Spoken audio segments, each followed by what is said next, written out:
Chapter 1 Surprises.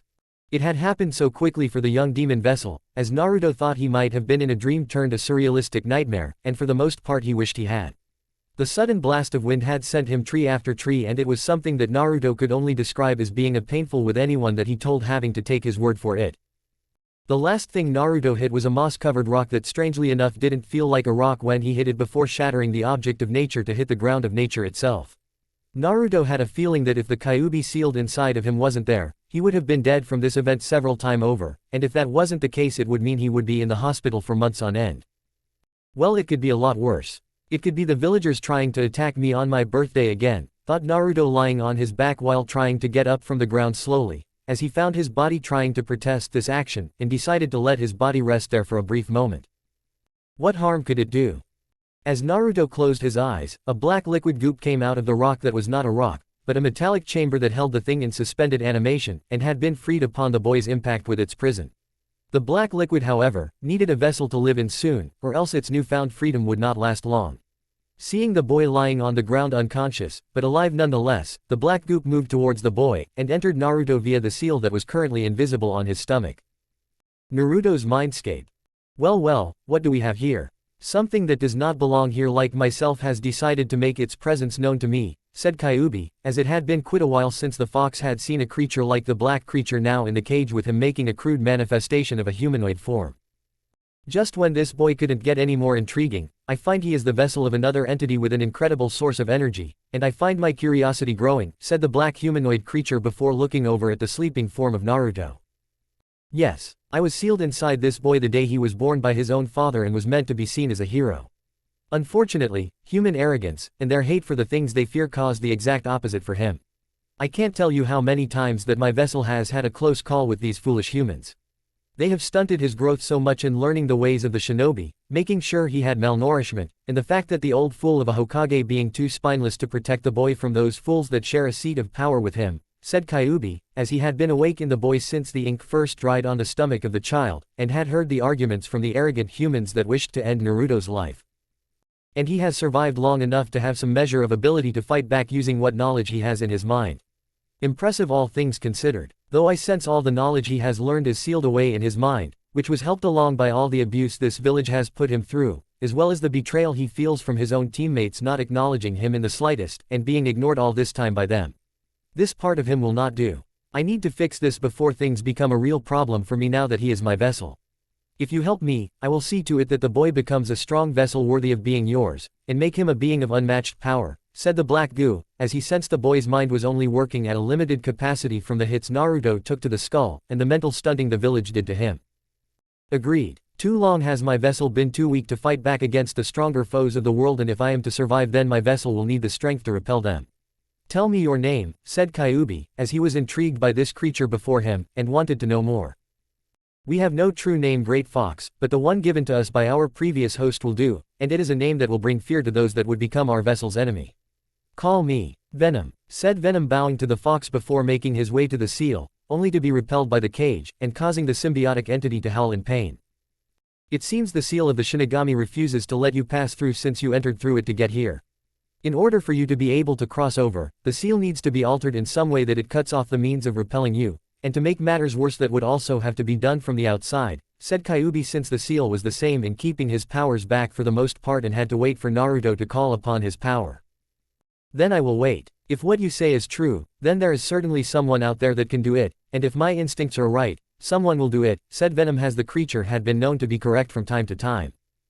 I think you're right. The kit's not here anymore, said Kyuubi, seeing past the cage and saw that Naruto wasn't there anymore, but trying to catch up with his team, and find out what happened to them. Outside world. Naruto shook his head at the strange feelings that were running up and down his body at the moment after waking up, while swearing to himself that he thought he heard voices.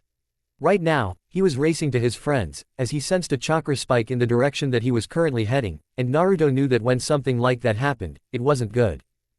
He arrived just in time to stop Sasuke from handing over their scroll to that grass nin, who seemed to be much stronger than a genin should be, and punched the Uchiha right in the face. Some arguing and some fighting with the grass nin soon after, Naruto had called upon the Kyuubi's chakra to help him fight the snake that was summoned by the grass nin to get Sasuke, and protect a scared, Uchiha prodigy, from being killed. What power you have inside of you, little boy, as I thought you were the one that held it inside of you with those eyes of yours, and the rage behind them from your childhood speaking volumes to me.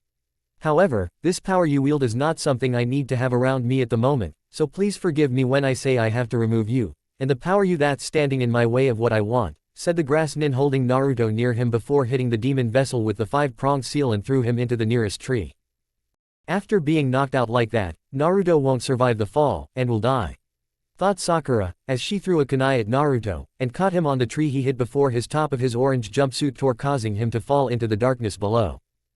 Oh dear, your intentions were noble, little girl, but sadly while your aim was good, the actual plan itself was folly, and now your teammate is dead, said the grass nin, as he saw Naruto fall, and then turned his attention to a frightened Uchiha Sasuke.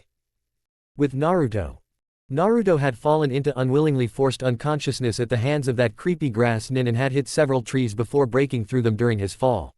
While this happened, Venom had found that due to the grass nin's unexpected attack on the Shinigami's seal, he was able to move freely from the cage that held Kyuubi, and began to take action to prevent their shared vessel's death. I need time to make alterations to my vessel, so a little change in the boy's position is required, and maybe some privacy for this transformation to happen, thought Venom, as he covered Naruto's hands with his presence, and shot a web line with the borrowed right hand to a tree to stop the fall. Venom succeeded with ease. Before using the other hand, he created web-like cocoon around the boy, and began to go to work on Naruto's body along with his mind since it needed some maintenance at the moment. It was understandable from what Venom could see, as the seal on the boy's neck had absorbed all of the information Naruto was supposed to know, and keeping it there like a vault that held it all. This thing was put here about 2 years before the boy would enter the academy, but by whom exactly I do not know, and from the looks of things was done rather crudely, said Kyuubi, who found that just because he was cut off from his vessel, didn't mean he was cut off from Venom, and vice versa. Yeah, it's a treasure trove of knowledge that if unlocked would give our vessel the means to surpass all others. While its design does seem second-rate, it is effective in its use, but I think I can destroy it, and without any negative side effects from doing it, said Venom, seeing the seal in the boy's mind and found certain weak spots in the seal that black organic life form was itching to exploit. You need to be careful, as my healing powers cannot help you, and even more now that I'm cut off from the boy thanks to that grass nin that smelled of snakes, said Kyuubi, as he had no means now to repair the mental damage that could be inflicted by this move, and hoped that Venom knew what he was doing. Right, said Venom, as he used his tentacle-like arms to worm his way into the many cracks of the seal, making them bigger and wider until the wall collapsed under Venom's handiwork. Instantly, the information that had once been denied to Naruto all those years during the academy, was now spreading throughout his brain, and helping the boy get stronger at an incredible rate. While Venom looked over his handiwork inside Naruto's head, he then turned his attention to Naruto's body, and let out a heavy sigh knowing this would take a whole lot longer. It wasn't like Naruto's team was in any danger. It had the Uchiha prodigy, after all, so it was only natural that the boy fend off the grass nin, proclaim his dominance for now, and do his whole lone wolf thing in heading to the tower. Venom knew how much the Uchiha disliked Naruto from his vessel's memories, as well as the Haruno girl's constant belittling of him for trying to get better than the Uchiha, and hitting him in the process. Something that Venom believed the girl's mother encouraged and would continue to do if it meant hurting the Kyuubi brat continuously. And it was something that Venom was going to change once he was done making all of the necessary changes to Naruto. With Team 7 sometime later, Sakura wiped the sweat from Sasuke's forehead with the white cloth she had on hand that was from her first aid medkit she had taken with her for this event. She looked at the so-called last Uchiha with worry, as her not-so-secret crush moaned in pain, and wondered what the strange pale man did to her Sasuke-kun. Sakura had also set up some traps, as she had learned at the academy, to help prepare for any enemies that came their way, and hoped that her various defenses would hold long enough for Sasuke to recover. All Sakura could do was play the waiting game, as there was nothing else she could do, and made a mental note to seek out advice in terms of learning more than what she already knew. When do we move to strike? I want to knock that arrogant Uchiha around before we gut him like a fish, said Zaku, as he was itching for some blood at the moment, and at the moment was hungering for Uchiha blood. Soon. The pink-haired one is still very much awake and it would be easier to wait a little longer when she falls asleep to take them both out, said Dosu, as he knew that while the plan was gore-free, it was nonetheless effective, and would complete the mission given to them by Orochimaru. Something is wrong with this scenario. There should be a third person with them. Are you sure their other teammate died? Said Kin, as she was having some concerns about this mission, and wanted to make sure no unwanted surprises happened. Orochimaru said it himself that the boy fell to his doom and will not be here at all, so quit your bitching so we can do this right. said Zaku, as he was in no mood for Kin's worries, and second-guessing of plans so late in the game. Says you bedwetter, thought Kin, as she knew that boy had problems when it came to sleeping, and if it wasn't for the fact that the boy beside her would kill her if she told, she would have blurted it out sooner. Quiet. Our target's bodyguard is dozing off now. We strike in the next 30 minutes to make sure it's not a ruse, said Dosu, as there had been situations that they were taught where the enemy would appear to be sleeping, and actually weren't. Got it, said Zaku, as he was looking to satisfy his bloodlust, and if the pink-haired girl was still alive, he would satisfy something else before removing the Uchiha's teammate from the equation permanently. With Naruto 35 minutes later. The web-like cocoon around Naruto began to move slowly at first, but after the first tiny hint of what could be called a twitch of movement soon became a jerking motion, and the web-like material that saved the Uzumaki from falling to an imminent death had been ripped to pieces. Now in the place of Uzumaki Naruto, was a taller, more muscled figure covered in a dark bluish-black with a large white spider symbol on his chest, and once more on his back. As the figure began to fall from the shreds of the torn webbing, as he was now a prisoner of gravity, the entity raised his right hand turned fist, and shot the same type of webbing made of the cocoon to a nearby before using it to swing through the trees. Venom was currently in control. The mind of Uzumaki Naruto was still unconscious, but Venom was not, and seeing as how the body needed to be tested, it seemed appropriate until the boy awakened.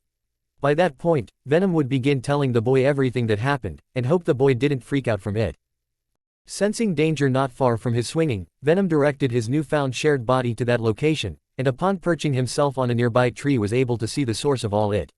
Crawling along the tree's branch to the middle of the tree trunk, Venom saw a fight currently going down with Naruto's team fighting off the Sound team with the help of Team 9's Rock Lee, Team 10 that was the Ino Shika Cho, and the appearance of Team 9 above on a tree branch looking down.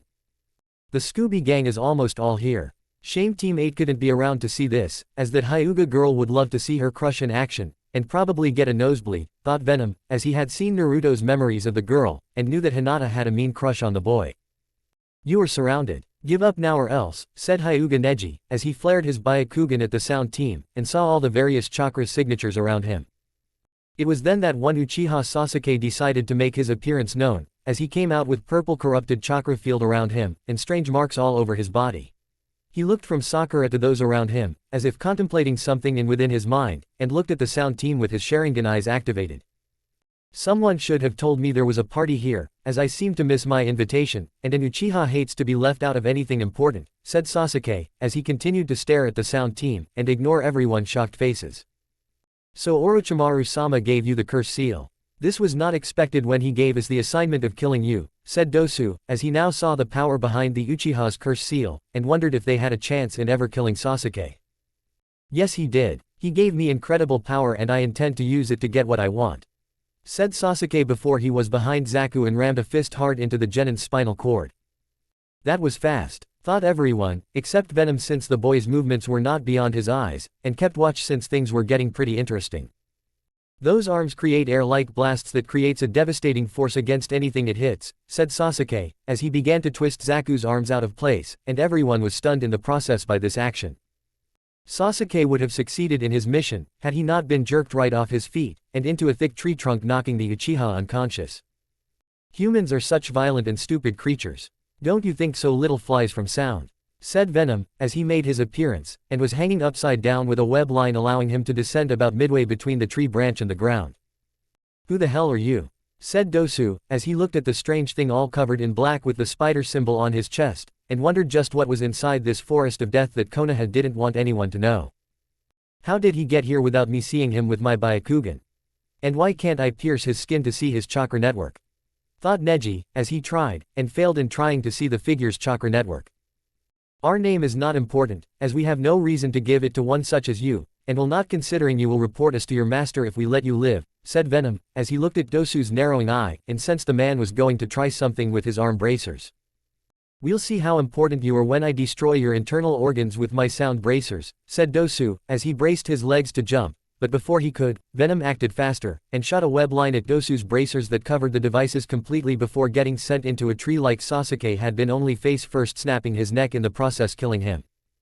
Do you really think we would give you a chance? This isn't a game of tag, oh ever so little fly. This isn't game of anything, except that of survival, and right now such an extensive game such as this has turned against you along with the rest of your team, said Venom, seeing Zaku glaring angrily at him while Kin seemed almost glad to have this sudden intervention.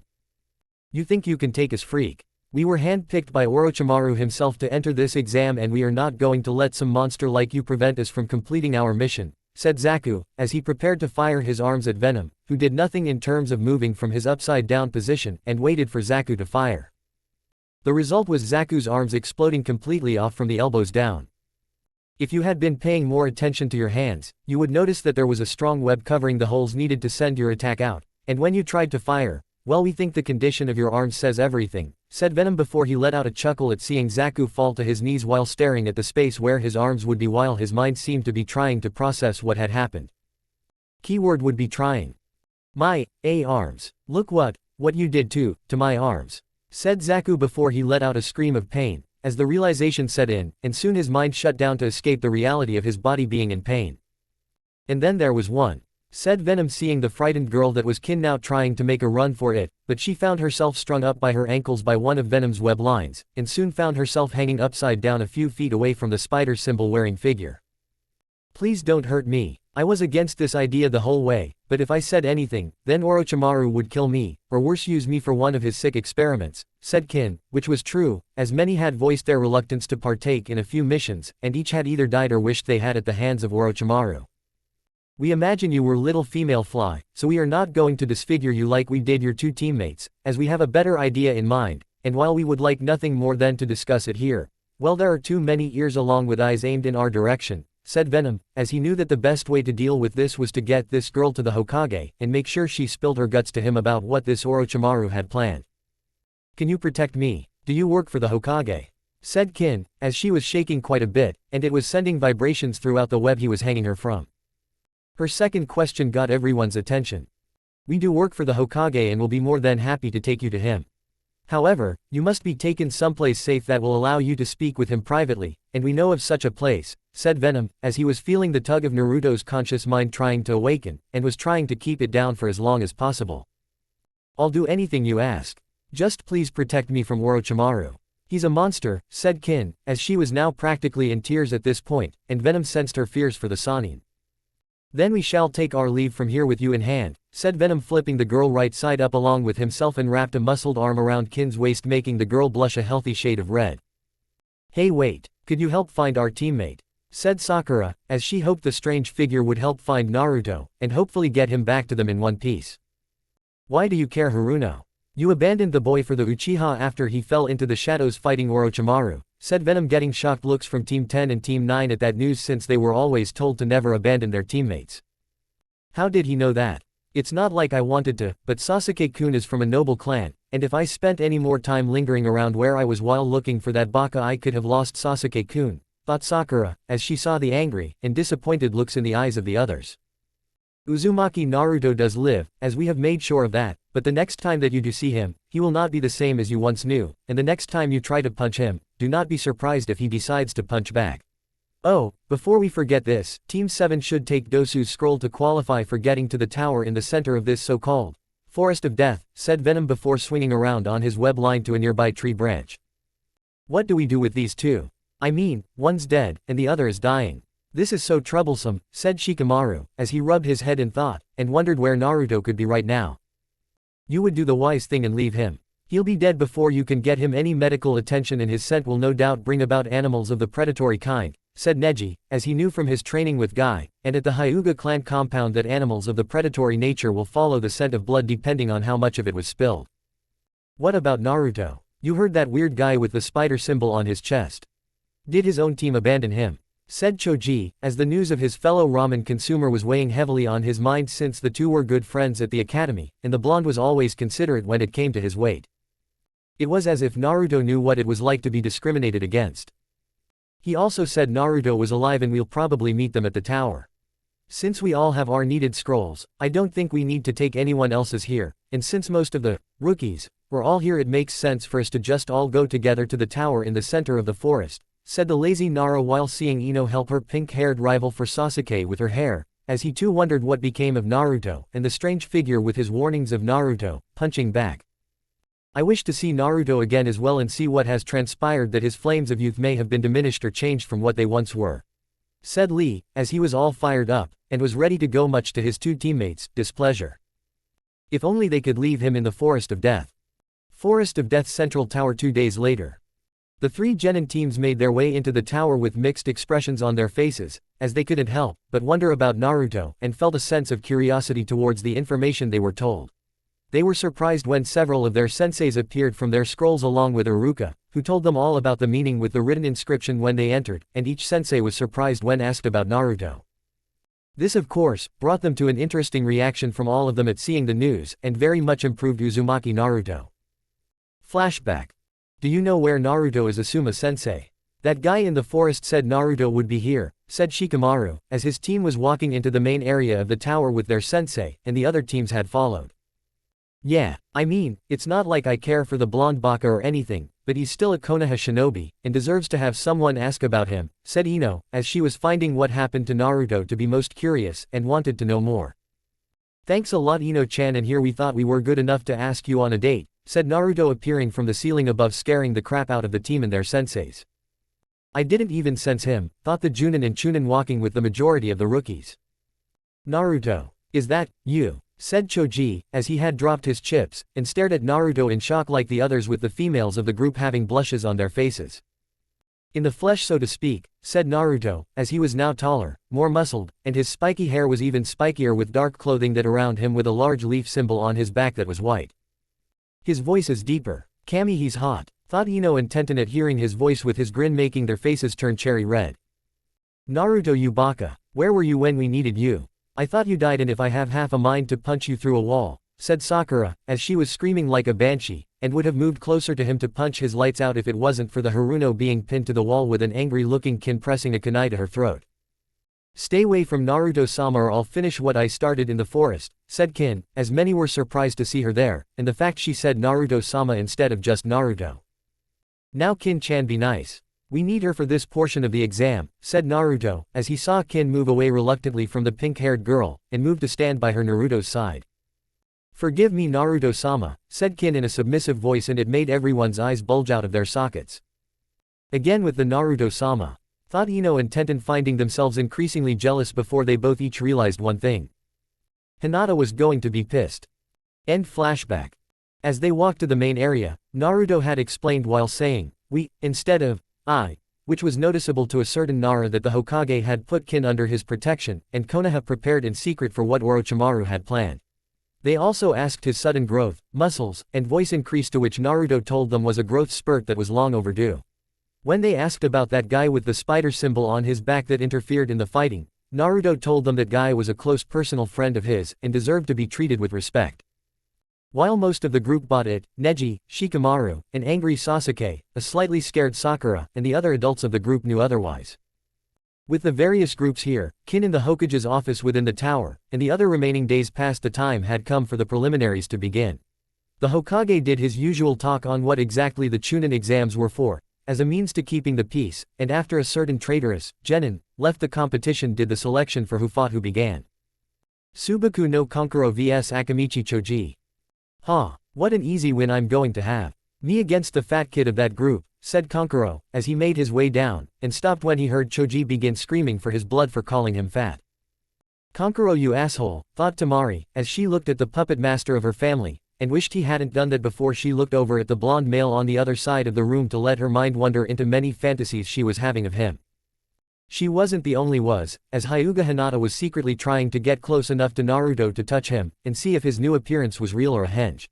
Whenever she got close, Naruto would turn in her direction, and she would be back at her original position with him looking at her before giving her a kissing motion with his lips, making the Hyuga turn a heavy red. All the while, perverted thoughts were running through the Hyuga heiress's head, and it was because others were in the large room that she didn't act on them.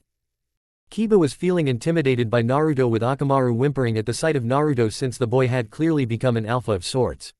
Shino had listened to his bugs, which told him that something unnatural had happened to the Uzumaki, while strangely saying that his body was alive, and refusing to say anything else about it. While it wasn't a threat to the heir to the Aburame clan right now, the bugs themselves were too afraid to land on the boy for fear of being devoured by his skin, and again it puzzled Shino that his bugs would say such a thing. Yuhi Kurenai was having mixed feelings between worry because of Naruto's sudden as well as new look may have been caused by the Kyuubi and that of finding herself now finding she was attracted to Uzumaki's new appearance. She tried desperately to keep her thoughts away from the boy while focusing on her secret relationship with Asuma, but was finding it difficult, and the fact that she could see Enko looking all giddy had made Kurenai think like the snake mistress that caused the Genjutsu mistress to have further problems. As for the preliminary match below, a sickly pale-looking Junin that was the proctor had made the announcement that Tsubaku no Kankuro had won after the Akamichi had been hit with a gas-based sedative. Not long into the match, Choji had turned into a big boulder that tried to crush the puppet user into roadkill, and the said puppet user had thrown what he had wrapped on his back to the side at the end. The result let Choji destroy Kankuro's body, which turned out to be the actual puppet that looked like Kankuro, and was filled with knockout gas. In the end, Kankuro was the winner, and Choji was sleeping like a baby while dreaming of food causing everyone to sweat drop. Nice Choji. Always thinking with your stomach even in your sleep, thought Shikamaru, as he sighed at that while looking over at Naruto, who laughed at the sight, and made the women in the room swoon with blushes on their faces. Uchiha Sasuke vs Tsubaku no Tamari. We are beginning to wonder just who is running the board, said Naruto to himself with Venom in full agreement and had a feeling that the councils were pulling the strings for this behind the scenes. The Naruto and Venom had also become glad that they had the Hokage keep the whole things with Sasuke having the curse seal being sealed being made known to the two councils. That along with the Uchiha being forbidden from using chakra or his Sharingan out of the fear it may stimulate the curse seal being made known to anyone was another bonus. Time to show you guys the real standard in Konoha you'll have to follow after I'm done with this weakling from Suna and a girl no less, said Sasuke, as he always felt that the female of the species was only meant for breeding and serving the Uchiha males like they were servants. That Suna girl is going to kick his ass, said Venom from within Naruto while Naruto himself agreed and turned from the arena to Hinata, who moved faster than Lee to move back to her original spot, and he gave her another kiss motion that caused the girl to blush a mixed reddish-purple shade.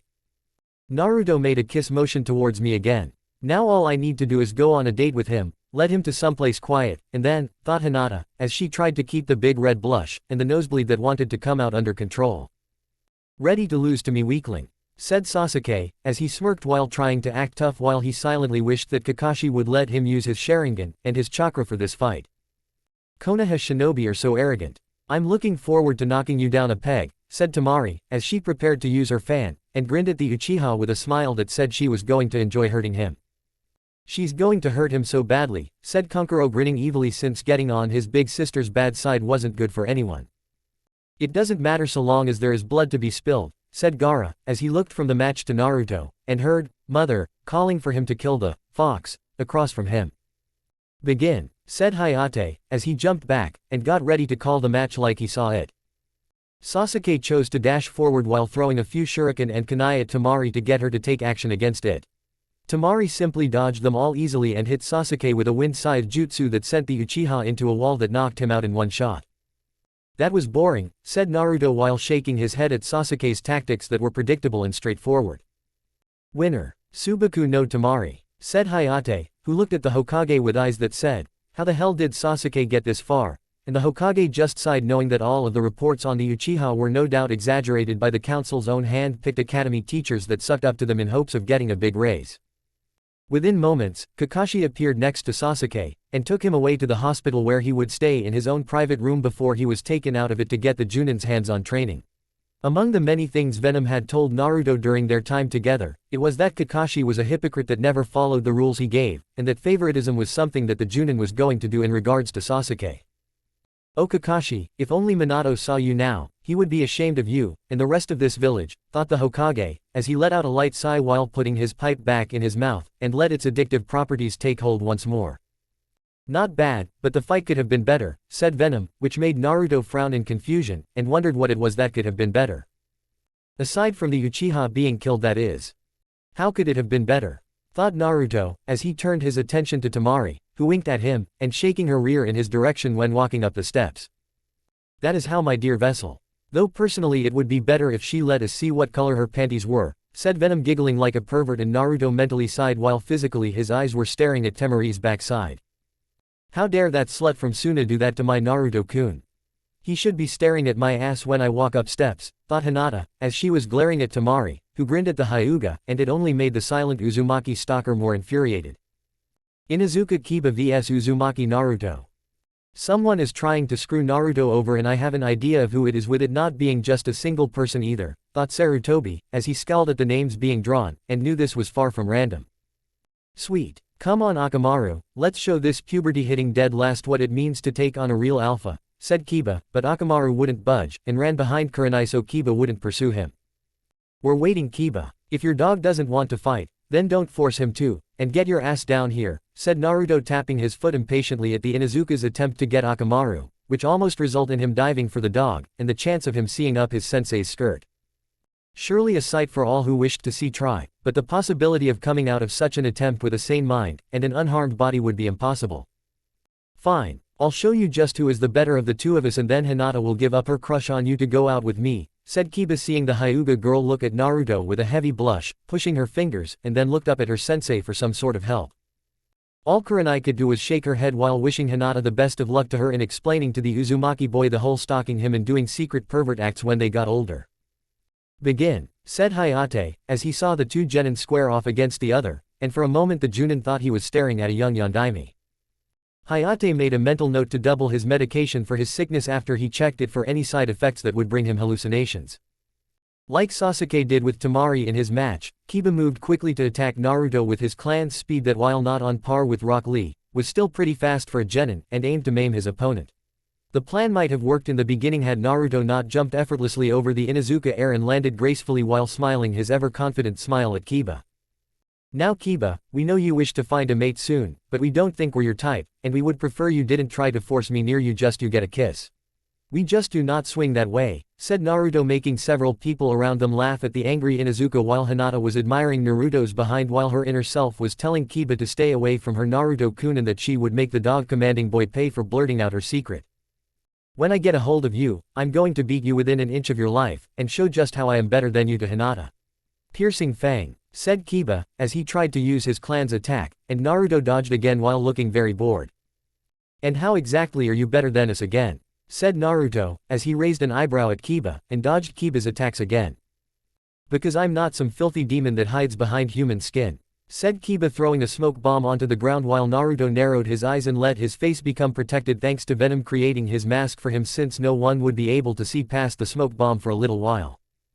While this happened, Sarutobi narrowed his eyes at Kiba, and wondered just who had told the boy about Naruto's guest, before making a mental note to have Ibiki take a crack at the Inuzuka heir to get some information. You make it sound so simple for everyone around us Kiba-tem. Why don't you help us try to shed our human skin, to reveal the demon you claim we are to them, said Naruto, as he moved left, then right, another right, a left, did a one-handed handstand, and then jumped out of the smoke to land on his feet. That mask, thought the various genin and Junin watching Naruto. Gladly. Piercing Fang, said Kiba, as he leapt forward spinning, and aimed directly for Naruto's chest. Pay attention everyone, as you are about to see why no one invites us to play a game of Twister, said Naruto. He bent back at an impossible angle with only one of his feet on the ground with his other foot hitting Kiba right in the face sending him high into the air with gravity soon reapplying itself to him before making the Inuzuka fall to the ground, hard. Winner, Uzumaki Naruto, said Hayate, who looked to the Hokage, and sent him a look that said, how did he do that? That was answered with shrug from the Hokage while the medics took Kiba away. Which was a lie since Naruto explained everything to him in his office in the tower. Flashback several days ago. So let me get this straight Naruto. You are telling me that this creature inside of you, calling itself Venom, is a symbiotic organism that bonded with you in order to live, and has basically altered your body to be at an otherwise perfect performance. Said the old Hokage, who was getting a headache from this information, and so was Kin after already telling the Hokage about Orochimaru's plans for Konoha during the finals. To say the Hokage was surprised was an understatement, and would like saying the old Hokage was, well old. He knew that Suna had fallen on some bad times, but this was not good for the Leaf, and even more so if Orochimaru could lure other allies away from being just that to Konoha. Not only that, but what happened to Naruto was nothing short of amazing, but the news of a seal being placed on the boy to lock away any knowledge he gained made him worried, and suspected that members of the Shinobi Council had a hand in that. That's right old man, we are one so don't be surprised if we start speaking differently in terms of speaking like we are two and not one. Got it, said Naruto seeing the old man rub his temples while mumbling something about having a headache. I pissed off someone in a past life, thought Sarutobi before looking at Naruto and then over at Kin now shifting nervously since she had defected over to the enemy of her former master. Now that you have our story, old man, we need to know what becomes of Kin-chan here, and how do we stop the councils from screwing us over, said Naruto, as he saw the old Hokage wince at that since the councils had been messing with things for some time, and it had been a major thorn in the old monkey's ass for over a decade. Since Naruto's birth actually. Well, for you Naruto, there is little I can do, as the councils are determined to make sure you never see past your 16th birthday, and I've been doing everything I can to stop them. As for Kin, the councils will want her viciously interrogated by their own people, and no doubt thrown away saying that her usefulness is over to them. The only thing that we can do, given how she described everything all the way up to her capture, is to make her your slave, in secret, concubine, said the Sandaime, as he secretly prepared a sound barrier jutsu under the table 2 seconds before their faces went red, and Kin's became red with anger. I have to what? Yelled Kin, who wished she had a kunai right now so she could cut off the old man's balls to stuff in his stupid Hokage hat. Would you prefer that the two councils get their way? They've tried numerous times to remove Naruto or turn him into a weapon despite what the Yondaime's dying wish was. They will torture you as if you were someone from Iowa and then dispose of you how they see fit. They will use means to make you one if not a servant to all their needs by using a law that has been around since the Shodaime founded the village. I would also prefer that you were the slave and concubine of someone around your age, who will at the very least will treat you like a person, and not like some object to be used like a thing for one's own agenda, said the Sandaime, as he had seen many prisoners of the female variety be taken by the high-level council and clan members with the most pull that became slaves. From what Sarutobi learned from his informant, the ones that became the Uchiha clan's slaves soon killed themselves within a week of their enslavement, and that was if they were properly fed before going to the Uchiha clan. We wouldn't treat you like property, Kin-chan. Not our style, said Naruto looking at the girl, who while still angry at the idea of being someone's slave, in secret concubine felt that the alternative was far worse. All right, I did say I would do anything to be free from Orochimaru. I assume I have to get some kind of seal or tattoo of some kind to mark me as his, said Kin, as she was taught that girls that were in this situation were always marked by some kind of seal to show they were someone's property. Like the branch family members of the Hyuga clan. Correct. Now, since keeping you a slave, and a concubine needs to be kept a secret for the most part, the seal will have to be placed in a certain area of your body, said the Sandaime, as he saw Kin blush at that since she had not been told where such marks were placed, and next to her Naruto was feeling a little red in the face too. He better be big down there, thought Kin, as she could tell Naruto was a nice guy, and while being intimate with him was the last thing she wanted to do at the moment, it was going to happen sooner or later. End flashback. It had taken the days waiting for the other teams to get here to apply the seal and let the ink dry to make things official for the former Sound Shinobi to become Naruto's living property. The two were then sent to Anko, who upon seeing Naruto nearly jumped the boy for looking so hot, and had to be restrained with the Hokage there to prevent it. The Snake Princess pouted of course, as she wanted to get a test run on Naruto's new taller, well-built, and athletic body that she wanted to ride until doomsday. She did however, comply with the Hokage's orders in telling Naruto, and Kin the rules behind being both master as well as slave. Rule number 1, the master's commands are law. Almost anything he or she says must be done within reason so long as they don't involve betraying the village or more importantly, the Hokage. Rule number 2, no one can hurt the master's slave or they, if more than one person, will pay both physically to the point of death and financially to the point of assets being taken to help pay for medical bills for the slave's injuries.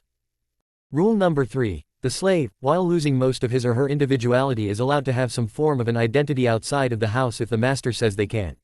The master cannot physically harm or kill his or her slave if he or she disobeys the master's commands if they are impossible for the slave to complete. Example, have a slave that has Chunin-level chakra reserves create an army of shadow clones. To do so would in fact violate terms of ownership and would be punished the same way as someone under rule number 2. Rule number 4, a master can free his or her slave to have them become his or her husband, wife depending on the gender and age of given slave. Note, this is only allowed if both parties are recognized as adults of the village. Example, if slave was once a shinobi, then he or she is considered an adult, and will be forced to follow rules as such like an adult. If the slave is a civilian, then he or she will not be considered an adult until he or she is over the age of 16, and will be considered an adult by the Hokage. But that's past history. They know about us, sort of, said Venom, as the mask that was around Naruto's face released, and saw many people drop their jaws at that. Well, at least they aren't calling for our immediate death or calling us a monster, thought Naruto, to which Venom agreed and wondered how everyone else was going to take it. Good point, said Venom, as Naruto now made his way up the stairs, and saw all of his fellow rookies looking at him in wonder. What, do we have something on our face? said Naruto, as he was now grabbing his face to touch various spots of it with his black fingerless gloved hand with the white patch on the back, and looked at everyone with innocent-looking eyes. You're the one that stopped Sasuke from mutilating that sound shinobi and killed that other kid with the wrappings around most of his face, said Neji, as he was currently annoyed that this nobody had deceived his Byakugan, and wondered what the Uzumaki's secret to it was. Perhaps. Or we are that person's long-lost cousin, said Naruto, making the now slightly annoyed Hyuga branch member become even more annoyed at the poor attempt at witty humor. There is also the fact that you say, we, and not, I, when you speak Naruto.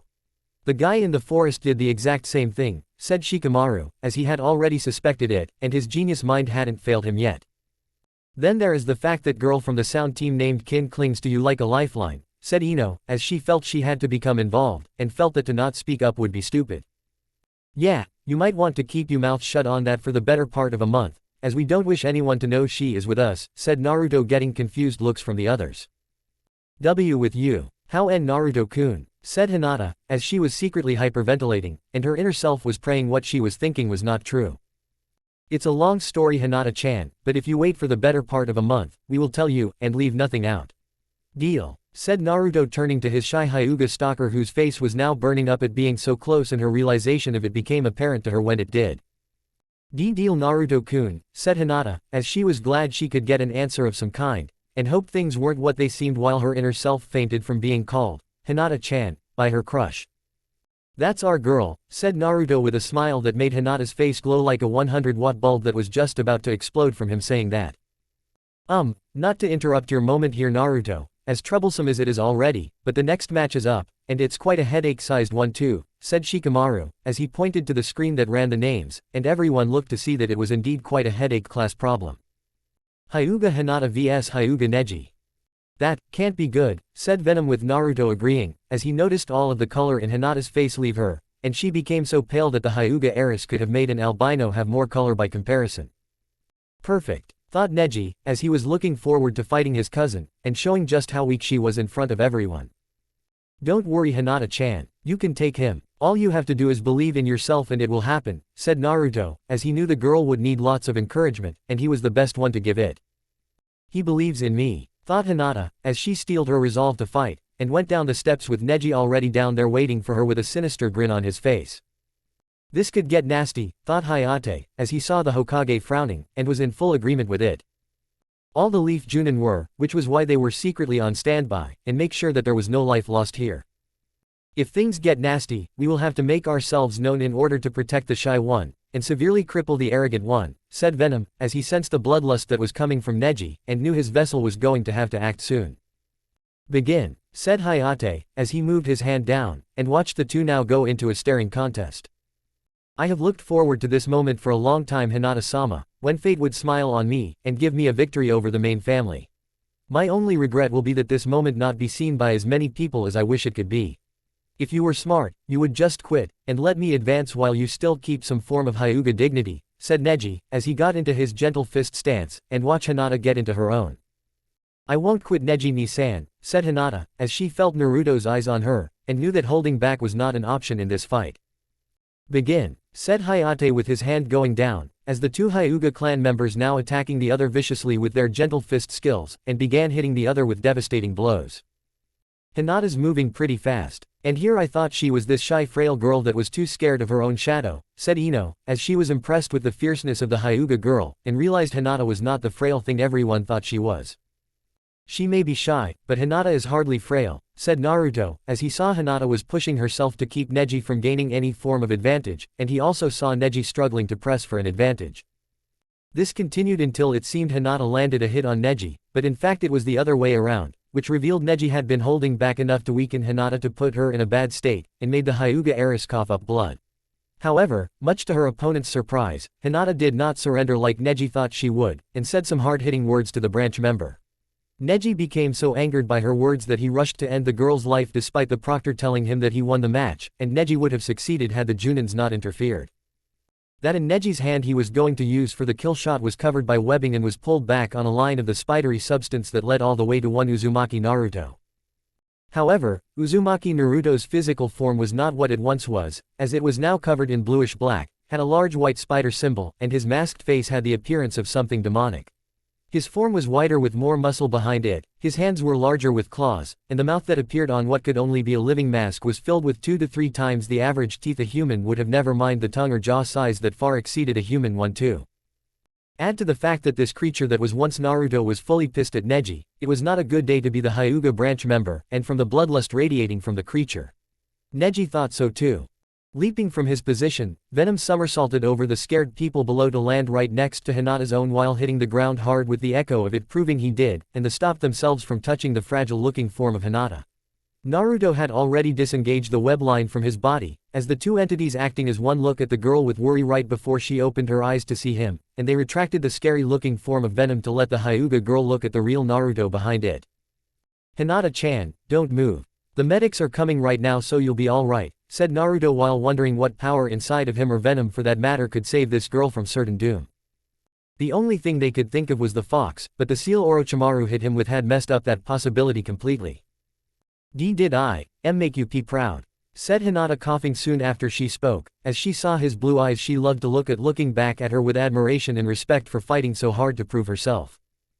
Yeah, you gave it your all and that is what that matters, said Naruto smiling down at the Hyuga girl smiling slightly at him, and the Uzumaki boy wished he had some kind of power to heal her. By this point, the medics had arrived, and were trying to ignore the fact that Naruto was by far anything they had ever seen before that could be considered human.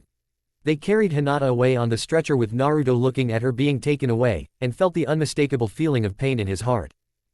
Do not feel sorry for that weakling. She was a failure and like all failures they meet the same fate of losing to their superiors, said Neji, as he didn't even feel remotely sorry for what he did to his cousin, and showed it with a smirk on his face. When Hinata was finally out of sight though, Naruto's eyes turned to Neji, and his caring ocean blue eyes turned to cold icy ones before the black symbiotic mask that transformed into a demonic face. Naruto looked down at the blood Hinata coughed up and retrieved it with his clawed fingers, not caring that everyone was focusing on him right now. Taking out his inhuman tongue that could rival Orochimaru, Naruto licked the blood off of his fingers with careful precision while the white part that showed where his eyes were on his living mask had closed in concentration.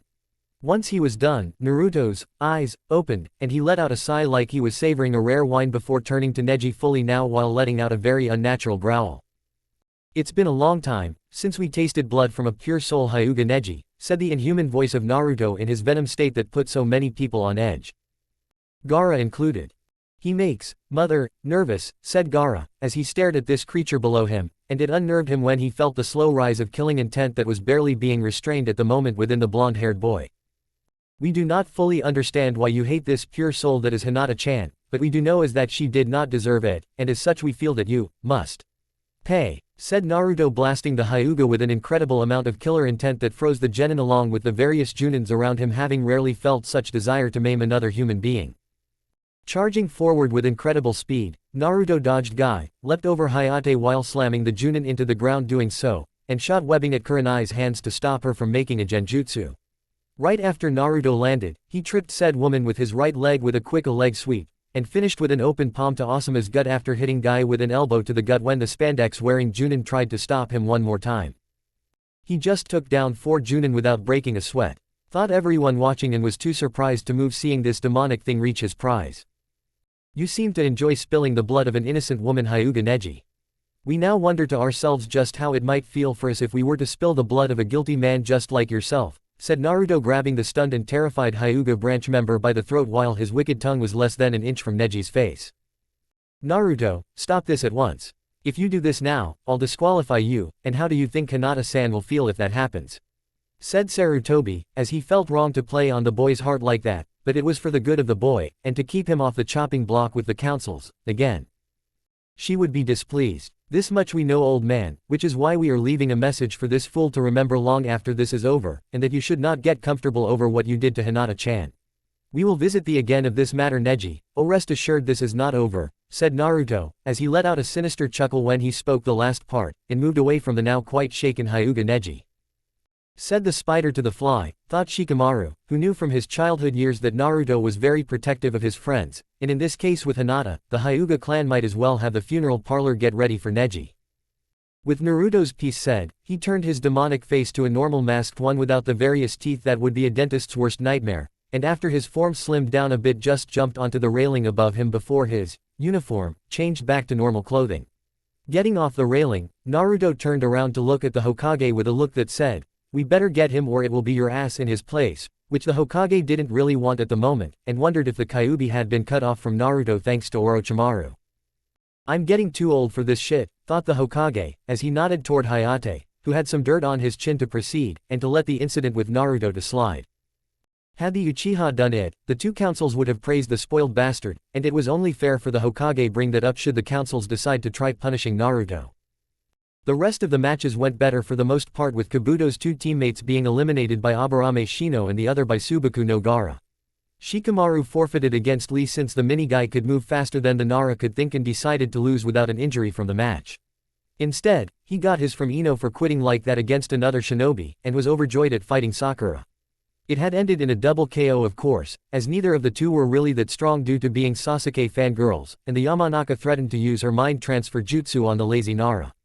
Going into detail about how she would have him walk around in girly dress long enough for his ever-sweet man-whipping mother to take pictures of him trying on various female clothing.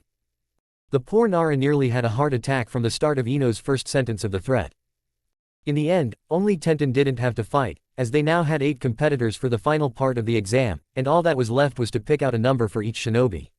Enko walked over to each one with a box with slips of paper with the numbers 1 to 8 on them, and each of the competitors took one of the slips in the box at random. "State your name and number you have," said Ibiki, as he looked at Neji first, and saw the boy show him the number in his hand. "Hyuga Neji. I got number 2, said Neji showing the paper with the number written on it.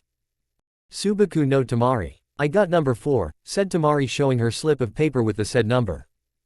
"Subaku no Gaara. I got number 7, said Gaara, as he had his sand hold the paper with the odd number for him. "Rock Lee. I got number 8, Yash, said Lee only to be smacked on the back of the head by Tenten next to him. "Baka. Oh sorry, I'm Isis Tenten. I have number 6, said Tenten a bit sheepish at being the current center of attention while showing her slip of paper to Ibiki. "Aburame Shino. I have number 3, said Shino showing his paper with the given number while Tamari inwardly gagged at having to fight the bug user. Though it was still much better than facing her own little brother Gaara. "Subaku no Kankuro. I got number 5, said Kankuro while silently dancing around inside at not having to face Gaara or his sister since both could kick his ass all over the place.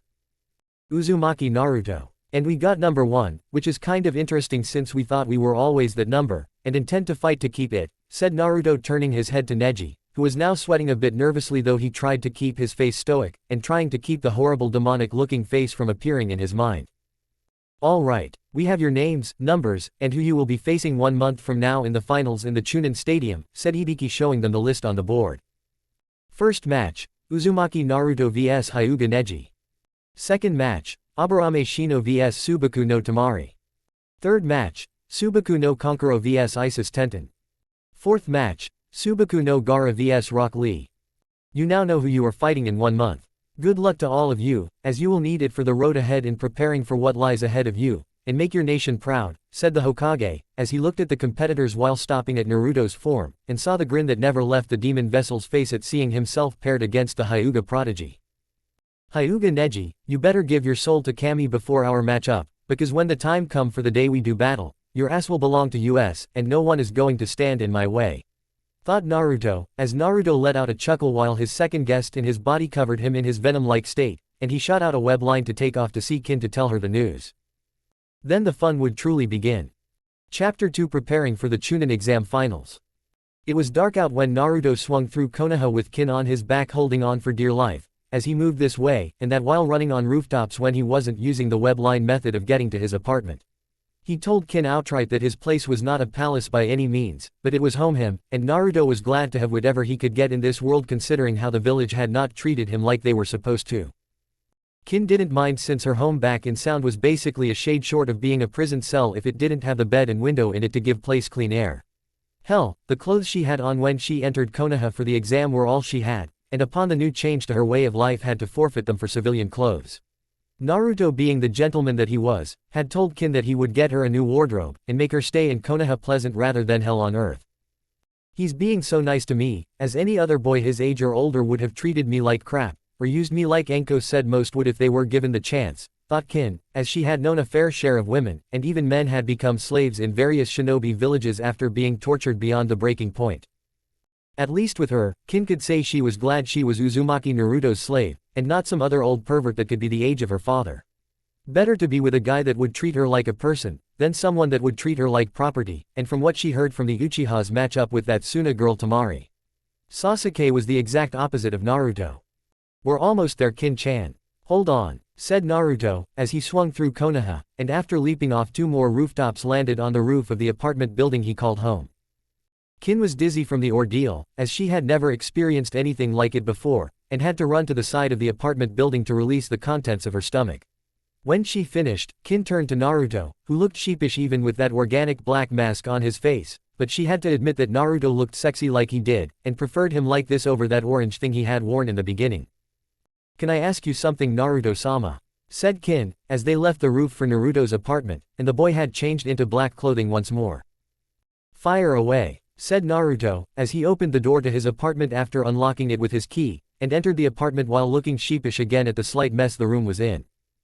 Why did you wear all that orange when shinobi are supposed to be very, not orange when out on missions?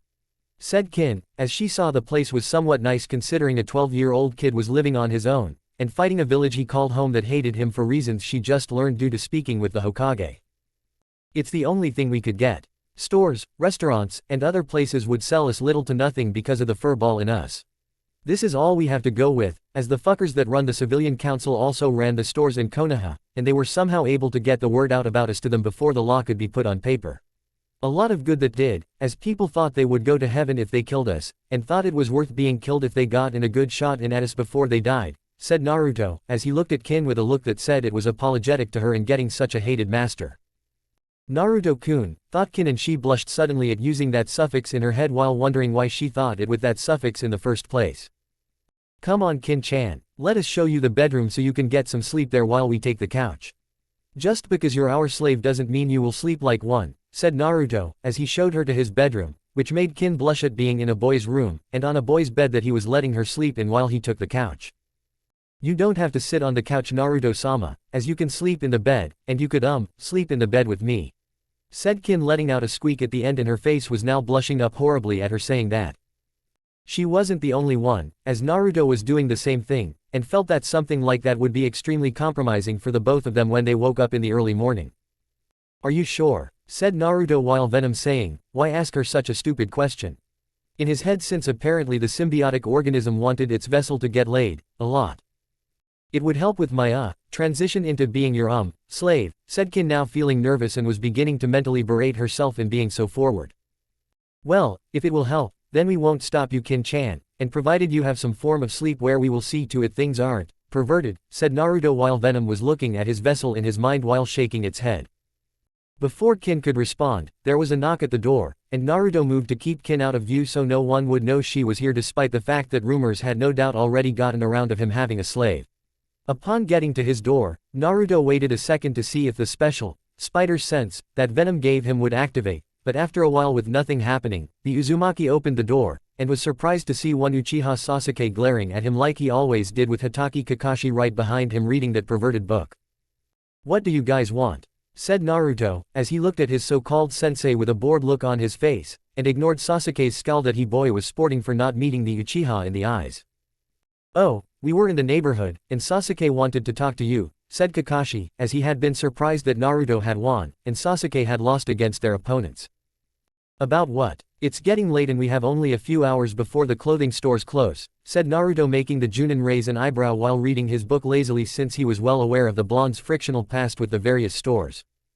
This is about that girl you have claimed as yours, loser. I want her, said Sasuke, as he had no intention of using the girl to restore his clan, but to take something of possible value from Naruto and rub it in the boy's face. Excuse us, said Naruto, looking at Sasuke, then Kakashi, and then back at Sasuke like this was some cruel joke. Sasuke wishes to have the slave you've recently acquired to become his wife to use to revive his clan, said Kakashi, as that was what Sasuke had told him, and who was the Junin to disbelieve in the young Uchiha in wanting to restore his clan to greatness. We were being sarcastic. As for your oh-so-kind request to wanting my slave, the quick short answer we are looking for is simply, no. Said Naruto, as his eyes became deadly serious, and the look on Sasuke's face was pure anger at being denied. What? You dare refuse me? An Uchiha elite, said Sasuke, as he had always had things that he wanted handed to him without question, and enjoyed it very much so that he to say no to him was out of the question.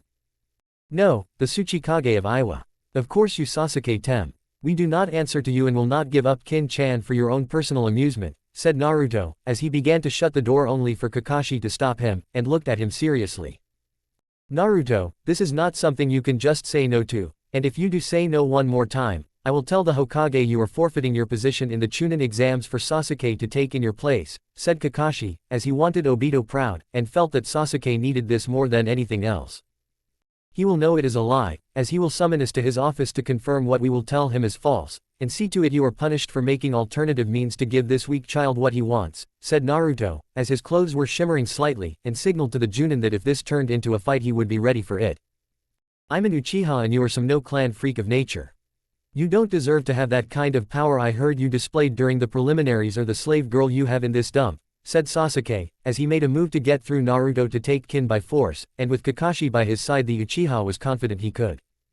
He was mistaken, as Naruto put his hand on Sasuke's chest holding him in place, and the fierceness in the Uzumaki eyes told the Uchiha that when push came to shove Naruto would just skip to the punching. Sasuke however, didn't care about what those eyes told him, and put his hand on Naruto's wrist while trying to pry it away while squeezing the Uzumaki limb to make him back off. He didn't even flinch. You're now trespassing and unless you want us to send you to the hospital like Tamari-chan did in the preliminaries, we suggest you leave, said Naruto, as his clothing now changed into his venom form, and his face became covered in the black mask that made him so mysterious in the forest of death. You think this intimidates me, loser? All this makes you as some kind of freak. A real monster in the eyes of Konoha, and when you use that during the Chunin exams people are going to hate you worse than when they did before, said Sasuke, now flashing his Sharingan eyes at Naruto, who narrowed his own at Sasuke, and would have slugged the arrogant boy had Kakashi not seen it coming. Come on Sasuke. We did come here asking for a whole lot from Naruto after all that has happened, so let's give him some time to think about it, said Kakashi, as he put his hand on Sasuke's shoulder, and gave it a firm squeeze that stated, "Don't disobey, just follow," to which the Uchiha did with a smirk on his face like he was the winner. Hitaki, said Naruto, as his mask left him, and wanted Kakashi to know that the boy no longer respected him. Hitaki. No, Kakashi-sensei, or anything like that, thought Kakashi, as he stopped to look at Naruto, and so did Sasuke so he could hear what Naruto had to say. You are a disgrace as a teacher due to your desire to choose favorites. If you come here again for whatever reason that does not have the Hokage's seal on it for a mission, we will deem you hostile, and we will be within our rights to wipe you out from this world. Don't say we didn't warn you. Hitaki, said Naruto before shutting the door, as he didn't care to see the Junin's shocked face, and the one that Sasuke had too, since not many people could get away with threatening a Junin without paying for it. I should report this to the Hokage. Naruto has no business threatening me, his sensei, like that, and saying that I'm playing favorites with my students, thought Kakashi, as he was certain that the Hokage would see it his way since the councils had always done so, with the best interests being that of the last loyal Uchiha of Konoha. With that thought in mind, Kakashi left the apartment complex, and left with Sasuke to discuss future training with the Sharingan. Naruto himself however, was pissed at those two coming to his home, and demanding things from him like the surrendering of his new slave. Even more infuriating if it were possible was the threat of losing his spot in the finals if he didn't hand Kin over to the spoiled Uchiha. The nerve of them. Feeling her new master's anger in the other room, Kin walked silently out of the room she was into his, and saw trying to keep his anger in check. She knew that Naruto knew she was in the room, as his senses were telling him that much after having to grow eyes in the back of his head when he was younger, and could tell Kin was worried about him. She had overheard the whole thing of course, as the door that connected the two rooms was open, and she just so happened to extend her range of hearing to the conversation turned argument between the three shinobi. Perhaps going shopping would be better suited for tomorrow, Naruto-sama, said Kin, as she walked over to Naruto carefully, and slowly moved her arms to his shoulders before hugging him from behind. Yeah, the mood to get you some clothes has kind of been killed after that. We're sorry about that, Kin-chan. With that in mind, we will sleep on the couch tonight so you can have the bed to yourself, as you have no form of clothing to work with, and mine that we once wore are all too short, said Naruto, wishing those two bakas hadn't shown up like they did. You don't have to. I mean, it's just that with all that's happened, I would prefer it if you slept in the same bed with me tonight since it's going to happen, eventually, said Kin, as her blush was returning to her face again, and she'd call herself a liar if someone asked her if she had any dirty thoughts running through her head right now. If that is what you wish, Kin-chan, but don't worry, as we will be a perfect gentleman to you, said Naruto, as he felt that the last thing he needed in his life was to be called a new kind of pervert or some sex-crazed pig if anyone truly believed he had a slave girl in his bedroom. Well, that takes care of one problem, thought Kin, but part of her wished he would be a little naughty, and maybe grab her ass while they slept. She immediately blushed at that, as Kin had no idea what was making her think that way, and tried to push such perverted thoughts out of her mind. The two headed for bed, with Naruto changing his clothing attire to that of a black t-shirt, and jogging pants with his spider symbol on his right leg. Kin had stripped down to her undergarments that Anko provided with the civilian clothes and wished that the special Junin had tried to get her some panties that didn't says, likes it rough, on the back. The former sound shinobi had a sinking suspicion that Anko did this to her on purpose, and judging from the blush on Naruto's face at seeing the words that were on the panties, she was probably right. And we are not going to hit that right now, why? Said Venom inside Naruto's head, as they saw Kin looked pretty hot at the moment, and that her baggy clothing she wore as a sound shinobi greatly hid her figure. Looking back at a similar girl in his mind that was Hinata, Naruto could only imagine just what that girl was holding back, and made a mental note to visit the Hyuga heiress tomorrow before training. We discussed this already in the living room. We are not perverts or pigs that just want to get laid. Just because you haven't been in a host that has for so many years does not mean you should have me get started right away, thought Naruto, as he had seen Kin slip into the covers of his bed with his body on semi-autopilot doing the same. You are old enough to kill in the eyes of this village now that they have declared you an adult, so I think you are old enough to enjoy the pleasures of the flesh like the girl next to you. Besides Naruto, you heard what that spoiled Uchiha said earlier. He wants what is ours and has your so-called sensei backing him up on this matter. It won't be long before those two councils that pull your Hokage's strings get involved to take her away from you in favor of the Uchiha resurrecting his clan. You know they will, and once she is in the spoiled child's hands, Sasuke will make Kin want to end her life, and that is something we cannot allow, said Venom, as it was important that its vessel have happiness, and see to it nothing came between such feelings that Naruto was denied for so long. We'll deal with this later, thought Naruto, as he forced himself to go to sleep, and had paused for a second when he felt Kin's arm wrapped over him with a sigh leaving her lips at the sense of comfort that followed being around him. If the Uchiha wins, this will all be a faint dream to Kin, and she will be miserable if she becomes Sasuke's little toy. I seriously doubt he wishes to use Kin to resurrect his clan and desires to simply take what is yours from you just to spite you, said Venom, as it knew when its vessel was asleep, and when he was awake. Not now, damn it. She's asleep at the moment, so doing it now is out of the question, and you know it, thought Naruto, as he felt Kin snuggle up to him more, and seemed to enjoy using his muscled body like a pillow. Fine, we will discuss this later, but by that time I think Kin will have helped make this decision for you, and get you to embrace this idea, said Venom, but his words were more to itself than to Naruto, and sensed Kin squeezing the boy tighter like a teddy bear for comfort. Oh yes, there would be more to discuss with this later, and most likely in the morning. The next day. Naruto woke up the next day feeling content at having a good night's sleep, as he found the rays of sunlight entering his window, to be most inviting despite how it interrupted his dreams, and felt the weight of something on his body, tickling him. Frowning a little, he looked down with his now opened his eyes, and Naruto saw the black hair of Tsuchi-kin on his chest. Behind the hair, Kin was currently kissing his chest-stomach region, and was now grinding her body against him a little.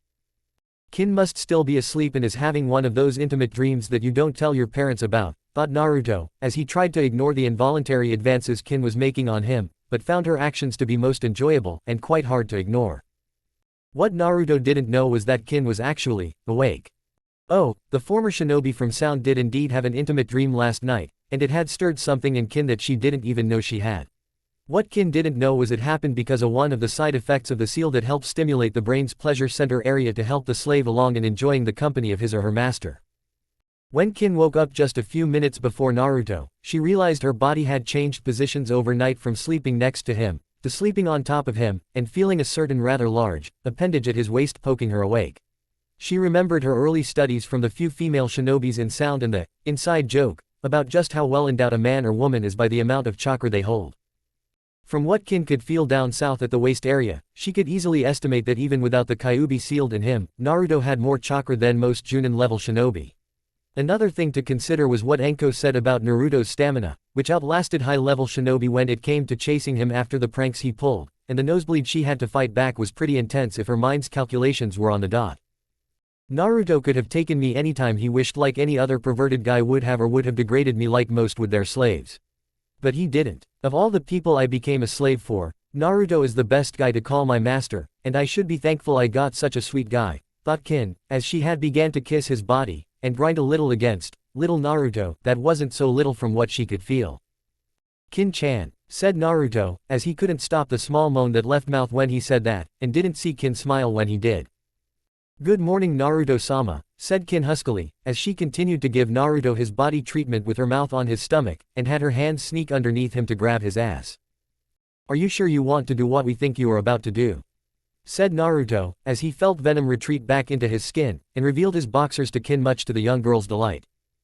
Yes Naruto-sama. You heard what the Uchiha said and I may never have the time during the month you train for the finals to truly express how much I'm thankful that you saved me from Orochimaru. I may be your slave, but I'm giving you my body, and the pleasure it holds to you willingly, said Kin, as moved down lower with her hands removing his boxers, and looked at Naruto's hard cock from what Kin could deduce was because it was that time in the morning. Should we stop her? Thought Naruto to Venom, who looked at him in his mind before hitting the boy in the back of the head, and secretly increased the boy's pheromone output on his body. She wants to do this Naruto. Let her first time be of her own choice rather than being forced to like most slaves are, said Venom, as he had read through the information in Naruto's head about Konoha's history, and the issue with slaves being a touchy subject for some of the clans in Konoha due to the Hyuga's cage bird seal along with the once great Uchiha clan being questionable in their methods of having slaves. I was right when I felt him being well endowed. If I wasn't about to do this part first, he would have split me in half, and if I want more of this in the future I better get him ready for it, thought Kin, as she had to admit seeing a cock for the first time outside of her sex education class was something to behold. From what Kin could guess, as she ran her hands up his erection, which caused him to moan further, Naruto was probably 6 going on 7 inches, and she remembered that his previous clothing was baggy along the legs. To her that meant even before Venom did whatever it did to Naruto, the Uzumaki was already endowed, and thanks to the increase in height overall in the body so was this thing in her hands. She moved her lips down upon Naruto's erection, tasting him with her tongue on the tip, and she felt him make a quick gasp of breath at the pleasure that gave him. After a few more licks around the tip of the head of Naruto's cock, Kin continued her lips service down to the base of his large member, and began caressing his ball sack while she had her tongue run all the way back up to the top again. She's really good at this, thought Naruto, and he wondered how this girl became such a quick learner of this. That would be because of me, said Venom, as Naruto looked at him within his mind, and the symbiotic organism explained how it was able to teach Kin in her sleep since she was holding onto him when he was sleeping. It wasn't really hard for Venom to do it, as all it had to do was enter through the seal on Kin's lower body, travel up the spine, enter the brain, and let the downloading of sexual knowledge begin. Naruto would have thought of something in his head to say to Venom, but he couldn't at the moment, as Kin had swirled her tongue over his cock's head, and then put it in her mouth bobbing her head. Naruto let out a gasp of pleasure calling out Kin's name, as she sent wave after wave of pleasure through his body, and he was unknowingly had a hand on her hair. He ran his hands through it, as he loved the feel of it, and felt how it was soft like silk in his hands. Kin-chan, I'm going to, come, said Naruto, as he couldn't hold out any longer, and came right in Kin's mouth. Kin of course heard Naruto's warning, as well as his cry of pleasure before receiving his seed into her mouth, and she had to admit that was a pretty good taste. Not too salty like some of the older women in sound described it when they had to do it on missions to get close to an enemy that only thought with his loins. It had a sweet taste to it that by far overpowered the salty part, as she tried to get everything she could, and stood up a little straighter in her position to focus on her master's cock. When he finished, Kin moved her mouth out slowly to let her tongue continue its work all the way up to the tip, and let go of it with a single, pop, noise before licking her lip to get what was on the side. Holy crap, that was incredible beyond words, Kin-chan, said Naruto, as he panted from Kin's oral services, and looked at his slave to see her remove her bra along with panties that had now become soaked being turned on by doing the blowjob. Thank you Naruto-sama. Now, I wish to be one with you truly, as your slave, and your lover all in one, said Kin, as she saw his cock was keeping his rigidness, and felt that her calculations were indeed correct about him with having incredible stamina. Naruto looked into Kin's eyes, as he saw she meant every word of it, and decided not to press further into the matter if this was what she wanted since it was quite clear that she did. So without hesitation, Naruto grabbed Kin's hips, as she moved herself above his erection to support her, and waited until he saw she was ready for this. She simply nodded before descending slowly down upon Naruto with young Shinobi keeping Kin steady, and after a brief pause at her barrier she dropped down fully on his shaft. Kin let out a silent scream, as she forced herself to keep the sound that wanted to leave her mouth at bay, and grabbed Naruto's shoulders for support. Naruto himself was telling her it was all right and caressed her back in a loving manner that Kin took without question. Do you wish to proceed? said Naruto, seeing Kin starting to come down from the pain of having her virginity taken. Yes, Naruto-sama, said Kin, as she leaned down to kiss him, and began moving her hips to his while finding that it was replacing the pain along with the echo of it with incredible pleasure. Seeing Kin was now feeling better, Naruto thrust up, and made his slave let out a gasp of pleasure at his actions. In return, Kin was returning the thrusts with her own, and moved like a cowgirl riding a horse while Naruto was lying back down while grabbing onto her breasts. Kin could only scream in pleasure at the feeling of Naruto's cock inside of her pussy, as she rode her master wildly, and loved how he would hit all the right spots when it came to thrusting up at just the right moment. We're going to cum, Kin-chan. You need to pull out before we cum, said Naruto, as he felt like he was going to explode inside of the girl, who didn't seem to care, and kept on going with her eyes glazing over while she called out his name. Without even caring, Kin landed hard on Naruto's cock, and was sent into orgasmic bliss while causing Naruto to go into his own that sent his seed right into her womanly folds. After the moment, which seemed to last forever, had ended, Kin had found that she had collapsed on top of her master, and they were both sweaty from result of their sexual encounter. That was incredible, Naruto-sama, said Kin, as she had been drained from their first time among what she hoped to be many, and held on to Naruto tighter in their embrace. We came in you though. We tried to tell you, but you seemed to be enjoying yourself quite a bit, and we couldn't stop it from happening, said Naruto, as he put his hands on her back, and gently running his fingers down it. It's all right, Naruto-sama. Enko visited me during the preliminaries and gave me some birth control pills to take should we be intimate now rather than later, said Kin, as she had taken one the night before, and was confident she wouldn't get pregnant at such an early age in her life. That's good. Don't get us wrong, the thought of us being father does sound appealing, but even we are too young for that right now, and would prefer to wait in having them some several years into the future, said Naruto, seeing the girl on top of him humming in agreement while she began to slowly rise off of her lover's upper body. Still, it was an incredible experience to have for my first time, Naruto-sama, and I look forward to more of these moments in the future too, said Kin, as she saw the clock, and realized that the early morning had become late into the morning. We look forward to it, Kin-chan. Now let's get our little love session cleaned up so we can take a shower, together, said Naruto, as he emphasized the last word, and got Kin's full attention. It was a good thing that Anko had given Kin several months' worth since she was going to have to use them. Konoha shopping district 2 hours later. Kin slightly limped around looking at the clothing stores with Naruto by her side, as she was still feeling the effects of their cleaning session from earlier, and looked at her master with a smile on her face. Naruto himself had made several shadow clones of himself to take care of the clothing bags that were filled with various clothes meant for her so he could walk beside Kin.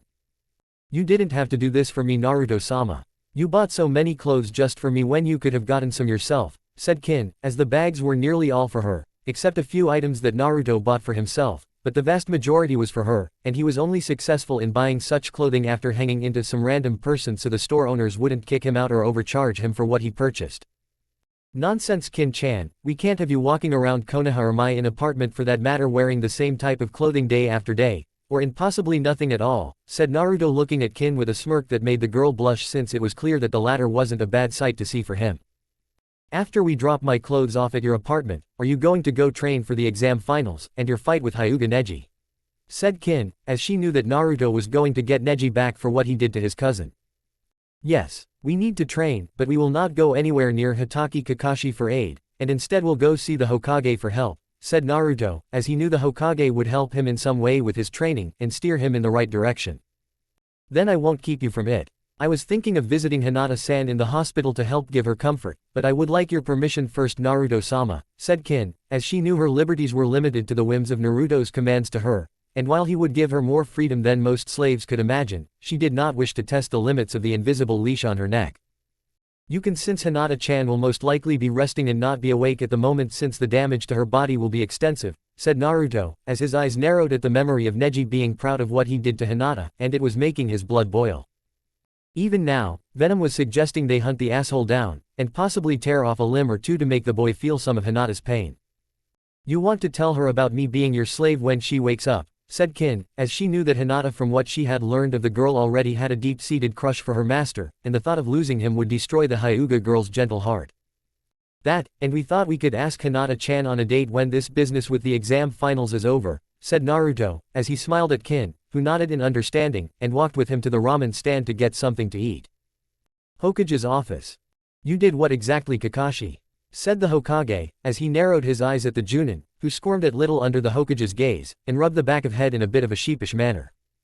I threatened Naruto with the chance of him losing his spot in the finals if he didn't give Tsuchi-kin to Sasuke to restore the Uchiha clan. Hokage-sama, said Kakashi, as he had come here in the hopes of the Hokage seeing things from his point of view, and instead found himself in a great deal of trouble. I see. And what gave you the authority to tell Naruto something that is not true? Said the Hokage looking at the Junin with increased anger in his eyes. Well, you see Hokage-sama, I thought that since Sasuke took an interest in Naruto's slave that Naruto would relinquish his right to her, and give her to Sasuke to help his clan, said Kakashi, as he saw the Hokage not looking very pleased with him about this, and the Junin had to remind himself that while the Hokage was old, he could still kick the younger man's ass 6 days from Sunday. You thought wrong, Kakashi. Naruto earned his right to be in the finals fairly, and I will not have you try to worm Sasuke in there with empty threats. I also don't want anyone knowing that Naruto even has a slave, and the fact that Uchiha Sasuke will gladly spill the truth knowing the councils will protect him while it puts Naruto in danger is not a good start. I have turned a blind eye to your favoritism for too long, as even now you would train the last Uchiha, who is not even in the finals, then spend even a single minute with Naruto, and teach him anything at all, said the Sandaime, who saw the son of the White Fang look away at that, and the words that Naruto said to him echoed in his mind. Even if I did teach him something, Hokage-sama, the boy won't let me anymore, as he has denounced me as his sensei, and feels like I am a threat to him, said Kakashi, who saw the Hokage's eyes soften a little, but harden right away, and looked on at the Junin with his piercing gaze again. Are you a threat to him, Kakashi? Would you kill Naruto if the councils ordered you to while I said ordered you not to? Said Sarutobi, as he saw the Junin's shocked look, and the question catching him off guard. Hokage-sama, what kind of question is that? Said Kakashi, as the gaze from the Hokage increased, and was spiked with killer intent. Yes or no, Kakashi? Are you a threat to Naruto in any way, shape or form? Said Sarutobi, as he wanted an answer right now, and by Kami he was going to get it.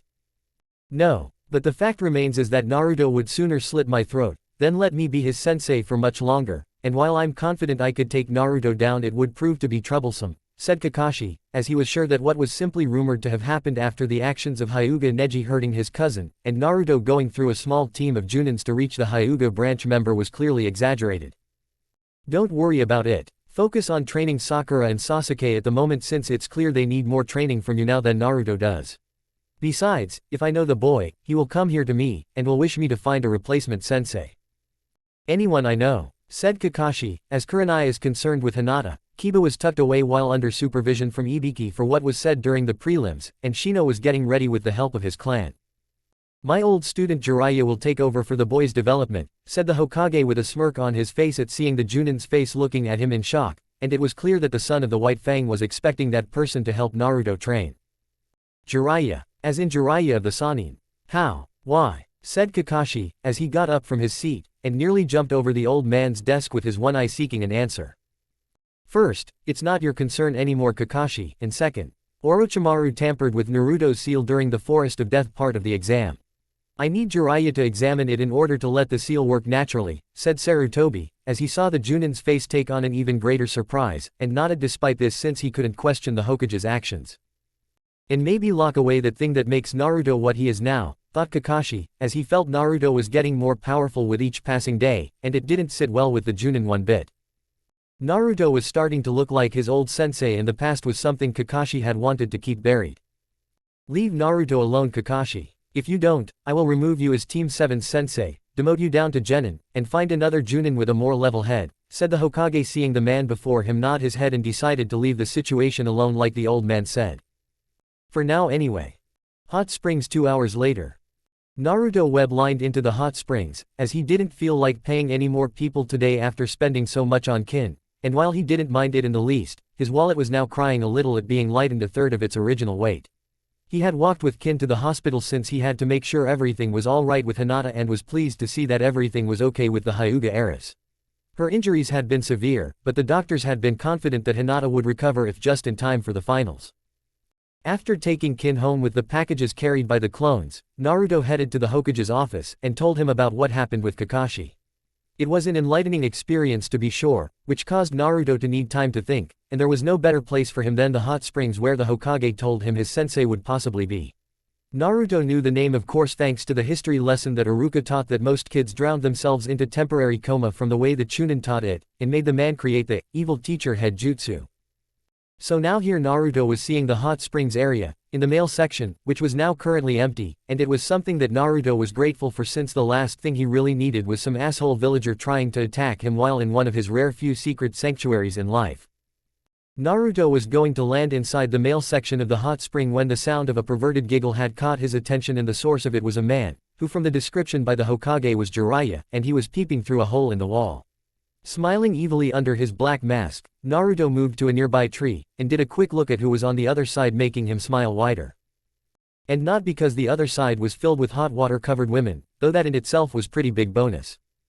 He saw Anko, 2 female Chunins on break, and Inuzuka Hana currently relaxing after working on several unruly animals. Silently webbing the pervert's feet, Naruto descended himself upside down, and waited a few seconds before speaking really loudly. "Hello pervert," yelled Naruto before pulling up quickly while the man with long white hair and strange clothing leapt into the wall while being held by the webbing that caused him to fall back while the wall that divided the hot springs came down where the man hit it. In short, the man was very much screwed, as the various women in the hot springs had surrounded him, and looking like they were going to make him suffer, slowly. Oh crap, thought Jiraiya right before he was attacked by the various women around him and was viciously beaten up by the opposite sex. When the beating ended, the women went back to their side of the hot springs, boarded up the knocked down wooden wall peephole too, and went back to relaxing in their section of the hot springs from kicking the crap out of the pervert. When the coast was clear, Naruto descended down again on the barely moving pervert, and laughed at the poor man's misfortunate situation. The said man scowled at the person and would have knocked the gaki around had it not been for his bruised body with ego attached to it. "You know, we think you could get an actual date if you stopped acting like a pervert, and more like a person old man," said Naruto, as he realigned himself to the upright position, and landed on his 2 feet while the pervert barely got up on his own. "Yeah well, I bet you wouldn't last 2 seconds over on the other side with all those women that are trained to kill a man in the most painful ways possible, and live to tell about it," said Jiraiya, as he had gotten out of a few scrapes himself, and had become stronger for it. Richer too after putting it in his books. "The only reason those women didn't castrate you is because you don't have anything down there to cut rasengan," said Naruto clearly unimpressed, as he web-lined up to a nearby tree to get ready to leave, and ignored the angry look on Jiraiya's face. "You have a lot of nerve talking to me like that gaki since it's clear you know who I am despite the fact that I am really a super pervert," said Jiraiya with pride only to feel a massive amount of killer intent from behind him and the very loud bang from the wooden wall divider falling down with the women that beat him up earlier looking even more pissed off than before. And then we hid, thought Naruto, as he had kept to the shadows when Jiraiya yelled the last part, and watched how the women beat the Sannin to a bloody pulp, again. "Stay away from here super pervert or next time we will cut off the things that make you a male," said Anko before she along with the rest of the women walked away, but not before the snake mistress turned to where Naruto was, and gave him a wink along with a, "call me sometime," hand motion. Surprised, but not one to turn away something like that, Naruto gave Anko 2 thumbs up with one for the beating Jiraiya got, and one for Anko's sexy figure barely hidden by that towel. Anko smiled, as she knew that while Naruto had seen her barely clothed form, which was what women considered to be perverted, it was something that she could let slide for his help in stopping the super pervert that she helped beat the stuffing out of from peeping on her. Besides, if she asked him out in a few years, maybe Anko could get in a date, and some hot meal out of it. "You should have web-lined to her, taken her away to someplace remote, and screwed her brains out," said Venom, as it liked what it saw when it came to the female populace in Konoha, and was glad to be free at such a time when exotic women roamed the earth. "Shut up. I need to focus on rasengan right now for training in the next month against Hyuga Neji," thought Naruto, as he shot a web line at Jiraiya, and pulled him under his arm before swinging off to someplace where the two could talk. "You're right. Besides, we both know that Kin will want to be the one that wants that honor, and considering what she did for you this morning, well I wouldn't say no," said Venom laughing at Naruto's facial expression and the increase in heat on the boy's face. Who knew a symbiotic organism could be such a pervert? Thought Naruto to himself, as he made his way to a quiet place near a riverbank, and dumped the super pervert on the ground. "No respect from anyone these days for my profession," said Jiraiya, as he got up off the ground, and dusted himself off while looking at the figure before him that ruined his ever so good-looking research. "Considering your profession, we believe you are still a virgin, and just can't get laid out of fear of commitment," said Naruto, as he removed his black mask to reveal his face, and Jiraiya had to bite his tongue to hold back the response to that insult. "Minato," said Jiraiya, as he saw what seemed to be an image of a young Yondaime, and it nearly scared the crap out of him. Did he just say what I think he just did? Thought Naruto to Venom, who mentally gave the boy a nod, as Naruto's memory immediately went to the history lesson of the 4 previous Hokages with only one man named Minato in the whole village with a picture that looked like an older version of Naruto himself, and understood what his vessel had figured out from Jiraiya's single word. Uzumaki Naruto was the son of the Yondaime. Maybe I'm getting old, said Jiraiya, as he snapped out of his thoughts, and looked at Naruto one more time before realizing who was standing in front of him. Or maybe you were looking at the Yondaime's son, said Naruto, as he narrowed his eyes at the Sannin, who narrowed his back, and the man behind the pervert appeared. That's a bold claim to make Gaki, but anyone can easily look like him if they try to take enough time, and the sheer effort to do it, said Jiraiya, as he saw the boy scowl at him, and the Sannin realized this kid wasn't playing around. Then a simple blood test will do. We are sure that the hospital staff has a DNA record of our father's blood, and if you compare it to ours you will find it matches, said Naruto, as he saw the Sannin tense a little, and the boy knew he had the man. When in doubt, paternity tests always put someone in their place. You're that confident, huh? Said Jiraiya, as he saw the scowl increase tenfold, and now the boy really looked like Minato when angry. The last time that happened was when Jiraiya was caught by his blonde student while he was unknowingly peeping on Kushina, and had to beg for his life in not letting said soon-to-be Hokage tell his wife, knowing she wouldn't let him leave with his manhood intact. We could take you back to those women in the hot spring to finish you off if you deny it further, said Naruto, as he saw the Sannin pale at that since he had already taken 2 big beatings today and didn't think he could handle another. All right, I give. I'm not going to argue with you since you've known for some time, said Jiraiya, letting out a sigh, and wondered how the old man that was his sensei failed to keep a lid on things. Actually, we only learned it when you spoke our father's name, said Naruto, seeing the Sannin face fall and look back up at him angrily. What? How could you trick me like that? I am Jiraiya of the Sannin. I cannot be tricked, yelled Jiraiya, who was nearly in Naruto's face with an angry red face that if a bull saw right now would charge at, and wish to destroy. Not tricked, maybe. Easily intimidated when it comes to being threatened to be beaten up by women. That's a yes, said Naruto, seeing the Sannin face fall again and had tears running down his face. Like I thought before, no respect for someone of my profession, thought Jiraiya before getting off the ground and looked at Naruto seriously while wondering what else the boy knew. So how has Konoha been treating you since you had Kyuubi sealed inside of you? Said Jiraiya, as he had been ignoring his godson for some time now, and felt guilty about it since the Sandaime had been sending him letters for years now to come back to watch over Naruto. Like how women treat you when they find out you've been peeping on them.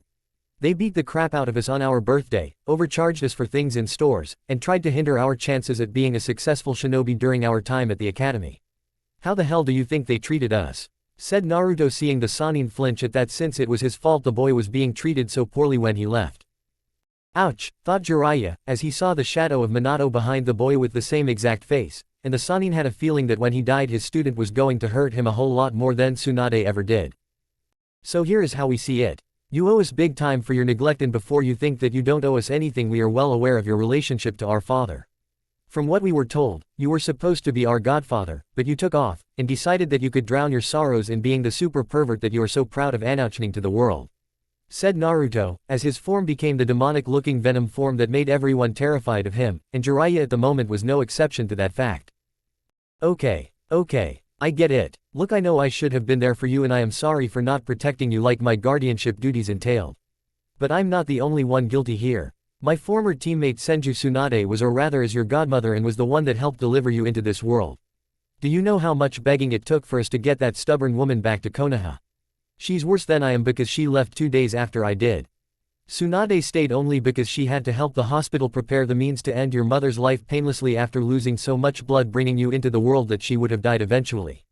It could have been avoided had the blood-fearing Senju come back like our sensei ordered her to at the give date, but Tsunade had to let her past in losing all of her family dictate her life, and only after I had squared away some debts that she owed to a few angry people for her out of my wallet did she return.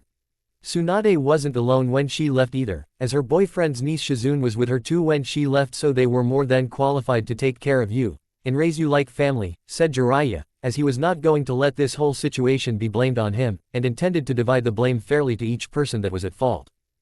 Still, you could have come back to check up on us, and see if everything was okay, said Naruto, as he saw the guilty look in the Sannin's eyes again, and knew he had struck a nerve. Damn kid, when you want to lay on the guilt trip you know where to put it, and just like your parents you know how to make it sting when it hits the fan. Look, from what the old man's last message was a few days ago, you have to face Hyuga Neji in the finals, and you've also had a seal placed over your seal by Orochimaru, right? Let me see it, said Jiraiya, as he had gotten the old man's last message stating everything, and to see the boy during the month needed to prepare for the finals. Of course, Jiraiya's original plan was to help the kid out at the ending half of the last 2 weeks of this month, but now things had changed, and considering the facts laid before him by his new student, he owed quite heavy debt no amount of money from his books could pay. Without so much as a word, the Sannin saw the symbiotic organism that made up Naruto's clothing disappear from the waist up, and Jiraiya couldn't stop the whistle that escaped his lips at seeing how muscled the Uzusari Namikaze looked. If this boy was lean, athletic, and basically a fangirl's secret wet dream now, in a few years he will drive older hotter women to him in no time. Jiraiya's almost turned perverted thoughts left him the instant he saw the seal and the very crude work done by Orochimaru with the 5-pronged seal. Of course, the one thing the snake Sannin was never good at was seals, and any he created were too crude to be useful for very long. Cracking his hands, Jiraiya released the crude thing from Naruto's stomach, and then gave the original seal done by the Yondaime a once-over to check if everything was okay. The instant the 5-pronged seal was removed, Naruto felt a weight lift off of him that he didn't know was there, and suspected Venom had a hand in that since the symbiotic being didn't want its vessel feeling like the Walking Dead. If anything, Naruto felt he had even more energy in his body, and it was almost overwhelming to feel this sudden boost that he had been neglected of the past few days. Kin was going to be so happy and later be sore after she learned the news. If you are done this, feeling of incredible power, thing, I suggest you milk this super pervert of all the knowledge he currently possesses in his brain, and then make sure the Sandaime gives you what is rightfully yours, said Kyuubi, as he felt the seal that had contained him doing its job, and letting his demonic chakra was transferred into the boy. Kyuubi, said Naruto suddenly making Jiraiya jump behind a nearby log only to find that boy was currently having a conversation with the demon fox. No, it's the Shinigami come for your soul. Of course it's Miyubaka. Listen, I have been stuck in this thing you called a body for over 12 years now, and it's only because of Venom that I have even decided to help you. I am the strongest of the 9 demons of the elemental countries and I deserve to be feared as well as respected for what I am. Unfortunately, I can't be feared because of my imprisonment, which happened in no small part due to your father, and I have to rely on my vessel being respected. Again, it is something that has not happened up until now, and the fact that you have actually been getting some decent female action recently is another reason why I am helping you. Along with Jiraiya's training, I too will be helping you in learning the demonic arts that I know, and will help you in adjusting to the intake of my demonic power, said Kyuubi, as he didn't want his vessel to be taken down by those outside of Konoha, and be able to hold his own against those inside of it too. Okay, I get it. The old, you scratch my back I scratch yours, kind of deal. I accept on the grounds that you keep to your end of the deal and I will mind since I'm aware of the fact that if I die so do you while Venom has a chance of a temporary host when that happens, thought Naruto, as did the mental handshake with Kyuubi, which was weird since the hand wasn't a hand, and touching the tip of a demonic claw was strange to say the least. Hey, Naruto. Earth to Naruto, this is ground control Jiraiya, can you hear me in there? Said Jiraiya waving his hand in front of the kid's face only to have it stopped by Naruto, who didn't look amused, and had his clothing come back to him. We just had a conversation with Kyuubi and he will be assisting us in getting stronger when you are not. Also, we need to go see the Sandaime so you are put up to speed in regards to the invasion Orochimaru is preparing during the day of the finals, said Naruto turning into his humanized Venom form, grabbed Jiraiya by the waist, and shot a web line to a nearby tree before swinging off towards the Hokage tower. Just so we're clear, I like you as a friend and student, said Jiraiya, as he would have very much preferred if it was a woman doing this, and it was a woman with large breasts. Get your mind out of the gutter Arrow Sennin. We've already surpassed you in getting with someone of the female of the human species so keep your secret fantasies to yourself at the moment, said Naruto making Jiraiya protest at the slanderous scandalizing words, but stopped when Naruto shot him a glare, and the Sannin knew that the boy could drop him from the air onto the hot springs female section again that would result in another big beating by the opposite sex. Just like his parents. No respect for their elders, thought Jiraiya, as he wished he could have done more with Minato to gain it, and let out a sigh of defeat because he didn't. Namikaze Estate 2 weeks later. Naruto was in the training grounds outback sparring with Jiraiya, as he was making sure that every second the Sannin spent leading up to the Chunin exam finals was with him. The only time the Sannin got a break was either eating or sleeping with no room for any of his research, that Naruto made sure was never aimed at Kin since the Namikaze was fully against that. The Sannin taught Naruto several jutsus in his arsenal, including the rasengan, which Jiraiya told Naruto was incomplete due to lacking an elemental affinity, and suggested to the young Namikaze that he finish what his father started. In the beginning of the 2 weeks that left, Naruto had gotten the truth out of the Sandaime, who had once more begged for Naruto's forgiveness in letting things get out of hand, and the now renamed Namikaze Uzumaki Naruto was given full access to his family's house. Naruto had accepted the old man's apology on the condition that should he survive, the Hokage was to clean up this mess with the councils and prepare for a successor to take over. After getting Kin, who loved the idea of being in a bigger place with her master, as it gave them new rooms to try out, Naruto immediately began his training and made sure Jiraiya was kept busy all the way through now. Of course, the Sannin was afforded a brief, research break, when Naruto decided to go visit Hinata in the hospital, and got her some freshly picked flowers from his family garden. "You are going to see Hinata-sama again," said Kin, as she saw Naruto getting ready to go, and knew that today was important for him. "Yep, Hinata-chan will be getting out by the end of next week before the finals, but we have been making plans to accelerate her recovery, and possibly understand why Neji wanted to kill her," said Naruto, as he had a feeling the key to victory over Neji lied within his cousin. "Are you going to tell Hinata-sama about Kyuubi, Venom, and/or about us?" said Kin, as she knew that Hinata would want a few answers to such questions, and the Namikaze's current slave was unsure if such questions would be asked if not answered. "Only about Kyuubi and Venom. After the impending invasion, we will tell her about you, and the circumstances behind it," said Naruto, as he had not lied when he said he would tell Hinata about Kin, and the other things in his life that centered around him. "What if she asks? I know she's shy, but Hinata-sama seems to gather her courage from you, and may find the strength to ask," said Kin, as she had seen the girl during the first part of the exam sitting up straighter when the two were so close, and from how Naruto had described the fighting could hold her own against her mean cousin. "We don't expect Hinata-chan to ask us that, but if she does, then we cannot lie, and only it will be at that point we will tell her," said Naruto, seeing Kin nod in understanding, as her master always had a plan, and was ready for anything.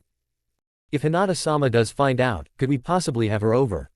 I would like to have a fellow female friend and she seems to be very nice," said Kin, as she knew that the rules of the slave was to have very little in terms of an identity, but her master had let her keep it, and she did want to have someone of the same gender to talk to.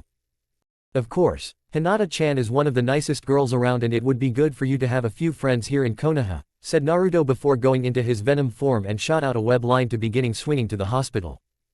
"So the Gaki is going to see the Hyuga heiress, huh? Either you're getting new friend or you might soon be introduced to your master's future wife," said Jiraiya, as he smiled at that since Hyuga women were rumored to be real screamers in bed, and it was even better when it came to the shy ones. "Pervert," said Kin before she kicked the Sannin right in between the legs, as Naruto had given her permission to hurt the Sannin should he say anything perverted around her, him, or while he was in the Namikaze clan home. Something Kin could get a real kick out of and something Jiraiya hated right now with a passion. Curse women and their strong leg muscles that were designed for this, thought Jiraiya, as he squirmed under the constant stomping power of Kin's right leg pounding away at him, and scolding the toad Sannin about acting like that in her master's house. Konoha Hospital. Hinata's room. Hinata sat in her hospital bed sighing at the news she would be let out of here after one more week just before the Chunin exam finals, and she wished she was training right now for them. Very few people came to see her, as her teammate Shino, her sensei, and Team 10 came with Ino giving her flowers. She had heard what happened after she left between her cousin Neji and Naruto, which made her gasp in horror at what Naruto said. Naruto was a kind person like her when it came to other and only fought when there was no other choice. Her father came in to see her once, but Hinata assumed it was during her time when she was out of it recovering, and that was to see his failure of a daughter in such a defeated state. "I wish Naruto-kun was here. He could cheer me up without even trying," thought Hinata, as she knew that Naruto would make a joke, make fun of someone, and do something funny to make her laugh. "You seemed troubled, Hinata-chan. Care for some help?" said Naruto on the windowsill of her room, making the girl nearly jump out of her bed, but refrained from doing so since she was only in a hospital gown, and didn't want to reveal too much to Naruto. "At least not yet anyway." Naruto-kun, you surprised me, but I am glad why you are here, as I was very concerned about you, and why your match with Neji ni Sanai in the F finals, said Hinata, as she gave herself a mental berating about stuttering in front of her crush, and wished she could stop the verbal problem. "Do not fear for us, Hinata-chan. We came to visit you and see to it that you get better by first giving you our offering of flowers to the prettiest lady in the room," said Naruto, as he saw Hinata's face turn beet red, and took the flowers from Naruto's hand while getting a chance to touch it to feel the tingling sensation that ran through her in the process. He called me pretty, thought Hinata, as she looked from Naruto to the flowers, and she realized these were not from Ino's flower shop like she first suspected. Hinata-chan, in order for us to help you, we need to tell you a little about ourselves, as you may have realized we are not what you would call human, and wish for you to keep an open mind at what we are about to tell you, said Naruto, as he sat down in a chair that was near Hinata's bed, and looked at her with a serious expression on his face. Oh, of course, Naruto-kun, said Hinata, as she had always kept an open mind, and knew that the only way to understand him was to do just that. Smiling at this, Naruto proceeded to tell her about what happened in the Forest of Death in meeting the symbiotic organism named Venom, and how he had the Kyuubi sealed up in him by the Yondaime. He waited for her reaction, which was shock, horror, but none of the hate he was half expecting to arise, and then told her about how his father was in fact the Yondaime himself. This surprised Hinata even further, as she knew that because of Naruto's clan status now, her father couldn't deny the chance to date him since he had always been strict when it came to courting affairs, and told her to stay away from Naruto on account of him being commoner trash. Hinata knew better though, as she saw what her father did not, and knew that what her eyes saw in Naruto was that of noble blood, and someone her father could not stop in wanting to date her. So now you know about us, Hinata-chan, and what we need to do to your cousin in order for him to pay for hurting you, said Naruto, as he saw the girl look down with sad eyes, and it hurt him to see have that face. If only it had been me, who was branded with the seal, thought Hinata, as this whole situation was centered around the cage bird seal of her family, and she hated that thing. You don't want us to hurt him. We would like to know why, said Naruto, as he leaned closer to her, and Hinata blushed a little at her crush's close proximity to her. However, she knew this was important to Naruto, and for the next few hours explained in detail about the clan's inner workings with the main family and the branch family. How the branch family wore what was known as the cage bird seal while the main family could cause pain to the branch family by activating the seal to keep them in line. How Neji's uncle had been sacrificed for the good of the clan rather than her own father, who was originally supposed to go after the incident with Kumo when she was 3 years old. It was unfair in Hinata's mind just as it was in Naruto's, despite the fact that Naruto had a slave with a seal on her lovely rear end. What she knows is only from her father's time with the seal. I was around when the seal was first created, and trust me, they used it a lot back then, and had a certain Shodaime not inferred with the help of the other clans. It could have gotten worse, said Kyuubi, as he had seen the founding of the village, and learned of the inner workings of the Hyuga clan since its founding. So that's why he wanted to kill you. To get some measure of revenge against you for what happened to his father. Stupid baka. Well, we will just have to make sure he sees the truth even if he can't see it with those all-seeing eyes of his, said Naruto, as Hinata looked at him with a smile on her face, and saw that while her crush was going to hurt Neji, it wouldn't be too horrible. She hoped so anyway. Naruto-kun, can I ask you a question? Said Hinata, as she again told herself to stop stuttering, and be strong so she could impress him. Fire away, said Naruto, as he had an idea of where this was going, but resolved himself to sticking to his plan if she asked, and wasn't going to change it for anything. What is that girl with black hair to you? The one that referred to you as Naruto-sama during the preliminaries, said Hinata, who was surprised that she didn't stutter, and it was clear that Naruto was just as surprised too. It's complicated, Hinata-chan, but again it requires you to keep an open mind, and to not judge us for what happened because of our intervention during the Forest of Death, said Naruto, as he explained to Hinata the reason behind Kin calling him Naruto-sama, the impending invasion by Orochimaru, and how Kin becoming his slave was the only way to protect her. He left out the part where they would become intimate since that was something she did not need to know just yet.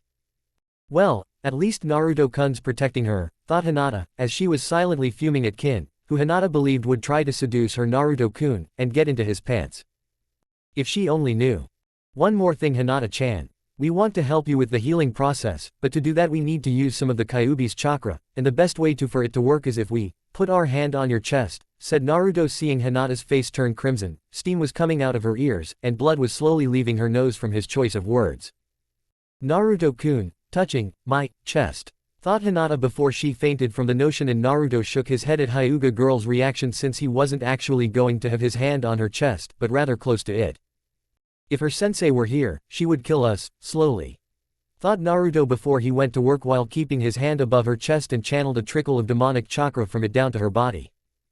He waited a good 2 minutes before stopping, and Naruto had a part of Venom cover her hand to do a check on his handiwork.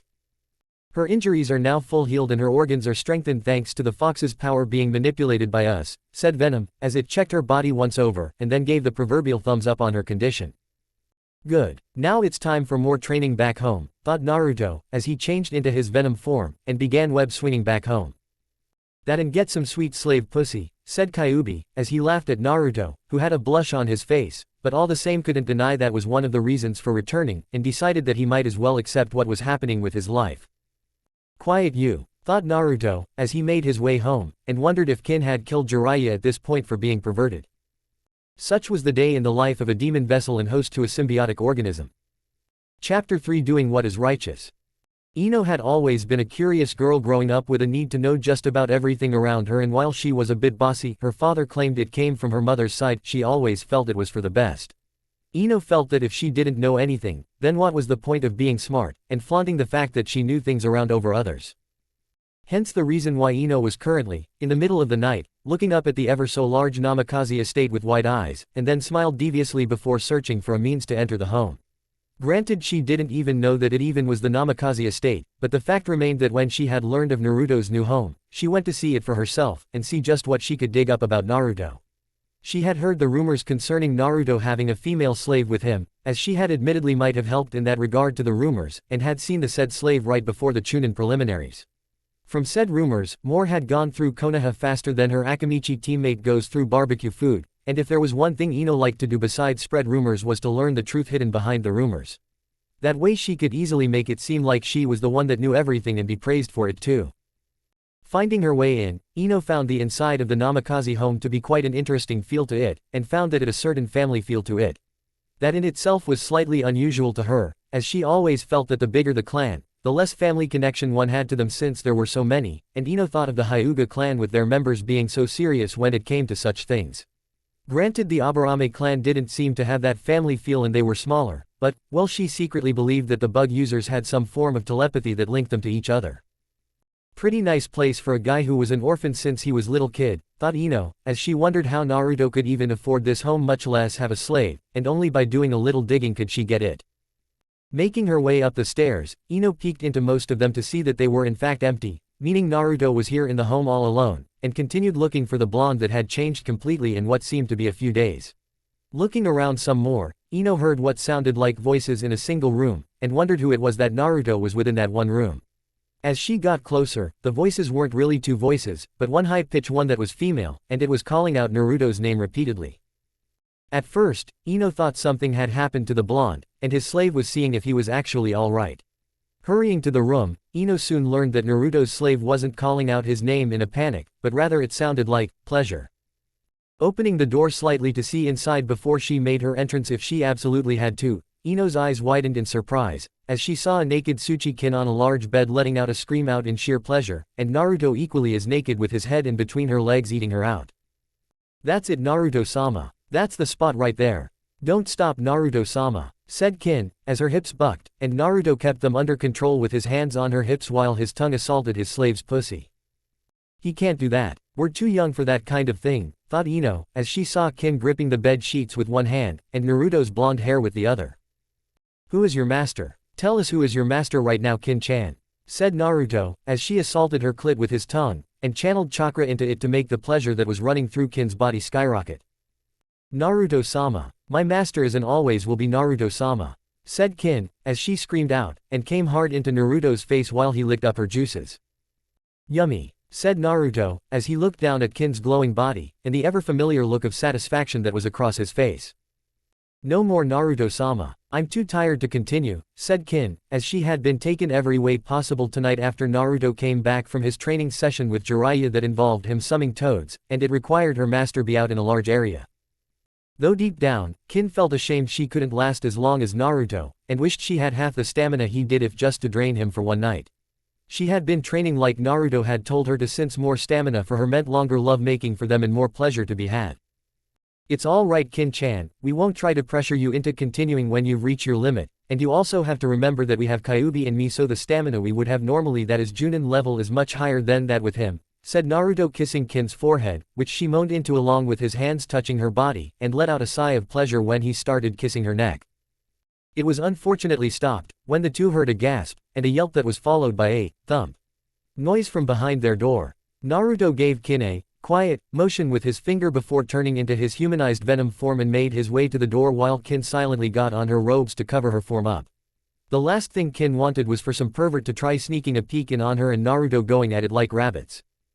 Once Naruto saw Kin was covered, he opened the door fully to find a dazed Yamanaka Ino having tripped on her own sandals, and hit the hard wood in the wall behind her just before hitting the hard wooden floor.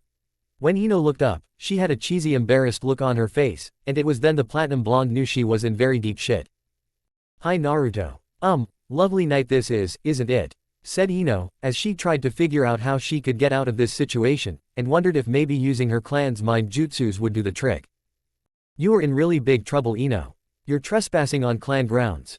Our clan grounds and as such what we do to you on it is done at our discretion outside the jurisdiction of the Hokage, making the authority we have right now all the more powerful," said Naruto, narrowing his eyes at Ino and wondered just what exactly he should do with her.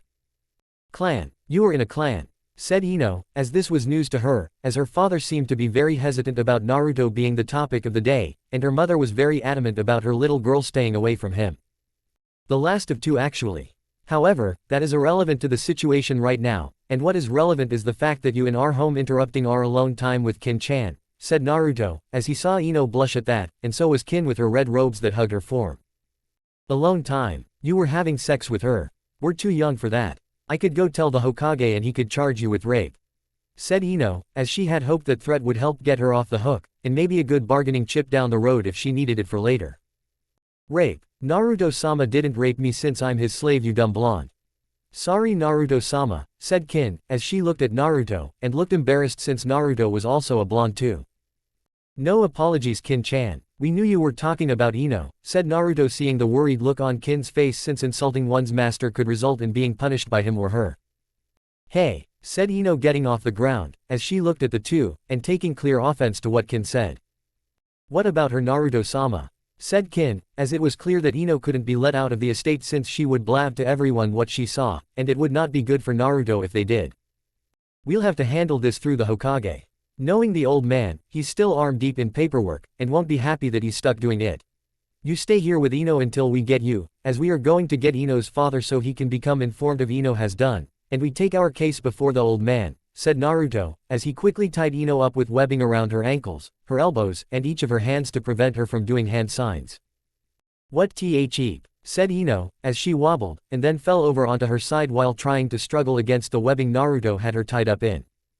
"Make sure Ino doesn't leave until we get back with her father so he sees what we tell him is the truth," said Naruto before he webs Ino's mouth to prevent any of her screams of protest since he liked his home noise-free, with the exception being certain things that the public shouldn't see.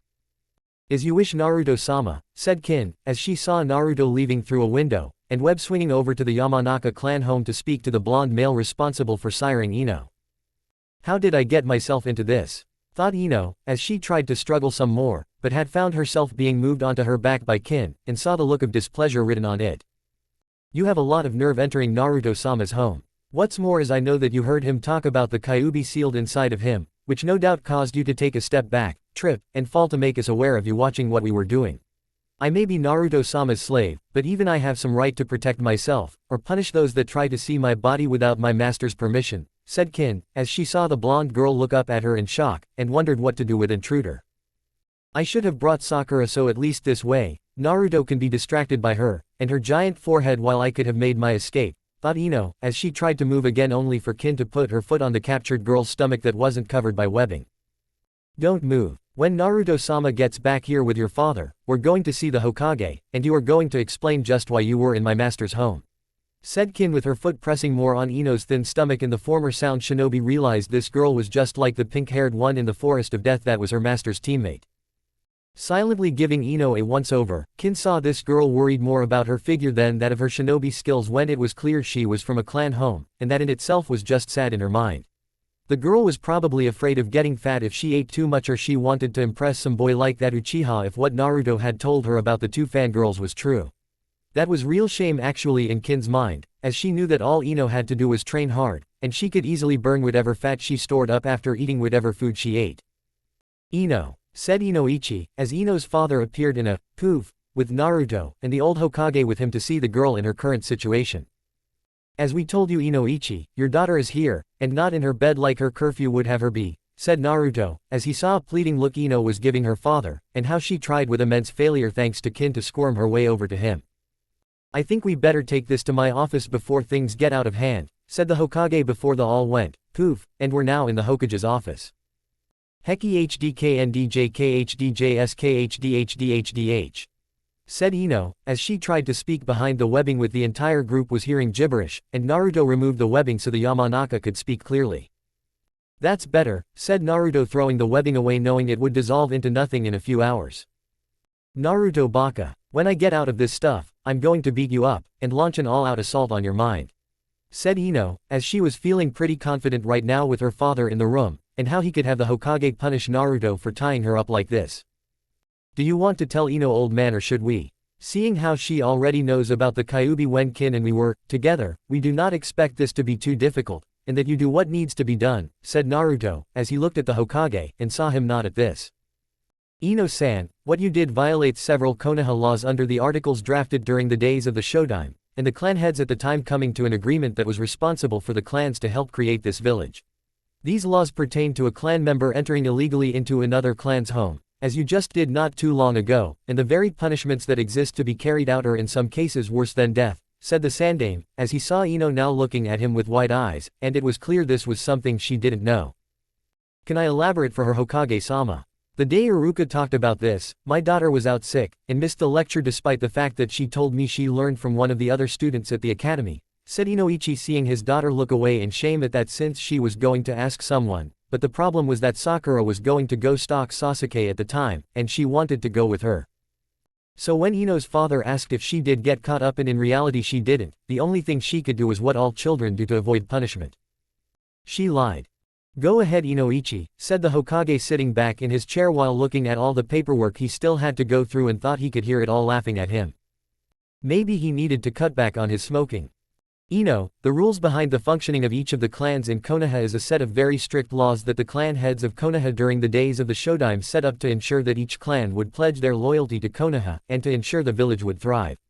After many weeks turned months, the laws concerning the village clans had finally been finished after the clan heads with the Shodaime secured the final law that pertained to a clan's security. Each clan was granted a means of privacy, as well as rights that prevented the Hokage from interfering in their private clan rituals, or the traditions they created for their clan. One such was the punishing of intruders that came from another clan should they be attempting to learn secrets that pertained to that clan. Like the Uchiha clan trying to learn about the Inuzuka clan's family jutsus in hopes of countering them with their Sharingan being an example. Such things are not tolerated in Konoha, and what you did, Ino, is a very serious offense that could warrant you to stop being a shinobi altogether or even your own death, said Inoichi, as he saw his daughter look at him with surprise, and then fear since she didn't want either to happen to her. What? I don't want to stop being a shinobi or even die for that matter, said Ino, as she felt it was unfair that she didn't know that Naruto was part of a clan, and that only now when she did something supposedly wrong did she get punished for it. Regardless, Ino, what you did was stupid, irresponsible, and at the moment has placed you at the mercy of one Namikaze Uzumaki Naruto, said Inoichi, as he had been told along with the other clan heads about this in secret away from the other councils, and was glad they didn't know since they would have ultimately used the boy for their own ends or just killed him. Namikaze. Like the Yondaime. Wait, that means that Naruto is said Ino, as she looked at Naruto with his mask off, and after seeing the image of the Yondaime from her memory of it when she was younger to his, it hit her like punch from Sakura's fist. The son of the Yondaime. You have entered illegally into the Namikaze clan home that Naruto currently occupies with his slave Tsuchi-kin, said the Inoichi, seeing his daughter looking down with sad, fear-consumed eyes, and Yamanaka clan head looked at the old Sarutobi for help. Sadly, the old Hokage could do nothing but shake his head, as the punishment that was to be delivered was ultimately up to Naruto, and Hiruzen didn't dare to even guess the thoughts of the young Namikaze. So what happens to me now? I mean, what kind of punishment am I getting? Said Ino, as she looked from the Hokage to her father, who looked to Naruto, and the boy ran a hand through his blonde spiky hair. Since Ino knows about the Kyuubi, we feel that while death is a possible punishment, it shouldn't be done since it would only incite a riot with the people of the village, and since she now knows another S-class secret, it would be best if she not become a civilian.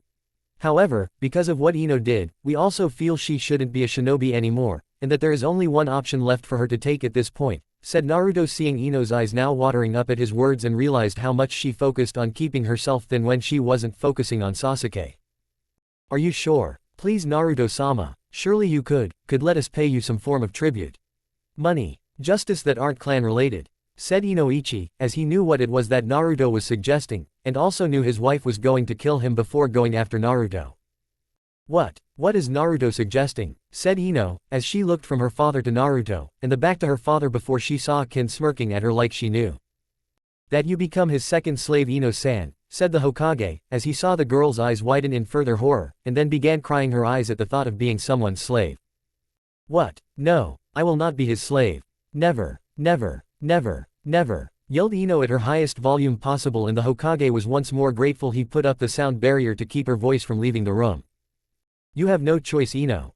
It's either this or you become a civilian with your mind erased, or the third option being death by public execution for breaking several S-class laws that the two councils won't be able to turn over, said Inoichi, as he saw his daughter look at him in shock once more, and then at the Hokage seeing him nod his head in agreement. If you choose to become a civilian, your chakra will be sealed off, and your father will have to erase all your memories of you being a member of the Yamanaka clan before having you become a ward of the village. Thus you would be an orphan like Naruto was for most of his life, with a simple job somewhere in the village, and would not know any of your friends from the academy. They wouldn't be able to talk to you like they knew you, they would have to start all over again like you would, and would be forbidden from telling you of your past life, said the Hokage, seeing Ino taking in her options, since that was the price of not being a slave or being executed.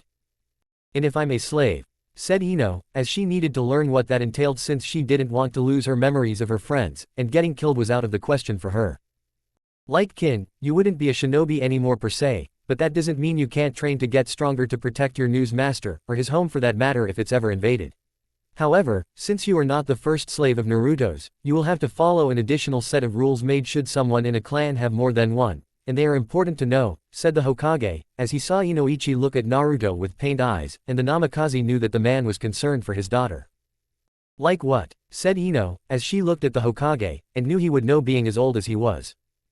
For instance, when Naruto is not around to give you orders, Kin will be, as she will be empowered by Naruto, and become his head concubine.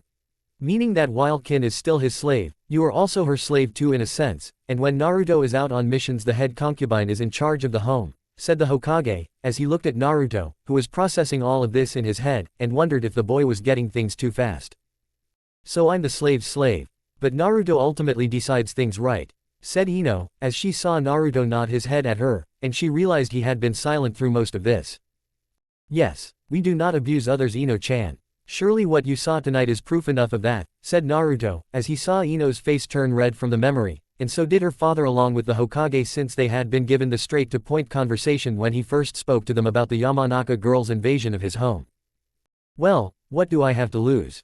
I mean, I can't have my memories erased, since I will lose the friendship I have with the others, and being publicly executed would bring shame to my family.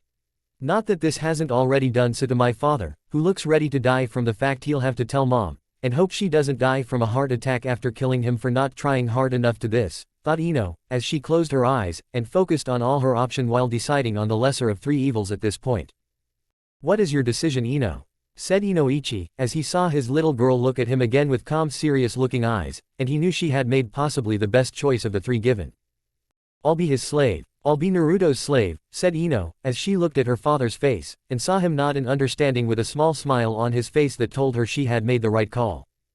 Very well. Since it's late, I'll let Ino go home with her father, and have him bring her to me tomorrow to begin the process, said the Hokage, as he saw Inoichi, and Ino nod at this, since this would be the last night the girl would sleep as free person did.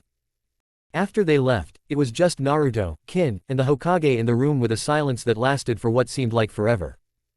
Her mother isn't going to be happy with us, said Naruto, as he had met the woman once, and the look she gave him had spoken volumes in what she thought of him. Yes, and no doubt she'll try to see me about stopping this. Now if I could only get this damned paperwork done, said the Hokage, as he looked at the pile that would no doubt waiting for him tomorrow, and the pile that would be on top of it in the morning. Why not use shadow clones? Said Naruto, smirking at the Hokage, who looked at him like he had just found the secret to eternal life, and was giving it to old Fire Shadow. Of course, Minato, you brilliant asshole. That was your secret the whole time, yelled the Hokage, as he was finally free of the damned chains that had held him to this task, and made 2 shadow clones to get through the remaining paperwork before him. Just remember you owe us again, old man, said Naruto before turning into his venom form, opened the window, and motioned for Kin to come to him so they could go home. Of course. Name it. Anything you want, I'll try to grant, and see it happen, said the old man, who was more than willing to help the boy since he just solved the most evil thing a Hokage can do outside of killing off an entire clan within the village, and having the said killer become a missing nin to infiltrate an evil organization bent on world domination. Naruto told him and took off with Kin Web swinging home while Sarutobi left in a poof, with a grin on his face as he recalled Naruto's request. Don't tell anyone our last name is Namikaze until after we win against Neji. We want to see the look on the people's faces when they learn the truth. Chunin exam finals a few days later. The day was an exciting day for everyone in Konoha, as people were gearing up for the matches taking place in the stadium with bets being placed, and high-priced clients in their seats waiting for prospective shinobi showing off their skills. The rumors behind each match were also growing, as people thought Hyuga Neji would win given his title as a prodigy, and how he was from the noble Hyuga clan, making his chance of victory even higher against the academy dead last that was Uzumaki Naruto. That wasn't the only rumor, as it was also rumored that a secret marriage was set up between Aburame Shino and Subaku no Tamari, with the fight being a formality by both families to see if each child was worthy of the other. Kankuro had heard that particular rumor before, laughing at Temari's misfortune, only to have himself get hammered into the ground by his big sister, and her iron fan, with a big emphasis on the iron part that she used to hit him with. Currently, all participants were in the arena to await the arrival of the Cage, who was not really the Cage at all, but rather Orochimaru in disguise, and only a few people knew of this, including the Hokage himself, but the old man knew not to tip the hand he had against his former student, and knew that in order for his trap to work, Orochimaru would have to spring his first, and when it happened the snake would find himself not the predator, but rather the prey. "Where's Ino? She should be here," said Sakura, as she was sitting with her teammate that was her not-so-secret crush, and her sensei sitting behind her with his book in hand. The rookies that didn't make it to the finals all sat together with their senseis to cheer on their friends and hope that they were able to pass to qualify to being a chunin. "Ino's not here because Ino isn't a shinobi anymore," said Asuma, as he had been told the specifics by his old man, and couldn't believe Ino had done something so stupid like what she did a few days ago. "She quit," said Sakura, as she knew that wasn't Ino at all, and wondered what happened to make her give up being a shinobi. "No, it's complicated. Talk to Naruto after the finals and he'll tell you if he feels like it," said Asuma, as he lit his cig and ran a hand through his short hair. An emergency meeting for the rookie 9+ guy was called, and the Hokage had explained the situation to the group about what happened with Ino. Kurenai was a little peeved at this since she didn't want anything perverse to happen to Ino given how this village was filled with male perverts, and she was unsure of Naruto's intentions towards the Yamanaka girl. Asuma was stunned since his team had been effectively disabled and would need to find a possible replacement. Guy was stunned though. He went on about Flames of Youth and how he was sure that Naruto would treat Ino right if he already had one slave on his care that was happy. The other rookies looked at each other in surprise, then at each of their senseis, who all had nodded in full agreement since they knew, with the exception being Kakashi since he was late to the meeting and missed out on a few key things about his only student in the exam finals. In the stadium grounds, Naruto eyed his opponent 2 genin down, and saw Neji looking back with a smirk on his face, knowing it would upset the Namikaze. It succeeded, but Naruto wasn't going to let that get to him, as he knew that was what the Hyuga wanted, and kept a cool face even though Kyuubi was telling him to rip the Hyuga to pieces for what he did to Hinata. Speaking of Hinata, Naruto looked up towards the stands to see Hinata sitting in front of her sensei next to Kiba, having been freed by Ibiki after an extensive investigation, and he saw she was looking at him with hope, yet with worry all the same. She wanted him to win, but Hinata also didn't want Neji to be hurt to the point that her cousin would once more blame family for this, and take it out on her since she never used the cage bird seal on another member of her clan. Well, technically Hinata had used it once, but that was only because she was ordered to so she would know the hand sign for it, and after she had used it on the branch member that was her test subject she quickly apologized to him. Once the elder teaching her had left the room, of course, since had she done so sooner would have made the elder frown down upon her being. "She wants you to be merciful to this arrogant whelp. My version of mercy would be to kill him now rather than leave him alive without his senses to guide him through life," said the Kyuubi, as he hated arrogant humans and wished Kami had wiped out the entire species from the earth. "I have an idea on what to do. Can I count on you to counter Neji's gentle fist strikes when he seals off my chakra points? Not that I won't need them thanks to venom, but I'd rather I not feel like I've been stabbed with hundreds of invisible needles, and feel a lot of pain," thought Naruto, as he found it interesting. He said, "I, rather than, we," in his mind, and went on the assumption that since it was his mind he would always be like that in his head. Do foxes hunt rabbits? Said Kyuubi, as he drooled, and licked its lips at the thought of munching on a rabbit the size of the Hokage Tower. Welcome everyone to Konoha's Chunin exams. As you know, these exams are done to test genin in order to see if they are worthy rising up in rank to Chunin. This is a match that is to be enjoyed as it will be to watch, since we have quite a degree of candidates here for the Chunin exam finals. So sit back, relax, and enjoy the fights that are about to take place, said the Hokage, as he heard cheers within the stands, and the feudal lords looking on with excitement. Especially since Sarutobi had let it slip to a few of them Naruto's real name and got their blood pumping with excitement, not knowing the crowd would think it was for Neji or Subaku no Gaara. Would Uzumaki, Naruto and Hyuga Neji stay here while the others go to the fighter's box above to wait for their matches, said Genma, as he had taken over for the sickly Junin, who had been seeing to the defense of Konoha with his girlfriend in Anbu, and made sure that Tsuna's invasion was nullified from outside of Konoha's walls. With all but the two genin leaving the arena floor, and wondering why a large portion of the people watching were giving Naruto angry stares, the fighters went to the fighter's box. As they waited, they saw Naruto transform into his humanized Venom form, and saw the shocked looks from the crowd, with some whispering to themselves that the demon could change into something else, along with other things too. That form won't help you. It is fate that you lose to me, said Neji, who knew better than to use his Byakugan to read the boy's emotions, and trying to see the chakra network that Naruto had. If we hear one more word from you about fate, we're going to shove our foot so far up your ass, we're going to use you like a shoe, and walk around Konoha to find something to walk properly with to counterbalance, said Naruto, seeing Neji scowl at that, since no one outside of the boy's own clan had ever talked down to him like that. Now there's a guy with some balls. Wish the thought of getting a boyfriend was done at a better time. Maybe Gaara will let me have him after the invasion is over and I can have him as my prized boy toy, thought Tamari, as she licked her lips slightly, and wondered just how skilled the boy was outside of being a shinobi. I'm going to enjoy crushing you in front of Hinata-sama. The doctors said she should have been out a week before the exams, but by some miracle she got better, and the pain she felt in her chest had left her. When asked if she had any visitors lately, Hinata-sama turned bright red, and fainted like she normally does when around you, said Neji, as he got into his gentle fist stance, and then activated the Byakugan to help defend against Naruto's attacks. Are you going to say what you want to say, or are we going to do it for you? We are the reason why Hinata-chan got better, and how it happened is not something we would tell to the one who would betray his own blood for petty revenge, said Naruto, motioning with his right hand for Neji to come at him before turning the hand into a fist with a certain finger sticking up that made the Hyuga prodigy red in the face. Why is that boy making that gesture, father? Said Hanabi in the stands, and Hyuga Hiyashi wished he could melt into the floor right now. Uzumaki-san is just showing everyone why he thinks he's number one in this fight, said Hiyashi, as he hoped that would be a good answer for the time being, and hoped it would hold out until Hanabi grew up into a mature Hyuga adult. So I should do that too when I fight someone, said Hanabi, as she had seen what finger it was, and wondered if she could do it.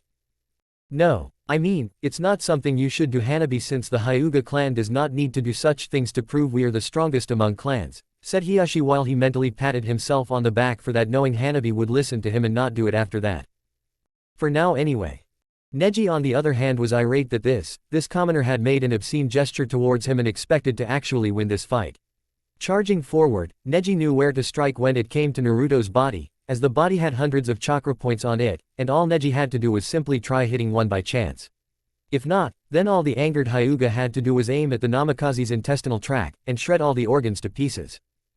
Naruto, seeing Neji coming at him, leapt away a good 20 feet before landing in a crouch, and wagged a finger at the Hyuga boy.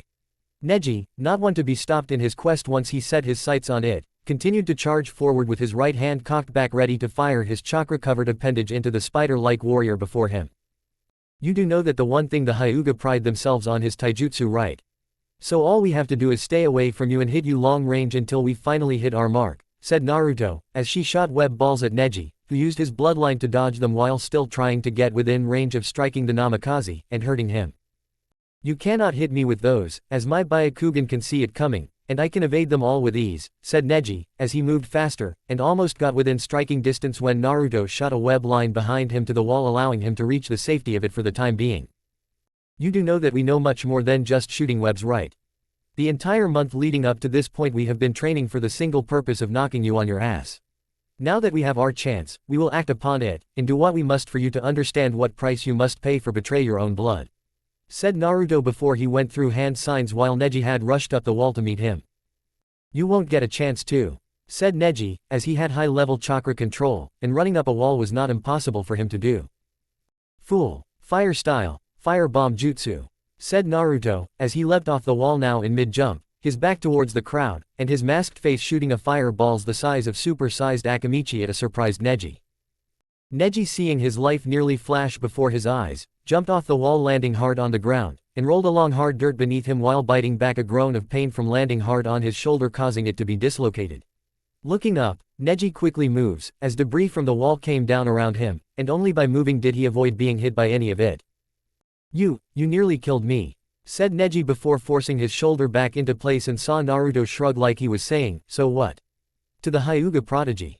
Oops, what did you expect us to do in this fight? Roll over and die. We're not one of your pathetic family members that thinks that it's fate when something happens to them and just accepts it. There is only one Hyuga in Konoha right now that doesn't accept fate, and you're not her, said Naruto, as he looked to Hinata, who was blushing, and let out a squeak of annoyance at being mentioned. Hokage booth. The boy is very skilled, Hokage-sama. I was under the impression that he was the dead last at your academy. What has changed? Said Orochimaru disguised as the Kazekage while watching the battle become interesting. Naruto has had some unique changes in his life and finally got a proper teacher to learn from. When it comes learning though, that is a secret that I can't tell you, Kazekage-sama, said Sarutobi, who looked at his former pupil in disguise, and smiled playfully like he would if it was the real Kazekage sitting next to him. A proper teacher. I thought he was on the same team as the Uchiha. Surely Hitaki Kakashi, who was the Yondaimi's own student, would have taught both boys something, and helped in the young Uzumaki's training, said the Kazekage, as he tried to learn more about this situation by avoiding the topic of Naruto's mysterious sensei, and the one that the boy had before to find the current. Sadly, Hitaki-san has only taught the Uchiha, and has yet to teach his team anything while whole. Hopefully, Naruto will win the finals, and allow me to promote him to the rank of Chunin, said Sarutobi, as he had every intention of promoting Naruto after this, whether the boy won or lost the finals, and clean up the councils once this whole thing was over. Really? The Uchiha's development doesn't really show then, since he lost to the eldest of my 3 children during the preliminaries, if from what their sensei reported to me, said the Kazekage, as he had been quite surprised that Sasuke had lost, and quite upset that it ruined his plans to nab him without his sensei being close by. The Uchiha expects everyone to hand everything to him because he is considered the last loyal Uchiha in the leaf.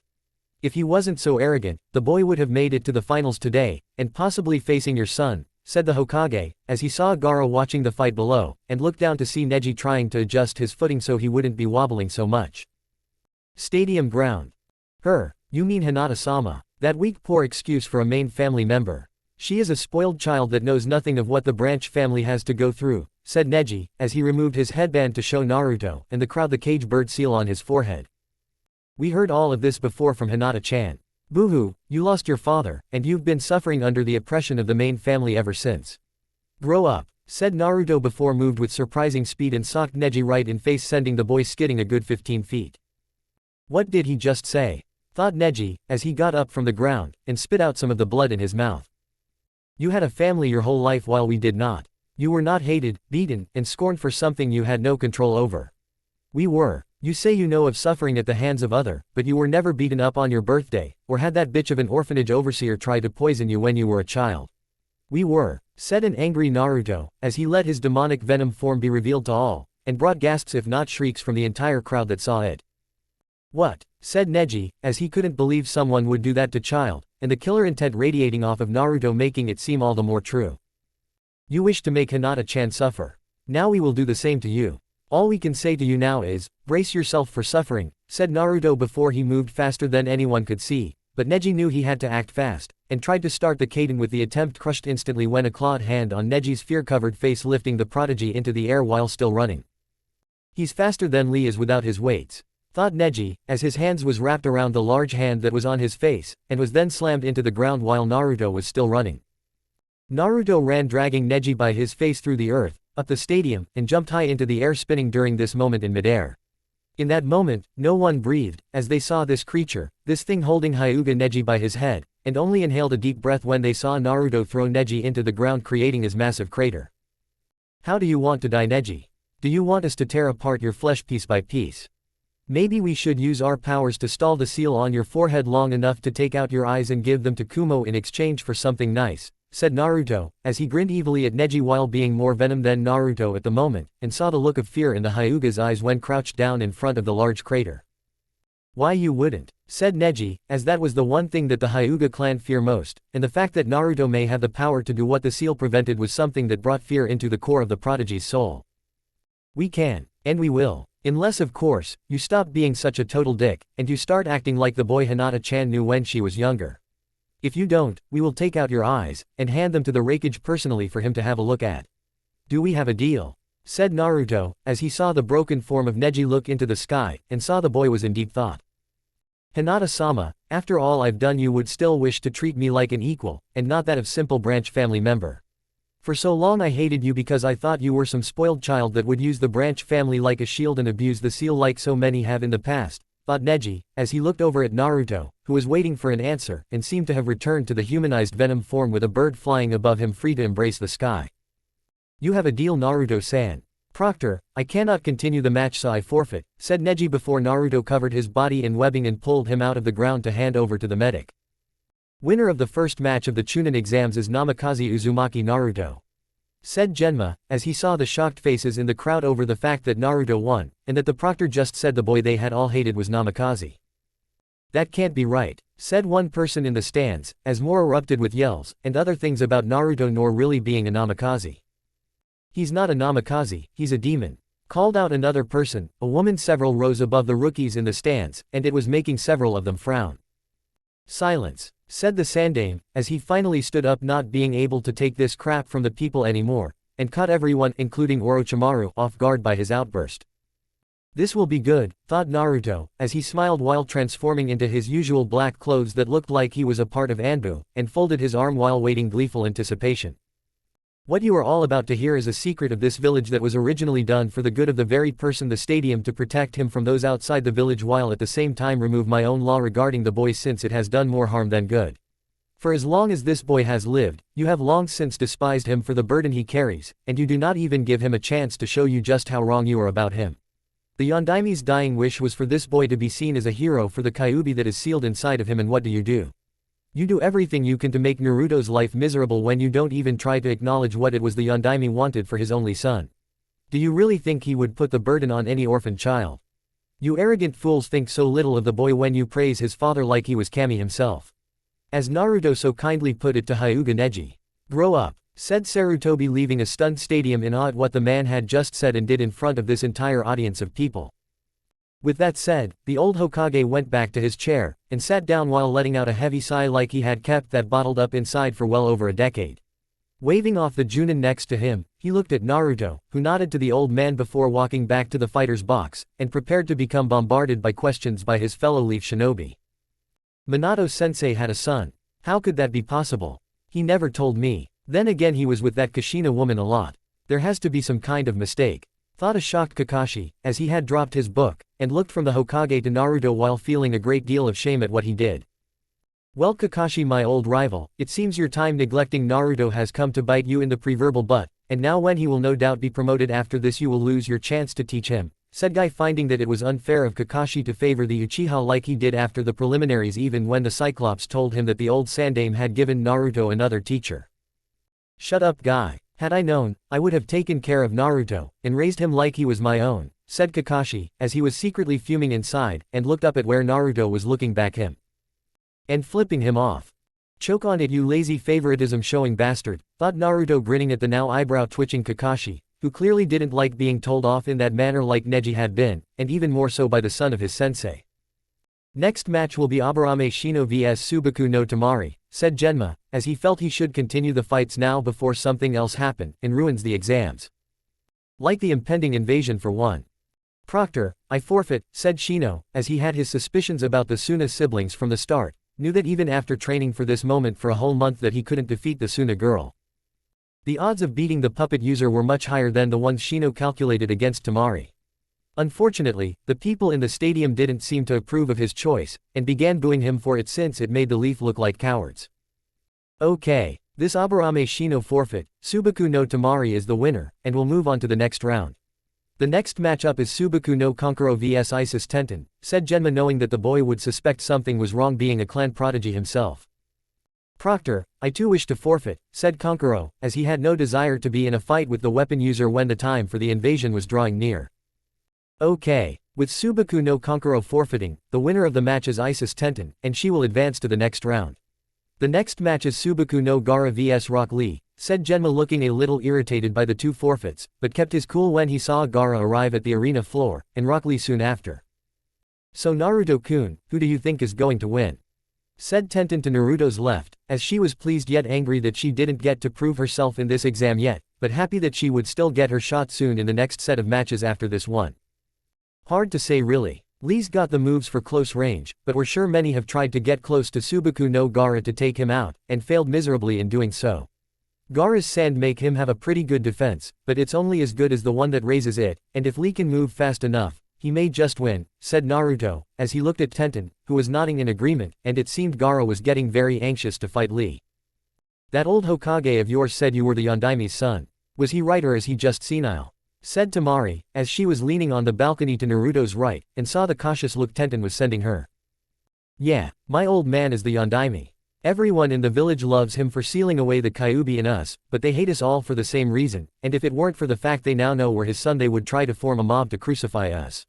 Now we expect apologies from them, with pleas of forgiveness, and them begging us for mercy for their past sins.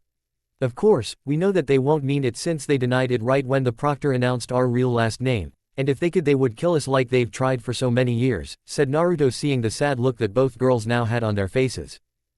My little brother is hated for the same reason as you, but he can defend himself due to sand around him, and he's not afraid to kill those that stand in his way, said Temari, as she saw Naruto nod at this, and the Suna girl suspected that the Namikaze knew about Gaara's own tenant. Judging from the looks of his baggy eyes, Gaara hasn't got a lot of sleep since he was first brought into this world, and the smell of blood coming off of him tells us that he's been feeding his demon a lot over the years. How strong is his seal? Said Naruto, as he saw Temari about to answer, but Kankuro stopped her, and glared at him. It's none of your business. Stay out of it, said Kankuro, as he really didn't want anyone tampering with Gaara's seal, and possibly make things worse. We were just asking because if the seal is too weak or unstable, it would easily explain your brother's current bloody lifestyle, and with a seal master the one on Gaara could be corrected, said Naruto, seeing Temari's eyes widen in shock, as she was always told the seal was done that way to bring out the full potential in Gaara, and it was done to make her brother stronger. You know this to be for a fact, said Temari, as she had always cared about her little brother, and seeing him act like a monster tore her up inside. Yep, we also happen to know one such seal master. We also know about the invasion you three are taking part in, said Naruto, seeing Temari and Kankuro pale while Tenten drew one of her weapons. What? Said Temari, as she backed away from Naruto, and saw him still staring down at the fight taking place between Gaara and Lee. Lee was holding his own right now, but it looked like the poor boy was getting a bit tired from trying to wear down Gaara, and Gaara himself, while taking a few hits, had endured whatever Lee dished out. You heard us, Temari-chan. Now we know your brother down there is involved, but if you convince him to help us fend off your Suna comrades, we will strengthen his seal, and help him with his insomnia, said Naruto, as he saw the blonde pigtailed girl looking at him while deep in thought, and she wondered if she could do that. On one hand she would be betraying her village, but on the other she would be helping her little brother, and possibly give him a life outside of being a psychopathic killer that was possessed by a psycho sand demon sealed inside of his body. Her thoughts on the matter were interrupted when Temari heard a scream from Gaara, and upon turning to the arena ground she saw him spitting out his blood. After Lee had taken off weights he apparently had on, the boy went super fast compared to before, and landed several solid punches to Gaara's jaw, followed by a spinning kick that broke through the sand armor around his skin. Gaara had never seen his blood before, so it was only natural that it freaked the red-haired kid out, and given Shukaku of the Sands was inside his head didn't help much either for rational thinking.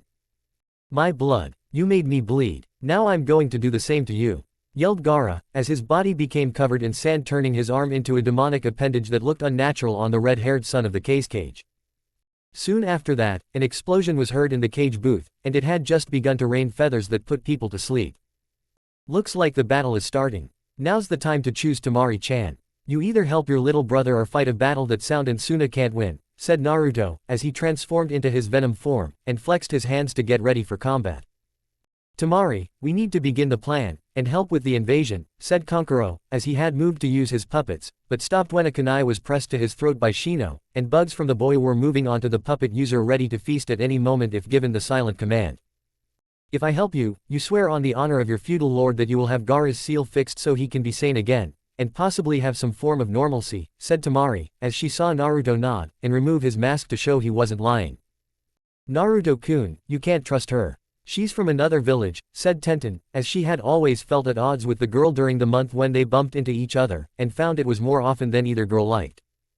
Temari-chan's brother is suffering Ten-chan. Suffering we know all too well. Trust our judgment, said Naruto, as he looked in Tenten's direction, and she could see there was no point in arguing with the blonde demon vessel. Oh, I trust you Naruto-kun. It's this girl eyeing you that I don't trust, thought Tenten, as she had seen Temari eyeing him like he was her favorite candy, and how they were aimed at his muscled body. His strange black uniform with the spider symbol did little to hide. We swear it Temari-chan. Now let's go calm down your brother before he makes a real mess of things, said Naruto, as he has his mask back on, and ready to handle her little brother currently looking more monstrous with each passing second.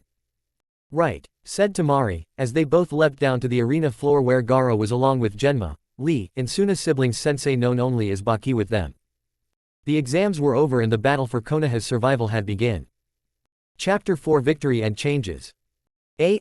First, I just want to say that I was surprised by the numbers in the poll I set up for which FICU wanted to be updated by me, and that Symbiotic Uzumaki won by a lot. A dog's fox came in second place, believe it or not, and slowly decreased in numbers from there on out. That being said, I ask you to sit back and enjoy this chapter. Enjoy.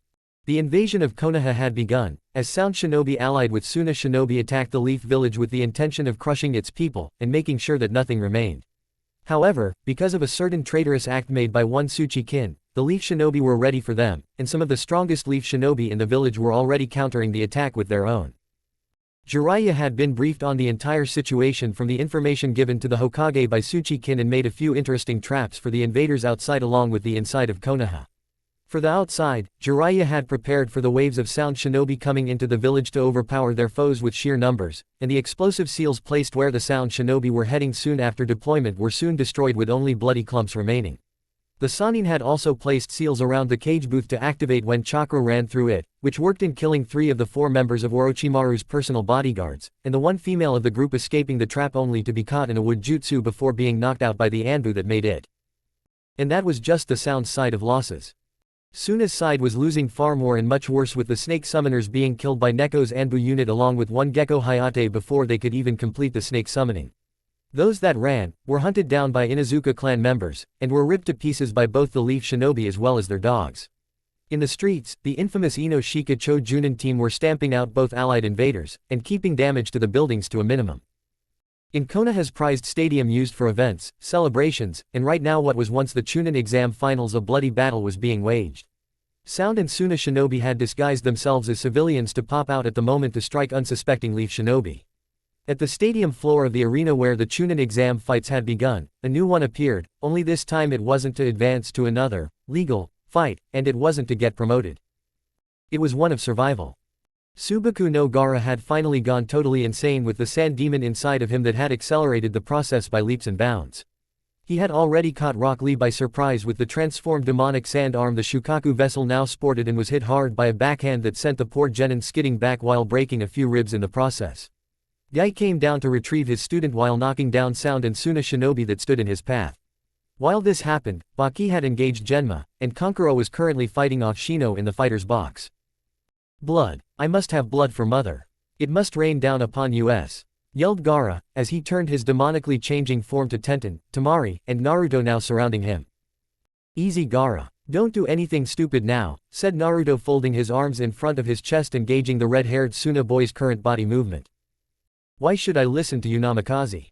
Just because you have a stronger beast inside of you doesn't make you stronger than me. I will crush you with my sand and gain true existence, said Gaara, as he snarled at Naruto, and got ready to shoot his demonic sand arm right at him when Temari stepped in. Gaara, stop. Don't you see we're being used? We can fix your seal, to take away the insanity, and you can finally sleep without being destroyed from the inside by the demon our bastard father placed in you. Isn't that what you want, Gaara?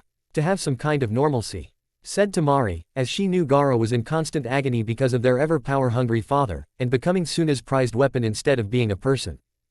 I don't care what happens to me, Temari.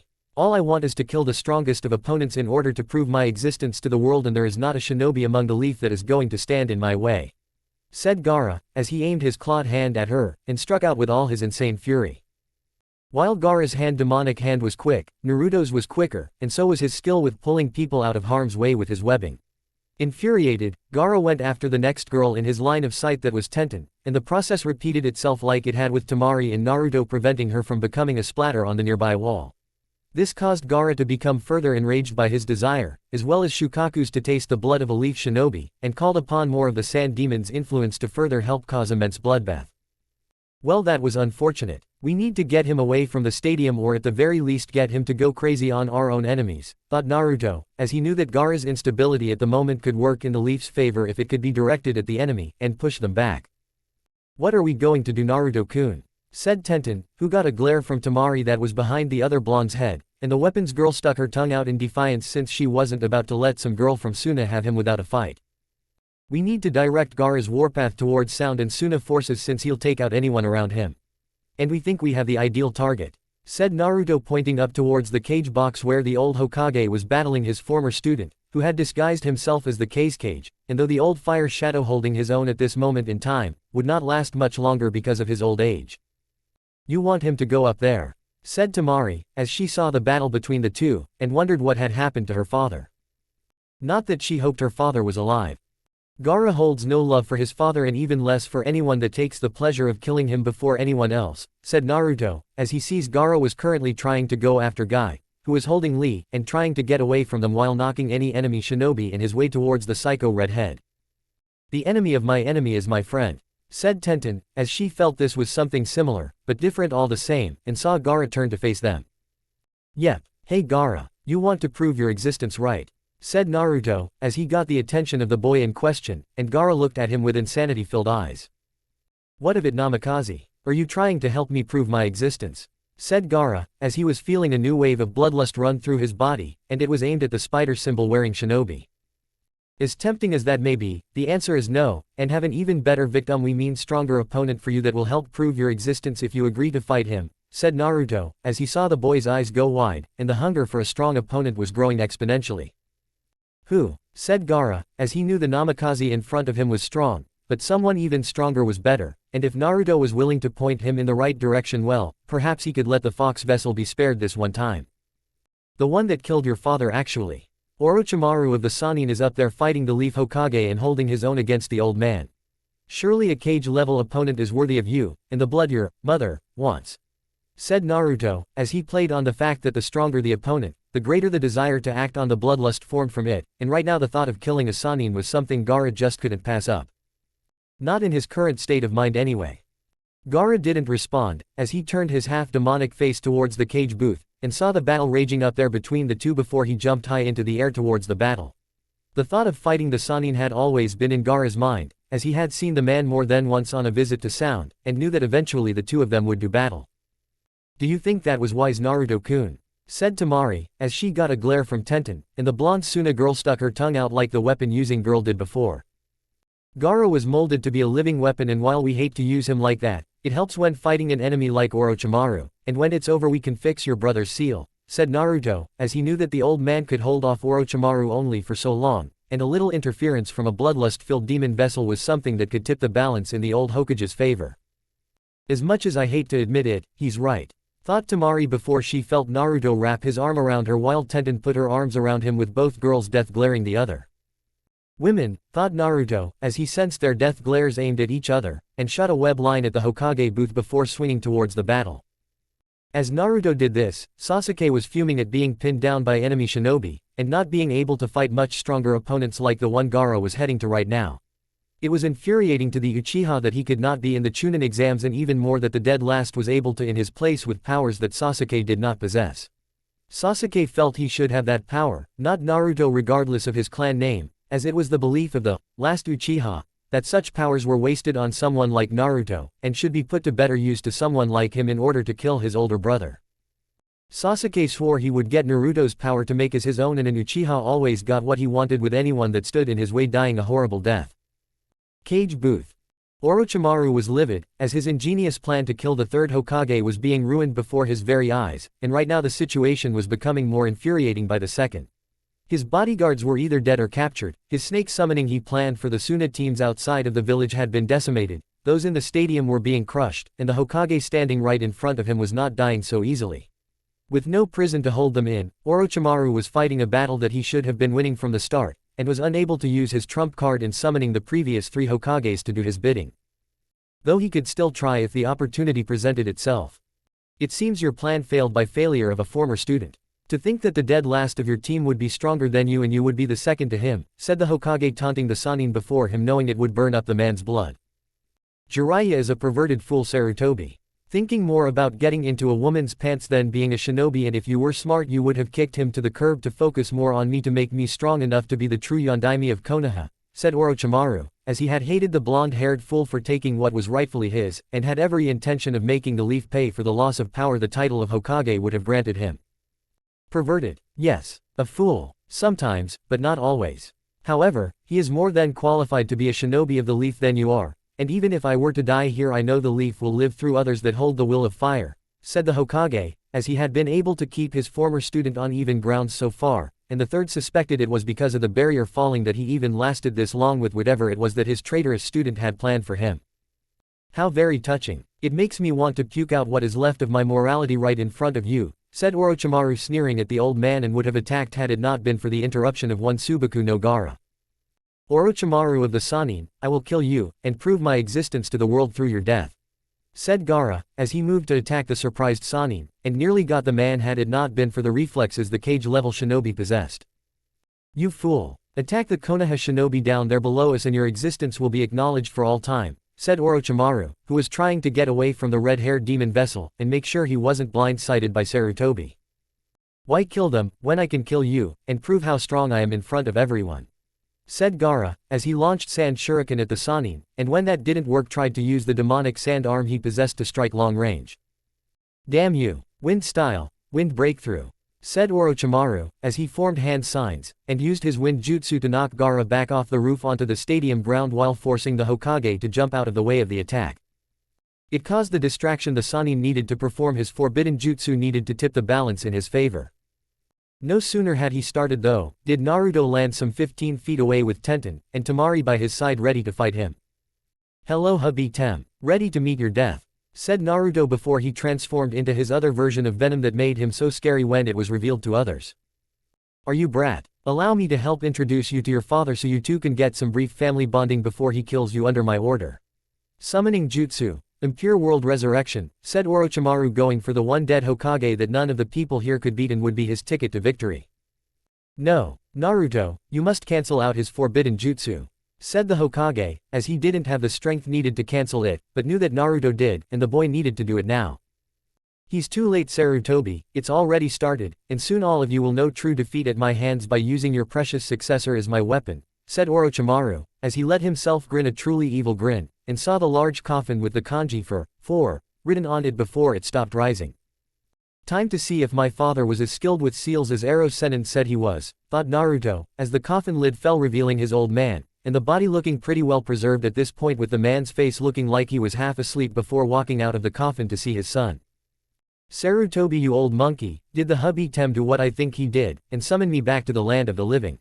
Said the Yondaime, as he looked at the aged man, who had a few tick marks on his forehead, and wondered if he could possibly kill a dead man. Yes, but do you have to call me, old monkey? If you weren't dead I would kill you for that, said Sarutobi, as that nickname was embarrassing, and while he could tolerate being called old man, being called old monkey was worse. Father, said Naruto, as he removed his venom face, and looked at his old man looking back at him with surprise. Naruto my son, I see you have grown into a fine young man, and I see you have acquired some strange power. Tell me, has the village been treating you well, and seen you as a hero? Said the Yondaime, as he had hope in his eyes, and wished his dying wish had been fulfilled. No, they haven't, said Naruto, seeing the shocked and sad look on his father's face. I see. I'm sorry Naruto, but I had no choice, and did what needed to be done. I know I chose the village over you, but it is the job of the Hokage to do what is right, and if it means doing what I did, well you know when you take the title someday, said Minato, as he turned to look back at Orochimaru, who had kunai with a paper seal written on them, and grinned evilly at them. Enough of this family reunion. Soon you both will be dead and you can spend all your time catching up in hell. said Orochimaru, but before he could plant the seal tag into the Yondaime's skull, the kanji of the Shinigami appeared on the Namikaze's forehead, and the said man quickly summoned a rasengan that made contact with the shocked Sannin's stretched out hand, causing it to obliterate it. Surprised. You should have done your research on how I died exactly, Orochimaru, and that when one gives their soul to the Shinigami you are bound to him for all eternity, said Minato, as he grinned at the currently wailing in pain Orochimaru, and before the Sannin could jump to freedom, he was pulled down by Naruto's web line onto the roof floor. You didn't think we were going to let you go on account of your missing arm, did you? Said Naruto, as he shot another web line to the Sannin's remaining hand to stop him from using any one-handed jutsus, and the lovely ladies beside the younger Namikaze hand their feet on his back with their weapons drawn. You ready to finish what you should have started, old monkey? Said Minato, as he saw the third shake his fist at him, but sighed knowing that the name was forever his so long as Minato kept it up even now, and took out the Sarutobi clan sword he had taken with him for this moment. Time for you to go meet the Shinigami himself, Orochimaru, said Sarutobi, who saw the Sannin struggling to get away, but was stopped by Tenten stabbing him in spine, and Temari smashing the joint connecting the man's remaining arm to his shoulder with her iron fan. This can't be the end. I am Orochimaru of the Sannin. I am a god compared to all other beings on this earth, thought Orochimaru, as he tried to get away once more, and found it increasingly difficult with his injuries. Time to die, my disloyal student, said Sarutobi, as he pierced Orochimaru's skull with his sword, and pulled it out to wipe the blood off of it. Well, that was pleasant, said Naruto, as he walked up to them changing into his normal clothing, and looked at his father's form starting to decay with the kanji for Shinigami leaving the former Fire Shadow's forehead. Man, this really sucks. I only just became summoned here and I have so little time to spend with my forsaken son. What the hell have you been doing while he was growing up, old monkey? Don't tell me you let those councils push you around, said Minato, as his body began to decay faster, and the old Hokage looked a bit guilty. They threatened to remove me for Danzo if I didn't bend to someone of their demands, but I did what I could despite that, and Jiraiya hasn't exactly been the proper guardian either until recently, said the Sandame, as he was not going to take all the blame for this, and could easily pin most of it on Jiraiya. I should have known. Jiraiya never did have a level head since he thought more often than not with the other one between his legs. Well, hopefully you gave the super pervert a good beating, son, for neglecting you like he did all these years, and made him fully understand that in doing so makes him a total baka, said Minato, who smiled at Naruto, and the boy in return smiled back. Of course, though I did have help from the many beautiful women that were in the hot springs he was peeping on, said Naruto, seeing the two girls infatuated with him looking at him with raised eyebrows, and the unasked question that was going through their minds was, what were you doing at the hot springs? Or the more obvious statement that they wanted to say that was, I should have been one of the beautiful women beaten up that super pervert to gain Naruto-kun's favor. Among others that were different on all fronts. Take care, Naruto, and find happiness no matter where it may come from. As for you, old monkey, you better take better care of my son, or so help me I'll cut open a hole in the Shinigami's belly to come back to kick your ass myself, said Minato, as he saw more tick marks on Sarutobi's head, and Naruto laughed at the time bomb his father had just created. I make a mental note of it, but I have a question for you before you die, and I would like an answer. Do you think right before fighting the Kyuubi that you could have, oh I don't know, told me that you used shadow clones to do all that goddamn paperwork? Said the old Hokage, who looked ready to pound the decaying, and current sheepish Yondaime before him. Oh, about that, you see bye, said Yondaime before his body turned into ashes, and said ashes were scattering to the winds, leaving Naruto raising an eyebrow, the two women sweat dropping, and the old Hokage more red with anger than ever before. I'll see you soon, Minato. I may be alive now, but I'm old, so I'll die eventually, and when I do we're going to finish this little conversation, thought the Sandame, as he wanted to beat the crap out of the remains of the ashes left behind, but couldn't since he was getting tired from the fight from Orochimaru, and before he could reconsider it the ashes were gone. Konoha days later. The invasion by Suna and Sound ended soon after the news spread of Orochimaru's death, with Suna forces retreating while Sound Shinobi surrendered on the spot to await further interrogation. Gaara had been captured quickly by Jiraiya shortly after the boys' fall to the ground, and the Sannin had used the five-pronged seal to make sure that Shukaku didn't get out while he was unconscious. After that, Jiraiya took Gaara someplace remote, and began working on improving the seal to work at the potential it was supposed without all the negative side effects the case cage didn't care his son would have. As for the Sandame, he made sure that the councils knew that he was very much alive, and just like he thought, they were very much surprised that he was. Upon taking his seat, the Sandame began to tell what happened with his encounter with Orochimaru, and how he summoned the Yondaime to the battle only for the plan to backfire, causing the end for the late Sannin. This made the two councils sweat at this, since the Yondaime made it clear that he wanted his son to be seen as a hero, and they kind of made sure the village did the exact opposite. What's more, with the public now knowing about Naruto being his son, made things really difficult to explain to the various feudal lords and previous clients now looking at the leaf with suspicious eyes. It was no different when it came to the villagers and shinobi of the leaf too, since they were the ones that hated Naruto from listening to the councils. Many in the village had tried to apologize to Naruto, but found that he wasn't listening to them, or when they tried to, he would web swing away. And that was when he was being nice. Flashback -1 day prior.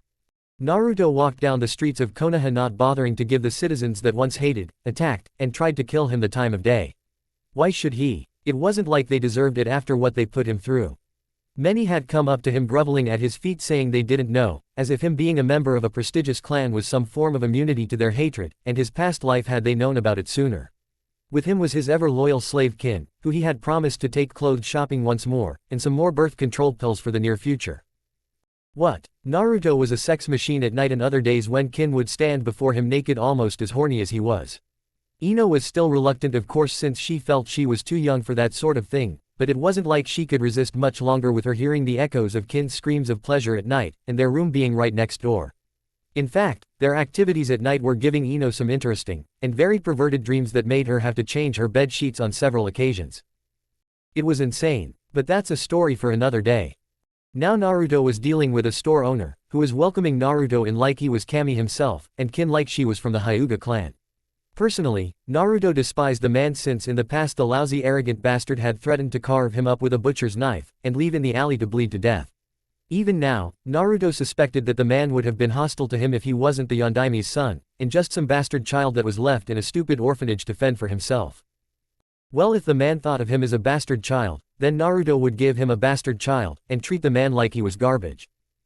Will you be needing anything else, Naruto-sama? What about the lovely woman here? All on the house. Take what you want, said the shop owner, who months, and even years ago would have rejected the boy from entering his store in less than a second. Now, however, well, things changed. Hold that thought. Kin-chan, be a sweet sexy slave, and please wait outside with your things. Your master has to talk to the store owner in private about some personal business, said Naruto, as he looked at the man, who seemed confused, but slightly pleased at doing more business with the Namikaze, and even hoped it would help make amends for past insults.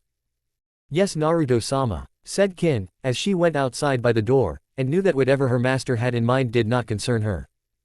Now, where were we? Oh yes, you wanted to sell me something, didn't you? Anything we wanted, correct, said Naruto, as he walked towards the man with intense blue eyes, and could see the man was getting nervous. Yes, Naruto-sama, who wouldn't want to sell goods to a clan like yours? Said the shop owner, as the blue eyes were making him nervous now, and the black clothing the boy wore was rippling slightly. You did years ago when we tried to enter your store and you threw us out because of what we held. You threatened to carve us up like a chicken before leaving us in an alley to die slowly. Now that you know we are the son of the Yondaime, you wish to kiss our feet and our ass in order to make up for past treatment like it didn't even happen. To us, that simply doesn't cut it, and we feel you need to pay a price for it, said Naruto, as he transformed into his humanized venom form, making the store owner back up in fear. Please don't kill me. I'm sorry for what I did. I was just following the majority of the people, said the shop owner, who was now a fraction of an inch from pissing himself silly. You're sorry for hurting us, insulting us, and threatening to do seriously harm, despite that we are not the demon fox we hold inside of us. Perhaps you want the demon to be let out to cause you bodily harm and maim you for life that would be worse than death, said Naruto, as his form began to ripple again, and the cracking of his hands when clenched into fists was making the shop owner go into a near panic state. No, I mean yes. I mean look, how about anytime you come into my store, I'll give you anything you want for free, and all your friends when they are with you, said the shop owner, as he looked outside to see Kin standing idly by the door, and waiting for her master patiently. Now you are trying to buy me off. We don't want your money, what you have to offer in your store, and we certainly don't want your false pleas for forgiveness, said Naruto, as his anger increased, and the man backed up into a wall. What do you want? Said the shop owner, now looking at Naruto with fear, and saw the rippling increase further. What we want is for you to feel our pain, said Naruto, as he transformed into his demonized venom form, and was now towering over the quivering little man. The last restraint the shop owner had in not wetting himself left at the very moment. Mercy. Please show mercy, said the shop owner, as he didn't want to feel any pain that karma dictated he feel, and should feel for past transgressions. Sorry. We are all out of mercy, said Naruto, as he gave the man a demon smile, and expanded his now clawed hands out to do some serious damage. Outside the store. Hey Kin, said Kiba, as he and Shino had been around helping with the repair work around Konoha for the places that got messed up. Ah, Kiba-sama and Shino-sama. How are you today? Said Kin, as she had met the two, and while Kiba was arrogant she did have respect for the Inuzuka clan along with the Aburame clan. I am doing all right. How are you? I understand you were sent to Ibiki for something you said about Naruto-sama during the preliminaries, said Kin, as she saw Kiba pale at that, and saw Shino eyebrow twitch at that since the man was scary. Yeah, let's just say I'm not getting any good night's sleep right now and my mom's on my case about that. She has to make some sort of reconciliation to Naruto since it's the only way not to get me executed for practically violating an S-class law while insulting the Namikaze clan that happened to be where the Yondaime was from, said Kiba, as he didn't like the fact that he got his clan in trouble and that he had to be punished for it. His late father had told him to hate Naruto, so why shouldn't he have listened to the man before he died? You should be respectful to Naruto-sama for his burden and how he had to endure pain from this village that only loves him now because of his title, said Kin, as she did not want anyone to insult her master, and she wasn't going to let this run to it. Kiba was about to retort, but was stopped when the store owner, or rather what was left of him, came out of the shop while trying to let out a scream from the throat he no longer possessed. Walking out of the store, a normal black-clothed Naruto looked at Kin with a smile on his face and motioned her to follow him. See you around guys, said Naruto, as he walked with Kin, who leaned her head into his chest, and asked him if he was okay, to which he responded saying he was. In fact, Naruto was feeling really good right now, and was going to get better as the day went on. Flashback end. Since then the people were put on notice about how groveling to Naruto was going to work, and they were going to live with the shame of what they did with the Namikaze heir putting salt on the wound every time. As for the Subaku family from Suna, they helped heal the rift between the two villages, as Kankuro took care of the negotiating with the help of Baki to aid him. Gaara was appointed the new Kazekage since he was still the strongest shinobi from Suna, and Temari was promoted to Chunin while she stayed in Konoha to help further relations in being Suna's personal ambassador. With the knowledge of what happened with Suna coming to light in wanting to break free from the slowly poisoning treaty made by each country's respectable feudal lords, a new treaty was set up so each daimyo would not seek out the other, and if they did it was something only together they could handle. If such missions did happen, the payment for the missions would be divided equally in half, and sharing of information about common enemies that would threaten their village. As for the Chunin exams themselves, 2 genin from the Leaf were promoted for their skills during the exam, and the invasion itself in protecting the village from the certain defeat that would befall it had it not been for them. Naruto was promoted of course, as he had done everything right during the exams to get promoted, and trick an unstable Gaara to go after Orochimaru. Neji's advance as well, as he showed the skills needed for being a Chunin, and he showed that he had the skills needed to get promoted, though it was recommended he go under a psychological exam before the promotion was in effect. Unfortunately for Lee, Shino, and Tenten they were not promoted since Lee's fight was interrupted by the invasion while Tenten's was a victory by forfeit like Shino's. The remaining Rookie 9, or rather the Rookie 8, after what happened with Ino, had asked about the said girl not being a shinobi anymore. It wasn't easy to explain, as Team 8's sensei was there too, and she was glaring at him quite a bit since she suspected him of being a pervert. However, the group understood, and they believed Naruto when he told them he was treating her like a person rather than property, while telling Kurenai that he had not had sex with the Yamanaka since that was the question the Genjutsu mistress wanted to ask him. Sasuke demanded that Naruto hand over his power to him on the grounds that the Uchiha clan needed it more than the Namikaze clan did in restoring itself to greatness. Sakura demanded that Ino be freed from him and called him a pervert regardless of the fact he had not done anything to Ino. Naruto of course said no to both individuals since the slavery was permanent unless he chose to alter the seal so she would be a housewife instead, and he told Sasuke that his power was his own while telling the Uchiha to grow from the skills his clan home possessed when he wasn't training with Kakashi. Speaking of Kakashi, the man was trying to get back in Naruto's graces, and was making every attempt he could at wanting to train his student that was his sensei's son. Using good old-fashioned karma as his best weapon in this situation, Naruto ignored Kakashi, and told the man to stay away from him or else he would be put into the hospital with only gay porn that would be read out loud by the nurses.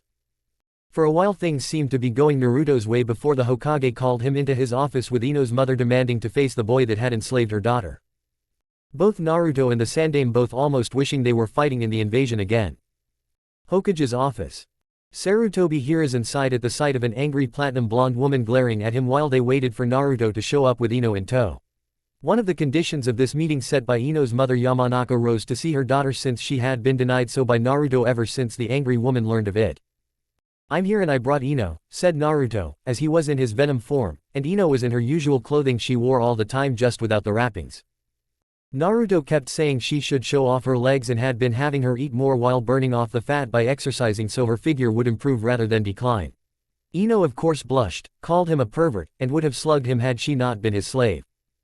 "I want my daughter freed from your clutches, pervert," yelled Rose, as she got out of chair, and moved towards Naruto to take her daughter from him. Now I know where Ino gets her yelling from, thought the Sandaime and Naruto, as they had to run a finger through their ears to make sure they didn't lose their hearing. "What you want, we cannot give you Yamanaka-san, and we cannot let Ino go," said Naruto, as he leapt away from Ino's mother at the last moment with Ino, and stood next to the Hokage's desk. "I'm afraid Naruto is right, Rose.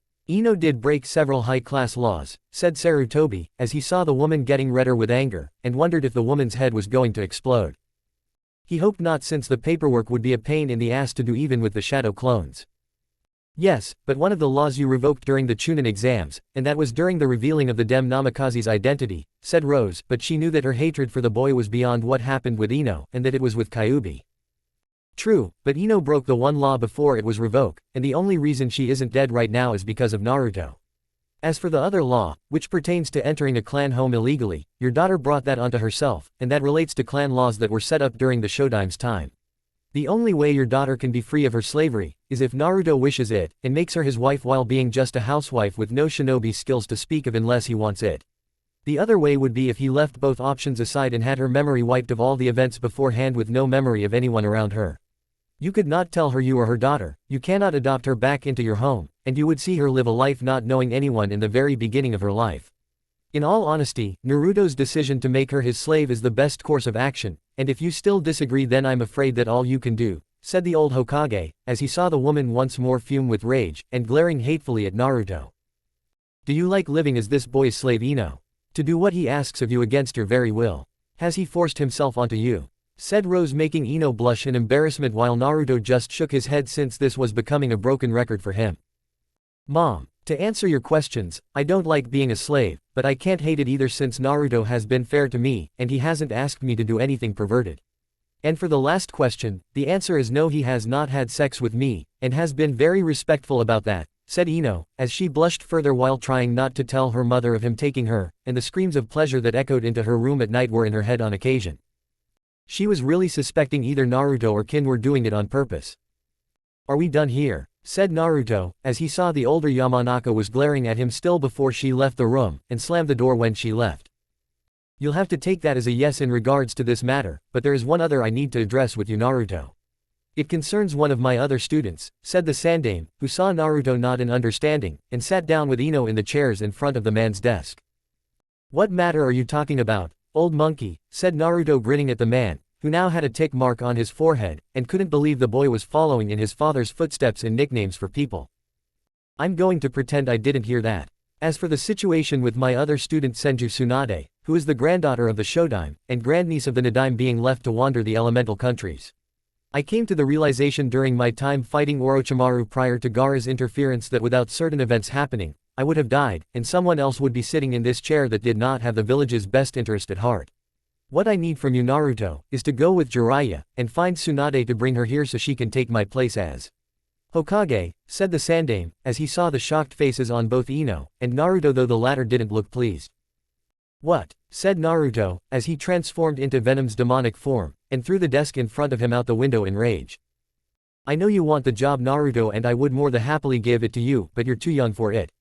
I'm getting old, Naruto, as does everyone, and soon I won't be able to defend myself against a Junin if I should encounter one.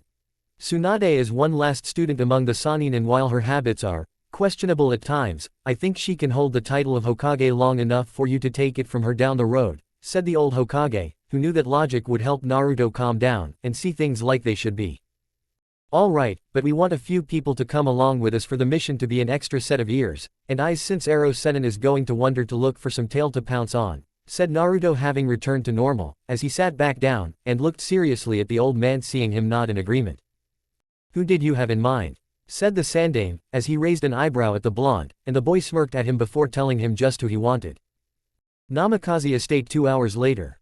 What? We're going to find Tsunade-sama, yelled Tenten, as she had been invited to the Namikaze estate along with Hinata, and Naruto told them the news about the mission. Yes, that was the mission the old man gave us, as he wanted Ero-sennin to find her with my help, but we requested both of your assistance in this mission, and to be honest we trust you more than Ero-sennin in finding her, said Naruto, as he was being hugged nearly to death by Tenten, who he knew was a big fan of the female Sannin, and wanted to be strong just like her. But Naruto-sama, the Hokage wants you to interrogate my friend Tayuya from Sound Village since she was Orochimaru's elite bodyguard, and she would know most of his base locations in Rice Country, said Kin, as she sat beside her master on one side, and Ino sitting reluctantly on the other side while trying not to look like she nervous in seeing her friends while being a slave at the same time. True, but the old monkey wants to wait until we get Tsunade back for that. That way he can help instruct me personally on a few things with the help of Ibiki, said Naruto before he made a throat-like noise at Tenten, who was still latched onto him while groping his muscles involuntarily, and the girl let out a very Hinata-like, eep, when she let go of him with her face going cherry red. When do we leave for the mission, Naruto-kun? Said Hinata, as she had to restrain her face from looking at Tenten, and glaring at her with the Byakugan active. In 2 days, Hinata-chan. You both need to get ready for the mission since we'll be the mission's leader when Jiraiya isn't, which we estimate will be a lot during the time he's drunk, or out looking to get laid. He fails miserably, we might add, from the way so many women beat the crap out of him, said Naruto, making the women around him laugh at the Sannin's expense. 2 days. Come on Hinata, we have to pack, and get ready, said Tenten, as she grabbed Hinata, and dragged the protesting girl out of the house since the Hyuga heiress wanted to spend more time with her crush to possible have better relations with him. For the good of the Hyuga clan, of course. I thought they'd never leave. Hinata-sama and Tenten-sama looked like she wanted to jump you, said Kin, as she snuggled up against him, and he kissed the top of her head while Ino looked to leave only to be stopped by Naruto webbing her back to tell her to stay. Stay Ino, said Naruto, as he kissed Kin on the lips while Kin herself moved to straddle her master's lap while grinning at him, and then at Ino with the blushing platinum blonde trying not to stare at the duo making out. You want Ino-san to see us being intimate, Naruto-sama, said Kin, as she saw Naruto with a fox-like grin on his face, and Ino is blushing redder than a tomato right now. She has been hearing it for the past couple nights since her room is right next door, so seeing it shouldn't make any bit of difference. Right, said Naruto, as he snaked his hands under her shirt to grab her breast making Kin moan, and she gyrated her hips into his to feel his erection. You're the master here, Naruto-sama, so your word is law to us, said Kin, as she took off her shirt, and let Naruto remove her bra to expose the breasts he had been playing with. Could you please not do this in front of me? Said Ino, as she was feeling uncomfortable with them having sex in front of her, much less the couch in the living room, and felt her body get hot underneath her clothing. Why Ino-chan, getting horny? If you only saw what was beyond Naruto's waist, you wouldn't be complaining so much, and join in to give him more pleasure, said Kin, as she saw Naruto's pants recede to reveal his boxers while Naruto himself had taken off her pants to reveal she had no panties on. I'll pass, thank you very much, said Ino, as she tried not to stare, and tried to ignore the moans of pleasure the two were giving the other with their hands groping the other. While we respect your decision, Ino-chan, it will not help you when we are gone on the mission, leaving just you and Kin-chan alone in this house, said Naruto, as he kissed Kin's neck, and grabbed her right ass cheek fiercely, making the former female shinobi arch her back in pleasure that was increased when his hand on her ass cheek with the slave seal on it was wrapped in his chakra, sending waves of pleasure through her body. What do you mean by that? Said Ino, as she had come to believe that Naruto would not have sex with her until she was ready, and give it to him willingly. While we're away, Kin-chan is in charge, and if she wished to gain some form of sexual relief with you being her partner, said Naruto, who would have said more, but Kin had taken off his boxers, and began sucking on his hard erection, making the man moan out in pleasure. Is he saying what I think he's saying? I don't swing that way, thought Ino, as she looked from Naruto to Kin, and the sucking sound she was making on Naruto's erection being the only sound in the room at the moment, with the Namikaze massaging his concubine's dark-haired head. I look forward to seeing how you taste too, Ino-chan, said Kin, as she ran her tongue over the tip of Naruto's cock, and then began to massage his balls with her free hand that wasn't already on his erection. But I don't swing that way, said Ino, as she got up from her seat in protest, and blushed further at the implication that she was while seeing her master's erection being pleasured by her sister. You will when Kin-chan gets done with you. Oh Kami, we're going to cum Kin-chan, said Naruto, as he couldn't hold it off any longer, and released his seed into her mouth. Can we discuss this? Said Ino, as she was now getting close to hyperventilating, and seeing the look of pleasure on Naruto's face from having his orgasm wasn't helping either. What's there to discuss? You are Naruto-sama's slave just as I am, and what he declares for us we must do like a good slave should in order to be rewarded. Right, Naruto-sama, said Kin, as she began to clean his erection off, and he looked down at her with a smile on his face.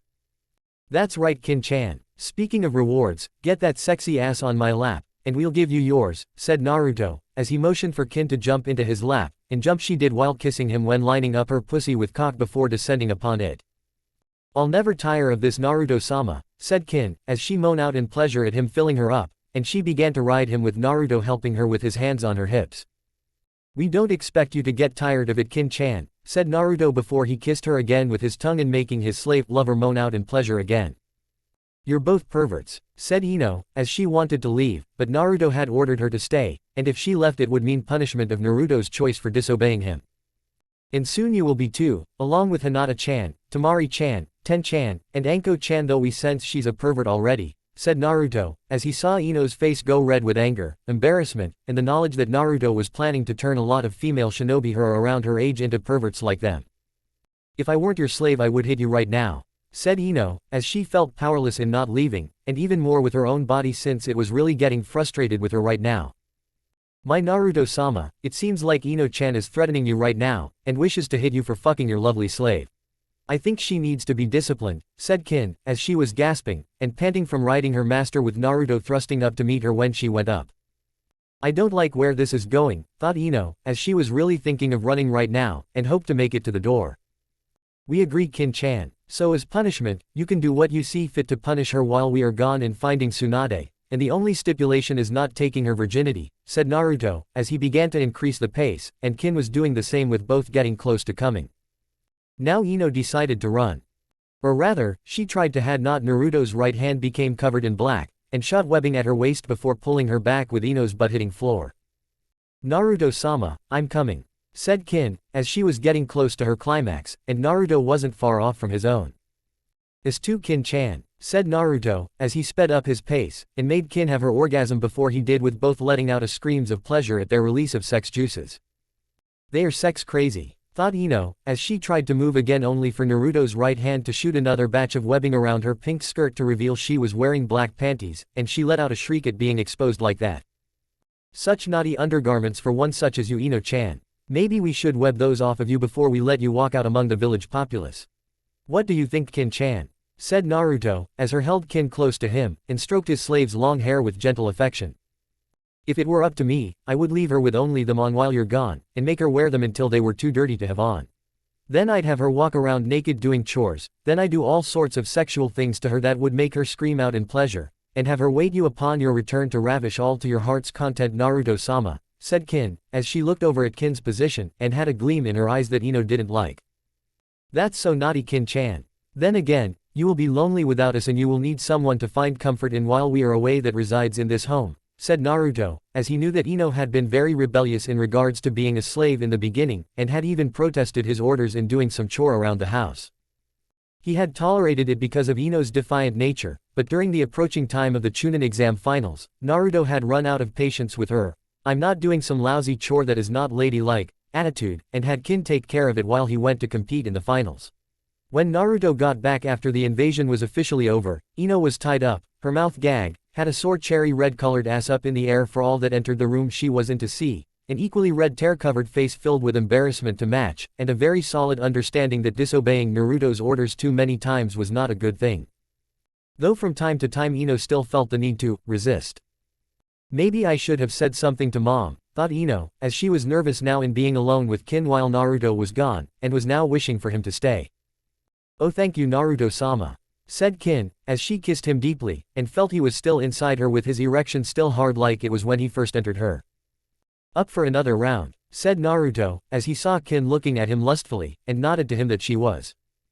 For you, always, said Kin, as she squealed in delight when he picked her up, flipped her around so her back was to his chest, and began to thrust into her at a commanding pace with Ino watching while stuck to the floor from the webbing.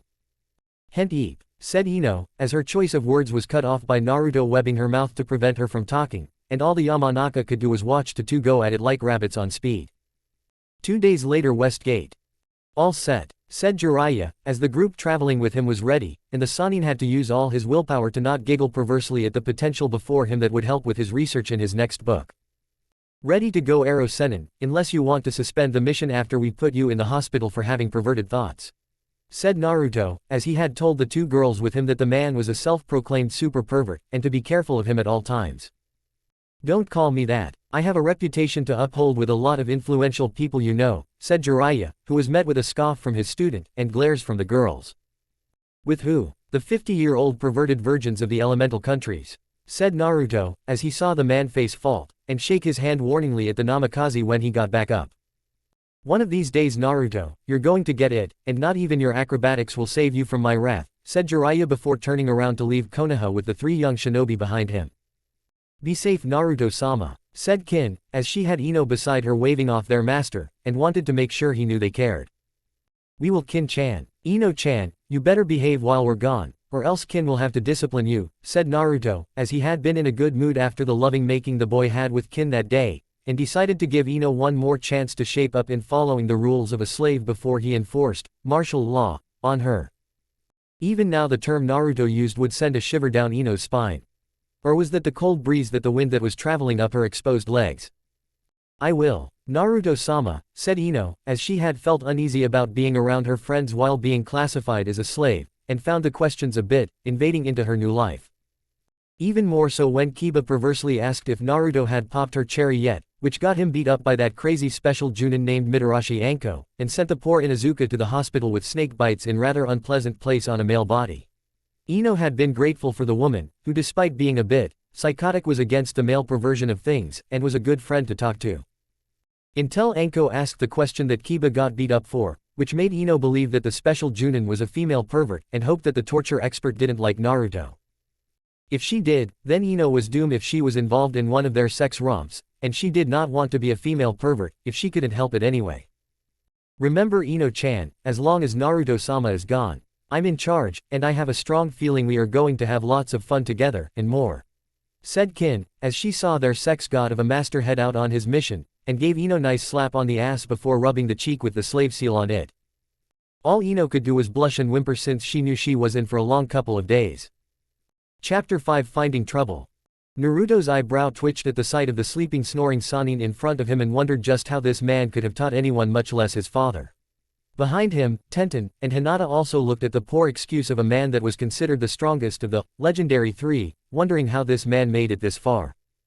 Do you want to do the honors of waking him or should we? Said Naruto looking at the two girls behind him and saw them look at themselves before looking him with a shrug. Doesn't matter to us, as long as the lazy baka gets up, and takes us to where Tsunade-sama is, said Tenten, as she really wanted to meet her idol, and show her just how strong she had become to prove that women weren't weaker than men when it came to being a shinobi. Very well. Water style, water bullet jutsu, said Naruto, as he made hand signs, and shot the water out from the bucket filled with it out at Jiraiya that sent him through a wall out into the street below. What the hell? Hudio, it was you, said Jiraiya, as he saw the smug-looking Naruto in front of him, and scowled at it knowing that he possibly deserved it for sleeping in so late. So you're finally up, we see. About damn time Arrow Sennin, we were beginning to think we would have to do something embarrassing to you, and make you look like a joke to snap you out of your sleeping, said Naruto, who saw the Sannin scowl further, but the glare from the two girls behind the Namikaze made Jiraiya think twice about hurting him.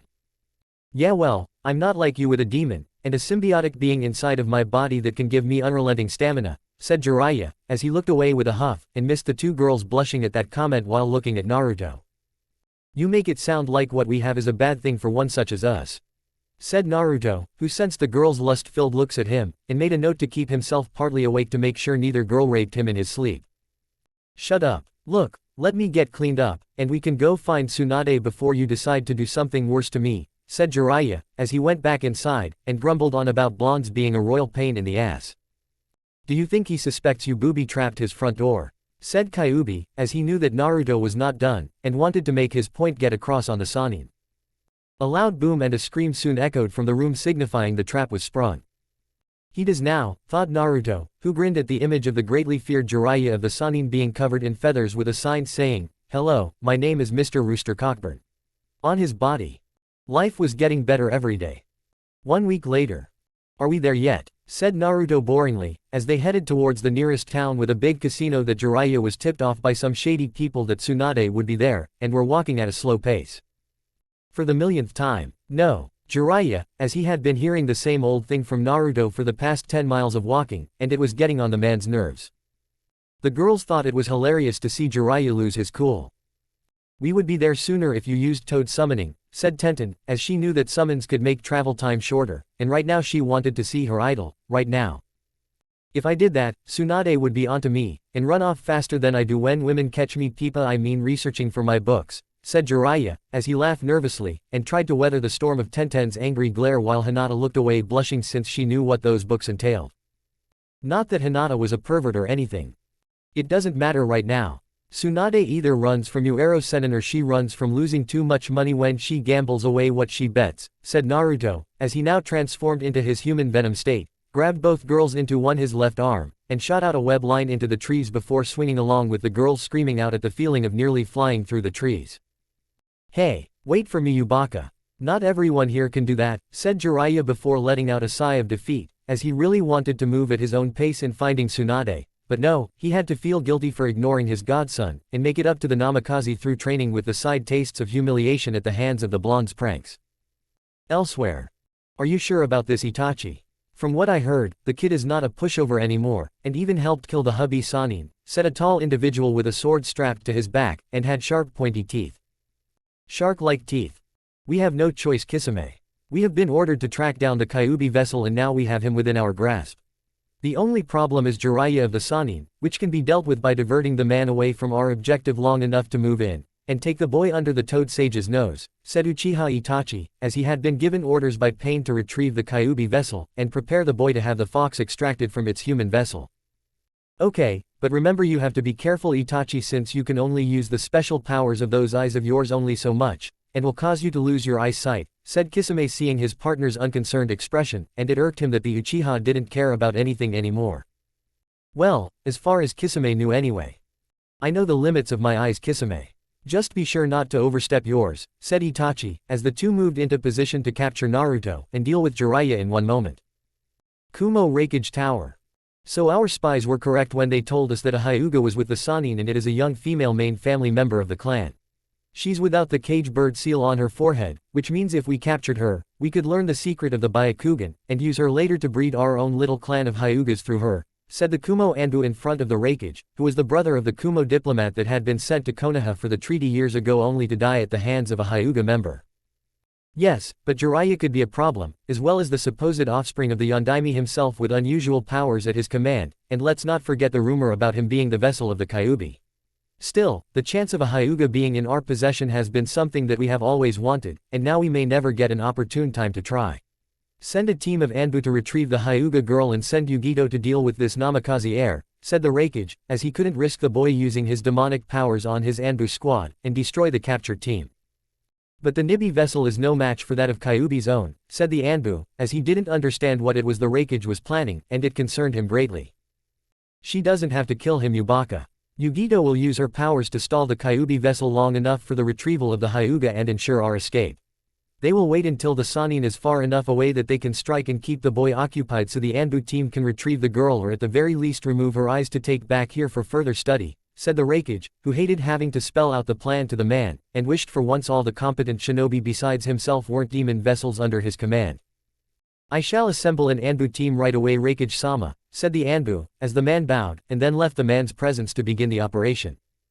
This time, I will have the eyes of the Hyuga clan in my grasp, and if this mission is truly successful, I will have my own clan of Hyuga in my own backyard, said the Raikage, as he grinned with excitement at the thought, and wondered how he should plan this out when it came to this opportunity once the girl was in his possession. Depending on her age, he could have her used to have a child or children even if he was lucky to get her to have twins, and if not then she could be persuaded to examine the eyes when she used them. Then when the children having part came along, she would be their teacher in what she knew, and when she was no longer useful physically, her eyes would be removed before throwing out the remnants of a once prized find. It may cost him Yugito at the hands of Konoha's demon vessel, but the Raikage could risk it, and was not afraid to risk the girl either. Nibi while two-tailed, had become very protective of her vessel, and made sure no male in Kumo could touch her even when she was a little girl.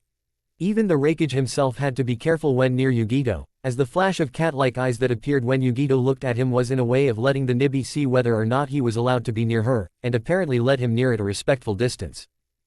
However, many people had learned the hard way that such respectful distances are not to be breached, and can lead to one's death if one is not careful. With Naruto. Leave it to Ero Sennin to go on one of his, check on his informants, trips in order to do some perverted crap in the red light district of this town, said Naruto, as he sat with his back lying on the bed with Tenten and Hinata in the room waiting for the Toad Sage to return. He is supposed to be the strongest of the Sannin Naruto-kun. Surely he deserves some form of recognition, said Hinata, as she sat on the other bed, and Tenten was sitting in a chair polishing her sword she brought along with her. That and he peeps on women in the hot springs or bathhouses for his perverted books that every woman in Konoha hates, said Naruto, as he never understood why the man did what he did when it came to his perverted ways, and while the blonde had no reason to talk on the fact he had 2 slaves back home, peeping on them was just wrong. Unless of course, they wanted to be around you barely, or entirely naked for you to see how beautiful they looked. Then it was okay. Naruto-kun has a point. Hinata. I know for a fact that Tsunade would beat the bones of any man around her that was a pervert into dust, and since her teammate is apparently a super pervert, well, I have a feeling the man is going to get beat up real soon, said Tenten, as she saw Hinata scowl at her for making the Hyuga look bad, and gain her Naruto's favor. Do you want to possess Naruto and tell them that he can be with both of them to help revive his clan, or should I? Said Kyuubi, as he sensed the brewing catfight that was to come, and wasn't sure if Naruto should interfere to defuse it, or be the referee. Decisions. Nah, chances are, Naruto will do something that allows him to get them both without the catfight, and then later on he can be the referee in their catfight if he asks them to be in one, said Venom, as he along with Kyuubi grinned like perverts and waited to see what happened next. You know Naruto-kun, a thought has occurred to me, and it's quite a brain buster, said Tenten, as she put away her sword, and walked over to Naruto's bed with a sway in her hips while Hinata eyed her with a death glare. You better not be thinking of doing what I think you're thinking of doing with my Naruto-kun, thought Hinata, as she eyed the weapons girl, and saw the smirk on Tenten's face aimed at her, making inner Hinata bounce off the walls. Oh, what is that, Ten-chan? Said Naruto, as he looked up at Tenten now sitting on the edge of the bed near him, and saw her looking at him with a very happy look on her face. Or was it a face of seduction? That Jiraiya isn't here, that we are, in this room, and all alone with no form of adult-like supervision while we ourselves are technically adults, meaning that we can do adult-like things, said Tenten mischievously, as she ran a finger over Naruto's shirt, and felt his muscles underneath it that made her body tingle with excitement. Well, that is indeed a good point, Ten-chan, said Naruto, as he had smelled the scent of honey coming off of Tenten, and to a degree from Hinata since she had been eyeing him for quite some time. He smelled it on Kin a lot when he was home, and recently Ino when she saw the two of them going at it before he left on this mission. Now the real question now is, what kind of adult things can we do for the many hours we have together? Said Tenten, as she moved onto the bed, and straddled Naruto's waist before leaning down to kiss him. Or rather, she would have, if one Hyuga Hinata not tackled her, and knocked all 3 of them off the bed. Okay. This wasn't how we pictured it, but this isn't half bad, said Naruto, as he was between each girl with their busts against his face, and each girl glaring at each other in their tangled position. You're not doing that with him so long as I'm here, Tenten, said Hinata, as she was not going to sit by and watch this tramp get to Naruto first. Aside from him having Kin and possibly Ino on such a level, the only one that Hinata intended Naruto to be intimate with was her. Then leave, said Tenten, as she wished she could reach for one of her weapons, but the entanglement she was in prevented it, and she noticed the same for Hinata when it came to one of her hands. A hand that was along Naruto's back near the waist. Buns of steel. I knew it. I've wanted to do this for a long while. I just hope Naruto-kun doesn't say anything, thought Hinata, as her hand that was ever so innocently placed there was now gently feeling around Naruto buttock, and her inner pervert that was inner Hinata was making a map of his muscled ass from what she could feel with the roaming hand from outer Hinata. You're one to talk, you little ass grabber, said Tenten angrily, as she saw what Hinata was doing, and wanted to do that herself. Just not with Hinata around. Oh, like I haven't seen the way you want to ride him like a horse, and polish his sword, you feminist bitch, said Hinata, as she felt more bold than ever, and was not about to let this girl take her boy away. Girls, said Naruto, as he saw the two were ready to get in the other's face, and not in the way he would like it to be done. Hyuga snob, said Tenten, as she could almost move one of her hands to reach for a kunai, and get this clan-empowered girl away from Naruto. Weapons junkie, said Hinata, as she saw Tenten bristle at that, and was now really trying to move her hand to the weapons pouch at her leg. Fate worshipper, said Tenten, as she was now breathing angrily at Hinata, and Hinata doing the same. Girls, said Naruto, as he didn't want them literally fighting over him, and would prefer to prevent a serious bloodbath. Tomboy whore, said Hinata, as she was less than an inch from Tenten's face, and each had eyes of bloodlust in them. Stalking slut, said Tenten, as she finally got her hand free, and moved it to her weapon's pouch. Girls, yelled Naruto, as he was tired of their name-calling, and they're mere moments away from killing each other. What? Yelled the two back at him, but any response that Naruto originally had was interrupted by a knock at the door, and somehow breaking the magical spell that held that moment together. We need to get the door, said Naruto, as he flexed his form with acrobatic skills that were unnatural to many to get out of, and leapt to the door before shooting the two girls an apologetic look.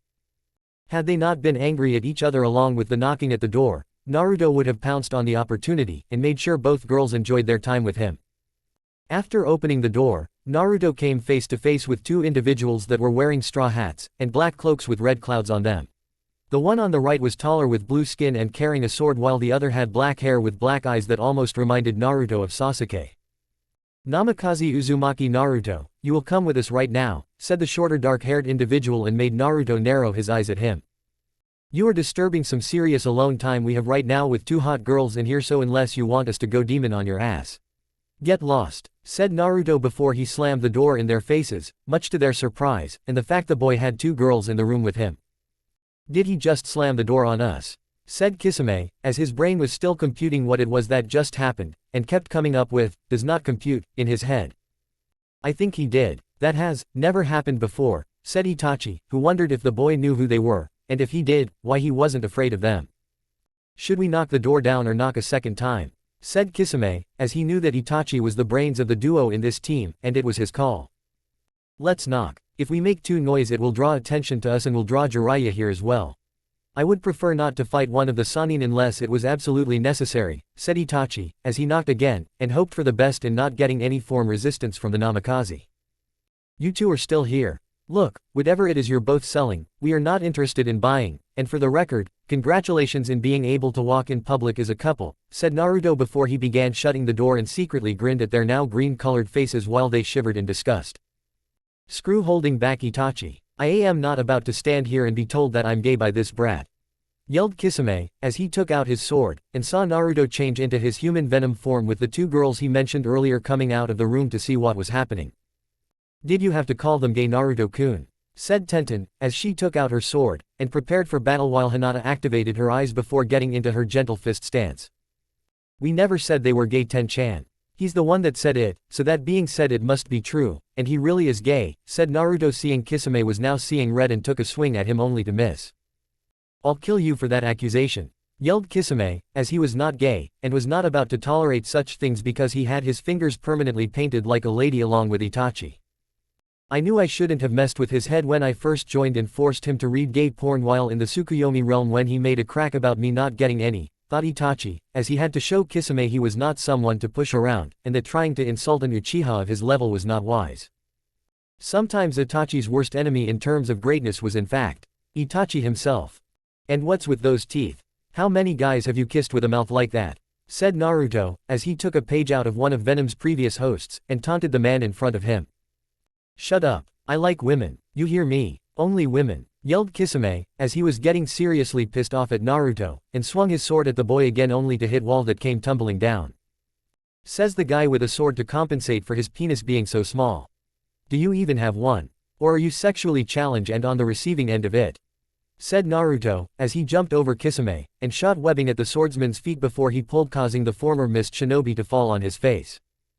Enough. Namikaze Uzumaki Naruto, if you do not come with us right now, we will take our frustrations out on these two, and place their demise on your head, said Itachi, as he had easily defeated the two female shinobi, and had them pinned under each arm by their necks. You are making a big mistake, Itachi. If you do not let them go right now, we will make you beg for the Shinigami before the day is over, and we will see to it that every waking moment you are with us before then is that of a living hell. Said Naruto, as he was now getting angry that Itachi would hurt those close to him, and whatever made a Namikaze upset, lived to regret it later on. If such things lived long enough to do so. While your transformation is impressive Naruto, I doubt even you have the means to overpower one such as me considering my own level, and those I hold in my possession that I could kill in mere seconds, said Itachi, as he saw the girls trying to break free, but the grip on their necks made them think twice, and the chance of them having their necks snapped was too high.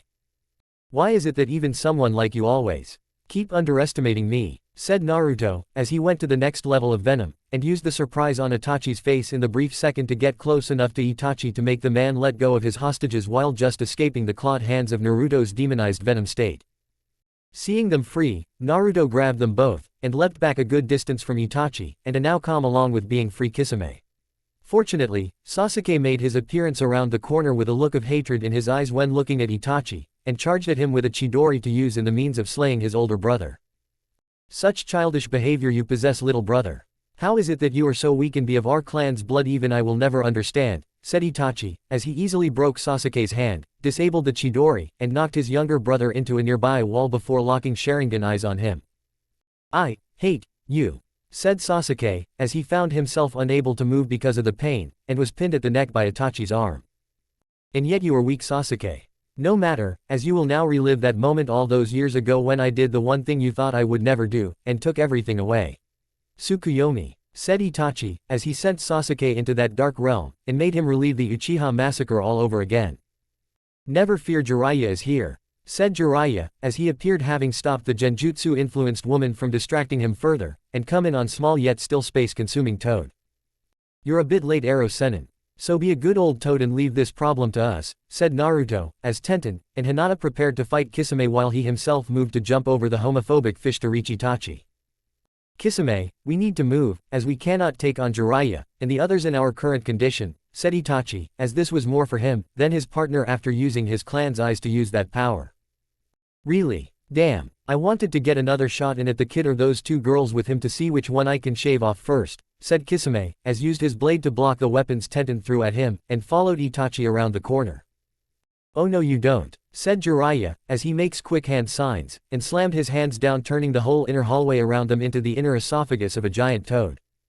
You baka, said Naruto, now hanging upside down on a web line while doing the same for the girls, as the spider part that Venom took from Spider-Man took a long time ago did not like being swallowed up the throat of a toad, and was getting upset that Jiraiya did that. Oh suck it up. Just don't move and you'll be fine. It's those two that are in trouble, said Jiraiya, as he directed the throat of the giant toad attack the two members of Akatsuki now trying to flee. Itachi. An escape route would be perfect right about now, said Kisame, as he battled the strange tentacle-like things with Samahata, and was waiting for Itachi to try getting them out of this place.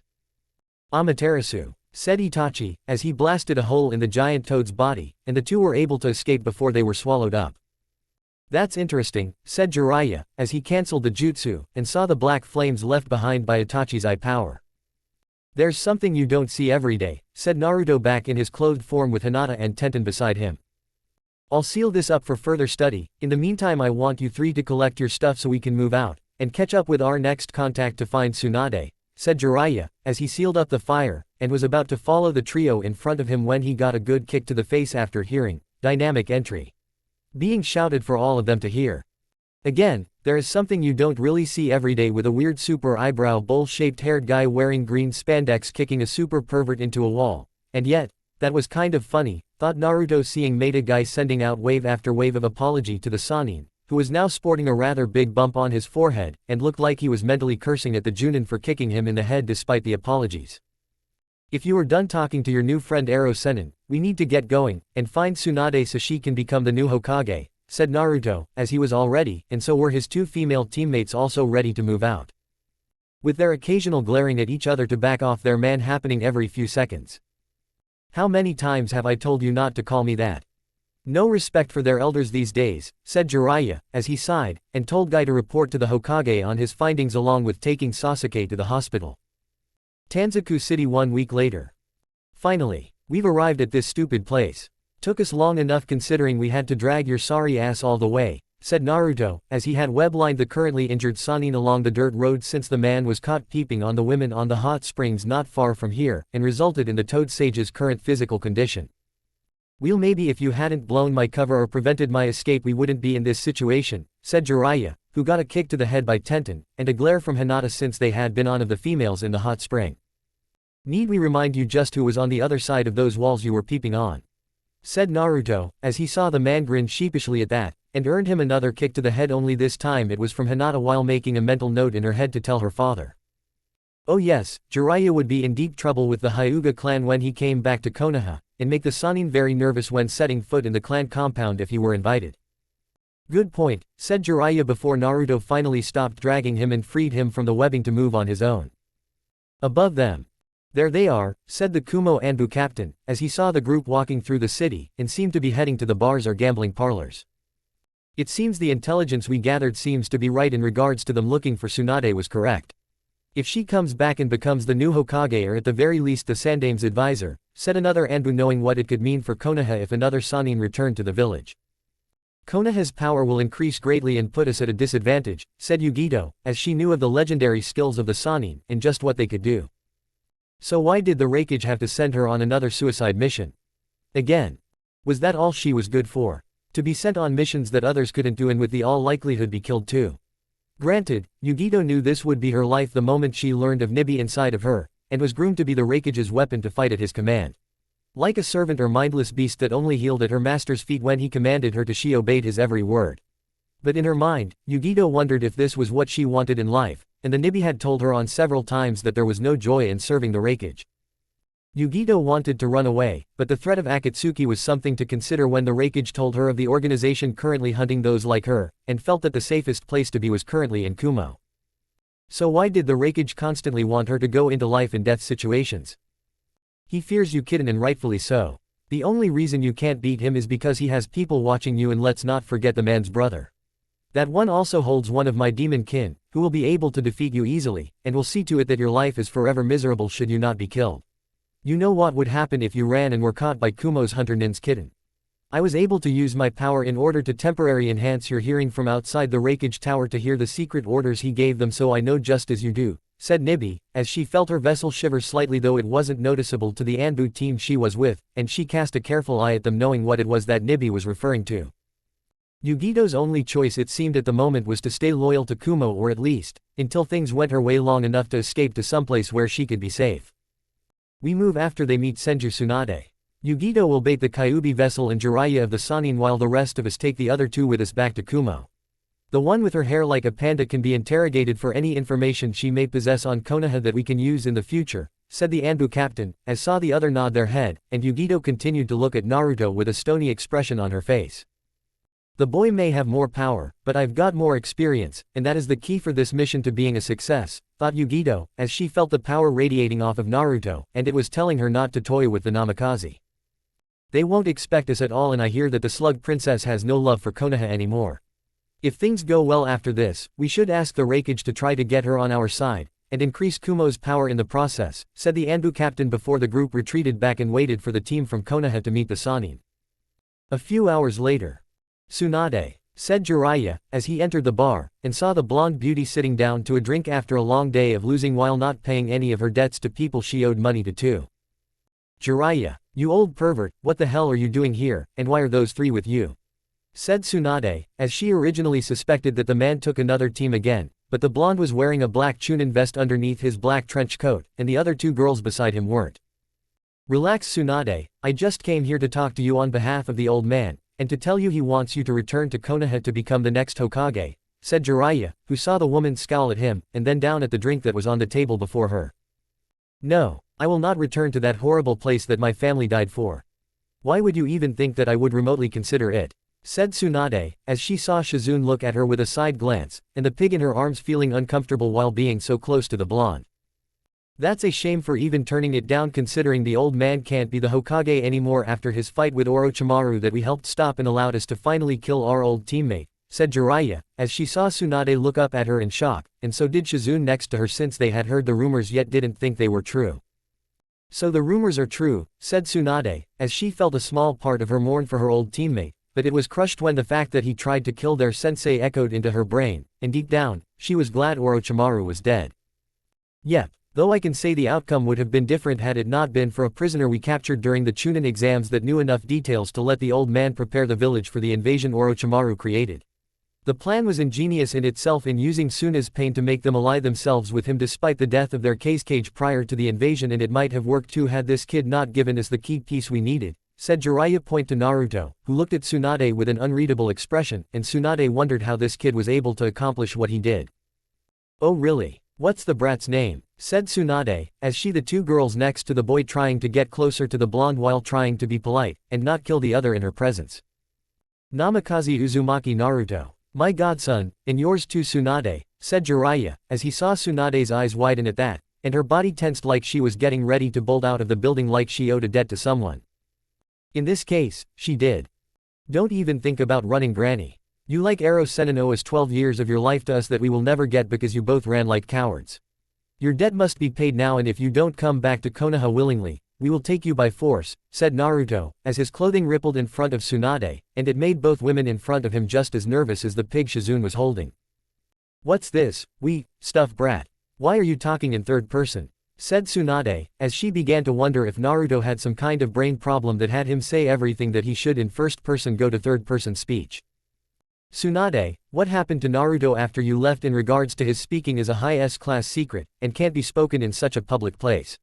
For now, we being the term here for this team of Leaf Shinobi, needs you to come back with us to Konoha, and be the next Hokage in place of our sensei, said Jiraiya, as he really hated repeating himself, and the look on Tsunade's face told him she was not going to embrace the offer in being the Hokage for the Leaf. Why are you asking her again? She doesn't want the job.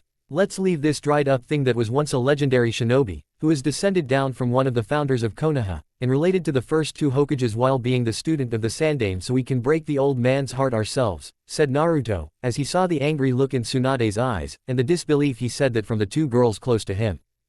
You have a lot of nerve to speak to your betters like this, brat.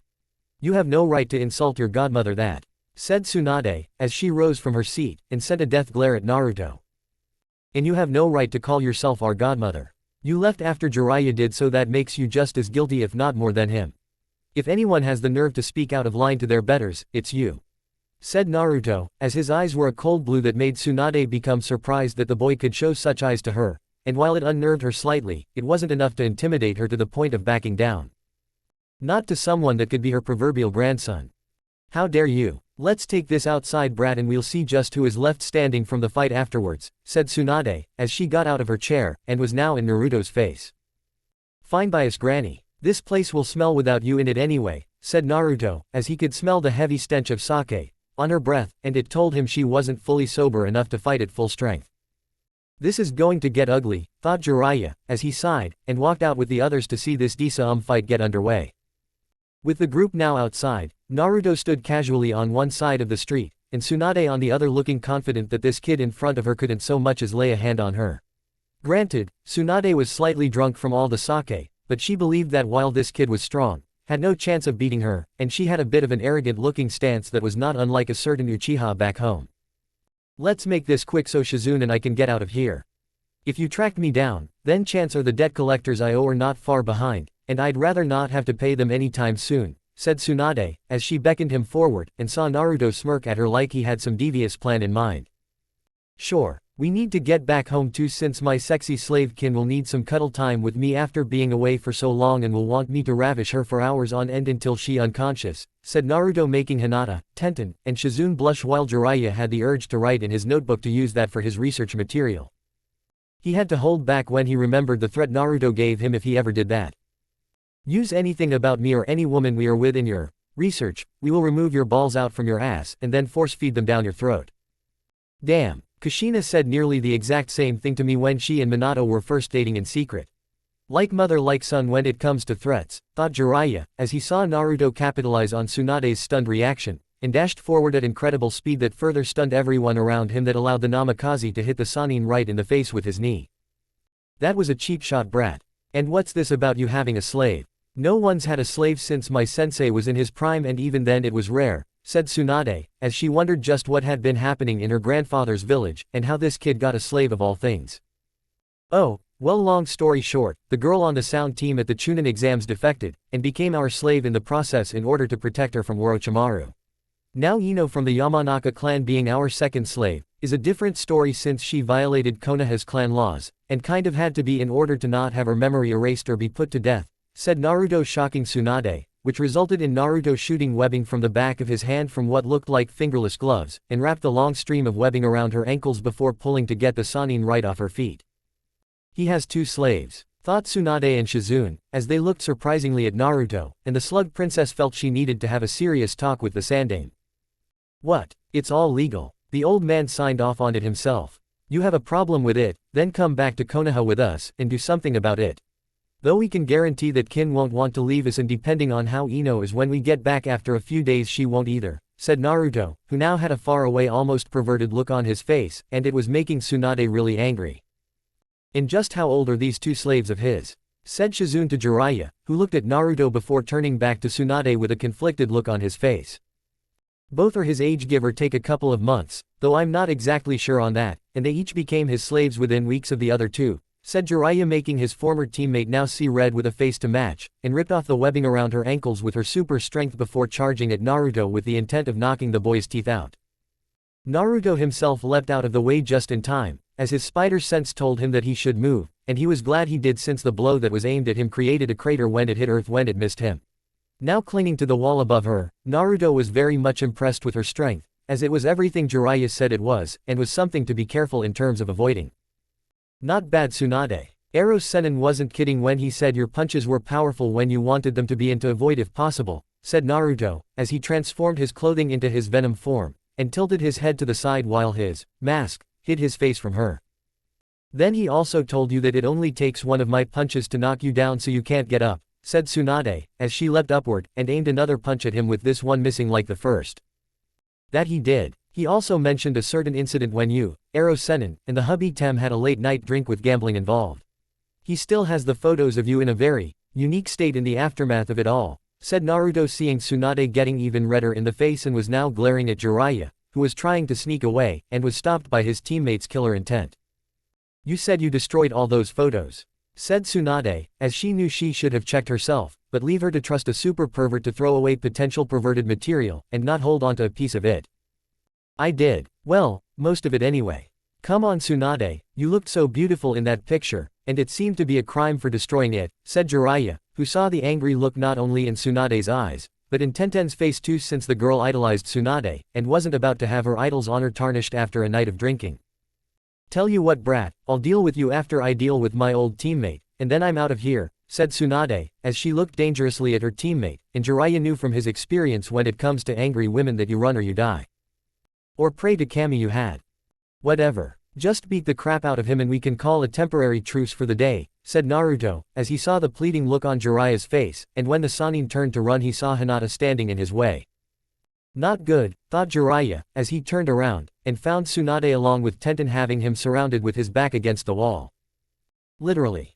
Any last requests before I wail on you? Said Tsunade, as she cracked her knuckles, and Tenten took out a pair of kunai in each of hers. Mercy, said Jiraiya, as he had his hands raised in the hope Tsunade would spare him, and just let him off the hook. He would have had a better chance of bartering with the Shinigami. Oh, I'm so sorry to tell you this, but I seem to be all out of mercy. However, I do have a 2-for-1 special, and it's connected to my fists, said Tsunade, as she began to wail on her teammate, and ignore his pleas for mercy along with the other 2. And the old monkey wants her to be the next Hokage. Are you sure the man took his medication when you spoke with him? Said Venom inside Naruto's head, while Naruto himself shook his head at this and wondered that himself. 2 days and long talk later.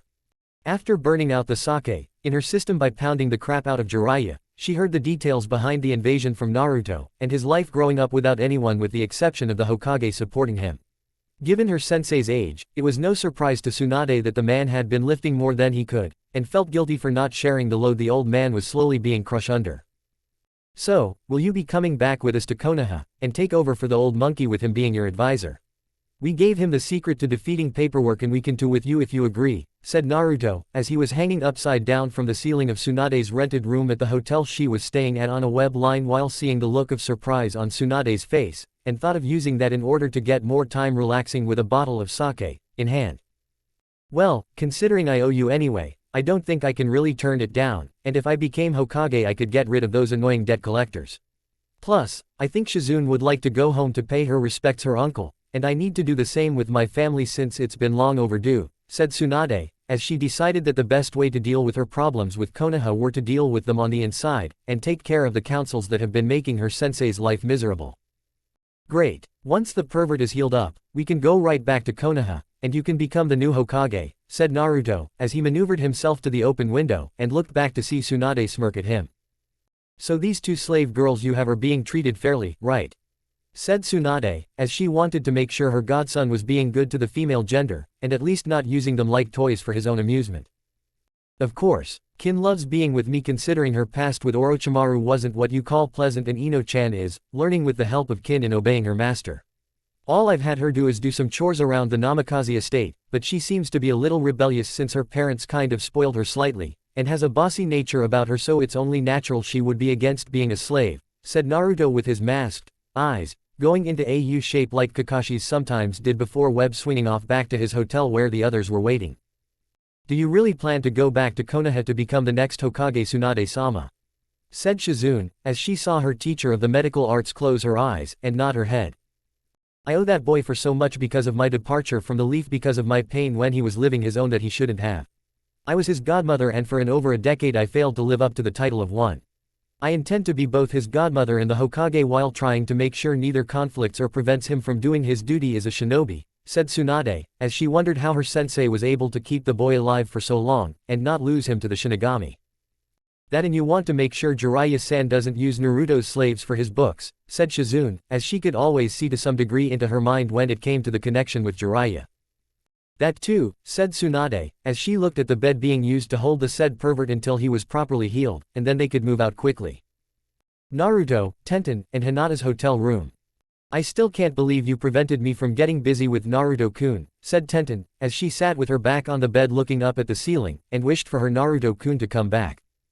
First off, he's my Naruto-kun, and even if he can have multiple wives because of his clan, you have to get in line, said Hinata, as she was in a meditative stance on her bed, and mentally sent a glare to the girl across the room. You're Naruto-kun. As far as I'm concerned, he's fair game, and that means the one that gets to him first will make the other girl wait, said Tenten, as she sat up, and readied her weapons that came out of her wrists from her long-sleeved shirt. For normally being so shy and stuttering, Tenten was surprised Hinata was doing so little. Of course, this conversation involved Naruto, and Hinata no longer had to worry about clan affairs from stopping her from pursuing the blonde like before. However, such thoughts, and/or the impending conflict that was meant to happen soon between the two leaf shinobi did not happen due to the outside wall of their room having exploded, knocking the two off their beds. We must hurry. Yugito can only hold off the Kyuubi vessel for so long, said the Kumo Anbu captain, as his team swarmed in to engage the two girls, and retrieve the Hyuga girl to take back to Kumo. Though the Anbu team from Kumo found they weren't fighting weak leaf shinobi like they originally anticipated. With Naruto. Naruto had been having a semi-good day and was hope it would have gotten better now that Tsunade had agreed to come back the leaf while beating up Jiraiya to help seal the deal. Unfortunately, it was ruined by the unexpected detection of danger, and the dark blue flames on the rooftop he had landed on when his spider sense went off. At first, Naruto thought it was Itachi again, but he noticed the fire around him was different in color compared to what Itachi used to escape Jiraiya's grasp. I cannot let you return to your hotel room, Namikaze-sama, said Yugito, as she appeared through the flames, and got into a fighting stance while covering her hands. This is a surprise. A Kumo shinobi out here fighting us. To be honest, we were actually expecting Iwa shinobi to pop up, and try to kill us for being a namikaze. But a shinobi from Kumo is a new one unless your Raikage has some kind of grudge against our family on our mother's side, said Naruto, as he narrowed his eyes at Yugito, and saw the girl tense under his gaze while feeling his power slowly condense while rising at the same time. Regardless of the reason, I cannot let you pass, and I will stop you at the cost of my life, said Yugito, as she said the last word with a noticeably less zenith than she would have liked to have expressed, and it didn't go unnoticed by Naruto. You are like us. Kyuubi tells me you hold the two-tailed Nibi inside of you, but unlike us you were used as a tool for war, and served a cage that only cared about you being successful in your missions, said Naruto, as he saw her eyes widen, and then narrow at him with cat-like eyes now glaring at him. You know nothing. Even if you are the container of the Kyuubi, you are still a child speaking like an adult, and could not comprehend what it means to serve such a person knowing that leaving would just mean certain death. Or worse if caught and returned home to face punishment, said Yugito, as she struggled to keep the orders she heard the hunter nins were given to them by the Raikage out of her head, and the nightmares she would have at times that Nibi couldn't stop from happening about her worst fear coming true. Your right, vessel of the Nibi. We do not know what it means to serve a master like yours, nor do we wish to, but if you come with us back to Konoha, we can guarantee you can find a life there without Kumo being able to reach you, and give you the freedom you deserve, said Naruto, as he saw her look at him, and before she could question whether or not he was lying, he did something that caught her by surprise. He removed his mask to show his blue eyes. Eyes that held no lies, no deceit, and told her that through him, she could find peace in Konoha. That he would protect her from harm when she couldn't protect herself, and that Akatsuki would not be able to reach her within Konoha's walls. There is no lying in this one, kitten. Go to him. Trust him. The Raikage has pushed you around because of me for too long. All that pig sees is the means to get power, and sooner or later he will try to use you to breed powerful shinobi that he thinks will be infused with my power. All he needs is a group of males willing to get near you, which have not turned up because of me preventing it, but that can only go so far, and he will find a way to nullify my powers long enough to tie you down. I know that you do not want that, kitten. This boy is like us in holding one of my kin in him, and like you, he was hated for what he had, but got a lucky break because of his revealed clan heritage. Now this same boy is offering you a chance at a lucky break by coming with him to the leaf and be under his protection by the Hokage. A soon-to-be female Hokage, who will make sure no man touches you unless you want him to, and find the happiness you deserve, said Nibi, as she wanted her vessel to be happy, and this boy that was like her could give it to her without anything in return except accepting the offer. What will happen if I were to defect to Konoha? What kind of loops would I have to jump through in order to please your fire shadow? Said Yugito, as she wanted to find out if this boy could answer her question, and see if he understood that not everything was so simple in leaving one village for another. We honestly do not know. It is all up to the Hokage, who in this case will most likely be Senju Tsunade, but just in case you get the old man, we would say just be truthful to him about whatever it is he asks, and he'll accept you without question while keeping your secret about the Nibi inside of you a secret, said Naruto, as he saw the pain from her past in her eyes, and how she wanted to jump at the chance to take it. I'll help you, but you must make sure I can get to Konoha safely, and keep your word that I will not be used as a weapon for your village like I was in Kumo, said Yugito, as she removed the fire around them, and stood normally before the Namikaze. We promise on our clan honor that nothing will happen to you so long as we, Namikaze Uzumaki Naruto, live in this world, and will do whatever we can to keep this promise. It is our Nindo to not break a promise, since breaking it would be dishonorable to us, said Naruto, as he saw Yugito nod her head, and for the first time in a long time, she smiled. Ni Yugito is at your service, Naruto-sama, said Yugito, as she bowed, and saw him waving his hands at her to tell her to stop. Stop it. Stop it. Don't call me Naruto-sama. We're 12 years old going on 13 years for Kami's sake, and being called Naruto-sama is the last thing we want. Naruto will do, or maybe Naruto-san. Just no Naruto-sama, said Naruto, who saw Yugito nod her head, and was surprised that boy in front of her was 12 years old since his body looked so mature for his age. Very mature. What am I thinking? I can't get involved with him. No matter how sexy he looks like. Wait, stop, your thinking is aimed in the wrong direction again, thought Yugito, as she blushed in the darkness of the night, and then it left her when she remembered that she was the distraction for her mission. Turning around, she ran towards Naruto's hotel room with Naruto right next to her. We take it, you wish to show me something, said Naruto, as he saw her nod her head, and saw her power flare again. I was the distraction to keep you at bay until an Anbu team from Kumo came to take the Hyuga girl that was with you back to Kumo, and the other one too, for questioning on info regarding Konoha. We need to intercept them before they leave for the rendezvous point that will allow them to get to Kumo without any kind of opposition, said Yugito, who then let out a squeak when Naruto quickly grabbed her, and he jumped into the air before web swinging towards his room. They won't do anything to them during their trip, will they? Said Naruto, as his mask was on, and was moving faster than he had before, and knew that time was of the essence here. Not to the Hyuga. She is the prize for the Raikage to study the eyes of her clan, but the other one you were with that had bun-like hair will not be so fortunate, and they may if they get bored, said Yugito, as she was silently having the time of her life, and almost didn't wish for this to end. They better not if they wish for their deaths to be clean and quick, said Naruto, as he went up a level, and made his appearance bulkier while accelerating his speed to his hotel room. He couldn't be too late. Naruto wouldn't forgive himself if something happened to those two. Chapter 6 Village Problems. Naruto made it to his hotel room window and saw the hole in the wall with the sounds of people talking inside of it. Yugito put Chakra to her feet before Naruto let go of her in order for her to walk on the wall in her own way, and Naruto moved cautiously towards the hole to overhear the group from Kumo talking. We should take her back to Kumo right now while we have a chance before the Kyuubi vessel kills ours and returns here to find out what happened to his team, said a Kumo Anbu talking to his lieutenant and at the moment his superior officer. To hell with that, look at the opportunity we have here before us. A female shinobi from Leaf ready to be taken and shown just how insignificant she is to that of Kumo.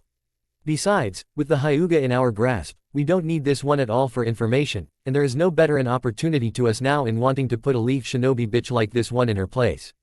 Thinking that women are just as good as men. Women are only good for two things, getting a man his food, and pleasuring him until he says to stop, said the Anbu lieutenant, as he saw Tenten glare at him, and spat at his feet, making the other Anbu from Kumo laugh at their lieutenant's misfortune. Enjoy spitting at me while you have the chance, Leaf bitch, because after today, all you will know is how to swallow what's given to you, and learn to love it like the whore we're going to turn you into, said the Anbu lieutenant, laughing at the girl's paling face, as he got behind a tied-up Tenten, and began undoing his pants.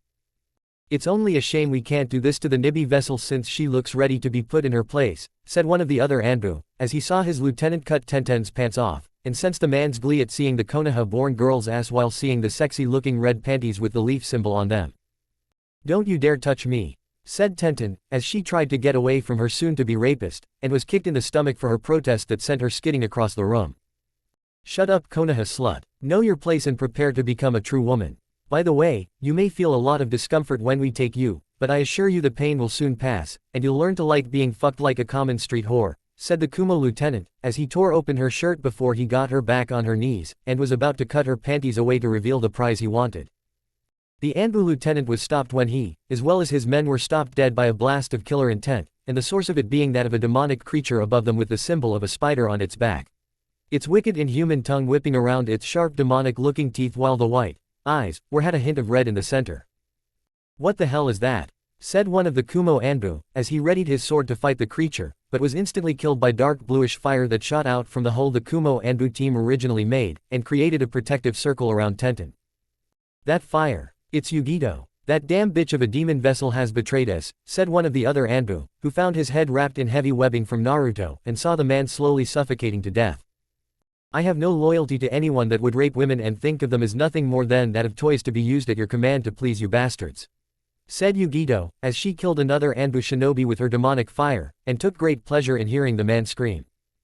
You were going to rape our dear friend Yubaka. For that, you will all die, said Naruto, as he leapt forward from his position on the roof, and socked the masked Kumo nin right in the face, sending him through the wall before being upon his form quickly with his hands wrapped around the rapist's neck.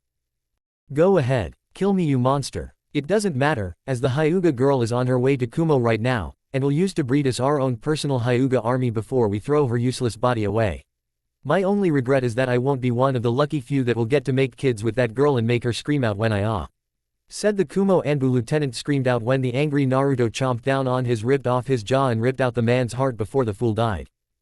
You talk too much, said Naruto, as he turned to the only Kumo Anbu left now in a corner, emptying his bladder of its contents at seeing this dark creature before him holding his lieutenant's bleeding heart in its hands, and looking at him like he was next on the menu. Please don't kill me. I'll tell you whatever it is you want to know, said the Kumo shinobi, as he saw Yugito free Tenten, and cover the girl in a nearby bed sheet. Where is your team stopping to rest before heading to Kumo? Said Naruto, as he took the heart in his hand, and ate it right in front of the scared shitless Kumo shinobi. Oh my god, look, I just follow orders, so don't hurt me. I heard our captain say he was going to stop on a valley north of the city and wait for us after we took care of the girl behind you, said the Kumo shinobi, who realized that during some point in time in this moment of spilling his guts that he had said something he shouldn't have, and had his entire rib cage removed by Naruto's claw-like hands like they were nothing. Asshole. That girl has a name, but unfortunately for you, you will never know what her name is, and have doomed yourself to an eternity in hell, said Naruto, as he then crushed the ribs in his hands, and turned to Yugito still holding onto Tenten before he took his head off to reveal his true face. Are you alright, Ten-chan? Said Naruto, as he knelt before the girl, and looked at him before reaching out to hug him while crying all the while. I was scared, Naruto-kun. I know I'm supposed to be tough, not intimidated by anyone no matter how strong they are, but I felt so helpless against them, and when that Anbu was about to do that, I nearly caved. I'm a horrible shinobi. I couldn't protect Hinata, I couldn't protect myself, and now Hinata is on her way to Kumo to be used like a lab rat to breed her dry for her bloodline, said Tenten, as she sobbed into his chest, and let her sorrow out on his shoulder with the Namikaze comforting her. It's all right, Ten-chan. You weren't weak. You defied them despite the odds and didn't show fear, said Naruto, as he stroked her unruly hair, and picked her up bridal style before walking towards the hole in the wall. What are you doing? We need to get to the Hyuga girl now, said Yugito, as she knew Naruto had no time to be this girl's shining knight in armor, and needed to be the other girl's hero. We can't, Yugito-san, but you can, since they don't know of your defection, and can use it to your advantage until we catch up with you, said Naruto, as he created a web line, and swung back to Tsunade's hotel knowing the woman could help the girl more than him right now. Easier said than done, said Yugito, though that was more to herself than to Naruto, and only her demon could talk back to her if it wished. Which it did. Such bloodlust, such devotion to the female gender. Oh, my sweet kitten, I do believe we have a winner in terms of a man worthy of you, said Nibi, making Yugito blush before shrugging it off and rushed off toward the meeting point with the other members of the Kumo Anbu team while trying to think up a way to explain her being alive. Tsunade's hotel room. We have a problem, said Naruto, as he came into Tsunade's window with Tenten in his arms still wrapped in a bed sheet, and clinging to him like he was her lifeline. What happened? Said Tsunade, but she knew what happened from the way Tenten was acting, and saw plenty of it during the past Shinobi War to know what it meant. Naruto began to tell her what happened with the Nibi vessel ni Yugito, her defecting to him in exchange for her secured safety within the walls of the Leaf, and how they were able to stop Tenten from being raped by half the Kumo Anbu team. Naruto also told Tsunade about the other half stopping north of the city at a valley closest to Kumo itself to get Hinata there to use her for breed her bloodline limit. Stop them, Naruto. As my first act as your Hokage while unofficial, I order you to save Hinata, and eliminate that Anbu team before they get to Kumo, said Tsunade, as she saw a boy grin at her before turning into his venom state, and licked his demonic teeth with the demonic tongue that went with it. You had us at, stop them, but rest assured Tsunade, we will eliminate them in every meaning of the word, and that, we will promise you that much, said Naruto, as he lost his face for a second, and turned to Tenten sitting on the bed next to him reaching out to his hand. Don't go, Naruto-kun, said Tenten, as she was scared, and while she was glad to be with her idol at the moment, she wanted Naruto a little bit more. Don't worry, Ten-chan, we'll come back, said Naruto, smiling down at the traumatized girl and looked at him with hope in her eyes. Promise, said Tenten, as she gripped his hand further, not caring that at the moment they were clawed, and looking very demonic right now. Promise. Remember what our Nindo is, said Naruto, as he used his free hand that was normal looking to caress her face, and she loved every second of it. That you never break your promises, said Tenten, as she was feeling a bit tired from the sedative Tsunade had given her, and was beginning to fall asleep. Right, now rest, Ten-chan. When you wake up, we'll be back with Hinata, and be ready to return home with your idol, said Naruto, as he kissed her forehead, and she moaned at the touch. Let sleep take her before the Namikaze leapt out the window to retrieve his other teammate that was Hyuga Hinata. While she may not have been raped, she is still traumatized, and will need to go under some psychological healing from the Yamanaka clan, said Shizune, as she had learned from what Tsunade taught her, and saw what to look for with traumatized women. Agreed. However, what concerns me is that Tenten is also clinging to Naruto for saving her against her would-be rapists, and I doubt she'll want to go anywhere without him by her side, said Tsunade, as she saw the girl mumble out Naruto's name in her sleep, and hoped Naruto was strong enough to save Hinata from the grisly fate that awaited her should that Anbu team get to Kumo. With the Kumo Anbu team, the other half of our group should have been here by now. What could be taking them so long? Said a Kumo Anbu shinobi, as he waited along with the others for the other half of their group, and looked at the city before looking at the Hyuga girl tied up near him. You know how those guys get when around teenage girls, and even more so around Konoha shinobi. Let them have their fun. We got the main prize anyway, said the Anbu captain, as he looked down at the Hyuga girl, who was trying to think up a way out of this without alerting her kidnappers of this situation. Yeah, you're right, Captain. Still, it's times like this that I feel the need to get a piece of ass, and since this girl is going to be used for breeding anyway, we might as well get started, said the Kumo Anbu, who walked over to Hinata, as she began to struggle now, and free her bound hands. No, the Raikage made it clear that she was to be pure upon arrival to his office. Though I think he plans to do the honor himself and wants to have her give him bastard Hyuga children, said the Anbu captain, as he saw the girl struggle, but had mistaken it for her shivering in fear, and looked away from her. Didn't know the man was like that, said another Anbu shinobi, as he was sitting on a rock, and looked up at the sky board. It's just a thought. Whether he does it or not is entirely up to him, said the Anbu captain before sensing someone was coming and made hand gesture to get his team ready. Hello, Captain, said Yugito, as she appeared in front of the on-guard Anbu in front of her, and sensed their surprise. Yugito, you're alive, said the Anbu captain and looked around her for any possible deception in the form of a genjutsu. Surprised. Give me some credit, Captain. The boy was strong no doubt, but I have a lot more experience with Nibi inside of me, and it gave me the edge to push him back. Did the others arrive yet? Said Yugito, knowing the truth already, and saw them slowly lower their guard, though she could tell it was not completely let go. No, they have another 10 minutes to get here before we leave and report to the Raikage about them being late, said the Anbu captain, as he wondered what was taking men so long, and made a mental note to reprimand them later for it. Good. 10 minutes is all we need to kill you, said Naruto, as he shot out of the ground, and sliced off the head of the Anbu captain with his claws before kicking the dead body towards another Kumo Anbu, while Yugito used her demonic powers to surprise attack the one beside her. Traitorous bitch. Lightning style, lightning dragon jutsu, said one Anbu, as he went through hand signs, and shot the lightning that took shape in the form of dragon that shot out at Yugito. Yugito dodged the attack and attacked with Nibi's fire, burning the man into ashes before she heard the cry of rasengan being called out behind her by Naruto, who sent said attack into the last Anbu from Kumo that was trying to attack her from the rear, and the namikaze made the poor bastard explode into hundreds of pieces. This proved to Yugito that this kid was honoring his end of things and that she was right to follow him back to Konoha. Perhaps her life wasn't going to be so bad after all. Konoha minus 1 week later. The trip back to Konoha was fortunately uneventful, with the exception of a few creditors wanting to take what valuable currency the slug Sanin currently had in her possession.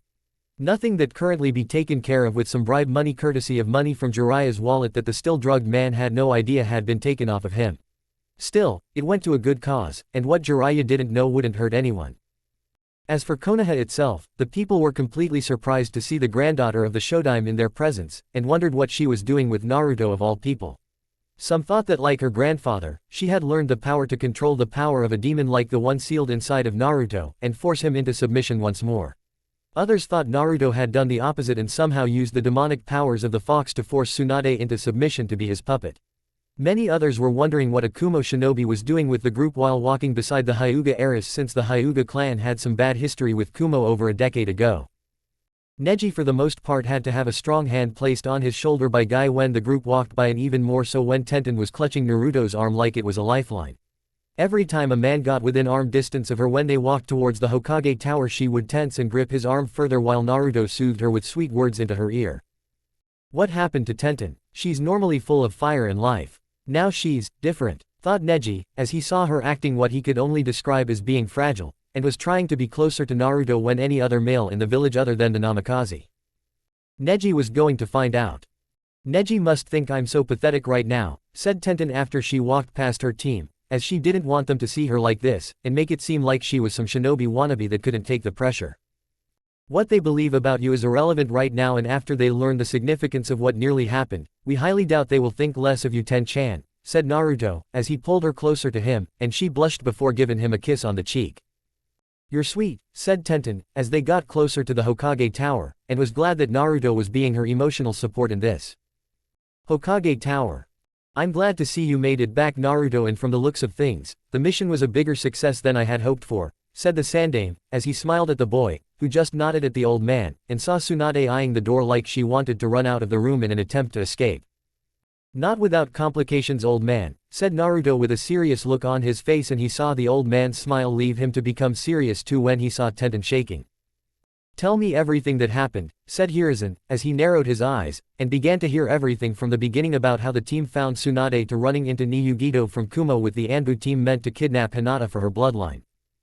And the near rape of Tenten, which made the Hokage scowl deepen with furious eyes that now burning with a fire that had once been lost to the old man, and was pleased to know that it was stopped right when it was about to happen without it being, too little too late, scene that came upon Naruto when he stopped it. His scowl turned to relief when in surprise when he learned of Yugito helping him along with pledging her loyalty to the leaf on the condition that Nibi be kept a secret from everyone. In return, Yugito was able to give the Hokage critical information on the Raikage, his brother Kurabi, who was also a demon vessel like her for the eight-tailed demon, but his loyalty to the Raikage more solid than hers, and told the old man the truth behind the incident with the Hyuga clan that happened during the treaty. According to Yugito, who was still training to harness the Nibi inside of her, the Raikage had originally planned to send both her along with the ambassador to Konoha to steal a Hyuga from the compound, and possibly a branch member too if possible. However, the spies in Konoha had sent a message that the Uchiha police force was onto them, and suspected that she was in fact a demon vessel with the intent of secretly capturing her. The idea from what the Raikage's spies were able to learn was during the kidnapping the Uchiha clan would do a little kidnapping of their own and say she had escaped while they secretly turned her into their little pet or secret weapon under their command. What's more, was that the only people that knew of the planned kidnapping currently in Kumo was the Kumo ambassador, the Raikage, and of course Yugito herself with her not being in Konoha at the time. So as far as Konoha's top officials were concerned at the time of the incident, the late Kumo ambassador acted on his own, and the Raikage got away without anyone being the wiser. Well, not anymore anyway. That is quite a story you've told us, Yugito-san.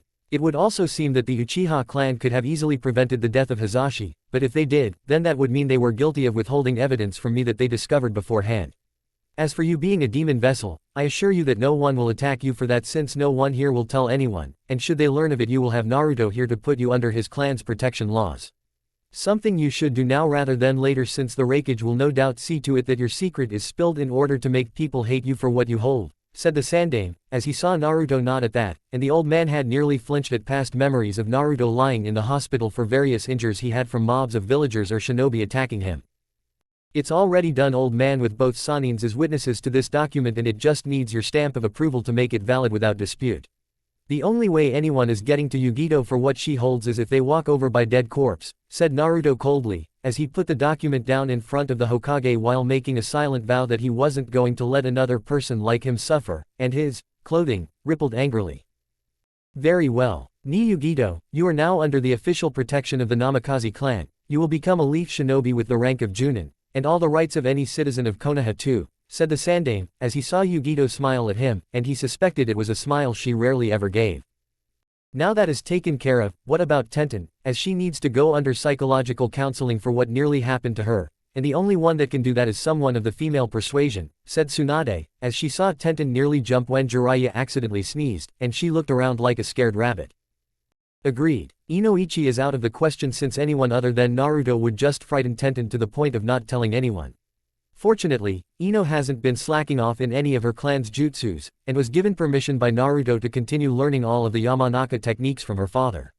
For the moment, Tenten will stay at the Namikaze estates with Naruto until this issue is resolved, and be considered a temporary guest with Ino giving her father all the information she acquires so he can give me a progress report on the matter. I'll have someone bring Tenten's father in so I can explain this situation to him so he'll understand why this is happening, said the Sandaime, as he saw the one Junin, one Chunin, and two Genin leave the room that left him to deal with two Sanin that didn't act their age along with one possibly Junin-level medic Nin. Old man, you better make this job worthwhile for me, and not make me regret coming back to Konoha, said Tsunade, as she had heard enough about Konoha's treatment of her godson to make her want to puke, and that was when she wasn't drunk. I'll help you out, Tsunade, so don't worry. The councils will try to push you around since you don't know the ways of politics like I do, but with my help in guiding you, I believe you can fix what has been broken since my previous predecessor left, and put Konoha back on track until Naruto is ready, said the Sandaime, as he saw Tsunade smile at that, and Jiraiya smirked since the kid was already making leaps forward in the right direction. Namikaze Estates.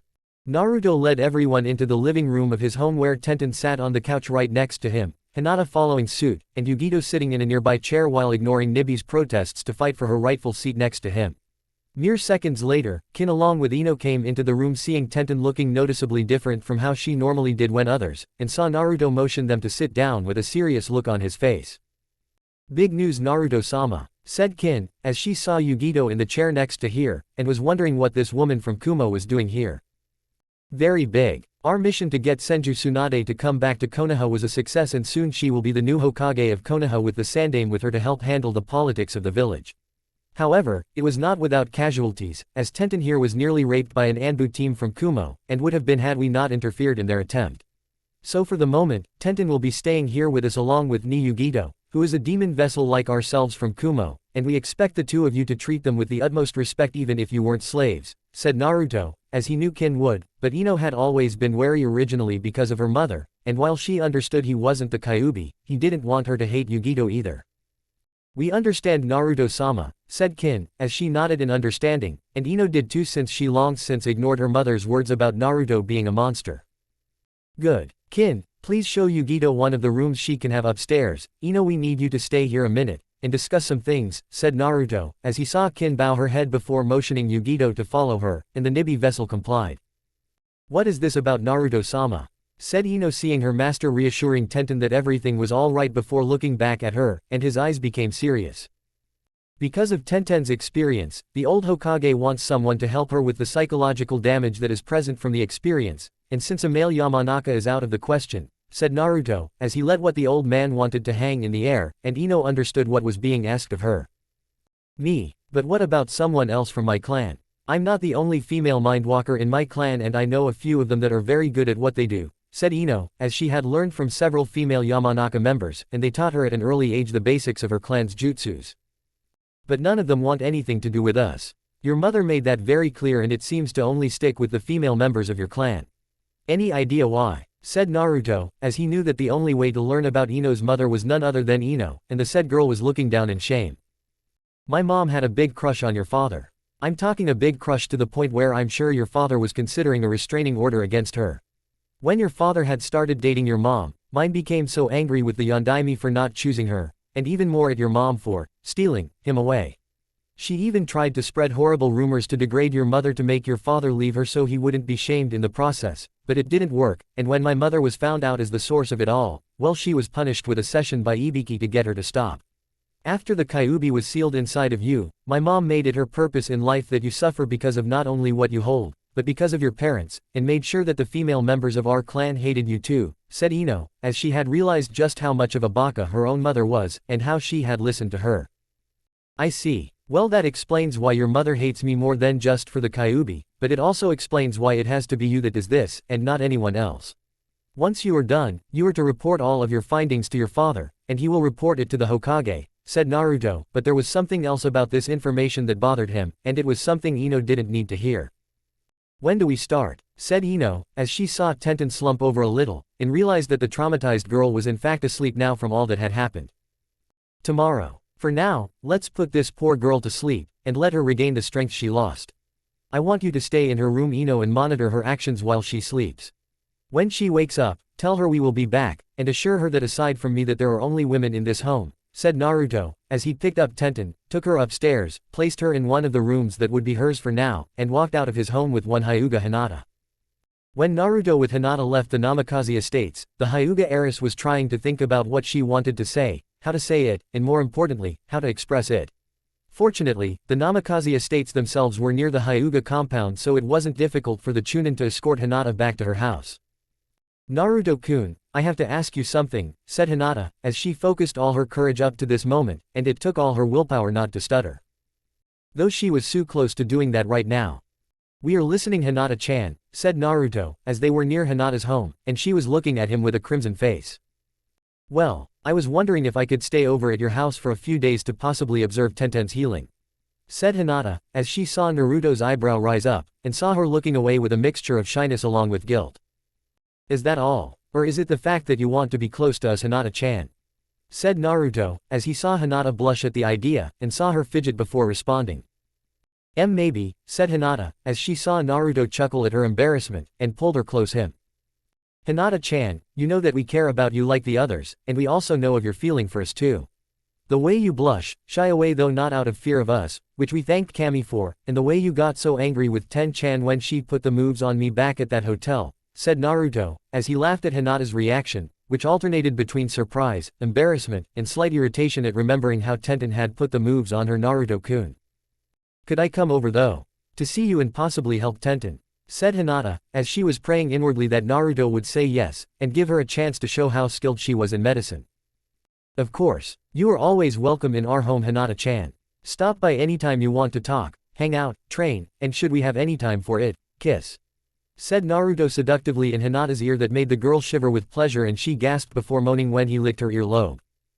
Naruto-kun, said Hinata, as she felt his hand grope her rear in a perverted fashion, and strangely enough she motioned her butt to move in synchronized form with it. Be a good girl for us and go home now so tomorrow you can possibly be a naughty girl with us later, said Naruto before gave her groped butt a quick slap and made her let out an eep. In surprise. Be naughty. With Naruto-kun, thought Hinata, blushing a heavy shade of crimson, as her inner pervert was saying head home that instant, and was kicking the mental wall while yelling at her to move before she fainted. Too late. Worked like a charm. I hate playing on her shy secret perverted nature she's developed, but it's for the best at the moment, and I can get her back to the Hyuga compound a lot faster, thought Naruto, as he held her in his arms, and began web-slinging to the Hyuga clan home. Life was sweet at the moment. Hokage Tower the next morning. Welcome back to Konoha Tsunade-sama. We are pleased that you are now the new Hokage of Konoha and will make sure the interest of the village is held above all things, said Koharu, as she saw Tsunade snort at that, and glare at the older woman along with the other members of the Shinobi Council. Like you care about the interests of the village. I've read my sensei's reports about Naruto and what this village has done, so don't think I've been away from Konoha long enough that I'm simply going to let this abuse slide without punishment, said Tsunade, seeing the shocked looks on the Shinobi Council members' faces and that of the civilian councils too. What? Said Homura, as he began to sweat a little, and missed the smirk that was on Sarutobi Hiruzen's face. You know that bitch that runs the orphanage? The one you have on your payroll along with all those that work there. I have her being processed by Ibiki right now with Anko taking care of the others. The shops that are run by the civilian council members in this room that overcharged or kicked out Naruto when he went to their shops. I'm taking 2/3 of their profits for the next 10 years and putting in the Namikaze account. The shinobi and villagers that attacked Naruto when he was younger. They are going to be interrogated and then executed for their crimes that will be done in public for all to see, said Tsunade, as she saw the council members on both get in an uproar over what was being done, and they continued to protest until Tsunade slammed her fist onto the table, making the whole room shake. Some things never change, thought Sarutobi, as he knew that when Tsunade wanted to be heard on matters, all she had to do was punch something and make some noise to get people to shut up. You can't do this, Tsunade-sama. Sarutobi already revoked his law at the Chunin exams and now punishing these people would be meaningless, said the dark becoming gray-haired Haruno councilman, who saw Tsunade glare at him the most, and made the man tense up in his chair. Oh really? So, the people that hurt the son the Yondaime should simply get a smack on the wrist, and verbal warning that says, don't let it happen again, while trusting that it won't. Baka, all of you, you would sooner call for Naruto's head again had you all not known about his heritage. What's more, is you would spoil the last Uchiha, and raise the boy on a golden pedestal instead of being smart in handling the psychological problems his older brother did to him, said Tsunade, seeing Danzo flinch at that since he had been the one to instigate the public to spoil the Uchiha silly to keep the boy happy. We did that so Sasuke wouldn't leave Konoha, said a member of the civilian council, who originally had his daughter enter the academy to get close to Sasuke, and marry into the clan for the vast wealth the clan held. You did that to have your daughter get into the Uchiha's pants in his clan. Well, from now on that ends here. Until further notice, Uchiha Sasuke is off the shinobi roster until I say so, with Yamanaka Inoichi running through the boy's head until he tells me the kid is fit for duty, said Tsunade, and like before she got more uproars of disapproval. And like before Tsunade slammed her fist onto the large desk in the room. We need the Uchiha and the Sharingan to make Konoha strong again, said Danzo, as he was not about to have the village weakened because the new female Hokage thought the boy needed to have his mind checked, and needed to be stabilized. No, you need shinobi that don't rely on bloodlines that copy everything in sight. As of now, Team 7 is officially disbanded, and will be until I say otherwise, said Tsunade, as she left the room with the still protesting council members from both councils yelling at her to come back, and undo her decisions. Well done, Tsunade, said the former Sandame, as he walked with her down the hall, and was then tackled by his grandson Konohamaru with the core. Right behind him. Hey grandpa, you miss me, said Konohamaru, as he had given Ebisu the slip, and wanted to see his grandfather after training for so long. You know I did, Konohamaru. How have you been? Said Sarutobi, as he saw the boy smile at him, and the core behind him trying to look impressive in front of the two legends before them. Good. We have been training really hard to impress boss and show him we're getting stronger, said Konohamaru, as he had seen Naruto's web swinging, and was surprised that Naruto could do such acrobatics. That's good. Keep it up, my boy, and we'll see if Naruto can't be your Junin sensei by the time you graduate from the academy, said Hiruzen, as he saw the boy's eyes light up, and that of the other two members of the corps behind him. Thanks Gramps, you're the best, said Konohamaru, as he along with his friends ran off, and enjoy the day before them. Ah, to be young again, and enjoy the days around us. How I miss it, thought the former Sandame, as he smiled at his grandson's retreating form, and wondered just what kind of shinobi the boy would make.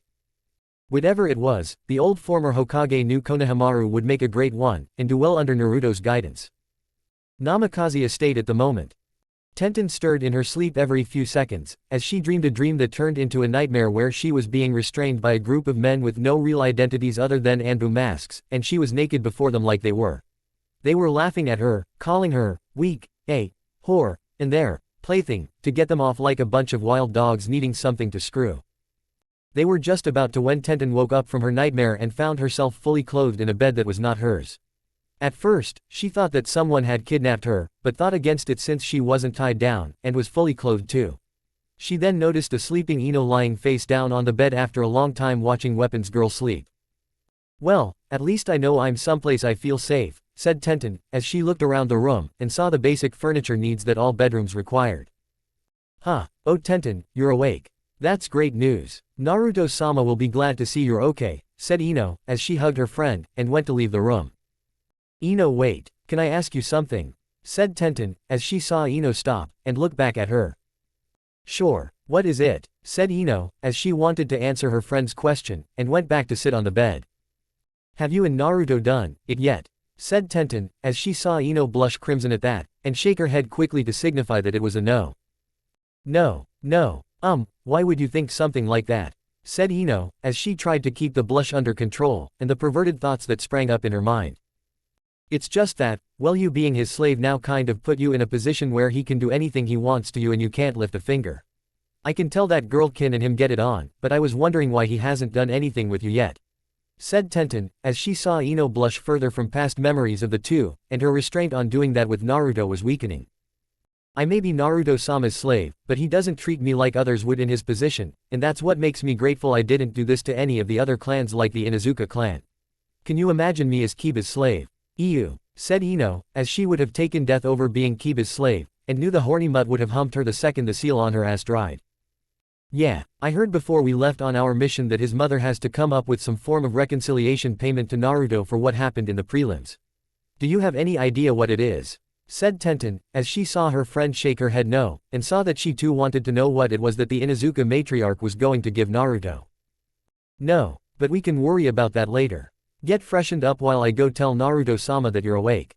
Oh, before I forget, Naruto-sama wanted me to tell you that he's the only guy here in the Namikaze estate, so don't worry about anyone else being here," said Ino, as she headed out to tell Naruto the good news, and report her findings from last night. Konoha Hospital. "So this is the so-called Uchiha prodigy I've heard so much about from people. How pathetic," said Tsunade, as she healed the Uchiha, and then moved on to the boy's sensei in the next room while ignoring Sasuke's pink-haired teammate in the room when he woke up. "Sasuke-kun, you're awake. I knew you would after Tsunade-sama healed you," said Sakura, as she had yet to hear the official announcement of her team being disbanded, and her re-education into the shinobi world. "Get off of me, Sakura. Where is Naruto? Where is Itachi?" said Sasuke, as he scowled at Sakura, and struggled to sit up. "Itachi? Oh, he apparently got away when Jiraiya of the Sannin came, and Naruto went off to find Tsunade of the Sannin to become the new Hokage," said Sakura, as she had hoped to brighten Sasuke's world a little bit, but instead saw his anger escalate, and had he not been so weak at the moment, he would have hit her. "Where is Naruto now?" said Sasuke, as he wanted to find Naruto, and fight him right away.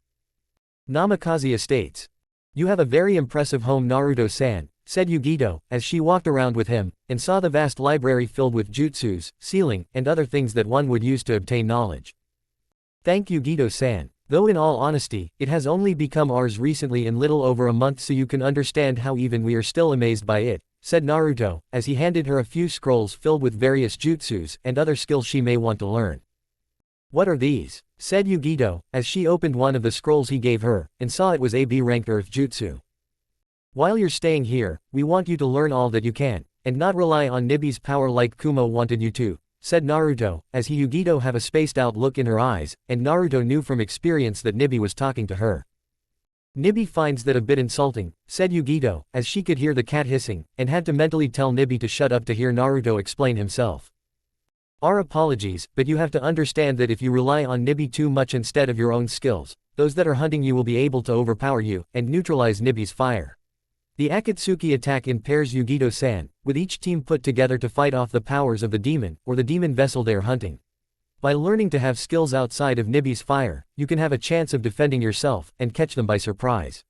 Kumo probably didn't teach anything to you outside of the necessary chakra control and harnessing of Nibi's power because they felt you would become too powerful to control," said Naruto, as he saw Yugito nod in understanding, and saw her eyes glaze over for another moment. "Nibi says she's sorry. You have to understand, she's the only being in Kumo was, and in a way still is the closest thing to a friend I have in this world," said Yugito, and she saw the boy nod in understanding. We understand. What's more, is that we want you to get to know the other rookies here in Konoha, and some of the Junin too since they are nice to have around. Though you may have to be careful of Neji because of his father was killed during the whole incident over 10 years ago, said Naruto, who saw Yugito wince at that, and make a mental note to avoid the Hyuga member. Naruto-sama. Tsunade-sama is here to see you, said Kin, as Ino was keeping Tenten company in the living room, and relaxing from not hearing Naruto get it on with Kin at night. Kin was quite surprised when Naruto didn't want to be intimate that night. Flashback previous night. Naruto-kun, is something wrong? Said Kin, as Naruto stood by the window with a calm expression on his face, but was nonetheless serious, and when he turned to face her, she saw it in his eyes. Are we unfair to you, Kin-chan? Said Naruto, as he walked over to her, and looked her right in the eyes searching for any fear she may have of him. No, you are fair, kind, and loving man. While I may be a slave, you do not treat me like one, and for that I will be forever grateful to you. When I served with Orochimaru, I was scared, always fearing for my life knowing that the next minute, hour, and day that I was in Sound Village. With you, I feel secure, loved, and unafraid of what the day holds for me because you helped me get stronger when no one else would have given me the time of day. I'd rather be your slave, than be free to the outside world, and I mean that with all of my heart. Why do you ask? Said Kin, as she hugged him, kissing the exposed skin on his body of his black t-shirt, and nuzzled into his neck. It's just the mission we came back from where someone we care about was nearly hurt in an unimaginable way and made us reflect on our inner self. We do not want to be what those Kumo Anbu were and we don't want to be cruel like that to you or to Ino-chan, said Naruto, as he knew they had been torturing Ino with their sexual escapades, and now wondered if what he was doing was okay. I love what you do to me when we are together Naruto-kun, and I know for a fact that Ino would love it if you did too, said Kin, as they walked towards the bed, and lied down on it with Kin on top of him. Really? Said Naruto with some surprise, as he had seen Ino resist more than embrace, and wondered if she would ever sleep with him. She won't admit it, but I heard her through her room one night, and she was having a naughty dream about you. It seems all those times we went it helped put some pervert thoughts in her head, said Kin letting out a giggle, as she kissed his chest again, and nipped at the jawline while Naruto himself ran his hand through her hair. Interesting. Perhaps it's because she is a Yamanaka that the seal on her isn't stimulating her to be that way. We'll ask the old monkey tomorrow if we have time. How did Yugito like her room? Said Naruto looking down at his love and saw her look up at him. She's taking it well. Apparently her room back in Kumo was just big enough to contain her bed and had a bathroom that could barely hold one person in it. I can tell she is grateful for what you have done for her. Is she going to be one of you? Said Kin, as she let the implication hang there for a second, and Naruto smirked at her before kissing the top of her forehead. We'll see Kin-chan, but for now, it's getting late, and we have business to attend to tomorrow. So for tonight, let's just hold each other in a warm embrace, and enjoy this moment as it should be enjoyed, said Naruto, as he kissed her forehead one more time, and sat his head back down in the pillow to sleep. Of course Naruto-kun, said Kin, as she kissed his upper body one more time, and fell asleep with him while enjoying the warmth they created together. End flashback. Thanks Kin-chan. Come on Yugito-chan, you might need to hear what Tsunade has to say now that she is the new Hokage of Konoha, said Naruto, as he walked out of the library with Yugito behind him, and wondered what the new Hokage wanted to talk to him about. The trio made their way to the living room where Tsunade with Shizune were speaking to Ino and Tenten about what happened back in the city. Ino's father had come by earlier to speak to Ino about what happened with Tenten, and Ino gave her father the report on what she saw when examining her mind to give to the former Sandaime to look at before he gave his own comments to Tsunade that would be attached to the report. So my father understands why I am staying at Naruto-kun's house, said Tenten, as she had hoped that her father wouldn't go ballistic, charge in here weapons of all sorts at the ready, and fight Naruto in a duel to the death. Yes, he nearly had a heart attack when he learned about what happened to you, but was grateful it didn't because of Naruto, and wanted to say that he will always be proud of you, said Tsunade, as she had also spoken with the man, and saw him sharpening one of his swords with the letters, Death to Kumo, written on it. That's good. I wanted to make him proud of me ever since mom died and wanted to prove I could be a shinobi like he was back in his day, said Tenten, as she saw Naruto enter the room with the others, and seemed to brighten at seeing him again. Doing better are we, said Naruto, as he sat down next to Tenten, and she immediately grabbed a hold of his arm like it was the best thing in the world for her right now. Much better Naruto-kun, said Tenten happily, as she rested her head on his shoulder, and ignored the irked look on Yugito's face that even the former Kumo shinobi didn't know she was sporting. What is the business that brought you to our doorstep Tsunade-sama? Said Naruto, as he would call her granny when the time called for it, but missions came first, and this was clearly something that was only meant for him. With Orochimaru dead, Sound Village deep within Rice Country has become unstable, and several shinobi families within Rice Country are suffering because of it. One family in particular, who had one of its members marry the Fire Daimyo's middle child, and requested the Fire Daimyo's help in saving the clan from being destroyed, said Tsunade, as she was going to send the boy with Jiraiya along with one more to retrieve the clan, and help them relocate in Fire Country or a place of their choice. "What's the name of this clan?" said Naruto, as he narrowed his eyes, and saw Yugito narrow her eyes at Tenten just before Hinata came into the house to see Naruto. "It's the Fuma clan. They were Orochimaru's inner spy network for when people entered Rice Country or got close to his village. With everything in the land in chaos, they want out, and want to keep their clan alive," said Tsunade, as she saw Hinata sit down next to Naruto, and hold onto his arm while restraining to glare at Tenten because of what had happened on the last mission. "Who goes with us since we doubt this is a solo mission," said Naruto, as he knew that such a matter required someone of higher rank than him, and one with more experience. "Jiraiya will go with you along with someone else. I haven't decided yet, but when I do, the person will be with you on this mission, and since you just got back it won't be for another 2 weeks so you have a chance to interrogate that girl to Yuya until then. Just remember Naruto, Iwa knows of your existence in being a namikaze, and may be out for your blood if they learn you're on this mission, so try to keep your transformations to a minimum while you're out on this one." Rice Country is considered neutral territory for all the shinobi villages despite Sound being set up by Orochimaru, so what happens in Rice Country stays Rice Country, and even more when there is unrest there, said Tsunade, as she saw Naruto nod, and knew that he had to watch his step because of the reputation his father left behind in the last war.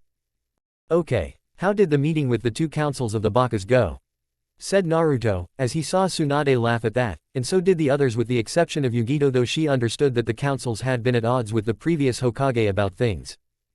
"You know them, Naruto. Always wanting more for themselves than that of the village and making sure that no one rivals them for it.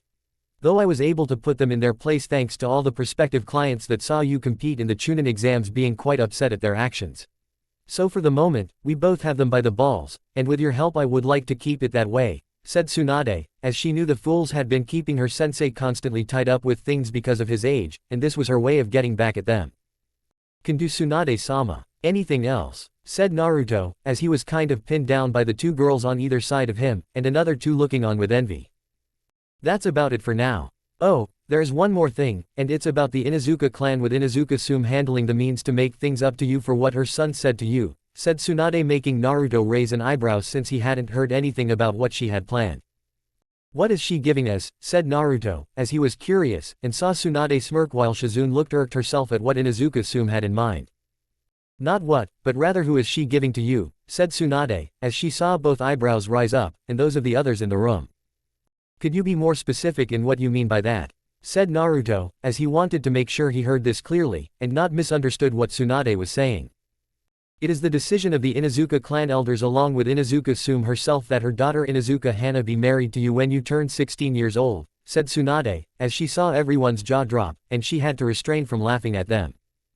"Are you sober? Or are you so drunk you can't think straight?" said Naruto, as he saw the Sannin scowl at that, and had to restrain herself from hurting him. "I ask myself that plenty of times with her," thought Shizune, as she had objected to this, and sighed when the decision was final. "I assure you Naruto, I am plenty sober, and the reason you weren't told is because you just got back not that long ago.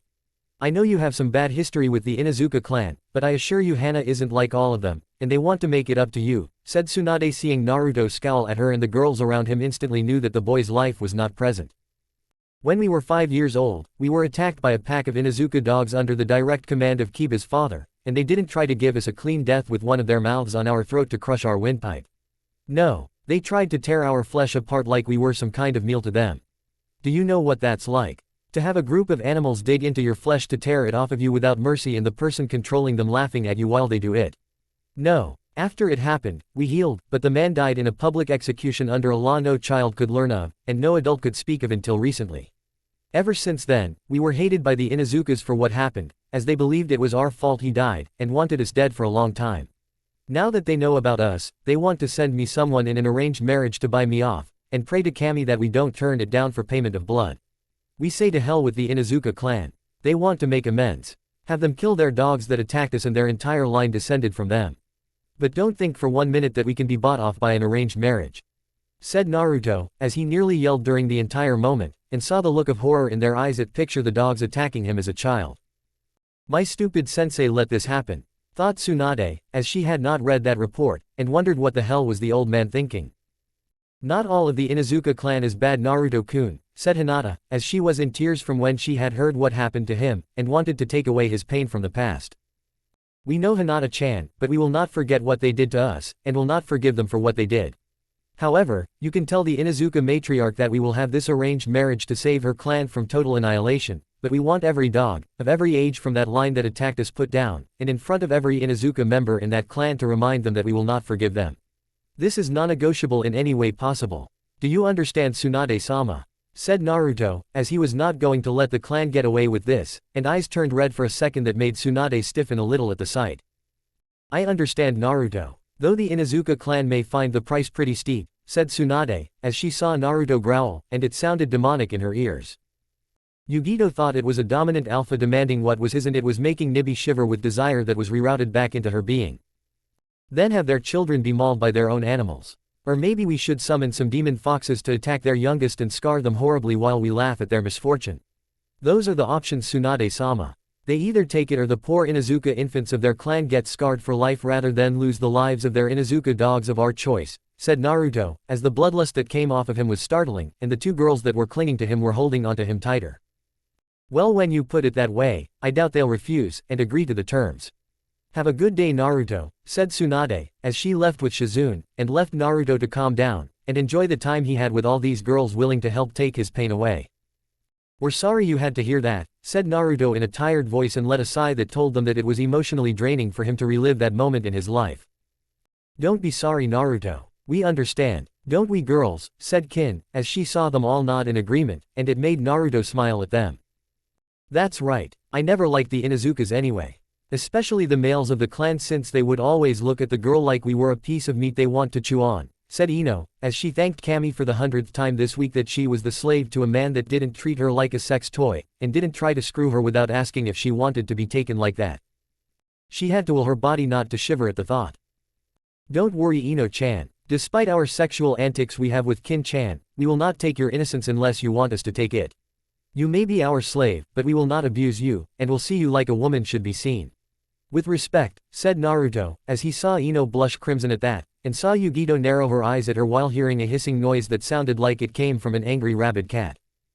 Or was that the kitchen sink pipes? What should we do now, Naruto-kun? Said Hinata, as she had come over to be naughty, and while this was on the terms of being nice, she really wanted to be naughty right now. Then she heard his stomach growl. Well, Hinata-chan, we don't know about you, but we haven't eaten all morning, and right now my stomach wants some food. How about we all have some breakfast? Said Naruto, as he heard several other stomachs in the room growl with his, and made the girls blush in embarrassment. Food sounds nice, Naruto-kun, said Tenten, as she hadn't eaten much of anything since she came back to Konoha, and right now eating with him sounded nice to her. Her stomach too. It sure does, Ten-chan. It sure does, said Naruto, as he got off the couch with both girls in either arm, and the others following behind him to get something to eat. Omake, what did they do now? What should we do now, Naruto-kun? Said Hinata, as she had come over to be naughty, and while this was on the terms of being nice, she really wanted to be naughty right now. Naruto smiled mischievously at her, making the Hyuga heiress shiver in anticipation of what exactly she didn't know. How about a game of strip poker? Said Naruto, as saw some of the girls brighten up at that, and the others get nosebleeds. I'm in, yelled the girls with raised hands and excited voices. Sweet, thought Naruto in an Eric Cartman-like voice. Several hours later, Kin and Ino were down to their panties, Hinata and Tenten were both topless, and Yugito herself had only lost her shoes along with her Junin vest, though it showed that behind the vest she had some real hooters that would make a certain super pervert get one hell of a nosebleed. As for Naruto himself, well, he was still fully clothed and had a smirk on his face that made the girls try to team up to take him down. Someone should have told them that because of Kyuubi, the luck of the fox was with Naruto, and venom amplifying it made the boy the god of gambling. I will wager everything, said Yugito, as she looked around the room, and thanked Nibi for her help in this despite the warnings the cat gave about her not winning against a fox. I will wager my pants and panties, said Tenten, as she looked at her cards, and looked at Hinata, seeing the girl trying to keep herself from exploding from embarrassment at her not-so-secret crush seeing her impressive breasts exposed like this with her nipples hardening. Same here, said Hinata, as she had nothing else to wager, and like Tenten hoped to win against Naruto to see some part of his sexy body. We both wager our panties, said Kin, as she had no problem with her body, which was athletic from all the training, not to mention long-lasting sex being exposed to her lover like this, and actually had no problem losing since she wanted to be naked in front of her master. Yeah, what she said Ino, as she hoped that the black thong Kin had made her wear today with the words, "Spank my ass to turn me on," written on both sides of it didn't leave her waist. We will wager our pants this turn, said Naruto looking at his cards, as he saw Kin brighten at that, and so did Hinata along with Tenten while Yugito licked her lips with anticipation. Must not lose, thought the girls, as they looked at the cards in front of them, and then at Naruto ready to see who would win this game. And keep what was left of their dignity. Show us what you got, said Naruto, as he motioned Kin to go first, and saw his slave let out a breath that was probably a silent prayer to Kami in disguise. 2 pair, said Kin, as she saw Ino let out a sigh of relief, and it indicated her cards were higher. 3 of a kind, said Ino, as she showed her cards, and then looked at Hinata to show her hand. I too have 3 of a kind, said Hinata, as she showed her cards, and saw Ino grimace since that meant she was tied with Hinata.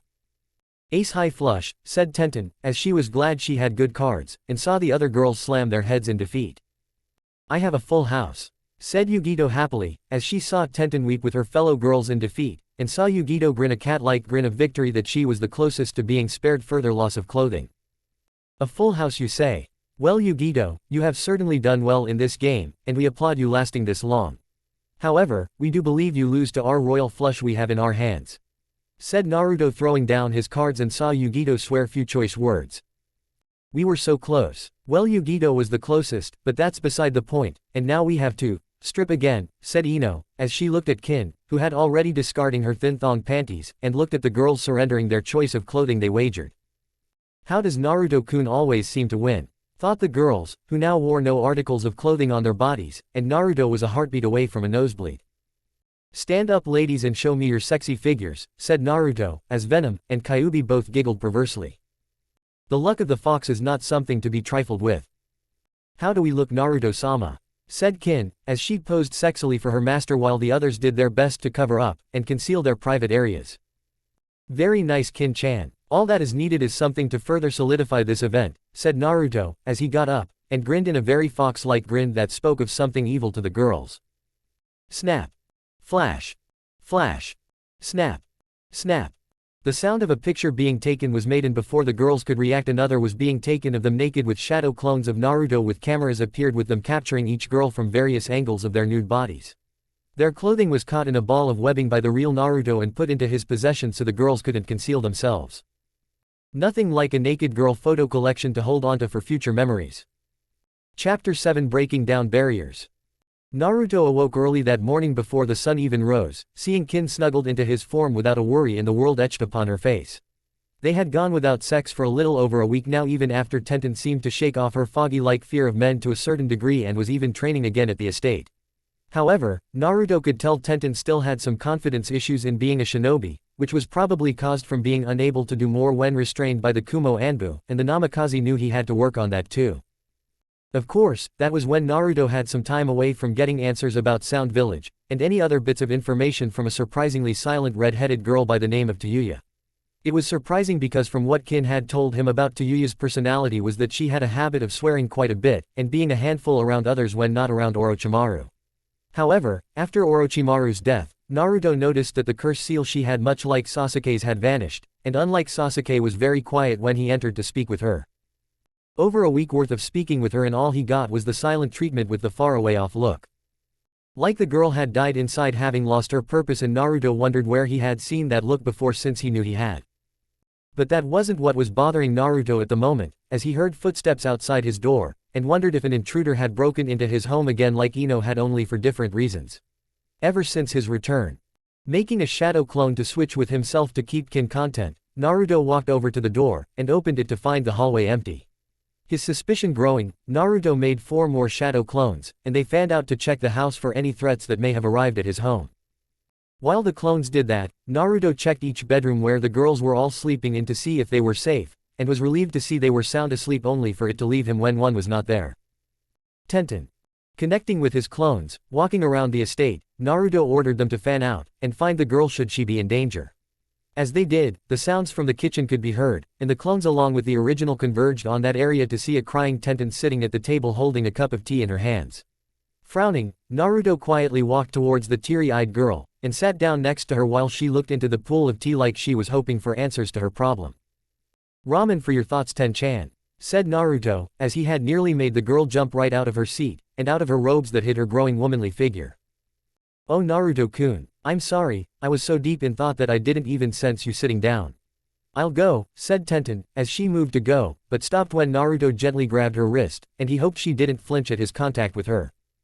"Wait, stay here with us. Tell us what is troubling you," said Naruto, as he had seen her slowly break down from how she normally acted, and wished to have the old Tenten back. "It's just, I don't know anymore. I thought that perhaps I could become a shinobi worthy of the female gender and prove that men don't dominate our given profession. When we went to find Tsunade, Hinata and I faced those Anbu from Kumo, but we lost to them despite the damage we did during their surprise attack, and I was nearly, said Tenten, as she couldn't speak it, and tensed when Naruto wrapped his arms around her. "You don't have to speak it, Ten-chan," said Naruto, as he petted her hair, and let the weapons girl cling to him like earlier. "Naruto-kun, if I ask you a serious question, will you answer it for me, and tell me the truth?"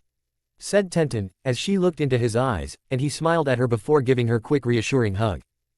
"Of course, lying to those precious to us was never something we approved of," said Naruto, as he saw her nod, and trying to form the words in her head to speak. "Do you think that I am good shinobi? A strong shinobi?" said Tenten, as she saw his eyes widen, and saw the surprise that was showing in his deep blue eyes. "Why would you ask us that question when you already know our answer? Of course, we think you are strong, and the fact you made it to the Chunin exam finals proves that," said Naruto, as he saw Tenten still having doubts about that, and her mind was replaying everything that happened. "But I didn't get the chance to prove myself since my baka opponent from Suna forfeited his match," said Tenten, as she had never really got to show her skill at that event, and had hated the fact the invasion had ruined her chances.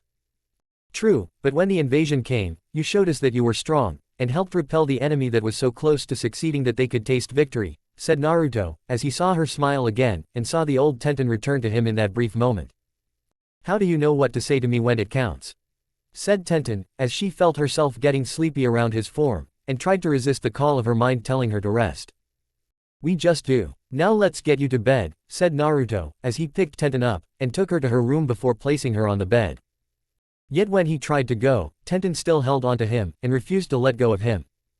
"Stay with me tonight, please Naruto-kun. Just for this one night and I won't ask you for anything else," said Tenten, as she wanted him beside her to comfort her so their horrible nightmares that had plagued her mind to go away, and only Naruto had the power to do it. "As you wish, Ten-chan," said Naruto, as he slipped into the bed beside her, and let her form wrap around his before sleep finally conquered her mind. "It's a good thing you removed all that doubt in her head. The damage could have been irreversible if left alone," said Venom, as he felt the girl's mind becoming less jumbled with fears, and more with confidence just by being around Naruto. "I'll talk to her old man tomorrow and ask him if it were all right to have Ten-chan stay with us longer until her mentality is back up to normal standards," thought Naruto, as he knew that Tenten was going to need all the support he could give her, and more if she was to get back to being her usual kick-ass shinobi self. The next day, Naruto awoke to the feeling of a body on top of his own once more, as it had been the same feeling he got from Kin after her first time sleeping in the same bed as him, and found that this time it was Tenten now doing it. Sensing his shadow clone, he left with Kin telling her what happened last night. The real Naruto focused his attention on Tenten, and saw her form no longer looking so shaken like a frightened rabbit.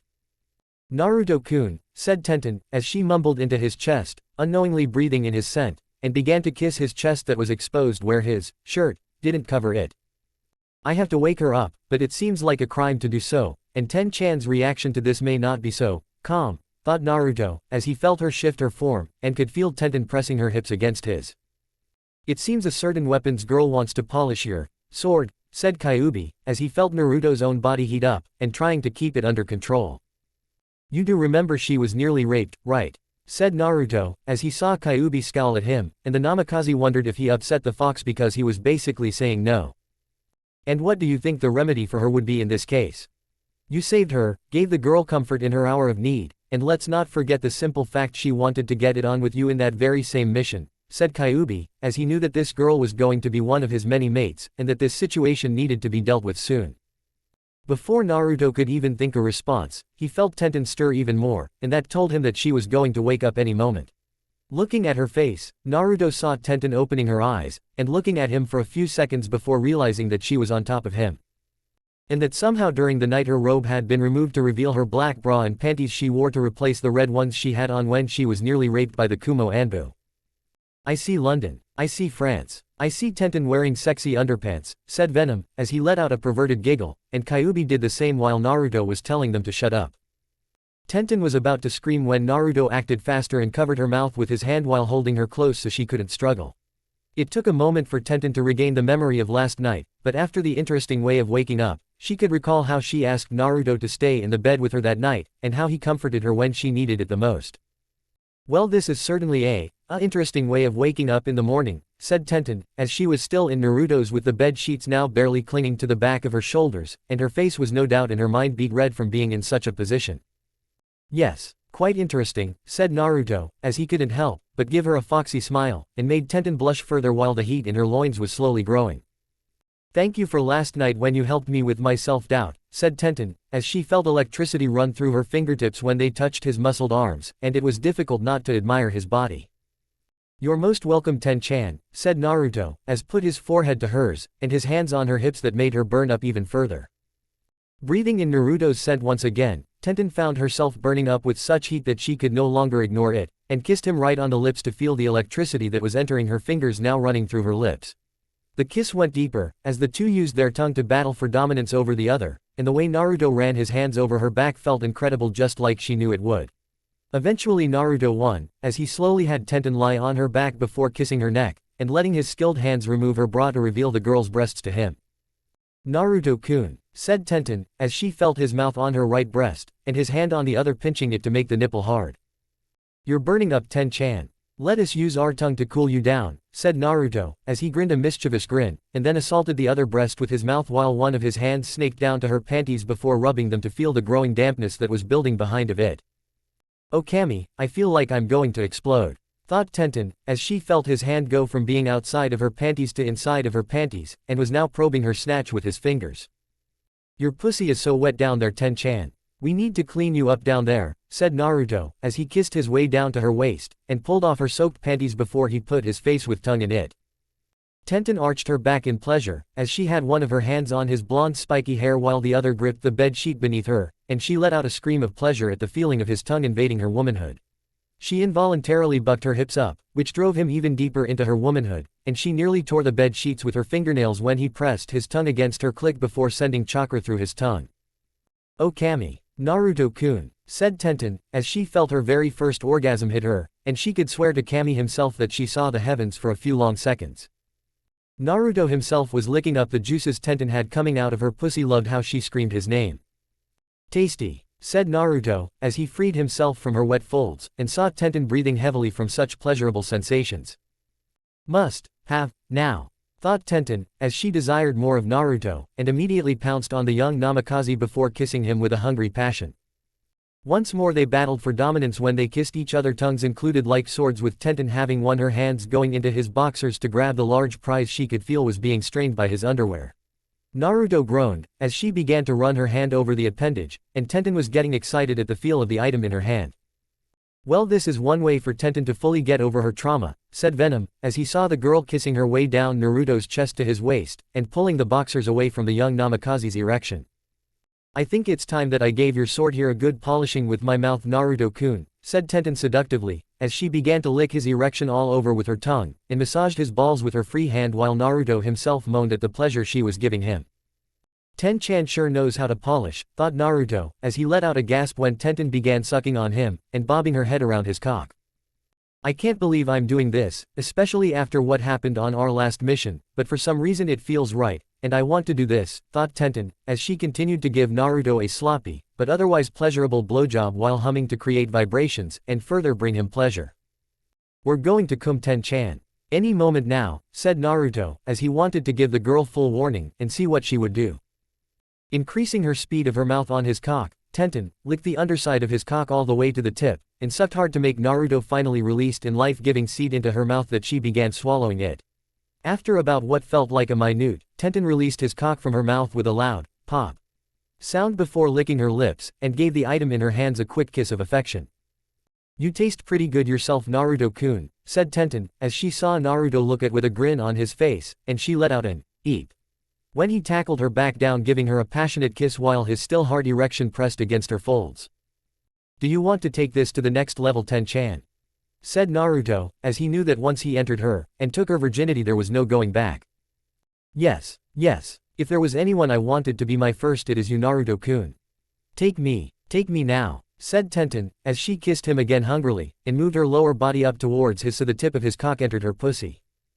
You heard the girl. Screw her brains out until you're both on your backs next to each other smoking a cig, said Venom, as he had seen several adult movies involving that, and wanted Naruto to do it himself. As you wish, Ten-chan, said Naruto, as he inserted himself up to the point where he felt her hymen, and after a few seconds he thrust forward, breaking the wall, causing Tenten to let out a scream of pain before it was silenced by a kiss from Naruto. When the pain subsided, Naruto removed his lips from Tenten's, and whispered how sorry he was to cause her such pain, with Tenten kissing the side of his face while telling him she understood. She had heard from Kin upon asking the girl about her first time that the first time was painful because of the piercing of the hymen, and that after that it was always spectacular. The fact that Kin's eyes glazed over at that part made Tenten realize that this girl knew what she was talking about. Now that the pain has passed, Ten-chan, let us give you the pleasure you deserve, and make you bedridden, said Naruto, as he moved his cock back until the tip was in her pussy, and then thrust forward, making Tenten arch her back in pleasure. He did it again. And again. And again. Tenten was in blissful heaven right now, as she held onto Naruto while his mouth was assaulting her breasts, and his cock pounding away at her with such movement that the bed was moving with them. Her hands raked along his back, leaving scratch marks, as she called out his name repeatedly, telling him to go faster, drive his cock in her harder, and pleading with him not to stop. Hey Kyuubi, Venom, I need you to kill my seed for this one. I don't want her getting pregnant, thought Naruto, as he didn't want to have to tell Tenten's father that he was now potentially a grandfather now, and just who the child's father was. The man did own a weapons shop after all. Okay, said Venom, as he knew that even if Kyuubi did it just by himself, his symbiotic-like behavior would override the demons, and thus make things complicated for their poor vessel. Fine. Though personally I suggest you have this girl give you a litter of kits, said Kyuubi, making the mental image of Naruto glare at him for that. Oh yeah, that will be so great, getting Tenten pregnant, then telling her father, and thus trying to prevent him from cutting off something of ours that are the very needed items that make it happen, thought Naruto sarcastically, as he saw the demon growl at him for that, but even the fox knew the boy had a point, and since the man did own a weapons shop, the man had quite the arsenal on his side. Fine. Oh, just so you know, I set up a small sound barrier for you, and made sure not even Nibby can hear you two scream out in pleasure, said Kyuubi, as he knew that the two had forgotten to do that, and would have caused those in the house to hear them. Thank you, thought Naruto, as he refocused back on Tenten, and it was a good thing too, since his body was on autopilot with him plowing into her while Tenten herself was so deep in pleasure she had let go of Naruto completely, with her voice becoming near gurgle from screaming so much in pleasure. Come, please, come, Naruto-kun, said Tenten, as she had experienced several orgasms already, and she could feel herself nearing one more even though her mind was so out it. Here we come, Ten-chan. Don't worry, we're firing blanks today so you don't have to worry about being pregnant just yet, said Naruto, as he gave her several more hard thrusts, and then let out a roar of passion before coming hard right into her womanly folds. Naruto would have to make a mental note to tell Kin that, which would no doubt make his wallet lighter in buying so many birth control pill boxes. The two stayed intertwined like that for a few minutes before Naruto turned their bodies over so Tenten was on top of him. He kissed her forehead before letting his head rest on the soft mattress, as he looked at the clock on the other side of the room, and saw it was still early in the morning. Tenten was basically out of it, so he might as well join her in sleeping for just a little bit longer. In the room Naruto shared with Kin, the shadow clone of Naruto was making up for the sex embargo he had placed on himself to deprive his slave of sexual pleasure, and the original thanked Venom for teaching him how to set up a mental command link with the clones. Judging from the screams of pleasure Kin was letting out while his shadow clone was eating her pussy, the girl would be thanking him later, and in her own way at that. Hokage Tower interrogation area 3 hours later. You're a little late today, Naruto-san. What kept you? Said Hibiki, as Naruto came into his office fully cleaned up, and with a skip in his step. That's for us to know and for you to never find out, said Naruto, as he saw Anko in the room smirking at him, and it was clear she knew what it was that made him happy today. I know. Naruto-kun got laid. Twice. said Anko, as that made Ibiki blush along with some of the other Anbu in the room, and made Naruto frown at her in annoyance before a smirk came to his face. Actually it was 3 times if you count one of the times with our shadow clone having sex and for spilling the reason Anko-chan were not going to give you any, said Naruto, as he had sex with Tenten, Kin getting it on with his shadow clone, and then Kin again in the shower later with it being her way of saying thank you to him. And what a thank you it was. Naruto almost didn't leave for work. The instant Naruto said that, Anko had tackled him to the ground, and smothered his head in her breasts while pleading for him to change his mind in terms of punishment, all the while saying she would be a good girl for him. Ah, to be young again, walking through nature-filled areas, and mounting vixens in heat that want to be taken by the alpha they want to have kits with, said Kyuubi, as he saw Naruto webbing the ceiling of the room to lift the both of them up, and finally get a chance to breathe after getting himself out of Anko's luscious valley. After hearing your pleas for mercy, we will grant it provided you behave yourself while we are interrogating Tayuya, and you don't try to jump us later, said Naruto, who now had his right arm wedged deep into her breasts where his face had been mere seconds ago, and her thanking him repeatedly for his show of mercy. If you two are done, I need you Naruto to take another crack at Tayuya, and see if you can get her to open up about sound, said Ibiki, as he saw Anko wrap her arms around Naruto while nuzzling against his face, and the boy sighing while the others in the room were laughing at his expense only to be silenced when he gave them all a venom-enhanced middle finger. We know Ibiki-san, we just need her to open up using what we know and who we know was there. Our slave Tsuchi-kin was from Sound, as she was part of the team that entered the Chunin exams, and she told us about Tayuya being her friend, said Naruto, as he hadn't thought of using that since he didn't think it would be necessary, and was now the only way possible in getting the girl to open up. Alright, Naruto, you handle her interrogation as planned, and get her to talk about all the things Orochimaru did while she was him. Anko, I need you to look at a few spies from Kumo that have been reporting to the Raikage for several years now, and get them to spill everything they know, said Ibiki, as Yugito had talked to Ibiki the other day, and told him the name of the spies from Kumo. Sweet, said Anko, as she was going to enjoy making these spies wet themselves, and cry for their mommies. We have a request to make, said Naruto, as he saw Ibiki frown at him for a few seconds before remembering that Naruto now spoke in third person, and was still getting used to it. What's the request? Said Ibiki, as he saw Naruto looking hesitant for a second, and it made the interrogator specialist interested in what the Namikaze had to say. During the time we interrogate Tayuya, we would like to request the use of Tsuchi-kin in the hopes she will get Tayuya to talk, and reveal what she knows, said Naruto, seeing the scarred shinobi frown at this since the use of a slave was never used because it had the most possible chance of backfiring. Are you sure that is wise, Naruto? Seeing a former comrade, as a slave to a clan heir in an enemy village doesn't exactly break one's spirit, and given what we know about the redhead downstairs, she may resist even further, said Ibiki, as he saw Naruto nod at this, and knew it was a gamble that could blow up in his face if things went bad. We won't bring in Kin right away. We'll mention her in passing to see if we can get Tayuya to respond to us, said Naruto, as he saw Ibiki nod, and knew that the two girls had been friends back in Sound, so seeing Kin this way could loosen Tayuya's tongue a little to say something about the small shinobi village. See if you can get a reaction out of Tayuya first, and if it shows enough promise in your report, I'll consider it, said Ibiki, as he saw Naruto nod, and left to interrogate Tayuya, and Anko was right behind him asking about what she would get in return for behaving like a good girl. Just for once, I wish I was the one getting all the nookie, thought Ibiki, blushing along with everyone else in the room, and their eyes widened when Anko came flying back into the room via nosebleed. Whatever Naruto said must have really made Anko really excited. Namikaze Estate at the moment. Ino was in the kitchen preparing food for everyone, as she was instructed to by Kin, who had her usual, after-sex glow, and strangely enough so did Tenten that morning. Yugito could tell the two had sex with Naruto, even if the two took showers to remove it, as the nibi inside of her said only a woman could glow like that after being satisfied beyond all expectations. Yugito blushed at that, as Nibi also said that her vessel should get a piece of that action while she still could, and make it a common thing for them. So Tenten, how was it? Said Kin, as she saw Tenten blushing at the question since the head concubine had walked into the room looking for Naruto, and found the weapons girl passed out in the bed naked with a smile on her face not even Kami could remove.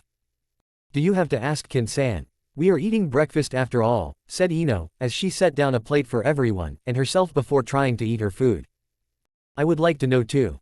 Give us some hint on what to expect when you get your freak on with him, kitten, said Nibi, giggling in her own perverted little way, and made Yugito blush while mentally yelling at her demon to shut up. Oh come on, Ino-chan. Let the girl describe what she experienced. Maybe it will give you something to look forward to when you want to get it on with Naruto-sama, said Kin, as she saw Ino choke on her food, and look at the head concubine with a glare, though it was turned away with a look that told the Yamanaka not to test the one that outranked the two of them in terms of slave status. It was, heavenly, said Tenten. She blushed when saying the word, and she saw Kin smirking at her in a way that said, "Welcome to the family, sister." I don't need to hear this, thought Ino, as she sees Yugito is blushing along with her, and wondered if Hinata would be doing the same if she were here right now. The part where he licks you all over, or the part where he takes that big thing between his legs and plows into you until your body feels like jelly, said Kin, as she smirks at the red on Ino and Yugito's faces while Tenten still has that far-away look on her face. Both, said Tenten before letting out a sigh of pleasure, and Kin knew this girl wasn't going anywhere. Stick around, girl. There is plenty more where that came from, said Kin, as she was now wondering if the girl before her could be converted to being bisexual and make the sex more enjoyable. If that were even possible. How about we change the subject to something else? Like that Tayuya girl that Naruto-sama is interrogating, said Ino, as she needed to get her mind elsewhere soon, or she was going to need to excuse herself from the table to do something before returning to the group more relaxed. She was one of Orochimaru's bodyguards, right? Said Yugito, as she saw Kin nod at that, and saw the girl was worried about her friend.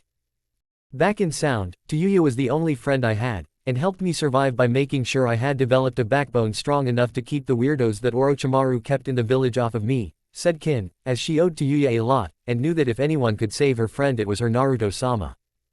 Do you think Naruto-kun will get her to become a slave like you and Ino? Said Tenten, as that was what happened with them, and so far the two turned out pretty good. He has to, or else Tayuya will be thrown away into prison. She's tough, but the prisoners will most likely gang up on her, and will, said Kin, as she couldn't speak it, and all the girls at the table shuddered at the unspoken fate that awaited any woman thrown into an enemy village's prison. Sometimes being enslaved by another was better than being imprisoned. Though that really depended on who you were enslaved to as well. Naruto-kun will do everything in his power to save her, said Tenten, as she knew he would save the girl for Kin, and even if Tayuya didn't like it, the alternative was worse.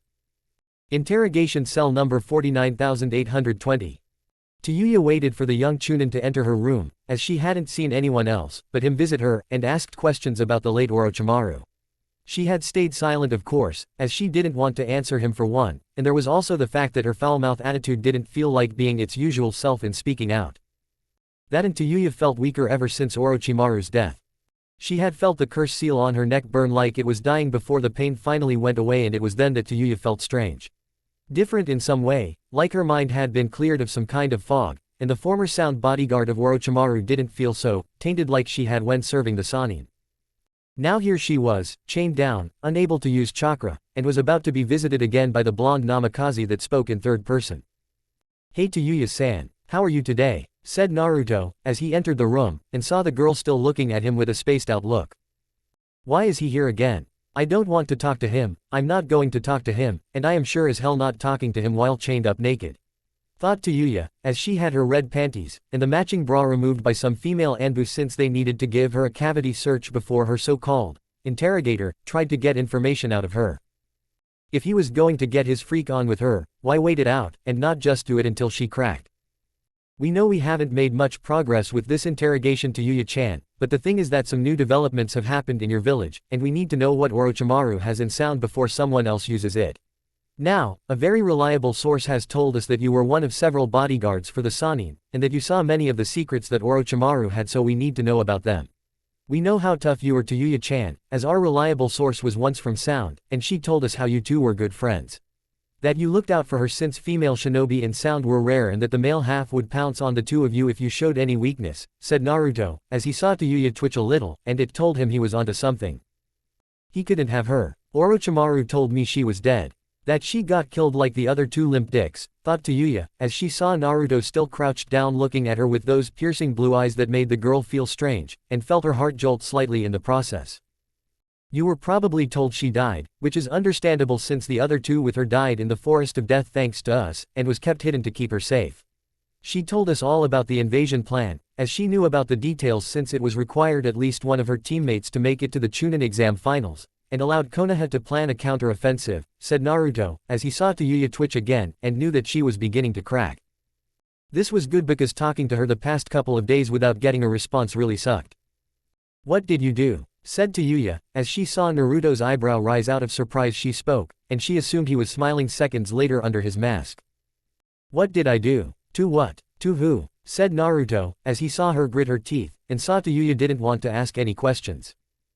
To my friend, said to Yuya, as she hated admitting she was anyone's friend since it was a sign of weakness to be used by the enemy, and wondered how they broke kin. Oh, you mean to Kin-chan. Well, you see after we killed Kin-chan's teammates in the Forest of Death, she was so scared out of her mind that she was willing to do anything to escape being in Orochimaru's hands again, and so she willingly became our first official slave in the Namikaze clan, said Naruto, as he saw to Yuya's eyes widen in shock, and had it not been for his spider sense the young Namikaze had no doubt the girl would have succeeded in biting his nose off with her teeth. You asshole. When I get my hands on you, I'm going to chop your balls off, stick them down your throat, and then rip your cock out before shoving it up your ass. Yelled to Yuya, as she struggled to get free, as she could only imagine what Kin was going through being this guy's slave and doing degrading chores, wearing skimpy clothes for him to look at her like a pervert, and then at night pleasing the guy in his bed against her will. Oh yeah, Yuya was going to go psycho kung fu whoop bitch on his ass. Ah, there is the foul-mouthed girl Kin-chan told us about when she was in sound. At first, we thought she was exaggerating, but then again from your recent shout, we have little to no doubts about your choice of words, and how much you care about our slave, said Naruto, as he saw Yuya anger increasing, and she began struggling with her chains so she could try attacking him. I'll make you beg for death.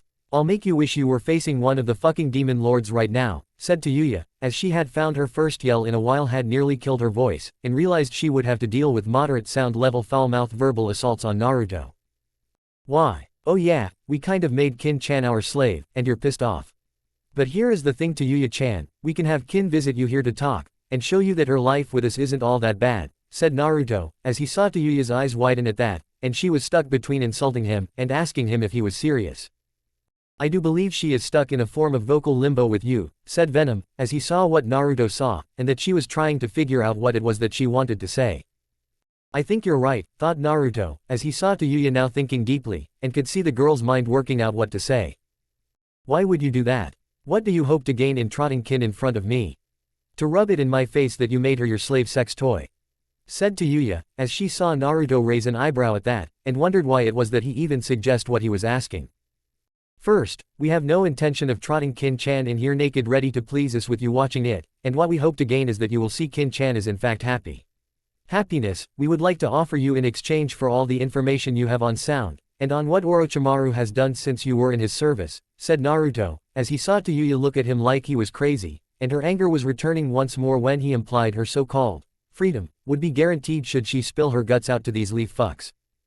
Why would I want to be your slave? Maybe I should take my chances with the prison you leaf assholes have and see if I can't try to run the place within a week, said Yuya smiling at him and thought the idea would be most satisfying in her eyes. Until she saw his scowl. Is that what you think? Let us educate you on what prison will be like for you with the source of our info being from Ibiki himself. You will have cuffs on you that suppress your chakra, you will be given dirty clothes that will make the ones you had on while in the service of Orochimaru look like kimonos worthy of a feudal lord's wife, and the other prisoners will eventually know just who you once served. Do you really think these prisoners that are older than you, rule over the prison, and serve you just because you were a former bodyguard to Orochimaru? If anything, they will gang up you, break you more ways than one, and do unspeakable things to you before the first week ends, said Naruto, as the prison of the hidden villages were not 4-star hotels, and any shinobi from another village put in there like say a leaf shinobi in an Iowa prison was facing cruel fate worse than death. We'll see. You can bring Kin in here, but it won't do you any good, and I think I'll take my chances with your pussy leaf prison, said Yuya, as she found it weird that for over a week she had stayed silent, and now she was nearly back to full yelling strength. We were sure Kin-chan will be disappointed to hear that since she really wanted you to be spared the cruel life of our village's prison like you helped her back in sound, said Naruto, as he began to walk away, and sensed Yuya was confused by his actions. That's it. Where are you going? Aren't you going to torture me? Said Yuya, as she had heard stories of enemies of Konoha cracking under the torture of the interrogation unit the leaf possessed. All this guy did was talk to her without so much as laying a finger on her. We're not like some of the others to Yuya-chan. We're what you call the Mr. Nice Guy of the unit, who gives you a chance to get a fresh start, and leave you to deal with the others until you do crack. We gave you a chance to for a life where you wouldn't have to sleep with one of your eyes still open and fearing that the next day might be your last.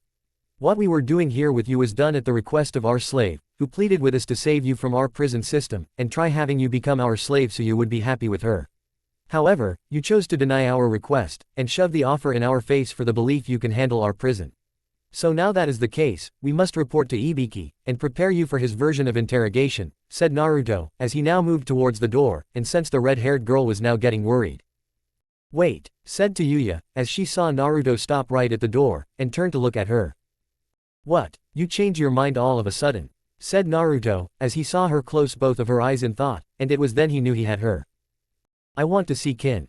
If Kin tells me without lying that she's happy and she wants me to be your slave to save me, then I'll do it, said Yuya, as she saw Naruto look at her for a few minutes and then nodded his head in agreement.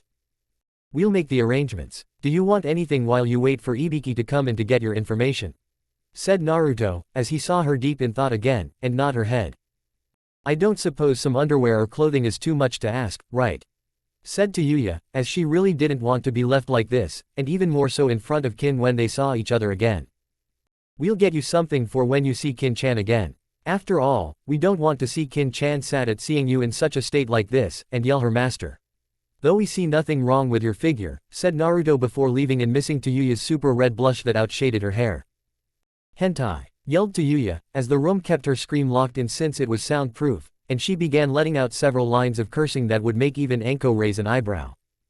The next day. Thank you for doing this, Naruto-sama. I know Yuya can be a pain, but the fact that you were able to convince her to tell Ibiki everything, and have her become your slave so she could stay at the estate for my sake means everything, said Kin, as she wrapped her arms around Naruto's own, and snuggled her head into his shoulder.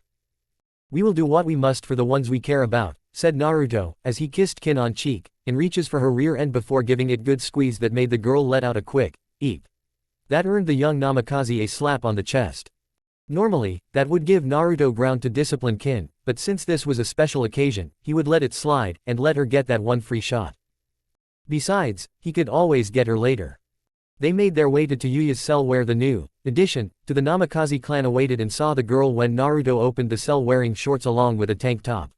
From what Ibiki told Naruto, Yuya had seen a large portion of Orochimaru's bases, though even she admitted to not knowing how many there were in Rice Country. Anko had also come by when he arrived earlier to tell Naruto that Yuya had been fitted with clothes before the redhead spilled her guts to everything concerning the late Sanin. Though from the way Anko smirked when she mentioned giving Yuya a new pair of panties, it told Naruto that what she gave the girl was more embarrassing than anything, and that the former bodyguard of Orochimaru didn't want anyone to see her wearing them. Yuya, said Kin, as she saw her friend still in chains, but not many that they hindered her movements, and weren't so heavy that she couldn't fully stand. Kin, said Yuya, as the two hugged each other, and Naruto saw the two girls were definitely happy right now. How do you feel? Said Kin, as she looked her friend to see she was a little weak from the poor food served, but nothing that some from the Namikaze estate couldn't fix, and a nice shower to make her red-haired friend really glow. Not bad. It could be worse. Though the seal these fuckers tattooed on my ass to make me his doesn't help much, said Yuya, as she had been marked right after she told them everything, and was processed to be taken to the Namikaze estates after Naruto came to pick her up with Kin. Don't worry Yuya. Once you get to your new home, we'll get you something to eat, a nice hot shower, and then we can get you some new clothes with Naruto-kun paying for it, said Kin, as she saw her friend look at her with seriousness, and knew what Yuya wanted to ask though was hesitant to because of their master. We will leave you alone to talk in private, said Naruto, as he saw Yuya's hesitance, and wanted to end all the worries that the redhead had in her head. Does this guy treat you right? He hasn't raped you or made you degrade yourself, said Yuya, as she saw her friend blush, and shake her head to signify it was a no. He's been good to me Yuya. When I'm with Naruto-kun, I feel safe, and secure in his arms even though I'm his slave. As for sex, well, said Kin, as she became crimson red in the face, and saw Yuya's jaw drop. He did rape you, didn't he? I knew it, said Yuya, as she was so angry right now, but it left when she saw Kin shake her head again, and now made the redhead confused. No, I had it with him willingly. The Uchiha prodigy was breathing down Naruto-kun's neck to have me, and I knew that the Uchiha would be a cruel master. I couldn't risk the chance of losing Naruto-kun in my first time to someone like that black-haired jerk. He had a curse seal on him, and he also reminded me of Orochimaru in terms of aura, only it was worse. Ever since then, we go at it whenever we're in the mood, which is quite often, and just so you know, should you decide to do that, he's very well endowed, said Kin, as she gave Yuya an estimate with her hands away from each other, and Yuya now blushed at seeing the estimated length Kin was showing. Holy shit, yelled Yuya, as she wondered how Kin could take in all of Naruto, and not be split in half. That and his stamina when we do it is just incredible. I've been training to be stronger so I can continue to keep up with him. I'm already around Chunin level now and I'm also training a little bit with Jiraiya of the Sannin, said Kin, as she saw Yuya looked surprised, and possibly even more aroused by the mentioning of Naruto's stamina. So he lets you train, said Yuya, as she had never heard of a master doing that with his slave, and wondered if this guy was the exception, the belief that all men were sex-crazed pigs putting women down to be their submissive bitches. Yes, and he'll let you train too. Plus, I'll have you know that we won't be the only girls at the estate, and that there is another slave living there named Yamanaka Ino. She broke into the estate and caught Naruto going down on me. Her only option was to become his slave since death or having your mind wiped while having your chakra sealed to become a civilian was not an option, said Kin, as the memory kind of turned her on, and wondered if Yuya's face getting red again was any indication. So was she. Is he good at doing that? Said Yuya, as she had heard that some guys are good at doing that to a woman, and that others were so horrible that even faking their pleasure was pointless. Oh, he's very good, Yuya. Trust me. Also, the other girls living at the estate are Niyugido, who is a demon vessel from Kumo, and she defected to us because she didn't want to be their weapon anymore.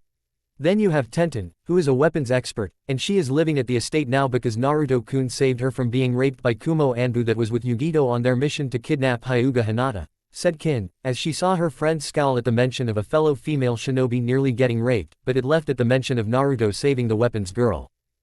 Perhaps she could learn to like this namikaze after all, and maybe in a few years. Okay, I'll give it a shot. Just don't expect me to be totally submissive, said Yuya, as she was not going to simply bend over and take it in the ass if Naruto was into that sort of thing if he wanted to get it on with her. I know, I told Naruto-kun all about you. He's good at adapting, said Kin, as she hugged her friend again, and they walked out of the cell to see Naruto waiting for them with a smile on his face that made Yuya blush for some reason. Damn, he should have spoken to me without the mask on. I would have spilled my guts sooner, thought Yuya, as she saw the man walk up to them, and giving them both a hug of his own. Welcome to our family, Yuya-chan. Welcome to the Namikaze clan, said Naruto, as he waked with the two out of the hallway to his house to introduce his new slave to the others, and get them to bond. Just because you're banging Kin doesn't mean you can get me to do the same, said Yuya, as she saw Kin blush, and Naruto laugh at that. As we told Ino-chan, we will only be intimate with someone willingly, and not take them by force. Only if and when you're ready, Yuya-chan, will we be intimate in that level with you, said Naruto, as he guided them to the roof, and transformed into his venom form that made Yuya a little freaked out at the sudden change. Don't worry, Yuya. This is one of the best ways to travel, said Kin, as she leapt into Naruto's arms, and the Namikaze got on one knee for Yuya to get on his back. Okay, but if I puke, I'm not going to be held responsible for it, and I don't want to be punished, said Yuya, as she put her arms around Naruto's neck and upper chest while trying to keep herself from blushing at the sensation she got from his muscled body. It was then Yuya realized that Naruto was almost naked under this thing and her face turned a whole new shade of red. Hang on, you two, said Naruto, as he let out an excited yell when he leapt off the roof of the tall building. Kin let out a laugh, and Yuya let out a scream of fright when she felt her ride fall before she found herself feeling like she was flying through the air. Their noise got everyone's attention, as the people below them looked up to see Naruto web slinging through Konoha, and many wondered how he was able to do that. The trio soon landed right in front of the Namikaze estates, with Yuya dropping her jaw at the sight of it and then looked at Naruto before looking back at the large home. You fucking live here, said Yuya, as she saw Naruto nod, and then frown at her for a second.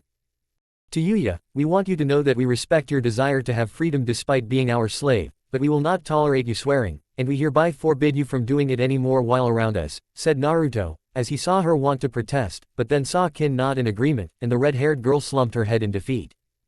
Fine, though if some pervert tries to do something wrong connected to me or Kin, I reserve the right to let out a few good ones while beating the crap out of the guy, said Yuya, as she saw Naruto think about it for a second, and then nod since it was only fair that she do so. Fair enough. Now let's go meet the others. Hinata-chan was supposed to come over today to look at some scrolls that may help her clan with the cage bird seal, so you could meet her too, said Naruto, as he entered his home, and was surprised along with the two behind him when two well-dressed Inuzuka girls was waiting for him. Who the hell are you? Said Yuya, as she could tell that both Inuzuka women were visiting here for the first time by the way Naruto tensed, and Kin doing the same. Language to Yuya-san, said Naruto, as he was no longer joking around, and eyed the room for any Inuzuka dogs they may have brought in. I'm Inuzuka Sume and this is my daughter Inuzuka Hana. The Hokage had spoken with us in regards to the reparation arrangements regarding our two clans Naruto-sama, said Sume, as she was very much outraged by the arrangements, but conceded to it since her baka husband had started it years ago, and to go against it would prove bad for Konoha in general. Ah yes. We remember the Inuzuka clan very well, but not in a good way, and we trust that the arrangements have been made for the selected dogs to be terminated for what that breed did to us when we were younger. Said Naruto, as he saw Tayuya look at him, and saw his cold blue eyes that told her that he was serious. We have, though many in the clan oppose this choice of action, said Sume, as she had seen many of her clan protest, and told her to forget such a deal with the proverbial devil. We imagine they would. You will understand that we do not take your word for it that these dogs are killed by your hands. That is why, we are going to make sure it is done ourselves in our own way, and make sure that none of the animals that nearly killed us when we were a child lives, said Naruto, as he saw Sume flinch at that, and knew that if any of the dogs escaped the boy's punishment, the clan as a whole would pay. How are you going to do that? No one in the clan will let you in, and even if the Hokage were there to enforce I doubt there would be any Inuzuka there that would let you destroy them, said Hana, as she knew her clan had significant amount of members both human and dogs to that of the fox after the bodies were all counted. Because we have already killed them, said Naruto, as he heard the two Inuzuka before him gasp, and saw his slave looking at him in surprise. What? When? How? Said Sume, as she had no idea how Naruto would strike, and when it would happen. Less than an hour ago. We summoned a large group of demon foxes to find the dogs and all those of their line earlier before Outshadow Clone gave the order for them to destroy those beasts in the same manner they tried to destroy us when we were once a helpless child scorned for something that was not his fault, said Naruto, as he had made sure that every dog was wiped out from the late Inuzuka head's clan forever. Fortunately, none of the dogs of that breed had any new pups on the way, so at the very least there was some relief in that, and didn't have to deal with the fact he killed innocent puppies. I see. Then all is left is for Hana to stay here to get to know you until the marriage that is arranged between you two happens, said Sume, as she sees Naruto nod at that, and the look of hesitance on her daughter's face. Yes. We assume her luggage has been taken to her designated room by Ino-san, said Naruto, as he saw Hana nod, and look her mother for help in wanting to say something. Sadly, all Sume could do was look back with the same lost look, and it told Hana that she was on her own. Naruto-sama, I want to say immediately that I am not like my father, or my little brother Kiba in their belief that you are the demon fox that is sealed inside of you. I wish I could apologize on their behalf, but we both know that would be a hollow apology since neither of them would apologize to you, and would sooner disrespect you further for the burden you hold, said Hana, as she just spoke what was in her mind, and hoped that Naruto would understand what she was trying to say. I can tell she's speaking the truth. She's more of her mother's child than her actual father it seems, said Kyuubi, as she could tell when someone was lying, and when someone was speaking the truth. We accept your own apology Hana-san for what your clan has done to us. Hopefully this pre-verbal bump in our relationship will be put behind us long after getting to know the other, said Naruto seeing her shocked expression before turning into a small smile. Before Hana could respond, there was a knock at the door, and when Naruto opened it the Anbu before him handed him a scroll to be given to him by the Hokage. After reading it, Naruto let out a sigh, and then a nod to the Anbu before the masked shinobi went, poof, to report to the Hokage. What's wrong Naruto-sama? Said Kin, as she along with Tayuya were reading what Naruto had in his hands, and then at each other. The mission to retrieve the Fuma clan has been accelerated to moving out today for a city in Fire Country that is also a country in itself, said Naruto, as he saw Hinata, Ino, Tenten, and Yugito enter the living room with Yugito eyeing the two Inuzuka women carefully. How come? Said Tenten, as she read the scroll that Naruto had, and so did the others when she passed it to them. Apparently, the Fuma clan was attacked, and was nearly wiped out with only one of its female clan members surviving by taking refuge in a large city dominated by women in Fire Country territory, said Naruto, as he really had a bad feeling about this, and so did his two guests inside of him. If the city is in Fire Country, couldn't our feudal lord get the girl out of there, and here into Konoha where she could start over, said Tenten, as the Fire Daimyo was within his rights to do so, and found this to be quite puzzling. It is, but it's also designated as a country itself since the women there are Amazons, and in exchange for being recognized as their own independent country, they will aid ours in times of war, said Naruto, as he had done some extensive reading in his father's library on this place, and saw it was marked down as Jiraiya's death sentence, with a drawing of Tsunade looking evil with Jiraiya's face weeping in tears. So I take it Jiraiya of the Sannin will not be joining you for this because of his other more perverted profession. said Yugito, as she saw Naruto smirk at that, but not at the same time, and knew that Jiraiya would sooner face a Tsunade when she had PMS than go though this place. Yeah, we have to meet with the Hokage now to see who is qualified for this mission since only one male shinobi is allowed from a village if on a team with the rest being female, said Naruto, as he changed into his venom form again, and headed out to see the Hokage. Come back safely Naruto-sama, said Kin, as she ran up to him, and gave him a kiss on his masked lips. Ditto, said Tenten, as she didn't want her lover to think she didn't care either, and it was followed by Hinata too since she wanted to show she cared as well. Bring us back a souvenir if you can, said Ino, as she thought such a place where it was the women that dominated was great, and while she couldn't say it, she could certainly think it. If they don't castrate us first, said Naruto, as he let out a chuckle at that, and the girls immediately hugged him in a big group hug. Don't say that. That's not funny, said Tenten, as the thought of someone doing that to Naruto made her shiver, and she would make anyone that tried to do that suffer greatly for it. Sorry, said Naruto, as he kissed them all one more time, and then he took off to the Hokage Tower to get his team ready. Hokage Tower 10 minutes later.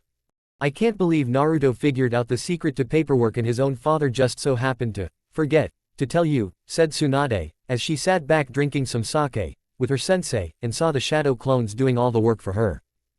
Yes, had I known that was the secret I would have done it years ago, said Hiruzen, as he drank some sake, and sighed at the relaxing chair he was sitting on soothed his old bones.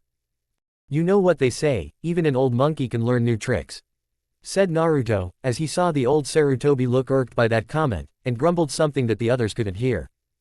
Now that you're here Naruto, I have your 2 female teammates ready to go to this Amazon country, to reach one Fuma-Sasama, and bring her here to the leaf, said Tsunade, as she beeped her secretary to let the boys' teammates enter, and who it was shocked him to no end. One Subaku no Tamari and one Yuhi Kurenai. This could very well be a problem, said Kyuubi, as he knew that Kurenai hated all the male perverts the elemental countries has to offer, and recently the woman had taken a rather negative approach to the fox's vessel. No kidding, one wants to castrate our vessel and the other wants to make sweet love to him. How can he get it on with the blonde when the other is going to watch him like some kind of anti-pervert alarm system with the means to cut off his balls, said Venom while looking at Kurenai through Naruto's eyes and the woman's own red ones looking at him saying, don't trying anything or you're coming back with a sex change. We understand why Kurenai is here, but with all due respect, why is Tamari coming on this mission, and is this okay with Suna to do so, said Naruto, as he wanted to make it clear that while Tamari was an ambassador to the Leaf to further keep the alliance that was held between the 2 villages strong, there was a chance things could go bad, and whatever happened to Tamari would be on the Leaf's head. Or rather Naruto's head, and that possibly wasn't just the one connected to his neck. One of the agreements with the alliance treaty was to make sure all possible missions that could go to either Leaf or Suna are brought to Tamari's attention. This is one of those missions, and Tamari, since she is strong female shinobi in her own right, I thought that it would help further relations with the Amazons, said Tsunade, as she knew that Kurenai would act professional, and keep Tamari from jumping Naruto. Or the other way around. I'll be keeping my eyes on you Naruto. You so much as even look at Tamari the wrong way and I'll put you in a genjutsu you don't want to be in, thought Kurenai, as she had seen how Kin had become Naruto's slave, Ino had done the same, and now Tenten along with this girl from Kumo was there in his house too. And now her student Hinata was over there when she wasn't training, and Kurenai had to restrain herself from asking the girl if she had sex with Naruto. First objective, get rid of the woman next to me, and second is to get Naruto alone so we can have some alone time together. I wonder if I should wear panties when this happens, thought Tamari, as she had been interested in getting some time with Naruto for a while now, but the Chunin had been busy for some time, and now here was her chance. Oh yeah, Namikaze Naruto was in some deep shit now. Chapter 8 Distrust. Naruto sighed, as he waited for his team to meet him outside of the gate, and immediately saw Tamari flying down from the sky in a dramatic fashion while giving him a nice long second look up her skirt to see her white panties with a small desert rose in the middle. Knowing she did that deliberately, Naruto smirked under his lower face mask, and saw Tamari blush briefly with embarrassment from it. It was a good thing the blush left, because no sooner had Tamari's face turned back to normal did Yuhi Kurenai arrive, as looked at Naruto with a calculating gaze, and the Namikaze felt her sending a silent message to him to keep his hands to himself on this mission. Though the look Tamari sent Naruto was saying to do the exact opposite if they ever got some alone time together, so that made things a bit easier. Okay team, the Amazon country in south by southeast 20 miles from the Fire Country border, and we are expected to meet with the Empress in 2 days, said Kurenai, as she had the map in hand on the destination on where to go, and showed it to the other 2. We could always use our toad summons to get there since they can cover vast distances when they leap, said Naruto, as he could summon Gamabunta, and ask the toad boss to help out a subordinate in need. Sure, said Temari, as she wanted to sit next to Naruto, and hold him while the wind was in her face. I agree with that assessment as well, said Kurenai, as she wondered if the super pervert had corrupted the boy at all during their time together, and would have to keep an eye on the Namikaze should he be another super pervert in the making. Okay, let's do this. Summoning jutsu, said Naruto, as he summoned the toad boss, and explained the situation to him about going on a mission.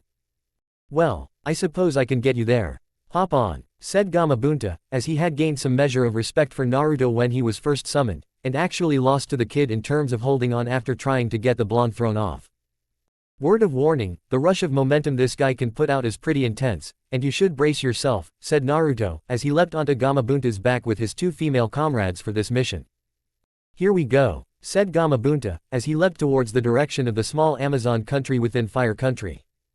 Naruto-kun wasn't kidding when he said it was intense, thought Temari, as she held onto Naruto, and blushed when she felt one of his hands on her rear before he gave it a quick squeeze. We may not get another time to do this to you, Temari-chan, because of Kurenai's ever-watchful eyes, so do enjoy the feel of it like we are, whispered Naruto, as he gave her rump another good squeeze, and Temari blushed further while Kurenai was clinging to the toad after she nearly got sent off the giant summons in the first leap before she had channeled chakra to her feet to hold on. It was rather fortunate for Naruto and Temari that Kurenai couldn't see where the young Namikaze's hand was. When the trio arrived a few miles away from their destination, they got off Gamabunta knowing that the sight of a summons landing outside of the small country's doorstep would ruffle a few feathers, and more so if the summoned animal came from a man. That being the case, the three shinobi walked the rest of the way, and found the small country to be quite a sight.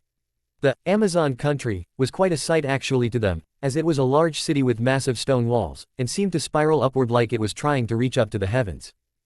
Halt, state your business, said one of the Amazon guards at the front gate and had their weapons ready while giving Naruto a hard glare. We're the Leaf and Suna shinobi team the Hokage sent to retrieve Fuma Sasama so she can be taken to Konoha, said Kurenai, as she saw the looks that these two women were giving Naruto, and saw Temari was glaring at them to back off. What a disgusting blonde man this Hokage brings with the others on this mission she gave them. Thanks the goddess that the new one is female and not some male pig, thought the first Amazon, as she gave Kurenai a nod, and ignored Temari's glare. You must speak to the Empress first before anything can be done officially, said the second Amazon Solitaire, as she left to get them an escort to see the Empress, and looked back at Naruto with disgust before she was out of sight. I can tell I'm going to be absolutely loved here in this little man-hating place, thought Naruto, as he along with his team waited for the Amazon escort, and wished this mission was not happening right now. Within a few minutes, the Amazon escort of a dozen female soldiers came out from the gate to escort them to the Empress, and walk them through the city where they became the new center of attention. The women watching Naruto's teammates licked their lips and had a hungry look in their eyes that showed that these women preferred their gender to the male race on a considerable level. As for the Namikaze himself, he was given looks filled with glares, and each of them itching to cut him into little tiny pieces. I wonder how they prevent their population from decreasing, said Kyuubi, as he saw only women through his vessel's eyes, and no men at all, though that didn't mean they were elsewhere. Do you really want to know that? I don't, thought Naruto, as he inwardly shivered at the almost considered innocent question, and decided to keep his mind far away from it as possible. Deciding to focus on the mission at hand, Naruto looked forward to see they had arrived at the palace of the Empress with high white palace walls, with pictures of past Amazon warrior women striking fear into the hearts of their male enemies, and how they have survived for so long without any male interference. They walked up the long line of pure white steps, walked down several long corridors, and more steps until they reached two large jade-green doors protected by a dozen Amazon soldiers in glittering golden armor. These are the Leaf Shinobi the Hokage sent, said the captain of the Amazons escorting the trio to see the Empress, and Naruto saw the guards staring at him with distaste. Did the Hokage have to bring a male for this mission? Said the captain of the guard for the Empress's chambers. That was part of the agreement she made with the feudal lord of this land around ours if we were to do business with the Leaf. 1 male and 2 females for a small shinobi team was the minimum number agreed upon. Is the Empress still in a meeting? Said the captain of the Amazon escort, as she knew their Empress was a very busy woman, and did not like to be disturbed unless it was necessary. The Empress should be finishing up sometime soon, said the captain of the guard, as she looked at Naruto, who had a bored look on his face, and was ignoring their apparent dislike for him. Though dislike seemed to be too weak a word for it. Nothing like waiting for an audience with an Amazon empress that hates men just like her people, thought Naruto, as he let out a small sigh, and looked at the area around him with semi-interest. It was about another 10 minutes before the empress had them come into the throne room decorated nicely like everything else in this small country, and at the far end of it was the majestic empress herself. A tall, muscular woman like all the others, with flowing black hair, a golden scepter in her left hand, and strong green eyes that held no room for mercy if she were crossed. Empress Vila, these are the Konoha shinobi sent to retrieve Fuma Sasama in order to bring her safely to their shinobi village, and provide Konoha intel on what is happening in Rice Country, said the captain of the Amazon escort kneeling before the empress while awaiting for her to speak. Very well. I will summon Fuma Sasama here to know that they have arrived, but while the team is here, I am going to have them stay for the night, and take the girl to the leaf in the morning, said Empress Vila, as she looked at the shinobi team from the leaf, and saw Naruto before hardening her eyes at him, though the boy seemed to shrug it off like it was normal for him to be glared at. Note to self, put laxatives in Tsunade's sake, for sending me on this mission, thought Naruto, as he along with the other 2 women on this team left the room after bowing out of respect, and were shown to their quarters to sleep in. You should consider yourself most fortunate right now, male. Not many men get to sleep in such fine accommodations here in Amazonia, said one of the Amazon warriors with a wicked smirk on her face while they showed Naruto to his room that was 6 rooms away from the others. Why are we not surprised, said Naruto to himself when he was alone, and let out yet another sigh at being stuck in this country filled with male-hating women. Walking over to the window of his room that had a balcony, Naruto walked onto it, and looked down at the vast city below him before transforming into his venom form. He needed to stretch his legs after all that boring walking and waiting he had to go through. Leaping off his balcony, Naruto shot a web line at the tallest building in front of him, and web swinging around the city that was classified as a country before grabbing onto a nearby wall. Crawling up the wall, Naruto saw the nightlife was busy just like it was during the day, and the women were out only in different fashion like they were going out on a date. Reaching the roof of the building he was on, the Namikaze shot another web line to swing about, and was fortunate that no one had a clue to look up to see him. That all changed, however, when his spider sense went off, and he dodged an arrow that shot at him from another roof some 20 feet away. The female attacker, from what Naruto could make out from the attacker's figure, wasn't like the other Amazon women here, but rather dressed like a shinobi wearing all black with a black mask to cover her face with orange hair coming out the back in a ponytail, and had a bow in her left hand while reloading with her right. Wait, reloading. Acting quickly, Naruto leapt towards the girl, and dodged another arrow the female shinobi shot at him before he shot a web line at her feet to trip her onto the rooftop floor. The female attacker saw this and leapt back while throwing several shuriken at Naruto, which he dodged with ease yet again with graceful acrobatics. You're pretty good. But you are clearly a man and you are foolish to come here because of the way the Amazon women hate your gender, said the female shinobi that from the sounds of her voice and height put the girl around Naruto's age. We try to live dangerously, said Naruto, as took out a kunai from his pouch, and saw the girl take one out from her own behind her back too. You mean there are more of you here? Said the girl, as she tried to focus on the fight with Naruto she was having, and keeping an eye out for others like him. Perhaps. Why? Afraid, said Naruto, as he matched her movements easily, and kept her own strength from overpowering his since she was strong for a girl her age. The Amazons must have given her physical endurance training from what Naruto could gather, but she wasn't a shinobi of the Amazons since they didn't use any, and only had respect for the ones that took their job seriously in terms of killing or seducing. So it had made Naruto wonder just who was this girl and if she was an enemy to this place or that of the leaf, since she didn't have a headband to tell which village she swore loyalty to. Of you? Hardly, said the girl, as she leapt back, and began to do hand signs for a fire jutsu that would force Naruto to dodge along with getting the other Amazons below to look up at them to see the man she was facing. She was stopped when Naruto shot a web bullet that he had been tinkering with during his time training with Jiraiya and had basically put the girl in a web cocoon when it made contact. The orange-haired girl fell back onto the roof before seeing Naruto crouching down next to her with his head cocked the right with his mask somehow show he was curious about his would-be assassin. You know, for the record, we weren't looking to cause any trouble here in this place, and we were actually going to leave tomorrow since our mission will be complete by then, said Naruto as he saw the girl struggling to get free, and he knew she would soon with her still holding the kunai in her hands. I don't suppose you would tell me what your mission is, said the female shinobi, as she needed to buy time to get free, and then strike back at her attacker. It doesn't concern you, my dear, so don't worry that lovely hair-colored head of yours, said Naruto, as he gave a mock salute, and took off with the girl, freeing herself minutes later before trying to follow him. Unfortunately, the trail had gone cold. Damn, who was that guy? said the female shinobi, as she removed her mask, and let her orange hair flow down past her shoulders before taking off to get back to the palace, knowing that the Amazon warriors there would be most displeased with her sneaking off into the night. Even more so that she was attacked and spared by someone of the male gender. With Naruto. The Namikaze swung back to the palace with ease, as he had his fill of the nightlife, and preferred surroundings where people didn't try to kill him for being male. He got enough of the people in Konoha hating him for Kyuubi as it was, and this was just plain stupid that the male half be hated just because they have something that dangles between their legs. Women's breasts dangle when they get older and don't wear a bra, yet men don't hate women for it. Crawling up to his balcony, Naruto saw the shadow clone of himself that he left was still there sleeping, and it looked like no one had entered it since he half expected the Amazon women to give a surprise inspection to see if he left the room. Then again, they most likely would have placed guards at his door to ensure he didn't sneak out to pay Kurenai or Temari for that matter a little visit, and have a little fun while together in bed. Temari wouldn't mind, of course, but Naruto was pretty sure Kurenai would do something very unpleasant to him, and it would involve the thing between his legs that several girls loved to have in them or wished he had. Namikaze estate at the moment. Kin, Ino, Tayuya, ni Yugito, Nibi inside of Yugito, and one visiting Hyuga Hinata felt a sudden jolt in their lower regions, making them blush. Someone is talking about me and involves intense sexual activity, thought the girls, as there was only one man that could make them feel that way, and the man's name was Naruto. Hana thought she felt something, but was unsure, and decided to ignore it. Back in Amazonia. Naruto crawled over to Temari's room to see her sleeping peacefully while wearing what looked like a very sexy piece of lingerie underneath her covers. Getting mischievously at an idea, Naruto entered the room, waited for his spider sense to go off, and began Operation FUNN with Temari.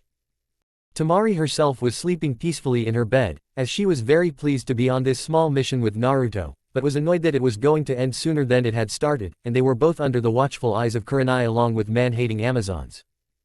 Still, that didn't mean they could keep him away from her dreams at the moment. However, it seemed something else was happening, as Temari felt cold, chilly even, and felt like all of a sudden her nightgown had been removed. She shivered when she felt what felt like hands go against her body and felt someone blowing in her ear while a hand gave one of Temari's breasts a soft squeeze. "Wake up, Temari-chan, and we'll give you a lovely gift," said a voice that sounded very much like Naruto's, and Temari's eyes opened to see Naruto lying next to her while the nightgown she was wearing was hanging on the ceiling after being webbed there. "Naruhim," said Temari, as she found her voice silenced by a kiss on from his lips to hers with tongue, and his hand on her breast was squeezed yet again before he pinched the nipple, making the Suna girl arch her back. "If you make too much noise, the Amazons are going to get suspicious of us, and will investigate the means to your pleasuring," said Naruto, as he had set up a sound barrier jutsu before doing this, and made sure that when it went up that it was down slowly so no one would sense the chakra being built for this. "Don't tease me, Naruto-kun. I need you. I've wanted you since the Chunin exams and had to keep myself from grabbing you off the streets to have my way with you," said Temari, as she felt his other hand on her lower regions, and shivered in pleasure when he ran his fingers along her now getting wet folds. "It's a shame you didn't try to break into our home, Temari-chan. We could have captured you and made you our slave so we could ravish you without end," said Naruto, as he now licked her earlobe, and pressed his index finger on her clit to make the girl getting closer to her orgasm. "I second thought Temari, as she felt her orgasm hit her when Naruto used another finger, and pinched her clit hard while channeling chakra into it to make the girl spasm from his touch. "Did you enjoy that, Temari-chan?" "We sure did," said Naruto, as he tasted Temari's cum, and saw the glazed look the Suna girl had in her eyes before turning to look at him with pure lust along with love right behind it. "Your turn now," said Temari hungrily, as she rolled over from her side to being on top of him before kissing him with a hungry passion, and loved the feel of his muscled body against her hands while having them snake down to the prize between his legs. Pulling down his boxers, Temari winked at Naruto, and began kissing his chiseled upper body down to his waist where the impressive size awaited her. Licking her lip, Temari sucked on Naruto's erection, and loved how he moaned at her actions while her free hand went to massaging his testicles. Naruto put his hands on her head, as he loved the feel of her mouth on his cock, and his hands in her hair. "Damn, this girl has a wicked mouth," thought Naruto, as Temari bobbed her head when sucking, and hummed to further heighten the pleasure she was giving him. "I can't believe we're doing this here, in the palace of a country where a man could be killed for this, and with the last Namikaze of Konoha. I'm so turned on by this," thought Temari, as she sucked harder, and bobbed her head more, making Naruto let out a groan of pleasure at the experience. "We're going to come soon, Temari-chan, and we're going to come hard." said Naruto, as he felt his release approaching, and Temari was increasing her pace before stopping at the tip when she was sucking on him the hardest. All Naruto could do was hold the Suna woman in place, as he came hard into her mouth, and called out her name in the process. "You taste pretty good yourself, Naruto-kun," said Temari, as she licked the side of her mouth clean, and now understood one of the reasons that kin girls seemed to be so happy when around Naruto, since it was clear to her that they were having sex. Lots of sex. Now Temari wanted her first of many turns. Now.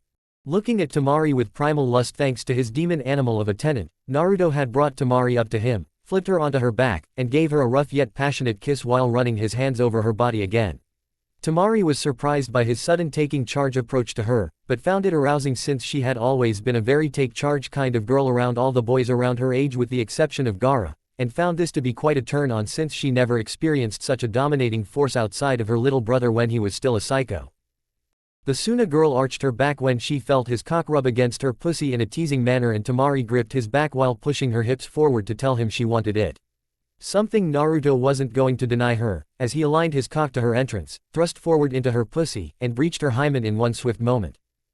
Temari let out a silent scream from her mouth, as she felt her innocence taken, and had now graduated into being a full-fledged woman thanks to Naruto's penis inside of her. They held onto each other for a minute with Naruto saying sweet things into her ear before she thrust forward to signal she wanted him to continue, which he responded back by doing just that, and repeated with thrust after hard thrust into her pussy. His lips on hers, as they kissed the other hungrily with Naruto having his hands on those large globes she called breasts, and giving them his own personal massage that he knew several girls back home loved having done to them. This is incredible. Ah, he's so good with his hands, ah. And his cock feels great in my puss, ah. Thought Temari, as she felt Naruto pinch both her tits, and twisting them in opposite directions of the other while his cock hit her G-spot a good 3 times before her pussy clamped onto his cock like a vice to milk it for all it was worth. Temari chant Naruto-kun, said Naruto and Temari at the same time when their orgasms hit the other hard for a good full minute before they were left breathing heavily for air. Wow, said Temari, as she felt Naruto's head using her breasts like a temporary pillow, and saw look at her while grinning that fox-like grin at her. Up for one more, said Naruto, as Temari looked at him with a smirk of her own, and rolled with Naruto so she was now on top of him with her breasts now dangling in front of his face. I'm in charge this time, Naruto-kun, said Temari, as she kissed him again, and began bouncing on his cock while Naruto attacked her breasts with his mouth with his hands on her hips to help her ride him. Like I would stop you, thought Naruto, as he moaned with pleasure at the feeling of this position, and thrust up on occasion at just the right moment to send shocks of pleasure up through Temari's body. God damn, his cock feels so good in me right now. And his mouth on my breasts feels incredible too, thought Temari, as she felt Naruto's teeth bite down on one of her breasts while thrusting up, and hitting her G-spot at the same time. Your pussy feels great like this, Temari-chan. It's hugging our cock in a vice grip every time we thrust up or when you go down on it, said Naruto, as he let out another moan, and squeezed Temari's ass before thrusting up again hard, making the girl riding him let out a gasp of pleasure. I'm going to come, Naruto-kun. The pleasure is so great I can't hold back anymore, said Temari, as she was reaching her second orgasm soon with Naruto doing an incredible job on her tits with his mouth, and the increasing pace of their movements was bringing them both to the inevitable climax they were seeking from the other. Come for us, Temari-chan. Come hard so we can too, said Naruto, as he was feeling that long moment of bliss fast approach just like it was for Temari, and gave the girl's right ass cheek a hard slap with chakra behind it that sent the blonde Suna girl over the edge.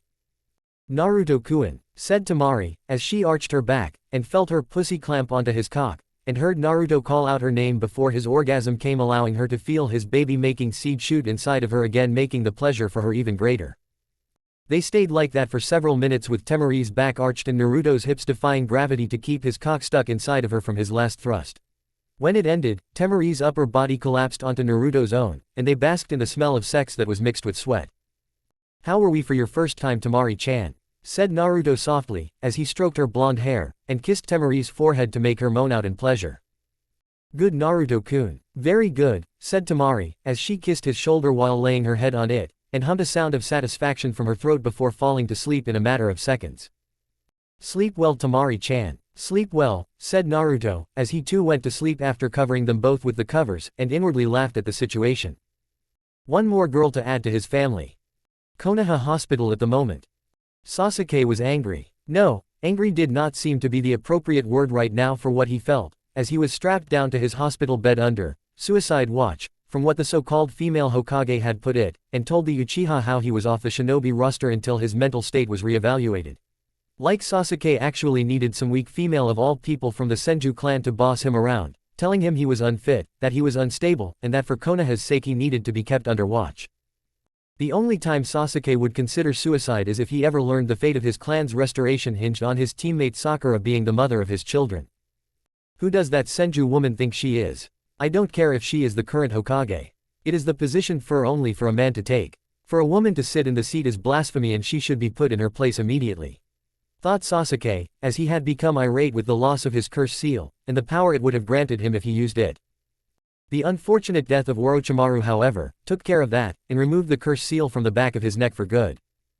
Scowling at his situation in losing his newly acquired power, Sasuke could only blame one person for his misfortune loss, and that person's name was Namikaze Naruto. The dead last at the academy went from being a loser to being top-notch shinobi, while the promotion to being a chunin made things even worse. Itachi would have been made chunin by this point before taking the next leap forward into being junin and then reaching Anbu at such a young age that outshined everyone. Sasuke remembered his father once saying that if time allowed it, Itachi could become strong enough to be the next Hokage to help succeed the Sandaime when the time came, and put the Uchiha clan in a seat of unfathomable power. Again, however, before the Uchiha clan could receive such powerful status, it was taken away ironically by the very person that going to help the clan achieve it, and destroyed the clan from the inside. Sasuke needed to find a way to achieve power without anyone in Konoha becoming the wiser and to remove his opposition when he was strong enough to do so. The question now was, how? Amazonia the next morning. The morning went off without a hitch, as the Amazon guards woke up the shadow clone of Naruto early while letting Temari along with Kurenai sleep in further for a good 30 minutes more.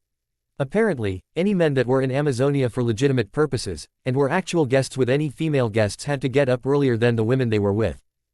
So while the shadow clone of Naruto went to work in appearing to, getting ready, the real Naruto was still in Temari's room with the Suna girl on top of him while only now waking up, and feeling a bit sore from the previous night. Moaning at the feel of them still connected, Temari looked down at the much more awake Naruto, and saw him looking at her with a smile a woman would see on her lover's face in the morning after having a night of incredible sex. Sweet dreams, said Naruto, as he looked up at Temari's unruly hair, which if memory served him correctly, and it did, the girl had it swaying around frantically when she was on top last night, and found it to be quite a sight. Thanks to you, Naruto-kun, said Temari, as she leaned down, and kissed him on the lips before removing her person from his so she could look around the room to get a feel for the place again. We try to do our best, Temari-chan, said Naruto, as he got out of bed too, and did a very simple yet quick substitution with his shadow clone that was in his room. That you do, Naruto-kun. That you do, said Temari, as she saw the shadow clone smirk at her before going, poof, and left the Suna woman to her own devices. With Naruto out of his shower some 10 minutes later, he was properly dressed, and ready to tackle the day before him. Shortly after he exited his room, Naruto saw Kurenai exit hers, and the two were now waiting for Temari to come out of her room to make the team complete. The Suna woman did some 10 minutes later with a glow on her that made one wonder if the sun was reflecting off her form, and the women around her now wondered why Temari has such a glow on her. Inwardly, Naruto smirked since he was the reason. Ready to complete the next stage of the mission, said Naruto, walking over to his two teammates while ignoring the eyes of the Amazons looking at him with cautious eyes. You bet, said Temari, as she was on such a high note right now, it seemed nothing could bring it down, and had no intention of seeing get brought down by anyone. Great, let's go see the Empress and Fuma Sasama then, said Naruto, as he made it seem like everything was normal, and the trio walked towards the throne room while seeing Temari trying to keep herself from showing the limp in her walk. When they got to the throne though, they saw that Sasama was not in the room, and it made Naruto silently going on alert, knowing this was not usual. I see you are all here. Good, because we have a serious problem that requires your full attention regarding the girl you were here to take into your custody, and to Konoha, said Empress Vila, as she saw the group frown, and Kurenai stepping forward. What problem has occurred regarding Fuma Sasama? Said Kurenai, as she knew that whatever it was had no connection to her team, and knew it was a sensitive matter if they were being asked by the Empress to take care of it. Apparently, Fuma Sasama has been out at nights running around against my orders, and has now been abducted last night by some shinobi from Iwa that came here after they had learned about your mission. My guess is that they wished to make you fail your mission to make you look weak, but I know that the Fire Daimyo, despite his gender, believes in the shinobi of the leaf, and I am willing to take a leap of faith in the hope that your skills meet the reputation I am told your village possesses, said the Empress Vila, as she had met the fire daimyo once, and heard him praise the leaf for their incredible skills. Such boasting deserved to be tested. Do you know what direction they were headed when they took off? Said Naruto, as he saw the Amazons in the room glare at him like it was some offense for a man to speak to the Empress of Amazonia. West towards the borders that lead into Earth Country. From one of them that we caught during the kidnapping, they plan to turn Fuma Sasama into a breeding factory for their village to produce skilled Fuma clan members, said Empress Vila, as she saw the two women scowl at that, and surprisingly saw the look of rage that seemed to fill the man's face. Not again. I can't have another girl be screwed against her will on my watch, thought Naruto, as his anger fueled his body with untold fury, turning his eyes a crimson red, and his clothes transformed into the more terrifying form of venom that frightened the Amazons around him while only freezing his teammates in place from the sudden action.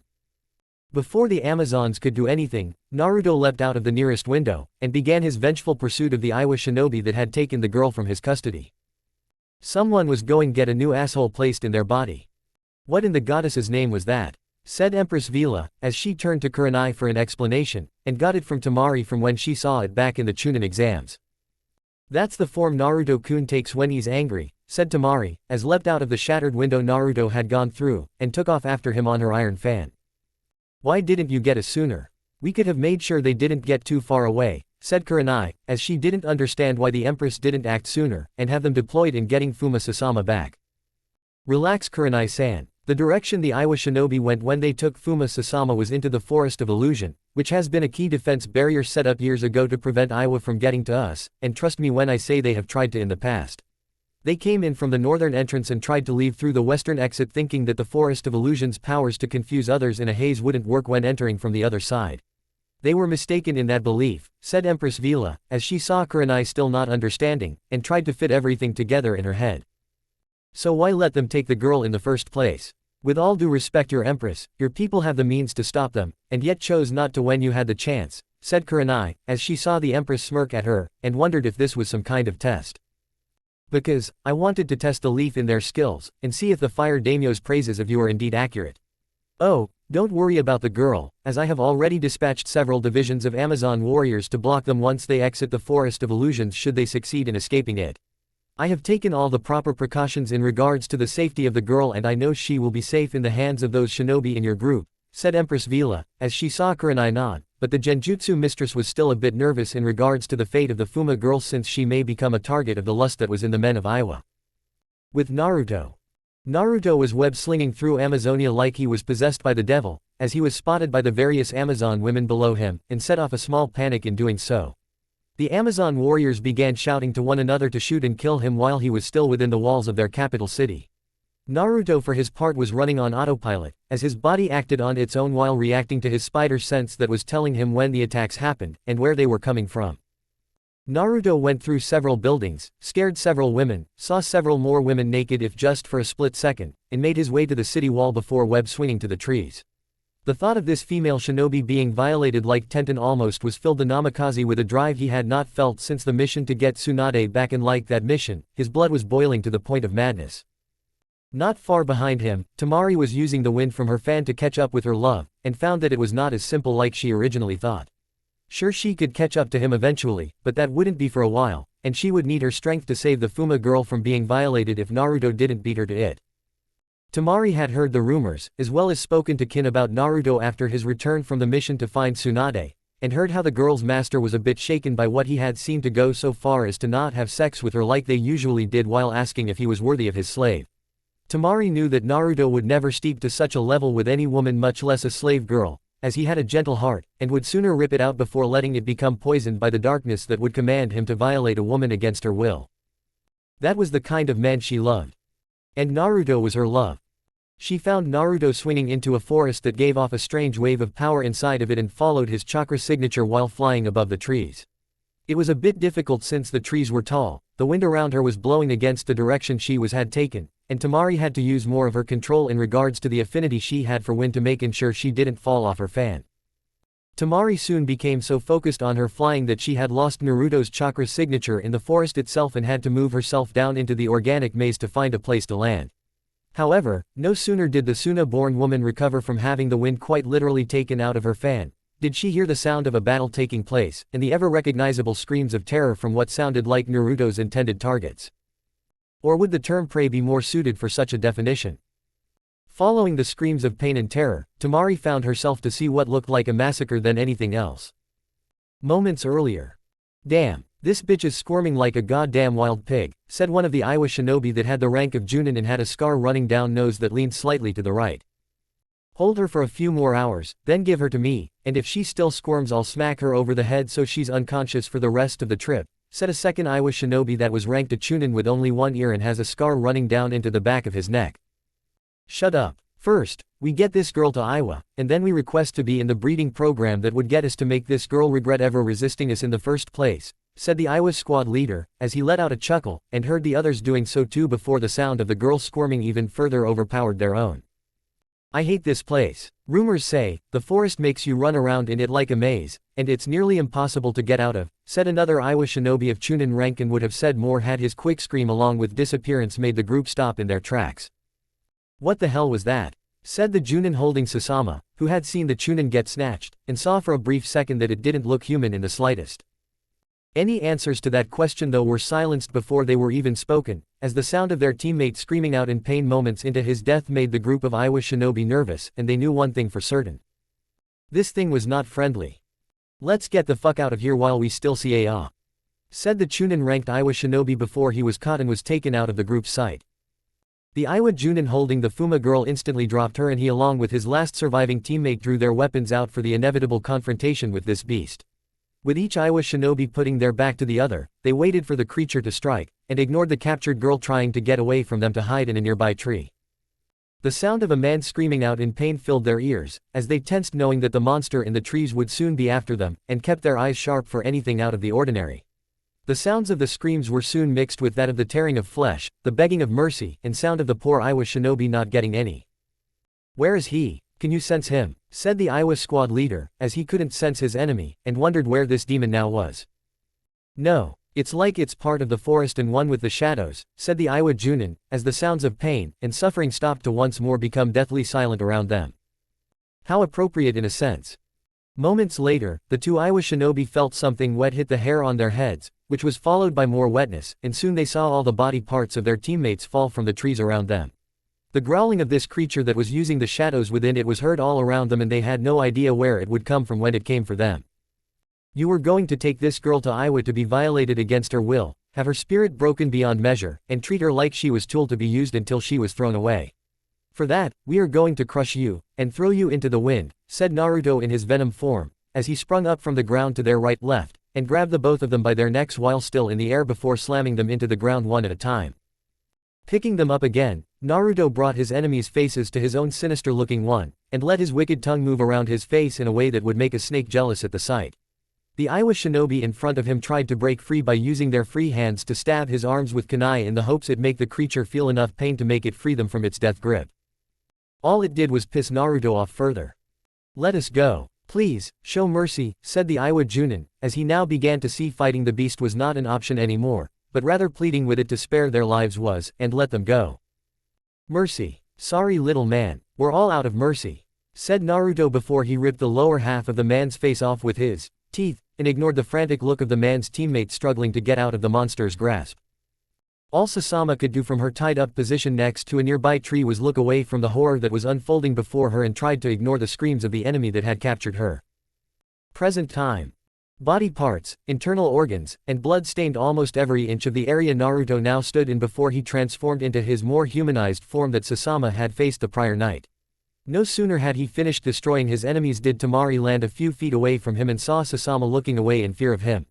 Even when Naruto turned to face her, the Fuma clan girl struggled to get away even further while screaming at him to get away through the gag tied around her mouth. Seeing as how Naruto wasn't exactly welcome within Sasama's personal space, Temari decided to do it for him before removing the gag from the girl's mouth, and remove the restraints on her limbs. "Keep that thing away from me. It's a monster. A demon," said Sasama, as she leapt farther away from Naruto, and had a look of absolute fear on her face while hiding behind a tree.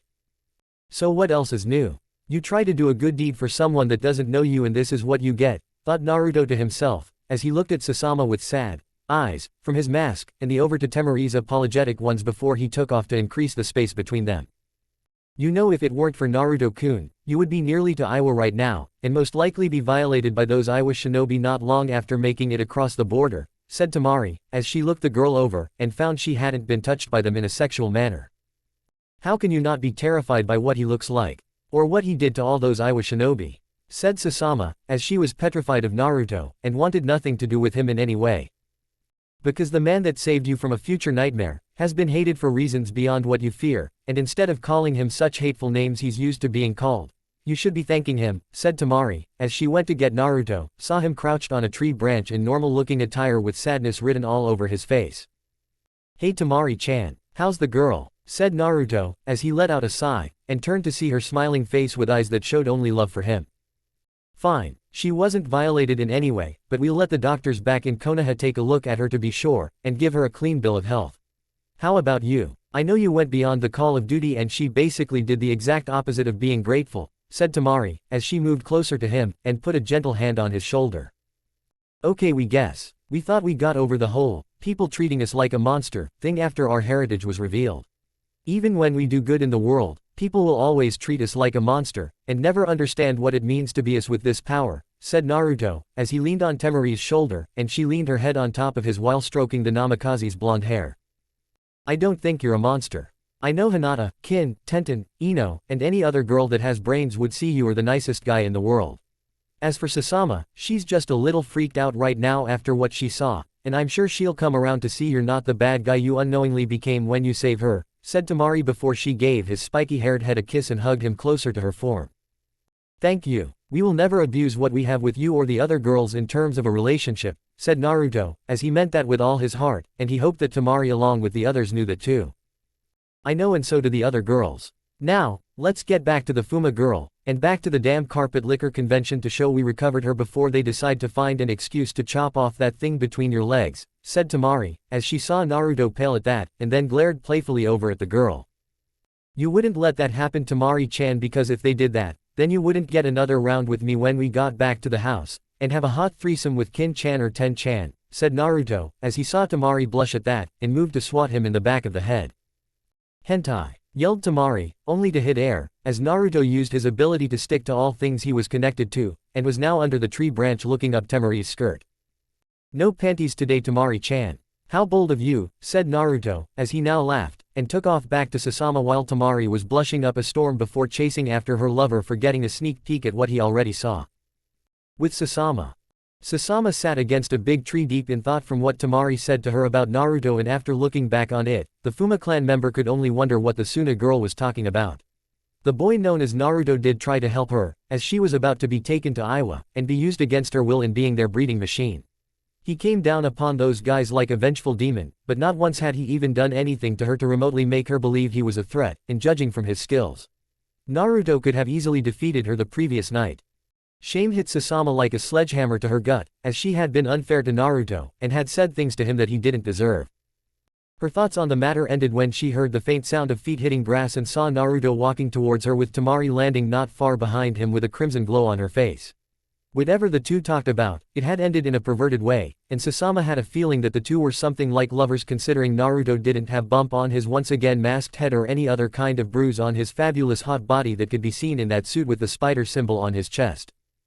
Wait, hot body, what am I thinking? Bad Sasama. Bad thoughts, thought Sasama, as she now was trying to keep the blush from on her face from showing, and tried to look at Naruto without looking like she was head over heels for him. Are you ready to return to the Empress before leaving with us back to Konoha to start your new life, Sasama-san? Said Naruto, as he kept himself a respectful distance from her, and waited for her response. Yes, I am. But before we go, I want to thank you, Naruto-sama, for rescuing me, and I also wish to say that I'm sorry for calling you all those horrible names. You are not a demon or a monster, but a shinobi of the leaf, and one I hope to be just like in the years to come, said Sasama, as she bowed her head, and blushed when Naruto picked her up bridal style before web swinging through the tree with Temari calling after him to wait up so she could ride on his back. Amazonia 20 minutes later. The three shinobi made it back no problem, though Naruto nearly got skewered by some of the Amazon warriors for what they deemed inappropriate in carrying Sasama and Temari back with him.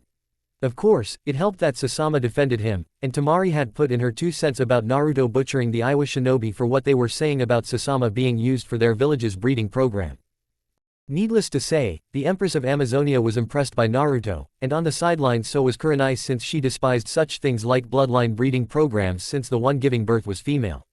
That and the person that was the baby's father wasn't going to be around or the child itself being able to visit its mother right after birth.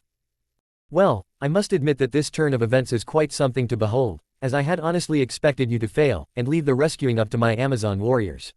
However, I was proven wrong, and in a way I am pleased that I was in this matter. The Fire Daimyo was correct when he said the shinobi of Konoha are very skilled at what they do and his trust in your village was not misplaced. I look forward to having future business relations with the Leaf should they arise and if need be recommend you Namikaze Naruto back here to Amazonia where your status will not be so looked down on, said Empress Vila, as she saw the young man nod, and wondered if there were men in the world like Naruto. Will do your majesty, said Naruto, as he made a mental note to pray to Kami that no future missions to this place ever happened, and if they did, they didn't involve him. With business being done and the mission a success, the group of shinobi from the Leaf soon got on Gamabunta after Naruto summoned him, and headed back to Konoha to give their report on the mission. Hopefully, the girls were getting along fine without him needing to be there again, and not trying to usurp the others for his affection. Yeah right.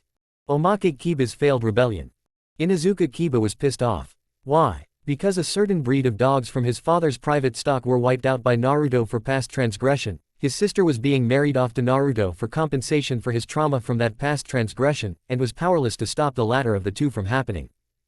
All Kiba could do is start a revolt against the Namikaze clan, as it seemed the best course of action to get his sister back, and maybe show Hinata he was the top dog of their class. Unfortunately, Kiba was alone in this matter, as his mother had forbid any kind of harm be done to anyone staying at the Namikaze estate, and incite a war between the two houses if not the Hyuga clan's own because of Hinata's love for the blonde demon vessel. So, deciding to take matters into his own hands, Kiba went to the Namikaze estate, and fired the first shot of what would later be known as the failed rebellion of Inuzuka Kiba. The first shot being Kiba peeing on the side of the Namikaze estate, thinking that it was the perfect spot to do it without being seen, and by the time it was seen by the Namikaze, the Inuzuka heir would be long gone. How sadly mistaken he was. No sooner had the first 2 seconds of piss hit the wall of the Namikaze estate, did Kiba feel a presence of several people behind him, and upon turning around saw Kin, Tayuya, Yugito, Hinata, and Tenten looking at Kiba with very evil intention-filled eyes. It also didn't help that Kiba had forgotten to stop peeing and had some of it land on Yugito's leg making the Nibi vessel get increasingly angry. I don't know what's sadder, Kiba peeing on Naruto-sama's home, or the size of Kiba's tool that's releasing it, said Kin, as she saw the size of the Inuzuka's tool, and saw that her master's appendage was much larger. Oh crap, thought Kiba, as he finally stopped peeing, and saw the girls were ready to hurt him big time. So you like peeing on Naruto-sama's home, do you, Kiba-san? Well, I think we should show you how we deal with those that would defile our master's home, and make a very strong example out of you, said Tayuya, as she cracked her knuckles, and the look on her face would have made Orochimaru proud, if he were still alive. No, wait, stop, no, don't do that, cried out Kiba, as he was torn apart by the girls that cared about Naruto, and inside the house Hana could only sigh at the plight of her brother from what she heard from within the estate. Baka, thought Hana, as she saw what the girls were doing to now beaten up Kiba, and left him hanging naked on a tree outside of the estate with the words, "Sicko," branded on his ass by the demon fire Yugito summoned from Nibi so it would never come off using the healing arts of medical jutsus. A few pictures to hold on to later and the victory for the Namikaze clan was assured. Hence the term, the failed rebellion of Inuzuka Kiba, being the appropriate title of this little incident. Chapter 9 Runaway Uchiha. Sorry this took so long. Been busy and to be honest my writer's muse was at the time elsewhere. In any case, this is show this FIC is not dead, and very much alive to those doubtful few. Enjoy. Naruto was web-swinging through Konoha, as he felt it was the fastest way to get around the Leaf, and made his way to the hospital where Tsunade requested he have his physical a week after his return from the ever man-hating thought that much anymore Amazon country. Kin was so worried about him upon his return that she practically made love to him on the spot, and then there were some of the other females in his home to consider too. All in all, Naruto had a lot of fun upon his return to Konoha, and made the blonde very happy. But that is neither then or now. Under normal circumstances, the Namikaze would try avoiding hospitals like they carried the plague, but the new Hokage that was Senju Tsunade was insistent on the matter, and had to have Shizune be his doctor for the exams since the blonde didn't trust anyone else. And rightfully so considering his past injuries and the hospitals, lack of proper staff, on those days he was admitted and the lack of care incorporated into each time. Though that was greatly rectified by Tsunade upon being Hokage and made everyone in the hospital pay dearly for neglecting their medical duties to the Namikaze. Landing on the wall, Naruto crawled to the nearest window when he saw the room inside was empty, and entered before exiting the room to find his own where Shizune would be to give him his physical. As he walked to said room, Naruto noticed the doctors and the nurses all being polite to him now because of his family name. It made him sick knowing that people here in the Leaf cared about him simply because his father was the Yondaime of Konoha. How shallow people could be was beyond imagining. "Okay Naruto-kun, just follow me inside and we can begin," said Shizune, as she saw the blonde nod and enter the room. "How's Tsunade handling the councils? We hear they aren't pleased with her decisions in regards to Sasuke Tem," said Naruto, as Shizune shut the door, and he turned to face her. "Yes, they don't want him restrained and getting weaker with the stipulations that she set up and is also being guarded by Anbu here in the hospital," said Shizune, as she saw Naruto's clothing recede, and began to do her checkup of his condition. "Idiots. Even with the curse seal gone, Sasuke still wants to leave the village, and betray everyone in it," said Naruto, as he saw Shizune nod slightly while checking him over with a scanning jutsu and writing things down on the clipboard. "That was what Tsunade-sama said and that was before she got drunk," said Shizune, as she smiled at Naruto, who smiled back, and saw the woman moving down his legs while trying to keep the blush off her face at seeing him in only his boxers. "We can only imagine what Granny said after she got drunk," said Naruto, as he laughed at the prospect of being a fly, or in his case a spider hanging on the ceiling to overhear that little conversation. "Nothing she would ever let me repeat," thought Shizune, as she ran her hands around his muscled waist, and saw the seal that held the Kyuubi appear on it. Not to state the obvious, but this woman's heartbeat is currently increasing, and her face is getting flushed. "I think you know what that means," said Kyuubi, as he giggled perversely since he was increasing the amount of pheromones in Naruto's body, and this much close contact would make the woman do more than the standard physical. "You do realize that if we do what we will soon be doing, the old hag will come at us with all the female fury of, what did you call that one woman from your time, Venom? She-Hulk was it," thought Naruto, as he mentally saw Venom nod, and Kyuubi giggle further in a perverted manner. "Such contact with Naruto-kun's body is making me feel warm all over. Wait, did I just call him Naruto-kun? Well, it actually sounds nice when I think it," thought Shizune, as she felt herself blushing, and was now on her knees while resting her head on his stomach with his hand supporting her. "Is there anything else you need to do for this physical, Shizune-chan?" said Naruto in a now seductive manner, which made Shizune blush, as she looked at how close she was to Naruto's boxers, and the bulge behind it becoming apparent of his arousal. "Well Naruto, as you stated you have been having sex recently with one of your slaves along with some other girls too, and I need to check your penis for anything that may cause it to function abnormally," said Shizune, as she put her hands on his hips, and her fingers on the waistband of his boxers. "By all means, please do look, and examine our penis," said Naruto, as he saw Shizune do just that by pulling his boxers down while he put up a sound barrier jutsu up, and then placing a thick line of webbing on the door to keep anyone from entering. "Oh my. It's bigger than I thought it would be," thought Shizune, as she held the now large erection in her hands, and began stroking it slowly to make sure this wasn't an illusion. "That feels really nice Shizune-chan," said Naruto, as he moans at her delicate touch, and knew she would be good at it due to her medical training requiring her to touching the human body with a gentle grace. "Well, you seem to be doing all right with my examination with my hand Naruto-kun, but I do need to extract a proper sample of genetic material, and given the way the door is at the moment blocked," said Shizune seductively, as she looked up at Naruto's smiling face with lust in her eyes, and saw he had lust in his too. "It's okay Shizune-chan, you have to do what you need to do to get the sample you want," said Naruto, as he saw the woman lick her lips with hunger evident for the object in front of her, and took his cock into her mouth. Naruto moaned deeply in pleasure at Shizune's incredible oral examination, as she was basically mapping out his erection with her tongue, and finding every sensitive spot his cock has. Shizune had learned many things from Tsunade, as well as the means to seduce someone of the male species should the need arise, which in terms of bailing Tsunade out of jam was a lot, and while embarrassing to learn at first, the woman in front of Naruto on her knees currently giving him a blow job was happy that she paid attention. "This is unbelievable. I was supposed to give Naruto-kun a physical, but not this kind of physical," thought Shizune, as she began bobbing her head, and humming to increase the young Namikaze's pleasure to the point of coming. "Oh Kami, you are doing a real good examination of my cock Shizune-chan," And now we think it's time to give you the sample you wanted, said Naruto, as let out a loud roar, and shot his load into Shizune's mouth. After he had finished, Naruto pulled his cock out, and let his eyes refocus from having that great orgasm Shizune just gave him before he shot another one right on woman's face. By this point, Shizune had already loosened her clothing during the blowjob, as the warmth she was generating from her body made the young medic feel like she was in an oven burning up. She felt like a turkey that needed to be stuffed. You've done very well so far, Naruto-kun. Now I need to test your sex drive in terms of strength, speed, and stamina for this part of the examination.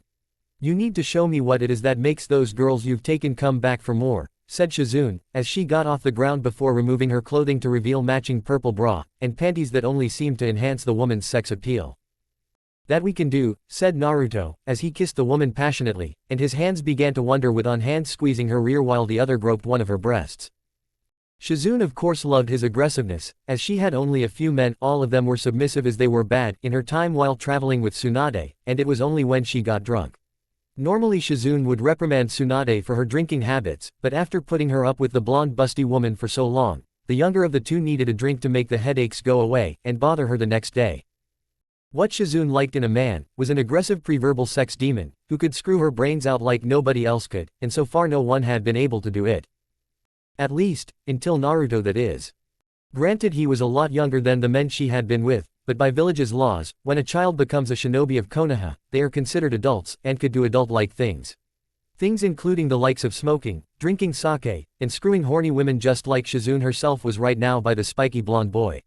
Naruto had enough of groping Shizune, as he ripped her undergarments off before fucking her standing up with both his hands on the young woman's ass cheeks while said woman had her legs wrapped around his waist.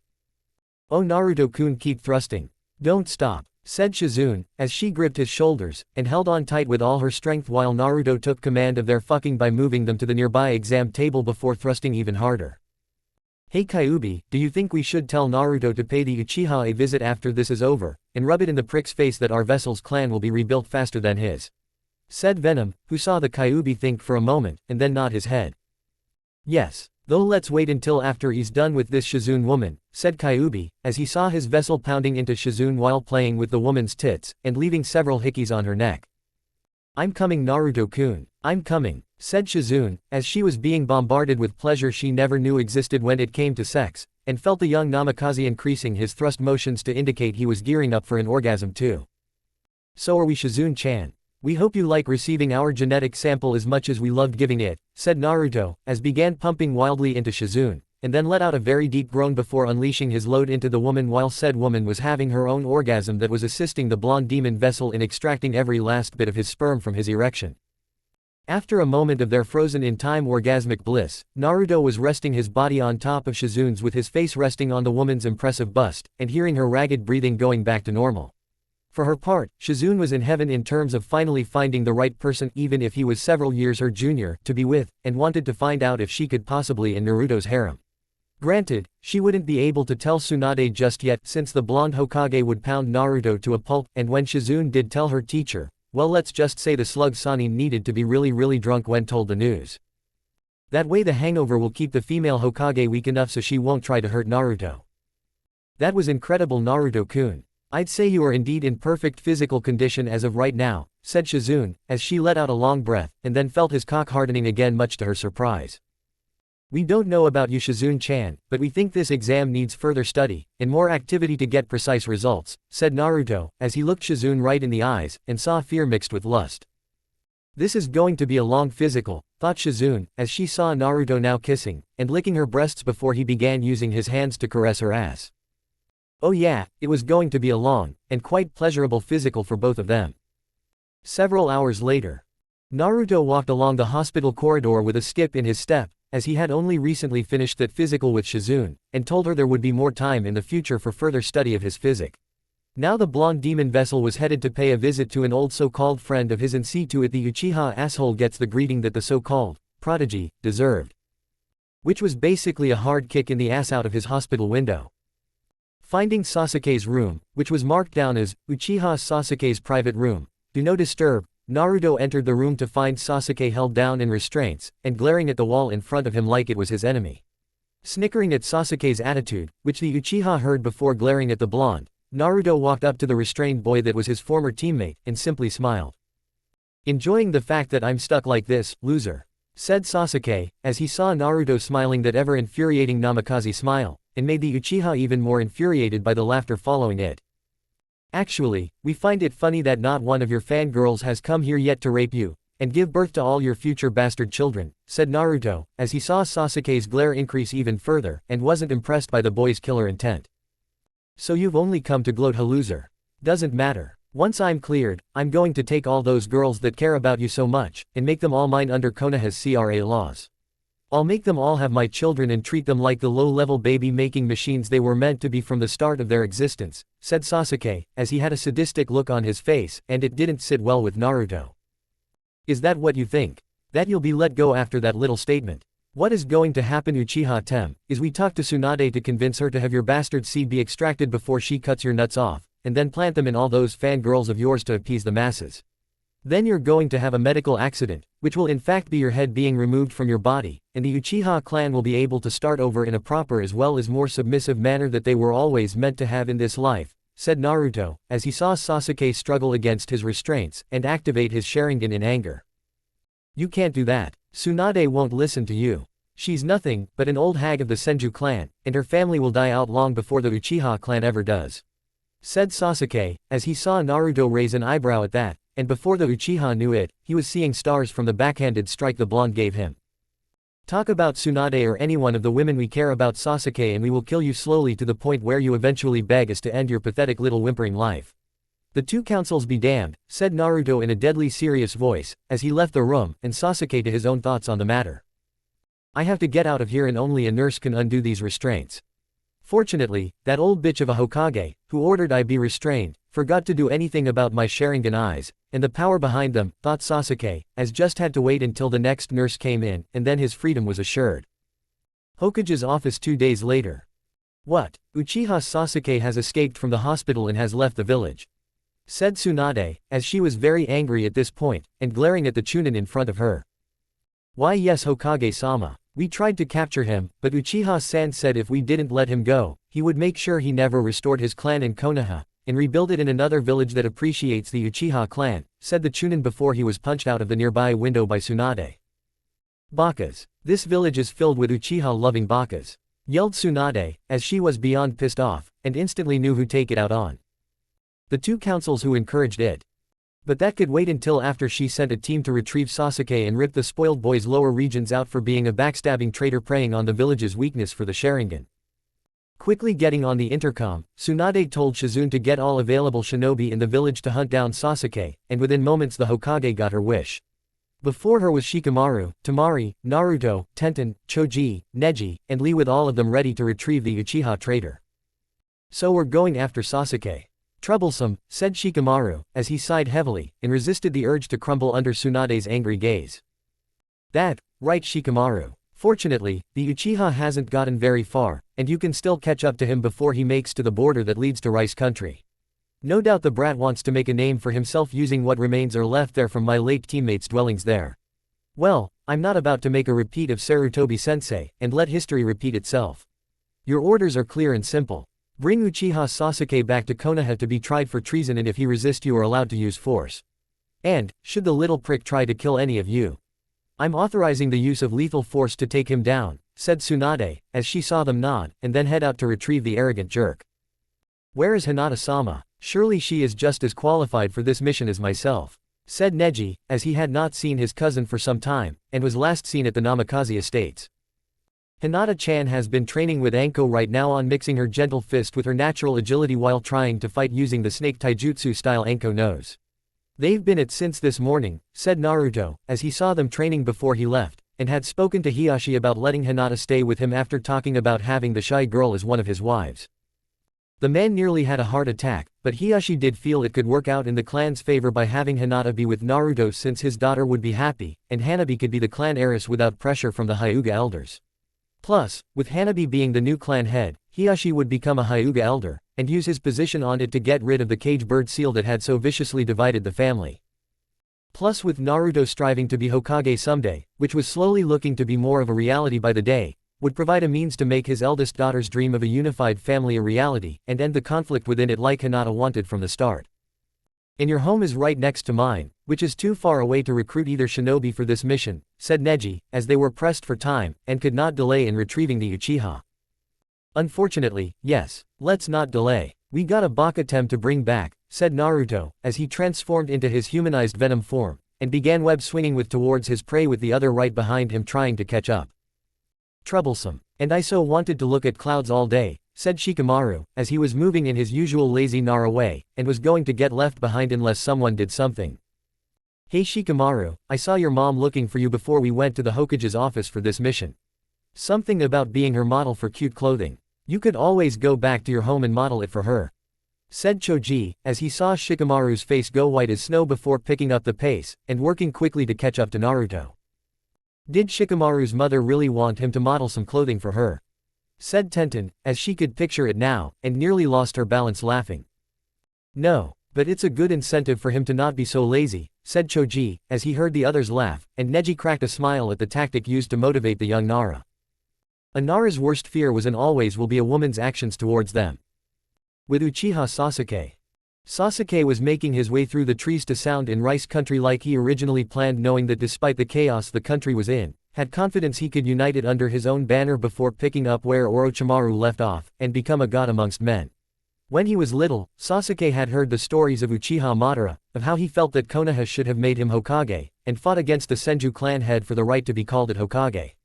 While Madara was defeated by the Shodaime, the story itself had always left an impression on Sasuke, and could always remember the story word for word like it was a sign from the past regarding his own future. To not live in a weak village that doesn't appreciate talent like his and start over anew with a village of Sasuke's own design where the strong are superior to the weak and the weak work their hands to the bone to support the strong. And since the Uchiha clan was the strongest clan in the world, it meant he was superior to everyone, and would be as such once Itachi was destroyed. After all, the only one stronger than him was Itachi, and Sasuke couldn't have anyone in this world stronger than him. If they were, well, then he'd just have to take the power that person held and make it his own. Power like Naruto's. I will learn the secret of your power, Naruto. When I learn the secrets and make it mine, I will use it to crush you while gaining another step to killing Itachi, thought Sasuke, as he would gain strength from Sound Village after looking over everything the late Sannin had, and then go after Naruto to dissect the loser to learn all the secrets he possessed. Sasuke's thoughts on the matter ended when something attacked to his legs and forced the Uchiha to trip before countering his fall to see Naruto on a nearby tree above him with several other leaf shinobi along with Suna's own Subaku no Tamari. Sasuke snarled at them before unleashing a fire jutsu on them, causing the group to scatter, which gave the Uchiha time to run further away, but he didn't get far, as Lee appeared in front of him, and hit the shocked boy with a mean spin kick. Sasuke hit the ground beneath the trees, but wasn't about to let them pin him down, and got back up to fight his way through this weak group of leaf shinobi. Sasuke soon found himself kicked in the back by Naruto, who had swung down on a line of webbing, and hit the Uchiha with almost enough force to break the boy's spine. Sasuke then got up a second, though noticeably slower time. He was rewarded with a blast from a wind jutsu via Temari's iron fan, which sent Sasuke into a tree, and was pinned there by Tenten's barrage of weapons while Neji disabled his chakra points to prevent the use of any chakra. Now behave yourself, Uchiha Sasuke, or else I will have to hurt you where your clan's revival is crucial to its resurrection, said Neji, as he saw some of the boy wince, and the girls had a look in their eyes that practically begged the Hyuga to do it.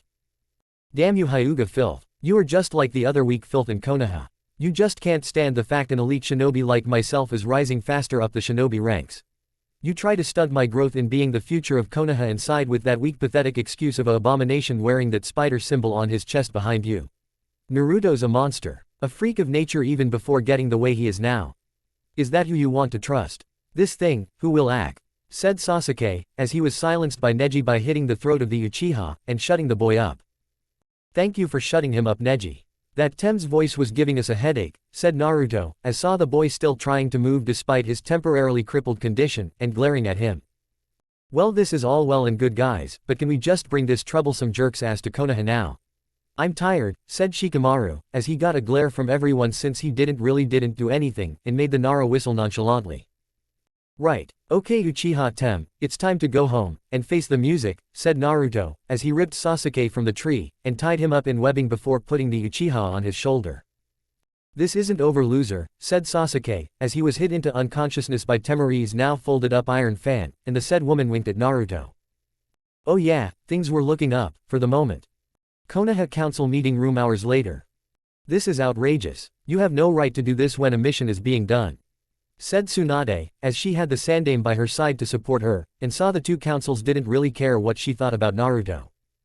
Regardless, Hokage-sama, the boy is too dangerous to be in Konoha, and we must kill the boy now before he becomes too powerful to control, said Homura, as he saw the Sannin turned Hokage glare at him, and so did Hiruzen too, though it didn't matter to the shinobi councilman. I sent the boy to retrieve the Uchiha with a team, he completed it easily, and now you want to reward him with execution if not banishment. This is ridiculous and I won't sign off on it, said Tsunade, as she saw her opposition becoming agitated with her, and the fact she wouldn't submit to them like the Sandaime did after coming out of retirement. We wholeheartedly agree with the Hokage on this one, said Naruto, as he was now hanging upside down, and descending down on webbing while having U-shaped eyes. Get out of here, monster. You have no right to be at this meeting, said Kaharu, who wanted this boy removed from Konoha, and the world altogether. Such a mean old lady you are. Have you had your pills for today? Maybe a nap to make you less grumpy. We know. Let's get you some nice old people food like Jello with a color of your choice. If you behave, we might spoon feed you, and wipe the remains of your mouth with a napkin, said Naruto, as he saw the old woman glare at him, and the clan heads with the Hokage laughing slightly at his antics. Actions here aside, Naruto can't be exiled shinobi council members, due to everything that is his from the Namikaze estates, and the marriage agreements that only recently came in for him to marry several key individuals from within as well as from outside the leaf, said Tsunade, as she had revealed marriage arrangements for Naruto to marry Temari, Hinata, Henna, and Tenten. The blonde had to dodge throwing objects for an hour before the girl's father agreed to let them marry, with their relatives giving the approval. In Naruto's mind it was well worth it. Then strip the Namikaze of his clan assets, sell his slaves off to the Uchiha, and all those women marrying the demon will go to Sasuke as well, said Homura, as he got several nods from the other members of the councils, and making the Hokage along with several clan heads looking upset by that statement. Such a decision is not up to any of you, but rather the Hokage, and all the current clan heads themselves must decide that. To even attempt to do something of that nature will result in treason and you will all be executed without a trial, said Tsunade, as she knew the fear of death was an excellent motivator for these fools, and knew they wanted to live long-lasting lives because they didn't want to be judged by Kami yet. Besides, from what we understand, Ero Sennin is currently in the process of sealing up the Uchiha Tem's bloodline from his eyes to those tiny raisins he calls testicles, and then gearing him up for execution, said Naruto, as he saw the two councils go into an uproar at how Konoha needed the Uchiha clan, and demanded that such actions be stopped, with Tsunade slamming her fist down on the table to silence them all. Shut up, all of you. Kami, all I ever hear from you people along with nearly the populace within the leaf is how tragic the Uchiha has it for being the last loyal one in the village. Well, it ends now. I have it on good authority from Jiraiya and Sarutobi sensei that the Uchiha clan is not the oh-so-innocent victims everyone makes them out to be, said Tsunade, as she had been told by Jiraiya about Itachi and the real reason behind the massacre. Along with the people who ordered it. Really? Please explain this to us, Hokage-sama, said Hiyashi, as he wanted to know what it was that Jiraiya and the Sandaime hid this from everyone.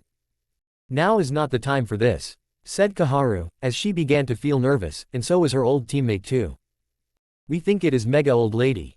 Go on, granny, said Naruto, as he saw Tsunade look ticked for a brief second, and then let out a breath before telling what she knew.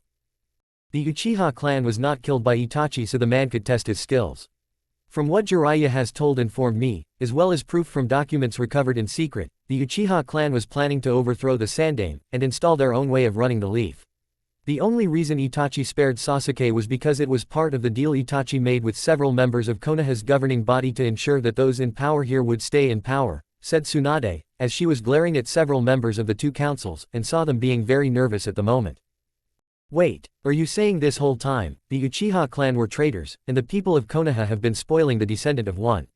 Why weren't we told about this? The people had a right to know, said Sum, as she saw the members of the guilty parties in this conspiracy look ready to bolt out the door. Because the Uchiha clan, regardless of how it fell from grace, needed to be properly resurrected without the only male Uchiha in Konoha hating the village, and needed to be loved to ensure Sasuke's loyalty, said Danzo, as he saw all the clan heads glaring at him, and he didn't like it one bit. And look where that got him. He still betrayed the village after you had everyone in it shower the gaki with whatever he desired. Troublesome. If anyone should have been pampered, it should have been Naruto here for holding the Kyuubi, and the Yondaimi's son for that matter, said the Nara clan head, who had gotten an earful from his wife every time his clan failed to adopt Naruto into it, and had to visit the hospital to get his head treated in the morning to heal the accidental head injury from the previous day. The argument overall continued for a good 20 minutes before Tsunade had enough and ended the meeting by threatening to go cage on everyone that had upset her. With just about everyone gone, Naruto landed upright from his position, and transformed his what many would consider second skin into shinobi-based clothing with Chunin vest with the spider symbol on the back. We're glad that's done. We have so much to do when we get home. Eating, training, and satisfying the female populace of my home, said Naruto, getting a perverted giggle from Jiraiya, who was writing all this down, and then lost it when the blonde webbed it out of the Sanin's hands before destroying it. Before you go do that gaki, I need you to stay here for something serious, which you may not like, and no, you can't ignore it, said Tsunade, as she saw Naruto frown, and now focused on this seemingly important mission in front of him. What are you talking about? We don't have to go on a sake run, do we? Said Naruto, as he saw Tsunade have a tick mark on her head, and glared at Jiraiya, currently trying to hold back a snicker. No, Naruto. Tsunade, Jiraiya, and I have all discussed this while you left for Amazonia. Jiraiya wants to take you up as his apprentice full-time and teach you the Toad Sage arts so you can become even stronger than your father. Unfortunately, you will have to leave the village to make this happen, and this is not some simple few weeks worth of training near the village, said the Sandame, as he saw Naruto nod, but could see the blonde was definitely not liking this one bit, and wondered how long he was going to be gone. How long will we be gone? Months, said Naruto, as he saw Tsunade shake her head no, and saw Jiraiya look a bit nervous in wanting to answer his question. Actually, I think it will take a few years depending on how hard you work at it, Naruto, and if my math is correct, it's going to take about 3 years to complete, said Jiraiya, as he saw Naruto narrow his eyes, and it was clear the blonde didn't want to leave Konoha for that long. Especially since the girls would be devastated. 3 years? Are you sure you want to have us leave for that long? Who knows what will happen during that time we are gone? Plus, if we are gone, then there is a serious lack of command structure within our home, and my trio of slaves will need a newly appointed master until we return, said Naruto, as he knew that without his presence, the girls could get into trouble, and he would be unable to help them if needed. Which is why before you leave you need to get married, said Tsunade, as she didn't feel comfortable having the gaki marry so soon, and even less to one of the girls in his appointed harem. We can't just marry one of them since even then, it cheats the others, and we don't know how things will go while we're gone, said Naruto, as he felt conflicted in doing this to them, and even more so to his soon-to-be wife. You will have to choose Naruto, and it will have to be one of them until you come back to marry all of them. Including the 3 slaves you have, said Tsunade, as she didn't like how the whole slavery clause was still active, and wished she could change it. We know, though we think that them being slaves is still something they are getting used to. Well, Kin has no problem with it, but then there is Ino, and Tayuya to consider, with both being more resistant to the idea.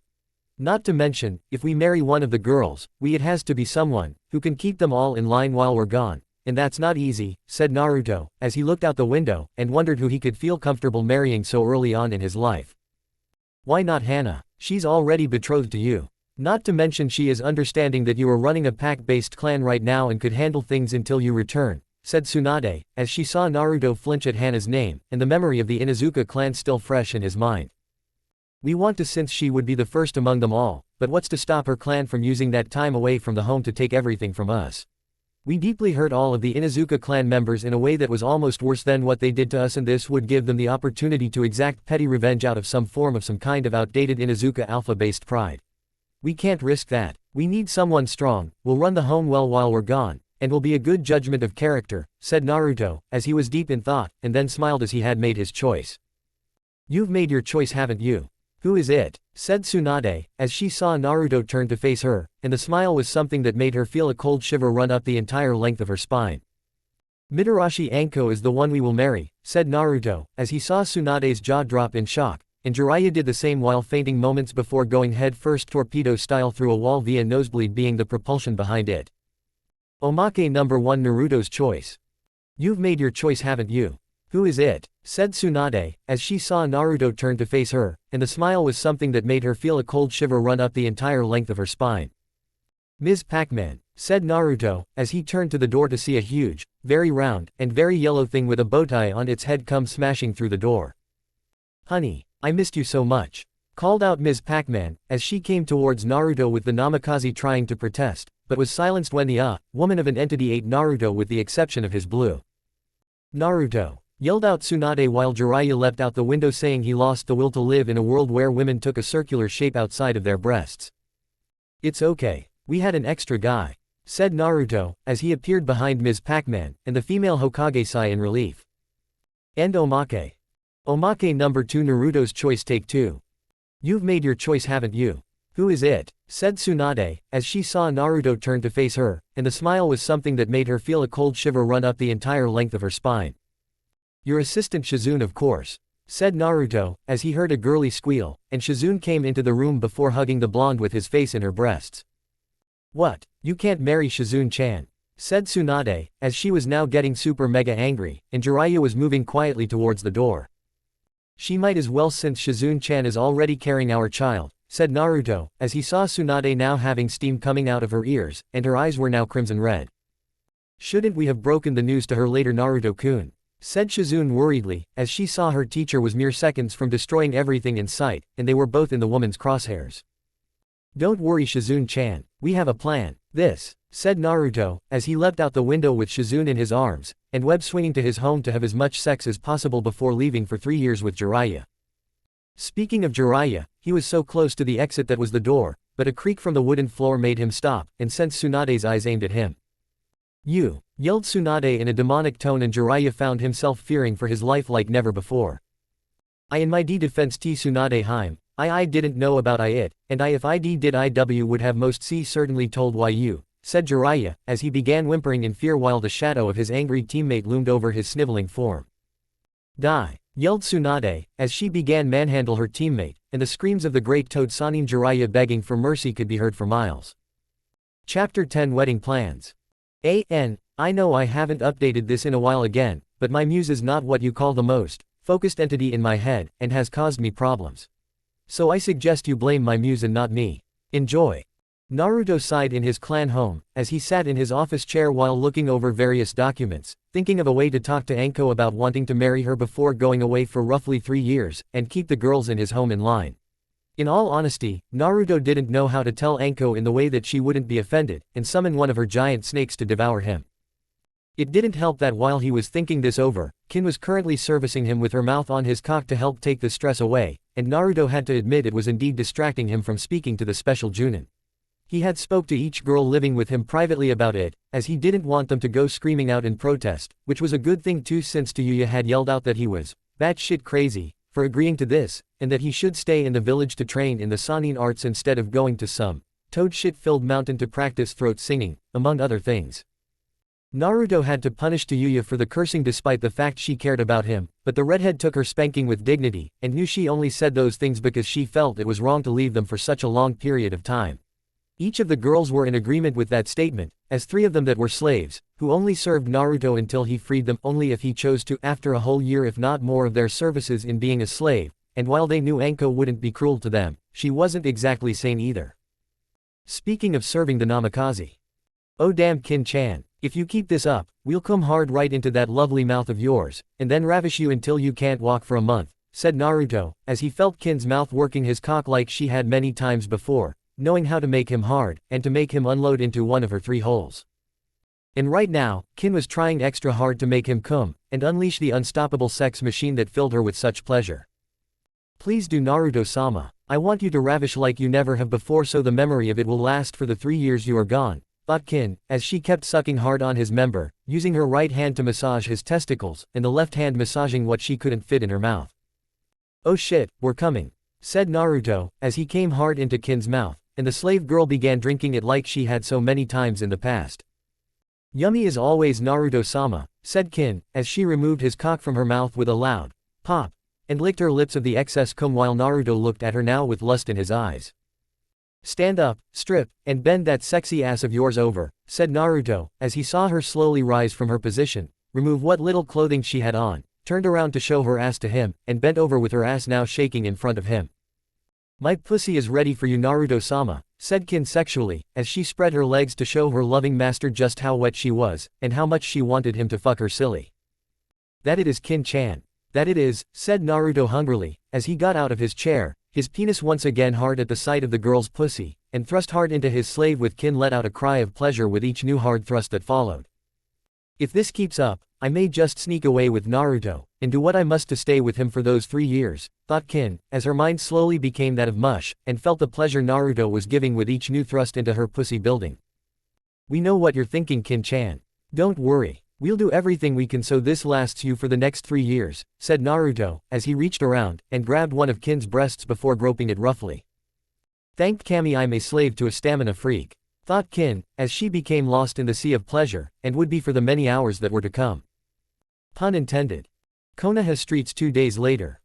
Naruto felt good today, as he was web-swinging through the leaf, and made his way to the apartment complex that housed the infamous Mitarashi Anko. The blonde boy had originally spoke to Ibiki if he could see Anko, which made the scarred man look at him like he was insane since no one had ever willingly wished to speak to the woman, and those that did were always trying to get what they could never have. The end result was them sent to the mental ward, the hospital, or followed by going to the mental ward, and not always in that order since those in the mental ward sometimes hurt themselves before being forced to the hospital. This of course didn't help with Anko's reputation in being the proverbial snake in the grass like her former and deceased sensei of a snake Sanin. They called the special Junin hurtful names, insulted Anko behind her back, but she had heard the whispers like they wanted her to, and other things that were meant to kick the woman out of the leaf. Still, Ibiki could tell that Naruto was not looking to cause Anko any discomfort, and told the blonde that the woman was taking a day off at her home today. So Naruto found out where it was and was now clinging to the wall of said building before moving his way to the roof to enter from there. Walking down the flight of stairs, Naruto soon walked along the corridor that held Anko's apartment number, and transformed into his shinobi attire with his chunin vest with the spider symbol on the back. Knocking 3 times, the blonde Namikaze waited until the sound of movement could be heard walking towards the door, and saw the door open to reveal Anko in her usual attire minus the trench coat. If there was one thing Naruto, Kyuubi, and Venom could agree on was that fishnet shirts on hot women not wearing bras was awesome. Oh hey Gaki, how are you doing? I wasn't expecting you. Come on in, said Anko, as she looked at him with a smile that didn't match her eyes, and Naruto knew something was wrong. Thank you Anko-chan, how have you been? Said Naruto, as he saw her apartment was less than clean, but the blonde chalked that up to Anko being Anko, and kept his mouth shut about it. Oh you know me Gaki. Keeping busy with the interrogations and whatnot, said Anko, as she kept her smile up, but it was slowly losing its strength, and Naruto could see she was really bothered by something. Don't lie to us Anko-chan. We're not like those bakas that hate your guts like they did mine. Share with us with what's eating you, said Naruto, as he saw Anko look away for a second, and then back at him with the door shut to keep out unwanted ears from hearing what she had to say. I'm being evicted from my apartment. The bastard landlord bitched to the 2 councils how I'm bringing down the retail market value of the complex, and me being here is also preventing him from bringing in potential room owners, said Anko, as she knew that the landlord paid off the 2 councils knowing that he would make up for it later with the revenue from those that pay for an apartment once she was gone. How long do you have? Said Naruto, as he knew that the landlord had to give Anko a certain number of days before he could have her evicted, and the woman growled angrily. The asshole just told me today and said I have 2 days to pack up before he went to the councils to have them make me leave with Donzo's private security force, that was once root, said Anko, as this was one of the reasons she took the day off, and get her things in order before she left a serious hole in the building. Besides, crashing with Kurenai wouldn't be so bad, and it wasn't the first time her Junin friend let her do that. We're sorry to hear that. You don't deserve such bigotry. To be honest, we may have a solution to your housing problems, but we don't want you think different of us, and think that we do this simply for our own reasons, said Naruto, as he explained the situation with Jiraiya needing to take him on a 3-year training trip, and the need to get married to someone capable of running things until his return. Wow, I don't know whether to be thrilled or peeved, said Anko, as she saw him nod, and moved to leave. We understand if you're feeling insulted by this Anko-chan. It wasn't our intention to do that. It's just that, out of all the women I know within Konoha, you are the most strong-willed, trustworthy despite what most would say, and I know you can keep others hurting those we care about because they are people you care about too. We didn't choose you just because you were the only choice we had. We chose you because you're you Anko-chan, and we wouldn't have chose you otherwise, said Naruto, as he didn't do this just for himself, but for Anko too, and wanted to give her a happy life. Naruto wait, said Anko, as she saw blonde Gaki was a good person, but she had every right to feel cautious, and maybe even angry at his offer. Yes, said Naruto, as he turned to see Anko at arm's length from him, and saw the true face of the special Junin. Are you really serious about marrying me? Not just for yourself, but because you care about me, and not doing this because it benefits you for the next 3 years," said Anko, as she wanted him to tell her the truth, and doing it while seeing the real her outside of what the village saw every day. "Yes, we do want to marry you. We want to get to know you better, we want to be your friend, your lover, and your confidant when you need us the most," said Naruto, as he saw Anko give him a genuine smile, and then moved towards him before giving the blonde a loving hug with tears now falling from her eyes. "You really know how to speak to a woman, don't you, Naruto-kun?" said Anko, as she had never been told that by anyone, and it really moved her to hear someone really mean it. "It's because we speak the truth. Women only like the truth," said Naruto, as he heard Anko letting out a chuckle, and looked at him with a cheesy smile. "That we do, but if we do make it work while married, and you stick me with a bun in the oven, lie through your teeth when I ask you if I look fat," said Anko, as she saw him smirk at her, and nod his head. "Deal. Provided you don't accuse us of lying and send one of your snakes after us," said Naruto, as he saw Anko pout, and then look sheepish since she realized that would have most likely happened. "Well, since you asked so nicely, I'll try to remember that come labor time," said Anko, as she saw Naruto sweat drop, and give her a, "you'll try." Look. Mental note, in the event Anko forgets, aim her frustration on Shikamaru, and make him take it like a bitch, thought Naruto, as he knew from what Venom and Kyuubi told their vessel about women was that when it comes to being in labor, they tend to act a little bit irrational until the baby is born. Elsewhere, Nara Shikamaru was play shogi with his old man when both suddenly felt a cold shiver run up their spines. "I sense I will lose my life to a woman that is not my future wife," thought Shikamaru, as he feared for his life, and wondered what he had done to deserve this feeling. "I sense I will lose my son to a woman that is not his wife. That is no way for a Nara male to die. When a Nara male dies, it is at the hands of his wife, and only when her anger reaches untold levels of rage," thought Shikaku, as it was a good death to not die in battle, but a bad one to die at the hands of a woman that was not a Nara male's wife, and was always a bad sign. Deciding to call the match a draw, the two Nara men packed up their shogi board, and to their clan home to consult the sacred wall of Nara Prophecy Room. A special room that had for generations helped save countless Nara men from being killed by angry women that weren't their wives. Several months later. "I can't believe Naruto-kun is getting married," said Tamari, as she was now getting ready for the private wedding ceremony with the other girls in the house, and saw Hinata on the verge of crying. Not surprising since the Hyuga girl would gladly switch places with Anko right now instead of waiting until Naruto returned 3 years later. "Did you see the look on the Yuhi woman's face? She was so angry at Naruto-kun for marrying Anko and even more at Anko for agreeing to it," said Tenten, as she was the chosen bridesmaid for this wedding since Kurenai refused to do it out of some kind of female principle in regards to age. "Which is why Shizune-chan is going to be right next to her and prevent any attempt by her ruining the wedding," said Ino, as she had been assigned by Naruto to get the flowers needed at her father's shop for the wedding, and promised the man further business in the future with his other future wives in the distant future. Provided that the man's wife wasn't at the wedding, didn't try interrupting the wedding, or do just about anything stupid that would cause the Namikaze any offense. Hannah along with Sum were helping Anko, who was currently from where she was in her own room wearing a wedding dress that was very, revealing, and showed a lot of leg all the way up to her hips. The upper part of the wedding dress did little to hide the woman's well-developed chest that looked ready to explode out of the upper portion of the white clothing, and the hairstyle was its usual crazy self. Naruto didn't care what she looked like though, since she was her own exotic self and to change it would be cruel. Hell, she could be dressed in sweater and baggy pants, and the blonde would marry the woman regardless since it was her persona that he loved. Jiraiya suggested she do it nude to further make Naruto want her, which is the reason he was in the hospital right now thanks to Tsunade, and watching the wedding by a private feed in his room via TV in a body cast. Speaking of Tsunade, the woman couldn't believe she was holding this wedding, and preparing to bind the two in somewhat holy matrimony. In the months that followed, Naruto had Anko move in with him, and instantly wanted to get know the special Junin better since she lived similar to him. He wanted to know all her likes, dislikes, favorite hobbies, least favorite hobbies, and everything else needed to form a relationship with women. It hadn't been easy of course, as Anko had kept herself guarded in terms of telling him things, but Naruto understood due to the village being filled with bigots, and personal information could be used against you by them. So Naruto told her everything about him, as a show of good faith to wanting to have a relationship with the woman, and Anko listened before opening up to him.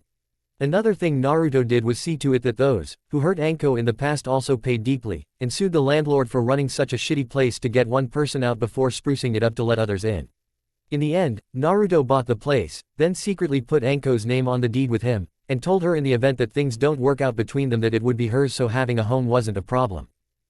All in all, Naruto was giving Anko a way out should she want one, and giving her the power of choice in this relationship that no one else would have done in his place. By that point in time, Anko didn't want to leave Naruto at all, and in the month prior to the planned wedding that was supposed to happen, the blonde asked her if she wanted to marry him for the right reasons like he did with her.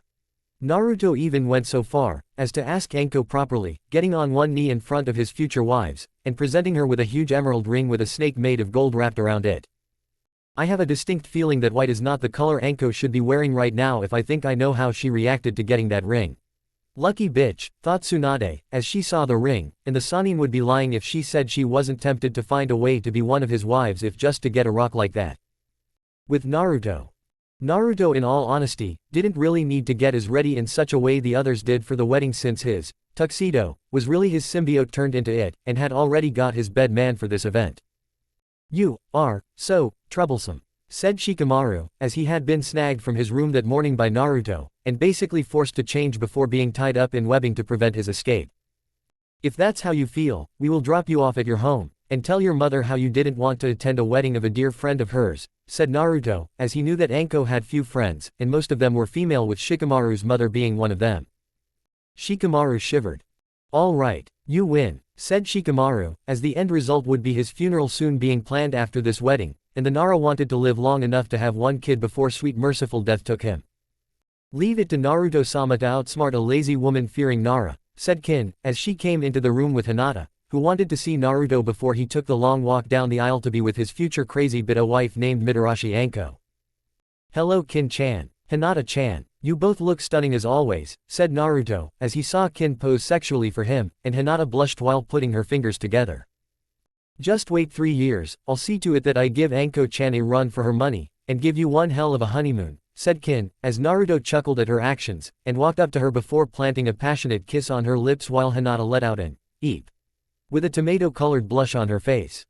"You know, if Hinata were to faint in the next few seconds, I could give you a nice little quickie before you go off to marry Anko and head off to your honeymoon," said Kin, as she felt his interest, and knew he was tempted. "You sexy vixen of a slave. If only we could take you with us during the 3 years we go with Jiraiya after my time with Anko is over. Sadly, if I had our little moment before the wedding, it would ruin everything for Anko, and we don't want to do that to her," said Naruto, as he saw Kin pout, but saw she understood, and reluctantly removed herself from his person. "Do you have to marry Anko-san?" said Hinata, as she would be lying if she said she didn't mind her crush, and love getting married so soon to another woman. "You know we do, Hinata-chan. But fear not, upon my return from the 3 years, we will make it up to you, and the others by any means necessary, within reason," said Naruto, as he felt if he didn't mention that last part, it would leave things into a wide variety of options that may not be suited for someone of his position. "Like marrying me," said Hinata hopefully, as she wanted to marry Naruto, and wasn't going to let anyone take that from her. Hinata thanked Kami for the CRA the leaf had, otherwise she may just kill herself. "Of course Hinata-chan," said Naruto, which made the Hyuga girl let out cry of joy before jumping upon Naruto's person, and giving him a passionate kiss that blew the Namikaze's mind away. This of course ended when Hinata finally removed her lips from his, realized what she had done, turned cherry red in the face, and then fainted with Naruto's suit holding onto her. "Wow," said Naruto, as he saw Kin look a little jealous at that, but then again it was Hinata, and the shy girl needed to let things out before going crazy during those 3 long years before his return. "She gets to kiss you, but I can't get a quickie," said Kin, as she saw Naruto look at her with a look, and then made a shadow clone to take hold of Hinata. "Now Kin-chan, you know that out of all the girls we currently have relations with, you get practically the most, and if we didn't know any better, we might be thinking we were spoiling you," said Naruto, as he saw Kin realize what he was saying, and that certain restrictions may have to be put in place to remind the slave girl of just how good she had it. And since Anko would be ruling over the Namikaze estate until his return, Kin knew that the woman would be merciless in her torturing of her, and drive the slave girl insane for her master's touch while apologizing to him for taking it for granted. "On second thought, I'm fine for now, and you do have to return home soon after your 1-week honeymoon with Anko to make it all official for her to be our mistress upon your return home after leaving for 3 years. I'm sure we could have some time together before you leave for that," said Kin, as she saw him smirk at her, and then give the slave girl passionate kiss of his own that nearly made the former sound nin cream her panties.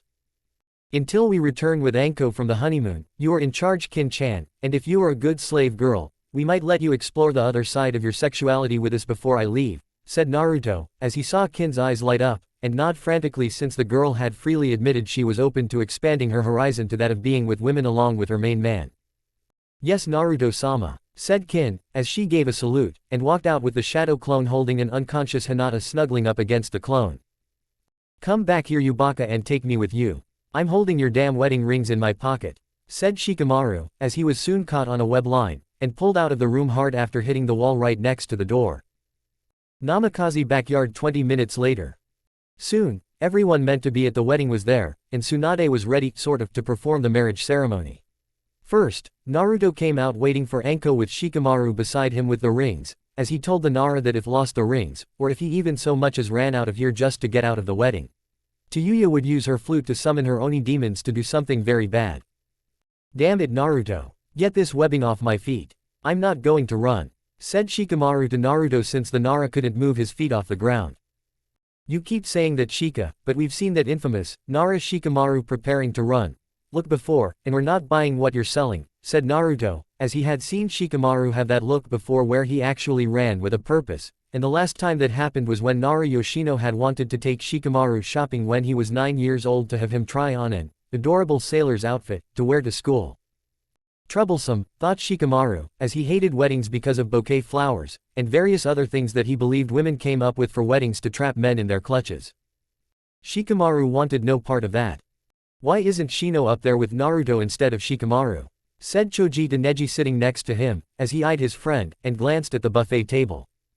Because Shino-san requested to Naruto-sama that he be the best man for when Hinata-sama marries Naruto-sama, said Neji, as he knew that Shino was a protective surrogate brother to Hinata when they weren't teammates, and it was someone the Hyuga branch member could respect in that regard. And you're not against it? Said Choji, as he saw Neji look at him with a minor glare, and then returned to look at Naruto waiting for Anko. Had you asked me that question a few months ago, I would have used my gentle fist instead of words to give an answer to your question, but in light of Naruto-sama's newly revealed heritage, and the fact he cares for Hinata-sama, said Neji, as he looked over at his cousin 2 rows to the right in front of him to see Hinata was no doubt picturing her wedding day to the Namikaze. Personally, I think Naruto would have qualified on the grounds he loves Hinata-san, and not because of his lineage. Neji. Besides, too much blue blood clogs the heart of any clan, and makes them so arrogant that it drowns them in said stuff, said Choji, as his own clan married out of love for the other, and not because of arranged marriages. A valid point. A shame my clan does not see it, even with the Byakugan, and past history with those that defy fate like Naruto teaching us countless lessons that we pay no heed to, thought Neji, as he looked over at Tenten, and realized his chance was gone, that Naruto also captured her heart because the blonde was everything he was not. Maybe it was about time that Neji changed his life and found that special someone too. Any such thoughts for Neji ended, as he saw Anko walk with her assigned bridesmaid, and looking at Naruto currently looking back with a grin that told everyone he had hit the jackpot in terms of a hot woman to be his wife. As for Anko herself, she grinned a similar grin too, and had to admit that Naruto, despite being a few years older than her, was one hot stud in his tux, though she suspected it was the symbiote that transformed into a tux for this moment. Not that Anko cared about that, since it made things easier for her in regards to their alone time while on their honeymoon that Tenten told her would be in Wave Country. Now that the place was no longer in poverty and treated the Namikaze like a hero, it was considered the perfect spot for the two of them to go without worry of enemy shinobi ruining their time together. Even now, a new hotel had been set up thanks to Tazuna, which was not that far away from one of Wave's beachhead, and had a reservation for a high-price suite set up for them. Dearly beloved, we are all gathered here today to bring these two lovers together in the bonds of holy matrimony, and the reviving of a noble as well as nearly extinct clan, said Tsunade, as she went on with the ceremony, and waited for the rings to be presented by Shikamaru, with Naruto Web shooting them over to his hand before giving his chosen ring to Anko. The look on Shikamaru's face was priceless, since he thought Naruto would finally free his legs in order to hand over the rings. It should be me up there. Come down, Hinata. You can wait 3 years. 3 years to get stronger, sexier, and make Naruto-kun forget all about that snake shank. Thought Hinata, as she knew why Naruto wanted Anko for this marriage, since it was personal, and business all in one due to the situation of leaving with Jiraiya to learn more about the Sannin arts. Still, it didn't make things easier, and Hinata knew that the only way to prove she was worthy of being with her Naruto-kun was to suck this up for 3 years before it was her turn to get married. Note to self. Send a message to Gaara to have an arranged political marriage set up after Naruto-kun returns in 3 years, thought Tamari, as she knew how strong Naruto was, and would only get stronger while learning under the Toad Sannin, and if anything he would get even hotter in her eyes. Tamari thanked Kami for the CRA the leaf had. High above in the heavens, Kami sneezed for the bazillionth time, wondering who it was that kept thanking him for giving men currently the last of their clan with bloodlines, the idea of the CRA in their shinobi villages, and to getting many smoking hot women.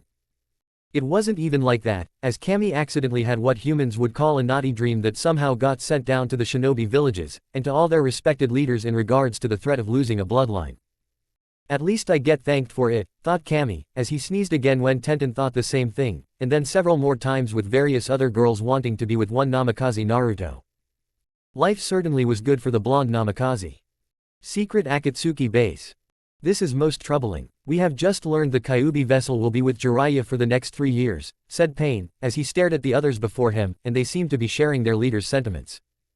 What do we do? Even if we attack the Leaf Village, they are too strong to take down by our hands, and Jiraiya will do just about anything for Tsunade if not the village, said Konan, as she knew how Jiraiya despite all his peeping, only had his heart set on one woman in particular, and it was Senju Tsunade. The plan cannot be executed for another 3 years, so we will wait until then. Besides, the mission we are setting out to accomplish was never meant to be easy, and this will only make it more challenging, said Pain, as he was never one to take the easy road, and it had been too long in his mind since he had something even remote to a challenge. So we wait while finding each of the demon vessels, and once we locate them all we strike, right? Said Kakuzu, as he knew not all of the demon vessels were present, and accounted for. Correct. If we try to take them now, it will alert the shinobi villages of our intentions, and they will no doubt retaliate against us. Right now, they are mostly divided against each other with a few alliances, each weak at best, and ready to be destroyed at worst. Let them bleed themselves dry of resources, as it will only make us stronger in the end, and we won't have too much trouble taking what we want, said Pain, as he knew that Iwa was still feeling anger at the Leaf. Kuma was no different after losing their Nibi vessel, Mist was too weak to do anything, and the Leaf itself was substantially weaker now without Jiraiya along with the Kyuubi vessel.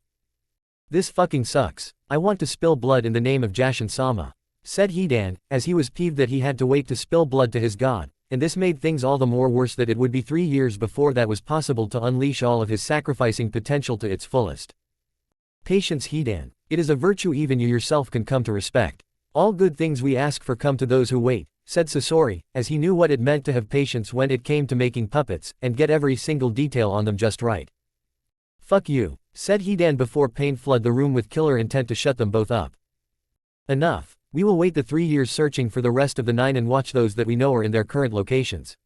By that point we shall know where every one of the 9 are, and with the Kyuubi vessel coming back in 3 years will allow us to strike the moment news reaches the elemental countries of his return, said Pain, as he saw the other members of the Akatsuki nod their heads, and then all of their projected forms faded away. In 3 years, the Akatsuki would see to it that the shinobi villages would meet their end, and their organization ruled over all. Chapter 11 Returning Home. 3 years. It had been 3 long years since Naruto had left Konoha to travel with Jiraiya for his sage training, and boy was the blonde Jinchuriki glad to be home. Naruto felt like a prisoner getting released after doing his time, as he had to spend all 3 years on that damn mountain learning everything Ma and Pa had to teach him about nature chakra along with taijutsu befitting his agility. Naruto didn't want to stay the whole 3 years, but the toads wouldn't hear anything that came out of his mouth while telling him to work harder, and knew Jiraiya was getting a kick out of it when he came to visit the blonde after having to leave every so often to check on his spy network. Or rather, Jiraiya did, until Naruto decided to kick the Sannin in the nuts on each return when the man least suspected it. Right now, Naruto was web swinging in while Jiraiya handled the gate in telling them of their return, and the Namikaze was going to see Tsunade before heading home. Like any prisoner getting out of his jail, a man has urges, and Naruto was pretty sure his girls had the same itch he did that required a great deal of scratching. After Naruto dropped Anko off, who glowed like the sun at home after their honeymoon, he kissed all of the girls in his home goodbye, and make sure Kin didn't sneak off in a scroll filled with his supplies. Now we wish she had, thought Naruto while crawling up the wall and into the Hokage's office. You and us both, Kit, said Kyuubi, knowing Venom was in full agreement. Hey Granny, we're back, said Naruto, dodging a paperweight aimed at his head. Clearly. Where's Jiraiya? Said Tsunade, since she expected both of them to enter via the window. Dealing with the gate guys while we swung on ahead. We couldn't leave the mountain for 1 day while training. Felt like we were in prison not being able to go anywhere and do anything we wanted, said Naruto, seeing Tsunade smirk. Maybe I should have that be your punishment the next time you call me granny, said Tsunade while Naruto scowled at her. Just try it. We'll cause countless pranks before we're captured by you or the Anbu sent after us, said Naruto, seeing Tsunade going pale in the face, knowing the look in his eyes indicated he meant it. Fair enough. So, how was your training? Said Tsunade, seeing Naruto's scowl leave and smile at her. Aside from being denied contact with the outside world and intense passionate sex from the ladies of my house whom we love. Great, said Naruto before dodging another one of Tsunade's paperweights. Damn pervert, he corrupted you, didn't he? Said Tsunade, pointing an accusing finger at him. Hell no, we were always a pervert, said Naruto, seeing Tsunade go red in the face with anger. Hello Tsunade Heim, said Jiraiya, making his presence known. Though he may have brought more of it out of us, said Naruto, pointing to Jiraiya, who had a question mark on top of his head, and looked at both individuals in the room. What? Something I miss? Said Jiraiya before a sense of dread filled him when seeing the angry look in Tsunade's eyes. We'll leave you two to talk, said Naruto, as he leapt out another window, and began web-swinging home. Naruto, get your ass back here, said Tsunade before turning her attention to Jiraiya. Hi, said Jiraiya while laughing nervously while Tsunade cracked her knuckles with an evil gleam in those senju eyes. Girly screams of pain echoed throughout the tower and told everyone in the village that Jiraiya was back. Namikaze Estates. We're home, said Naruto, entering his home once more, and soon the ground around him shook before being jumped on by every female in the house. It was only because of super strength, flexibility, and some chakra to his feet mixed with the power to stick to places did he not hit the ground in pain.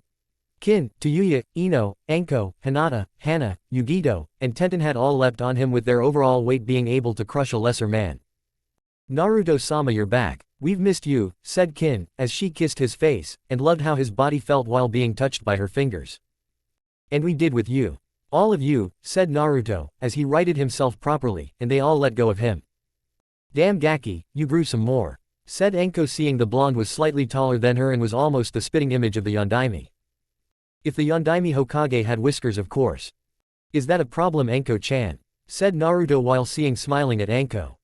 Not at all. Makes you sexier, said Anko with a smirk. I second that, said Kin, glomping onto Naruto again. So how was the oh-so-great training place that pervert sent you to? Said Tayuya, who had during the 3 years been effectively broken the habit of her cursing, and had to admit it wasn't that bad. It was all right. Finished the sage training, but couldn't leave the mountain, and nearly went insane. Probably would have if we didn't take some of the frustration out on Jiraiya when he popped in every so often and we sparred to test our progress, said Naruto, as he grinned evilly since each spar ended with Jiraiya pissing blood for a week, and the man had to wear a metal cup to protect his manhood. You really let him have it, didn't you? Said Anko, knowing that look since she had one every so often appear when doing interrogations. Considering he could leave the mountain and we couldn't. Absolutely, said Naruto, making the girls laugh. So what's going to happen now that you're back home? Said Tenten, as she saw him smirk at her, and felt a blush light up her face. She wasn't the only one. We can think of something.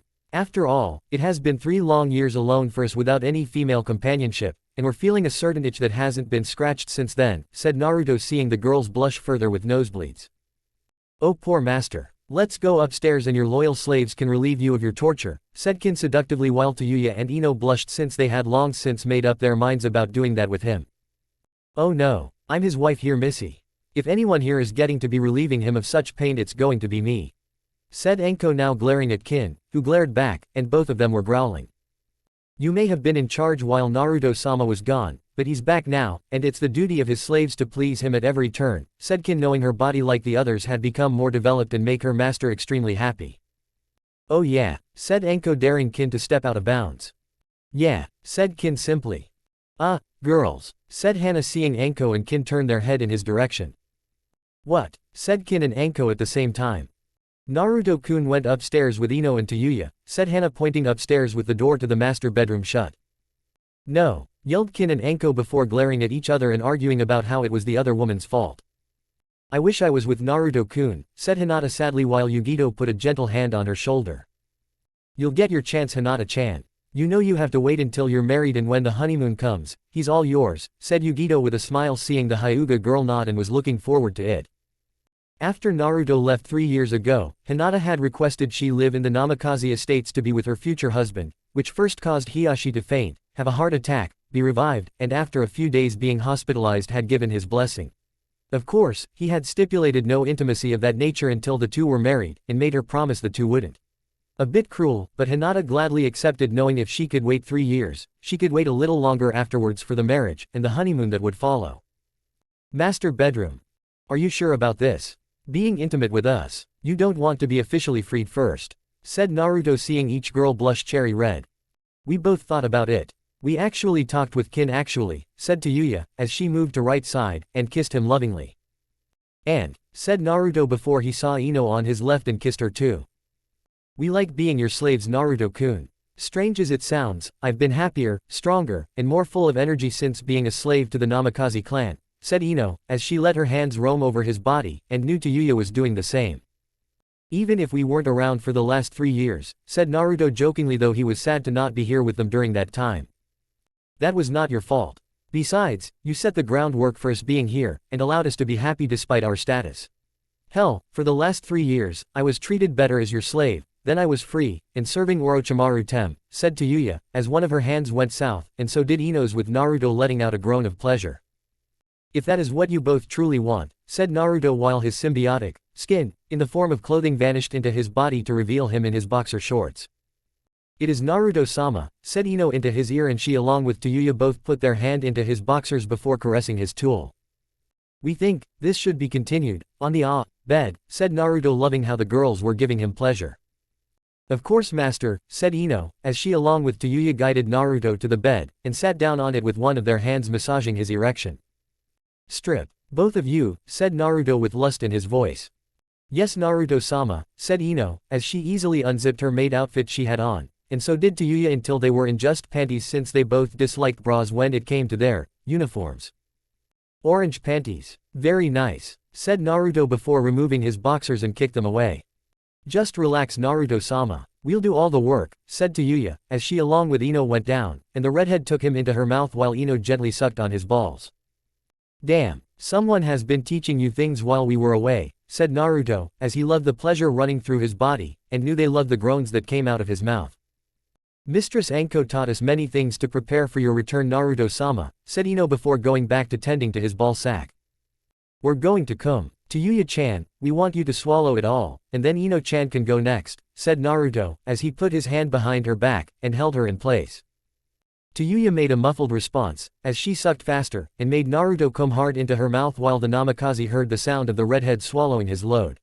As she pulled out, Naruto shot some onto Yuya's face, and soon had Ino's mouth on his cock to get him quickly back up to full standing, with Yuya taking over Ino's previous position.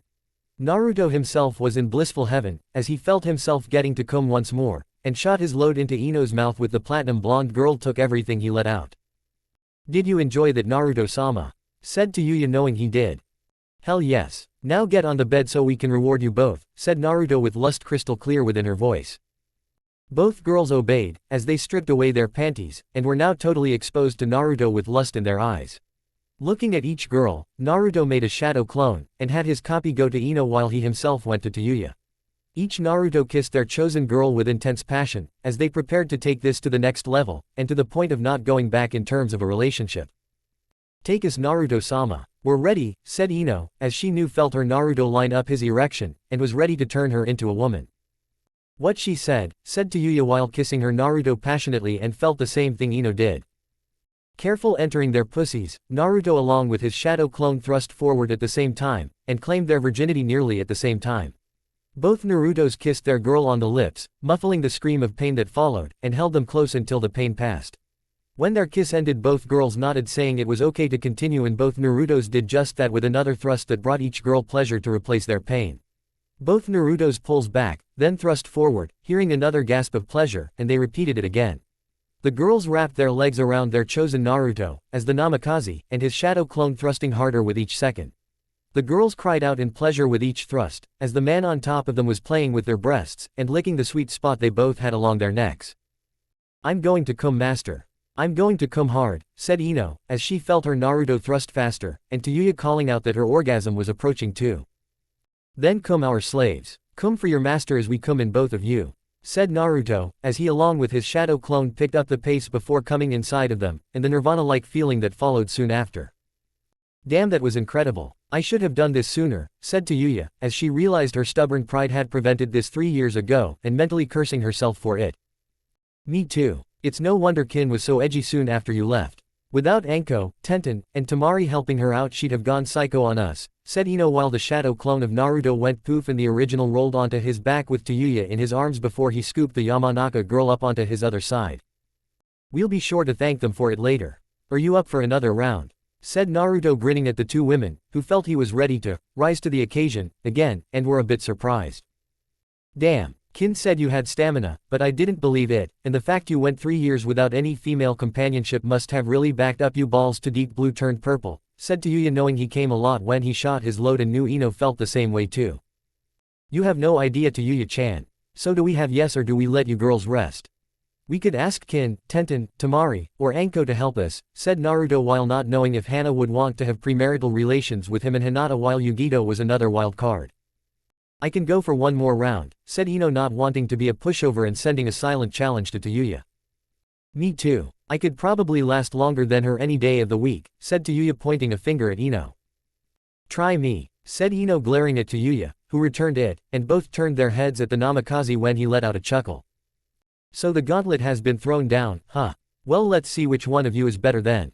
Brace yourself, said Naruto, as he was won them instantly, and the sounds of their romp was echoing throughout the house.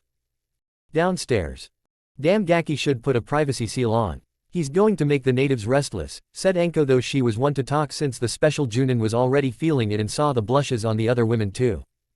This is all your fault. If you hadn't argued with me, I could be up there getting pounded into next week, and crying out Naruto-sama's name, said Kin, though her words didn't really help the situation any better. Must resist until wedding, thought Hinata, as she was cherry red in the face, and steam seemed to be shooting out of her ears like a boiling teapot when the water was hot enough.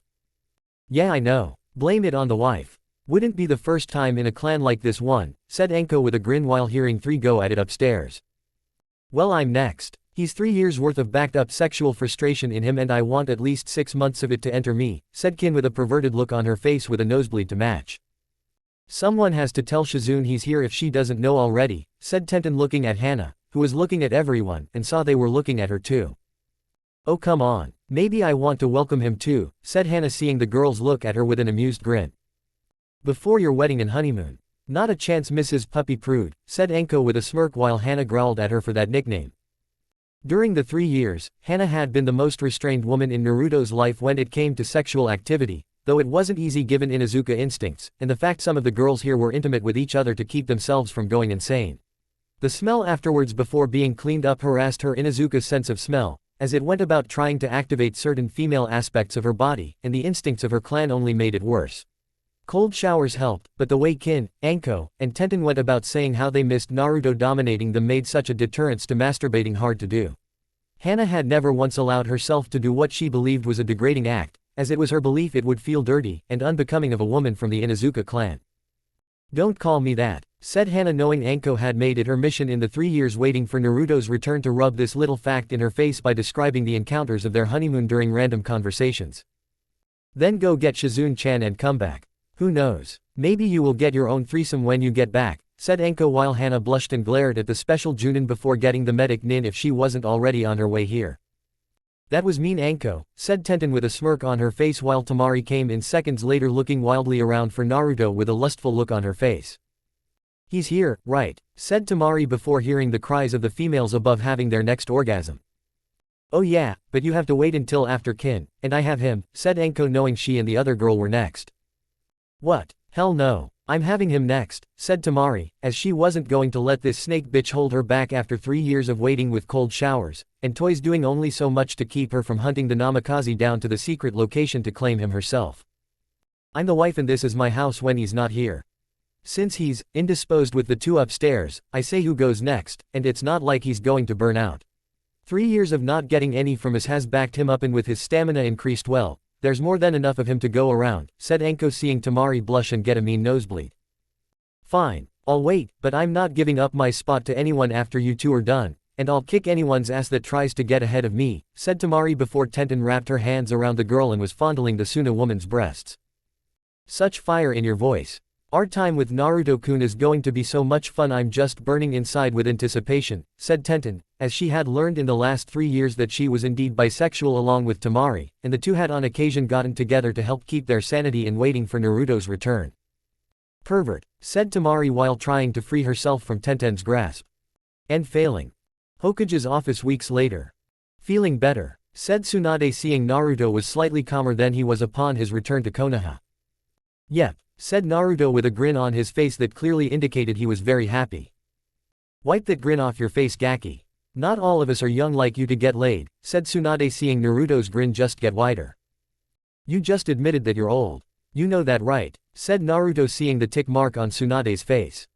I'm going to pretend I didn't hear that. Now as to why you're here, I need you to go to Taki, and find their Jinchuriki before the Akatsuki does, said Tsunade, seeing Naruto's face become deadly serious. When do we leave? Said Naruto with his body tensing to leap out of the window to set out on his mission. Within the hour. I know you just got back less than a month ago after 3 years, but this is important, and I've already sent an Anbu to inform the girls of your mission, and that you are leaving with Jiraiya since he has a contact there with a means to map out the general area your target dwells, said Tsunade, showing Naruto a description of the seven-tailed Jinchuriki's appearance given by Jiraiya's contact in Taki. They don't let her in the village, said Naruto with a scowl on his face. Sadly no. Their village policy with this girl is to treat her basically like a junkyard guard dog, said Tsunade, hearing the growl coming out of Naruto's throat. And what do we do when find her? Said Naruto curiously. You are to warn of her of the Akatsuki. As a Jinchuriki yourself, she'll trust you more, and be ready for the inevitable attack from them, said Tsunade, seeing Naruto scowl further. That's it. We just warn her, not bring her back here to a larger, stronger, and powerful village that can train her for fighting the Akatsuki. Said Naruto, seeing the woman sigh sadly at his words. I wish we could, Naruto. I wish I could order you to bring her back here. But there are political ramifications to such an act that it would lead to war. Taki has always remained neutral while possibly siding with us in the event of a war, and that was mostly after my grandfather gave them the Seven Tails as a gift of peace between our two villages after that failed assassination attempt on his life, said Tsunade, seeing Naruto growl out in frustration. If they can't appreciate this girl for being a Jinchuriki, then they shouldn't have her protecting them, and leave them to weaker for it, said Naruto angrily. I agree, but the price is just too high, and the order to inform the female Jinchuriki of the Akatsuki still stands, said Tsunade, seeing Naruto's hands become fist with that infamous Uzumaki temper inherited from his mother was rising up. And should things change where the mission needs to be altered? Said Naruto, seeing the Hokage shake her head. I know what you're trying to imply, but I just can't, Naruto. The mission cannot be altered in any way, and if you try, there will be consequences, said Tsunade sadly. Like what? Said Naruto with his voice once more challenging this decision. Imprisonment for a maximum of 2 years, said Tsunade, seeing Naruto narrow his eyes at her. And what if she already encountered them and we warn her for nothing? What if she begs us to take her back to Konoha? Said Naruto, seeing Tsunade shake her head no. The answer is still no, said Tsunade before Naruto's rage covered his entire being and punched a nearby wall. Then you might as well keep a cell open for us with our name on it because we're going to bring her here, said Naruto, heading for the window. Naruto, you can't. If you do, the councils will do everything in their power to not only keep you there, but make your life miserable in that prison, and leave those you care about vulnerable, said Tsunade, seeing Naruto glare at her with a great deal of intensity. If you can't gain control of them after 3 years of being Hokage, then you're not the one for the job, the old man like the old man thought, and need to step down for someone else more qualified, said Naruto before web swinging out of the tower. He's right. Warning this girl is not enough, said Jiraiya, entering the Hokage's office. Well, she can't stay here, said Tsunade, seeing Jiraiya raise an eyebrow at her. You allowed Niyugito to be taken from Kumo. What's the big deal with this one? Said Jiraiya while curious at why the woman was so determined to keep the Seven Tails in Taki, knowing it was only a matter of time before the Akatsuki came. It's because of me her father died, said Tsunade, seeing Jiraiya's eyes widen in surprise. What? How? Said Jiraiya, sitting down fully interested in this story. The girl's father was a shinobi of Taki, hired by a debt collector to retrieve the money I owed, and when he found me, we fought, said Tsunade, seeing Jiraiya flinch. Let me guess. You hit him harder than you should have, said Jiraiya, seeing Tsunade nod. I was drunk when he encountered me. Wasted more than I've ever been on that day since it was the anniversary of Dan's death and he mentioned my grandfather's jewel around my neck. I lost it, Jiraiya. I destroyed several major organs to the point where not even my medical skills could reverse the damage, and by the time I sobered up, Shizune had gotten me out of that part of the country I was in, said Tsunade sighing at letting that out. And if the girl finds out, said Jiraiya seeing Tsunade. She'll come at me with everything in her arsenal, which includes her demon's power, and cause further unrest with the people in Konoha because they'll think Naruto could do the same to them. It will be a disaster, said Tsunade seeing Jiraiya scoff at her. Give the girl some credit. Besides, Naruto can keep her calm, and in check since he can vouch for you, said Jiraiya seeing Tsunade still looking unsure. I hope you are right, Jiraiya. If you can get her away from Taki, provided that there are a pair of Akatsuki members on the girl's case, then she can come to Konoha, and we can say it's in her best interest to be protected by those able to fight S-class missing nin, said Tsunade seeing Jiraiya nod. I'll let Naruto know, but given your luck, I'm betting Akatsuki is already moving to grab her, and she's going to be a guest of the village, said Jiraiya seeing Tsunade nod give a reluctant nod since good luck had never been in her favor. Just do your best you old pervert, said Tsunade seeing the Sannin give her a cheesy smile. Come on Tsunade Heim, this is me we're talking about, said Jiraiya before leaping out the window. That's what concerns me, said Tsunade before returning to her paperwork. She had a bad feeling about this mission. Chapter 12 Questionable Actions. Naruto was web-swinging through the trees near Taki. The forest area surrounding the country and keeping the small village itself from harm was in fact the perfect place for Naruto to swing through. He could move left or right at any point while swinging on his web line. Naruto knew he could also leap from tree to tree with his amazing agility, but felt that web swinging was more fun, and even good training for when he would need to move around in close quarters like this. With his senses and Kyuubi's help, the Uzumaki was confident he could find Fu before things got too harsh for the girl living in this small shinobi village. If his childhood was anything to go by, Fu was in the same boat as him if not worse, and the blonde felt it was his duty to protect a fellow Jinchuriki from harm. He did it for Yugito and it was only fair that Fu was saved from harm too. Naruto. Hey, slow down Gaki. Not all of us can move as fast as you, called out Jiraiya several hundred feet behind Naruto. Not our problem, you're becoming an old man arrow Sennin, Naruto countered while he was swinging along the trees and getting closer to his target. Damn Gaki. Not everyone is 16 years old, and Uzumaki has stamina of that clan, has it all enhanced by a symbiotic organism, and is a Jinchuriki of Kyuubi. The Gaki will no doubt be able to outrun people when he's an old man like Sensei, thought Jiraiya since he had been to Whirlpool during the time it was running strong and saw the elderly moving like they were a third of their actual age. Hey Fox, do you know where this girl is hiding out? I feel I'm getting close, but I think she's also onto me, and is masking her presence, thought Naruto, as he swung to a tree, and latched onto it while looking around for the female Jinchuriki. Hard to say, she's good at masking her presence. No doubt from years of practice, replied Kyuubi while Naruto narrowed his eyes at that. And not the good kind of practice either when you consider just how Jinchuriki are treated, stated Venom while Naruto and Kyuubi both agreed with him. Hide or be hurt, thought Naruto knowing that mobs of people itching to hurt you was perfect motivation to master such a skill at such a young age. This forest was perfect for someone like Fu.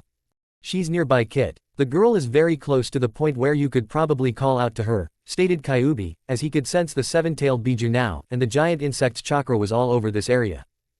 Come on out Fu. We came here to talk, Naruto called out to the girl. Like I haven't heard that before today, replied Fu sarcastically deep from within the trees. We're not an enemy. We are a friend. We just want to talk. Nothing more. Naruto while sensing Fu move around silently from within the shadows of the forest. I've heard that one before too. Do you know what happened the last time someone said that to me? They tried to kill me. Exclaimed Fu hotly and Naruto sighed knowing that had happened to him growing up. And like a stray dog being kicked after being coerced into being offered a treat. Naruto didn't believe anyone who said those words either. Because you're a Jinchuriki, like us, replied Naruto before moving to dodge a swarm of kunai aimed at him. Why would another Jinchuriki seek me out? Asked Fu while throwing more kunai at Naruto. Stop throwing things at us and we'll tell you, answered Naruto while dodging more and more projectiles before they suddenly stopped. You have 5 minutes, replied Fu while getting ready to throw more weapons at him if he didn't start talking. That's all we need. The reason we are here is to inform you of the organization known as the Akatsuki. The group consists of S-class missing nin with unique abilities that allow them to take down Jinchuriki by negating the chakra of the Biju. If they haven't already targeted you, then they will soon enough, and if they capture you, they will extract your Biju from your body with the end result killing the host body, explained Naruto while he sensed Fu being hesitant to believe him. Why should I believe you? Why should I trust anything you say?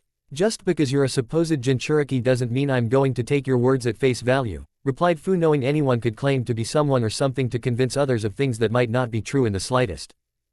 Ask your Biju if we are lying. If you are connected as deeply with your demon as we are without our own, then you will know if our words are false, answered Naruto and waited for his answer. What do you think? Should we trust him? Thought Fu to Chome and awaiting an answer from the Biju. He speaks the truth, young larva. I sense no lying in this one. If this organization is after us and can nullify my ability to aid you combat, we may have a serious problem, replied Chome, and sensed Fu was going to trust Naruto, if only to a certain extent, since there was always a chance for betrayal. My Biju says you are telling the truth. Now that you've talked to me, I respectfully ask you to leave, and not come back, said Fu, and Naruto shook his head.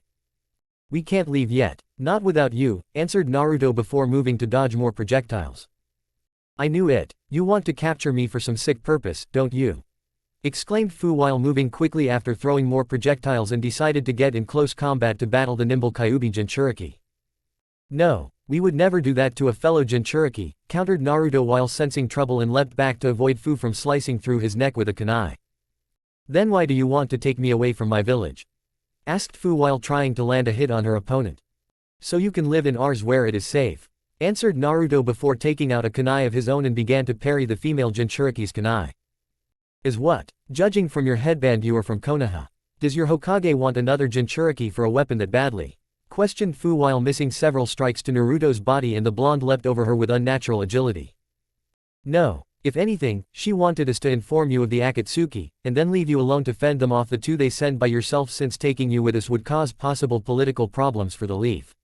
We wish you to return with us to Konoha for a better life. Niyugido, formerly of Kumo, is already living with us as we speak in the Namikaze clan estates and has been happy there for quite some time, answered Naruto, and the green-haired woman eyes him with caution.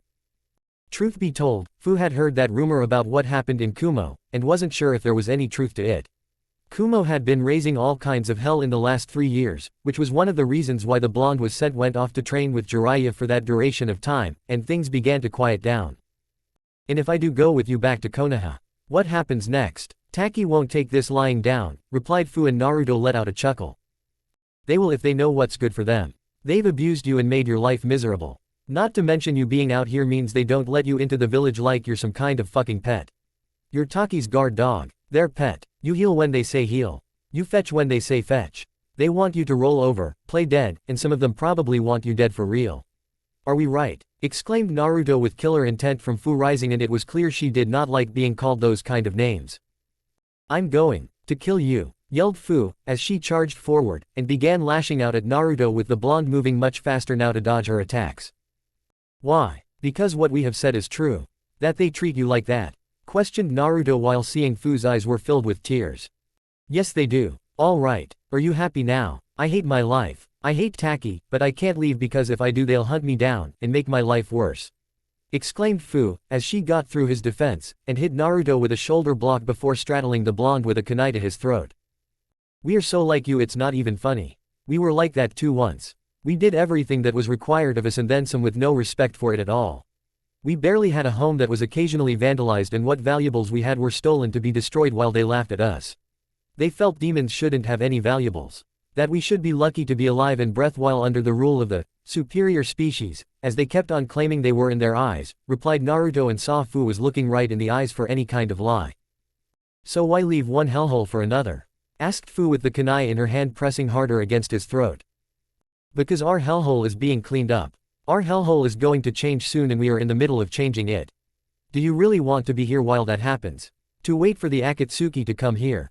After you. To capture you. Extract your Biju from your body and then throw your corpse away like it was trash. Konoha can protect you. We can protect you. The Hokage is our godmother. She will not allow them to take you, Yugido, or as for their own sick plans, answered Naruto with Fu narrowing her eyes even further at him. Why are you speaking in third person to me this whole time? Asked Fu while Naruto just raised an eyebrow at her.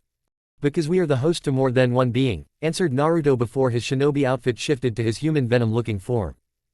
What the hell? Asked Fu in surprise, and even Chome was shocked too. We are the host to a powerful symbiote named Venom, the reason why we are speaking to you in third person, answered Naruto to Fu's surprised question before recalling the mask from his face. You really are full of surprises, said Fu before removing the kunai from his throat. We get that a lot. Now if you would please remove yourself from our person, replied Naruto while motioning for Fu to get off his lap. What? Oh, sorry, exclaimed Fu, as she realized how awkward her position was with him right now, and leapt right off his body. It's all right. Now where the hell is that damn rasengan? Asked Naruto while getting off the ground and looking around for Jiraiya. Rasengan? Questioned Fu with Naruto smirking at her. Jiraiya of the Sannin. Don't let him fool you though, the man is a self-proclaimed super pervert, and is proud of the fact along with being an author to the Ika Paradise book series he writes while peeping on women for his research, as he likes to call it, answered Naruto with Fu's eyes narrowing with female fury behind them. I see, replied Fu before the Sannin himself appeared before them looking boisterous and happy to see them. Hey Gaki, I see you found the girl. Nice. You're a real babe magnet, exclaimed Jiraiya before he found himself on his knees, crying out in pain like a girl after Fu kicked him in the nuts, and soon slumped over from blacking out in the aftermath. I'll go with you to Konoha. If it's better there than my life here in Taki like you claim and you're offering protection from persecution. I'm not going to pass it up. But if you screw me over and this is some kind of trap meant to make me into some kind of weapon for your village, you will wish you were in the pervert's place right now, said Fu and was getting in Naruto's face while pointing at Jiraiya's twitching form. Betraying you never crossed our mind, replied Naruto calmly with Fu still being wary of him since trust was a major issue for her. Like it had been for him. Konoha sometime later. Tsunade's eyebrow was violently twitching. How could it not? Naruto had brought the female Jinchuriki from Taki to Konoha despite what she wished for him to do from the start in just informing her about the Akatsuki. Instead, Naruto takes Fu away from her village to this one, and it wouldn't be long before Taki started complaining to her about it. Did Naruto look worried? No. This was like a regular day for him and quite frankly it was pissing the Hokage off. She loved the Gaki. Tsunade honestly did, but this was now getting out of hand, and the blonde Jinchuriki was becoming a source of it all because he was doing things that ruffled a lot of feathers from people in high places.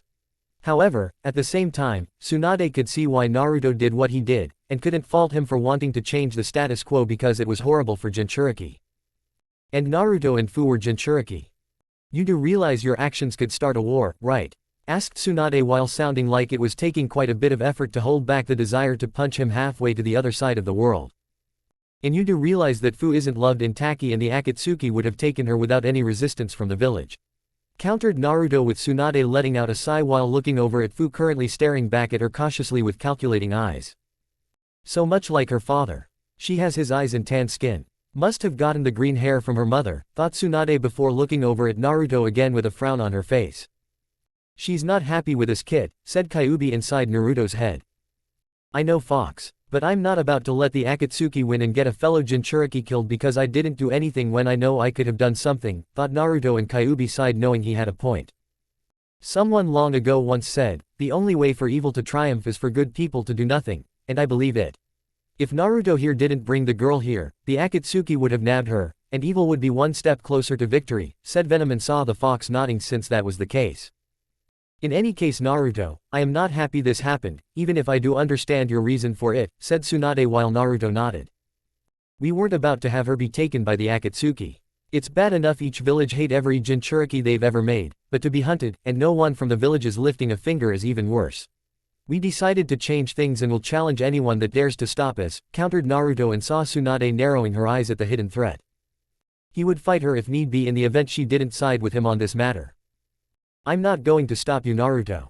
If anything, I personally like what you're doing since my grandfather gave each shinobi village a biju to promote peace, and they have been turned into weapons of war.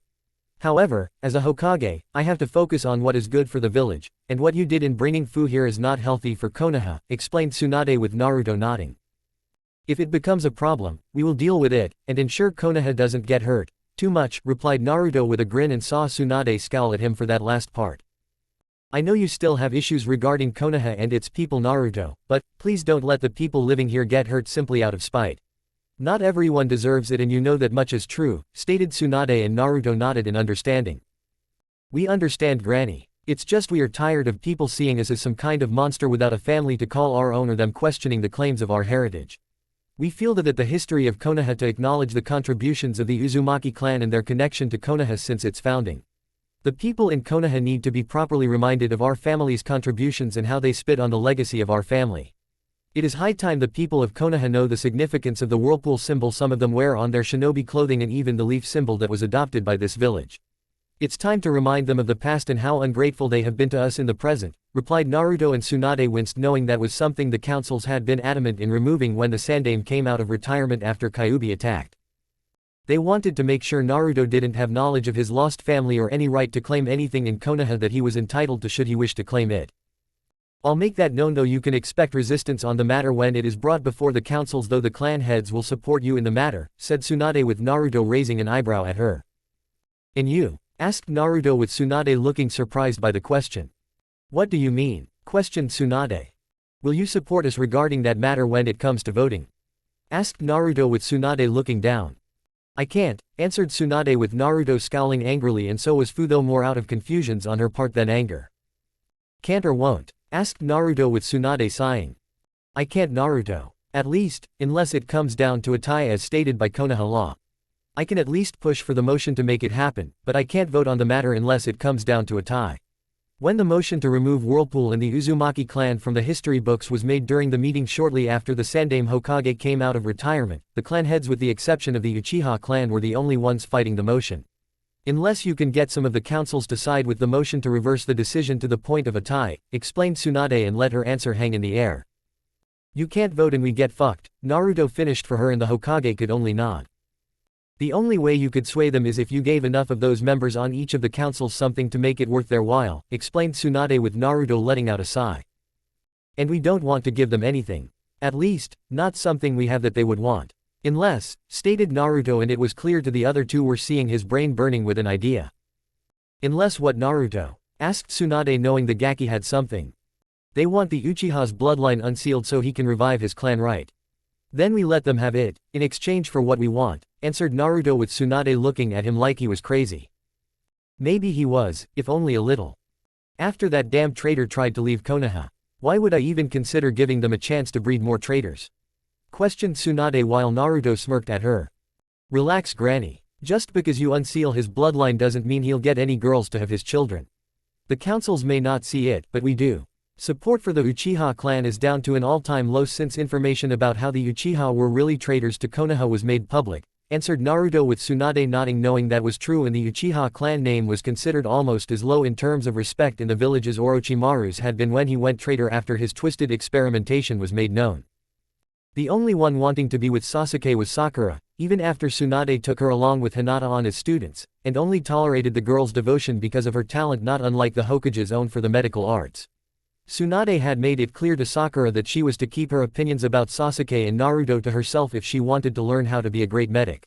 So far, the pink-haired Kunoichi had kept her opinion about the two, one positive about Sasuke, one negative about Naruto, to herself when around the Hokage, but that didn't stop Sakura from speaking about them to the public, and sadly for Tsunade, she couldn't shut the girl up no matter how much she wanted. And Tsunade really wanted to shut Sakura up. So in return for them giving you what they want and you give them what they want all the while knowing what they want is going to be next to impossible. It's still risky. They could demand one of the girls living at the Namikaze estates be used to have the Uchiha's offspring, replied Tsunade and saw Fu's eyebrow twitch at the mention of the women living with Naruto. We understand. Our answer of course will be no. If they don't like it, then tough crap for them, and their future plans with the Sharingan. We are younger than all of them and can outlive their decision. My future descendants and the descendants of my descendants can make the push in my place if this becomes a long-run battle, stated Naruto knowing that might be the case. Hopefully it won't come to that, and what you are offering them will be enough to make them add the history of your clan back into the fold of Konoha's history, replied Tsunade and saw the young man nod. There is only one way to find out, Naruto shot back with a smile. And in regards to me? Asked Fu while pointing at herself. You will be staying at the Namikaze estates for a while until things blow over with this situation regarding Taki and the Akatsuki organization. Lucky for you, the residents of the place are female by majority, so don't worry about any perverts leering at you, replied Tsunade with Naruto snickering after Fu let out a sigh of relief. Well, no worries about male perverts anyway. We wouldn't let your guard down around Anko, Kin, Tenten, or Tamari since they've openly become female perverts in my house. We would stop them, but, well, they spoil me too much, replied Naruto with a chuckle, and Fu looked fearful while Tsunade looked angry. Because you corrupted them, exclaimed Tsunade in the belief women were corrupted into being female perverts by male perverts so they could get away with perverse things like peeping on women. Prove it, Naruto shot back and Tsunade growled at him. Sadly, I can't prove it. Not yet, answered Tsunade in defeat. Game and match, the victory goes to us. Come Fu, let's leave the defeated of this verbal spar to drink herself away while doing paperwork. Exclaimed Naruto while he grabbed Fu and was web-swinging across Konoha with the girl being held in his one arm. Tsunade herself fumed before reaching for some sake to drink, only to find it was gone. Damn you Naruto, yelled Tsunade furiously, knowing he had taken it when she wasn't looking. Either that or it was Shizune. Hokage Tower sometime later. Sure enough, the councils were drooling over the idea of having the Uchiha being able to access his bloodline, and impregnate some women to produce Uchiha heirs. Of course, when the terms of what the Hokage was asking in return after Naruto told them would have to be given, they weren't thrilled. Not surprising really. The idea of giving anything to Naruto left a sour taste in their mouth, but those were the terms Tsunade dictated to the councils, and it was clear some were refusing flat out. Namely the councilwoman Haruno Mebuki. She had actually been the one to suggest that Whirlpool Country and the Uzumaki clan altogether be removed from the pages of history. Not just to spite Naruto, though it was the primary reason, it was also done to erase the memory of Kushina from the Leaf Village, and make what the Uzumaki clan gave them as a gift become a natural part of Konoha. With history altered or removed regarding such things, Konoha wouldn't have to have the shame of being given such gifts. Konoha could claim them as their own and no one would be the wiser within another generation or two, with Mebuki being able to say on her deathbed she won a major victory over Uzumaki Kushina along with her bastard of a child. Why should we let Whirlpool Country and the Uzumaki clan be made known to our children? Whirlpool Country is dead and the Uzumaki bloodline itself has been reduced to a mere trickle. They have no power. It's a waste of money, resources, and I for one will not stand for it one bit. Exclaimed Mebuki, and she glared at Naruto, currently sitting at the Namikaze Uzumaki clan seat now that he was old enough to be the clan head of both of them. Careful what you say about the Uzumaki clan when in our presence, Haruno-san. Do not forget the Uzumaki Mito was Hokage-sama's grandmother. By insulting our clan, you insult not only the Hokage, but her grandmother too. Naruto shot back and saw the woman shutting her mouth. That is true. In fact, not many people, or even the younger generation, know much about the Uzumaki clan these days. Several of the younger generation have even begun asking the teachers at the academy about the clan, and they have been unable to answer, replied Aburame Shibi while seeing many on the councils were sneering at him.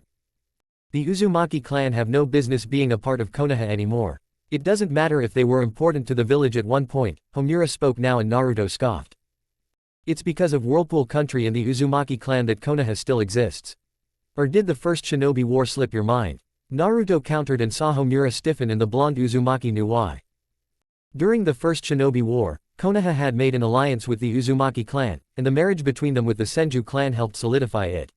The Uchiha had been very much against the Uzumaki clan being remotely in Konoha. They considered the clan like the Senju to be the weakest of the three bloodlines that were descended from the Sage of Six Paths, and hated the fact the Rinnegan was from the Uzumaki bloodline that surpassed the Sharingan.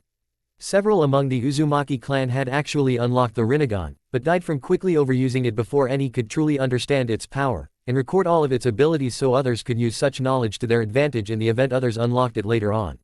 However, despite all of this, those who wielded the power of the Rinnegan were able to live long enough to use such power against Iwa and Kuma when the two villages allied against Konoha. The Leaf Village was a mere length of a fingernail away from being defeated when those with the Rinnegan's power flanked both allied villages and crippled the enemy forces at the cost of Uzumaki clan members using the dojutsu their own lives.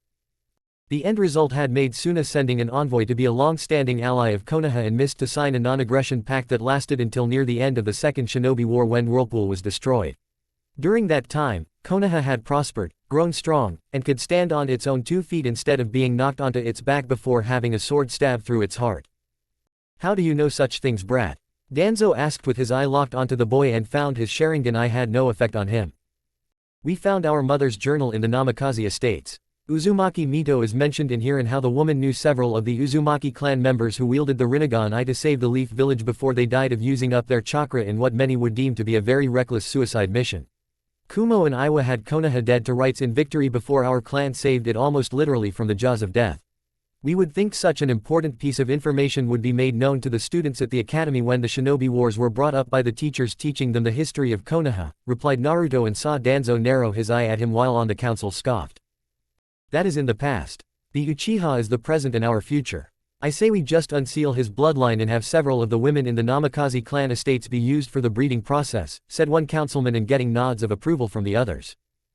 and the Uchiha's failed rebellion. The current Uchiha locked away, who planned to leave Konoha for power, and betray the village. Are we just going to forget such things simply because it's an inconvenience only to you? Asked Naruto with the councils now getting impatient with him. Listen here you brat, we of the councils will not be exclaimed Koharu before her mouth was webbed shut and a strong layer of webbing was wrapped around her face to keep it there. No, you will listen. That includes AAALLLL of you. We are sick and tired of you idiots trying to get your way when we both know such attempts not within your power. So do not go around barking orders like you run this village because you don't run it. This is a shinobi village and that means the Hokage runs things. You don't like it, there is the door, don't let it hit your ass on the way out, exclaimed Naruto while getting up and pointing to the door. How dare you, I will not stand for this outrage. It's bad enough we let this abomination live so long, but to be here as a clan head, and trying to kick us out is the last straw. I demand the demon brat be killed right now, cried out a fat and bald councilman now standing up while pointing a finger at Naruto. I second the motion, said Homura with many other council members doing the same. Enough, no one is executing the son of the Yondaime and Uzumaki Kushina. I will not tolerate this crap anymore, exclaimed Tsunade after slamming her fist down onto the table and blasting the idiots calling for Naruto's death with killer intent. He is a menace, he needs to be controlled, said Koharu, as she finally got the webbing around her mouth off, and decided to voice her opinion. Controlled by whom? You, your teammate, Danzo, some civilian who doesn't know a damn thing about being a shinobi? Asked Naruto with the councils glaring hatefully at him. Anyone who knows your place is out our feet like a good pet and weapon like yourself should have been from the start is more than qualified, answered Koharu with Naruto scoffing at her. This is getting nowhere and our patience is running thin. This is a simple give and take on everyone's part. You vote in the return of Whirlpool Country being put back into the history books and the Uzumaki clan being crucial in Konoha having long-term health. In return, the Uchiha gets his bloodline unsealed, and can make you little Uchiha babies that may or may not activate the Sharingan in the distant future, replied Naruto with many on the council seething since they didn't want to give the Uzumaki what he wanted. All they wanted was to take some more, and take until the one they were taking from was hurting from it. Still, they knew that the Uchiha currently in their possession needed to produce heirs to save his bloodline from being wiped out, and since Itachi was not an option, they needed to swallow their pride for the moment. Fine, you can have your filthy clan's name back in the history books and the backwater land they all came from too. I hope you choke on it along with the rest of those demon-loving whores in your home. Shrieked Mebuki angrily before she and the councils left in a fury while glaring at the Uzumaki. Sore losers, mumbled Naruto with the clan heads and the Hokage laughing slightly at his words. It can't be helped Naruto. At least if the Uchiha does have children, we can make sure they don't act arrogantly, or power-hungry, replied Tsunade and Naruto nodded. Our advice in the event of such children being born would be to treat them all like they were ordinary people. No special privileges like Sasuke got, but don't treat them like crap either like Konoha did and just, treat them like normal people, said Naruto since it would keep the Uchiha clan from being like the other morons of the Uchiha clan. Agreed, though this is in the belief the Uchiha will successfully impregnate a woman the councils choose for him, replied Tsunade with a smirk and Naruto returned it. We wouldn't bet on his success if we were you granny, replied Naruto with everyone in the room nodding and laughing at the same time while Tsunade fought back the urge to hit him. She knew he'd just dodge it thanks to his speed, agility, and stupid spider sense. How she hated that last one. Stupid internal premonition-based defense against harmful things that could hurt someone like her fists hitting someone's face when becoming very angry at being called granny. Oh well, she could just take it out on Jiraiya when she saw him next. The pervert was no doubt peeping in the female section of the hot springs anyway and was overdue for a beatdown. Chapter 13 Picture Perfect. Almost. Konoha was abuzz with news of another Jinchuriki in Konoha. Not surprising since the councils had made it slip in order to make this one's life just as miserable as Naruto's had been growing up. However, unlike Naruto's life growing up, Fu had friends and allies that were not in the extreme minority, and could only do so much. Since Tsunade took office as Hokage, she had been fixing what the Sandaime had been unable to do after he first came out of retirement following the Yondaime Hokage's death, and make it known that harassing the village Jinchuriki was not tolerated. It had pissed off a great deal of Konoha's populace something fierce, but Tsunade had told them that considering Jinchuriki could alter the landscape of the fighting during a battle. She went even further to explain to the more vocal individuals that when it came to protecting the village, it was best not to make either one ignore their plight should they be in trouble, and need to be saved from certain death. Who would want to save such people? No one that who. In any case, Naruto welcomed Fu into his home, and made sure she knew who to trust in Konoha from those that aren't. The female Jinchuriki formerly of Taki instantly took a liking to the girls in Naruto's home since each of them were strong and didn't take crap from those around them. As for the various males around her, Naruto was like a brother to her, even more so when you consider he was a Jinchuriki just like her, and was very protective in a big brotherly way. Kiba was one of the people Fu was warned about given his nature of wanting to hump any female he thought would spread their legs for him. The Inuzuka had tried to flirt with Fu soon after meeting her, but the girl instantly shut him down, and threatened to go biju on him if he didn't keep his hands to himself or his thing in his pants when around her. Shikamaru was an okay kind of guy. Not a foe in the shadows, but definitely a lazy kind of man, and yet was a good friend despite his sloth-like nature. She had heard about the men of the Nara clan being genius level in terms of brains, but were constantly afraid of women and their ability to manifest frying pans to be used as weapons. How they did that, Fu didn't know, but felt it could be an interesting jutsu if it was one to learn and use in a pinch one day. Choji was a nice boy, someone who was caring, and clearly loved all things barbecue related no matter how spicy. The boy also didn't like being called fat, or anything that put a bad spin on his size, which Fu could understand since it was like being discriminated just for being a Jinchuriki. In fact, Fu had a friendly eating contest with the boy, and while she did not win the battle, she did make the Akamichi work for it. The boy one who really got her attention though was Shino from the Aburame clan, as he liked all things insects, and had been caught blushing behind his hooded form despite many not seeing it. Fu didn't know why he was blushing at first, being how her former village made sure she knew nothing except hatred, or what it meant to be in a relationship with a boy around her age. It took a while, but Fu got the message when Naruto teased her about how she made Shino show emotions beyond the usual buzzing of his insects. At first, Fu was scared of seeing Shino, or any boy for that matter in such a light given it put her heart in a very vulnerable position. But Chome had assured her that the Aburame would not hurt Fu and to give the boy a chance in terms of a relationship. As for Shino himself, when Fu confronted him about his feelings for her, the poor boy acted in a very unusual manner in not only blushing, but getting on his knees, and bowed while saying he was not worthy of her. If it wasn't so romantic in its own unusual way, Fu would have found it hysterical, and stopped Shino from making a spectacle of himself. But since this was an Aburame after all, Fu felt she should milk the moment for all it was worth, and just let Shino do his thing. It could been worse when she thought about it later on.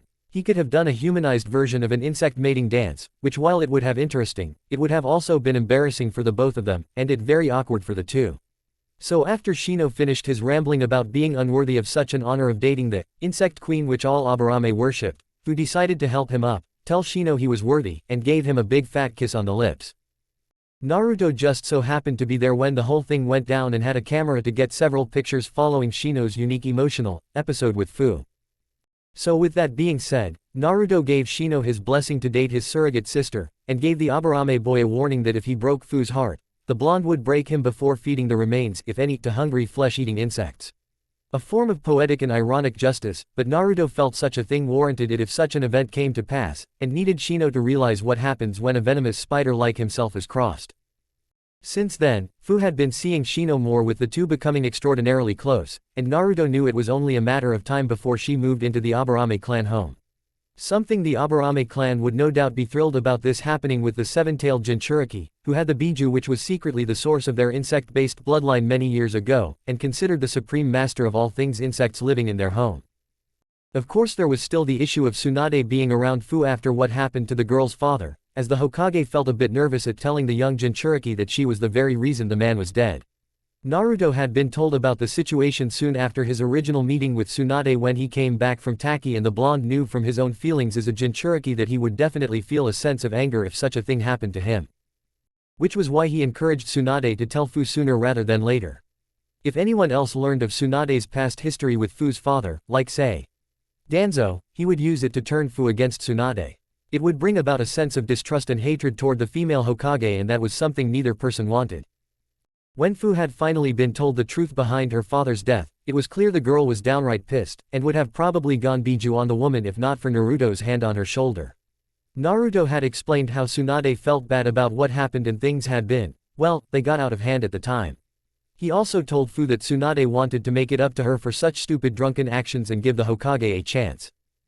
I'm doing this because I trust Naruto and he trusts you. Don't think I'll be your best buddy or even respect you anytime soon. It had been directed at Tsunade with anger, which resulted in the woman flinching like she had been slapped, but at the time those words were spoken, Fu didn't really care, and walked out of the Hokage's office when it happened while trying to keep the impulse to rip the woman's throat out. Fortunately, over the time span of a few months that followed the incident, Fu had let the anger she felt for the Hokage go, and focus on other matters. Namely dealing with the councils, all of their bigotry, all of their bullshit, and of course the very much civilianized Uchiha Sasuke currently trying to seduce, if you could call it that, her into dating him, and gaining some measure of power back. He figured with Fu being under his control, the Hokage would see the greatness of the Uchiha clan, and have Jiraiya undo the sealing on his body that kept his Sharingan suppressed. Sasuke was still a shinobi, if just barely due to his probationary period he was under, but could only do missions in the village, and in his mind he might as well be a civilian since being able to use his Sharingan eyes meant everything to him. "Will you leave me alone, Sasuke? I don't care about you and never will, so stop trying to convince me that us being in a relationship is for the best," said Fu angrily while Sasuke tried to act humble, contrite, and honest when around her while Chome told the girl what she already knew. The Uchiha wanted her for personal gain. "Why? I'm an Uchiha, descended from a great clan. Surely you want to be part of it. To have children you can say are proudly descended of the Uchiha clan."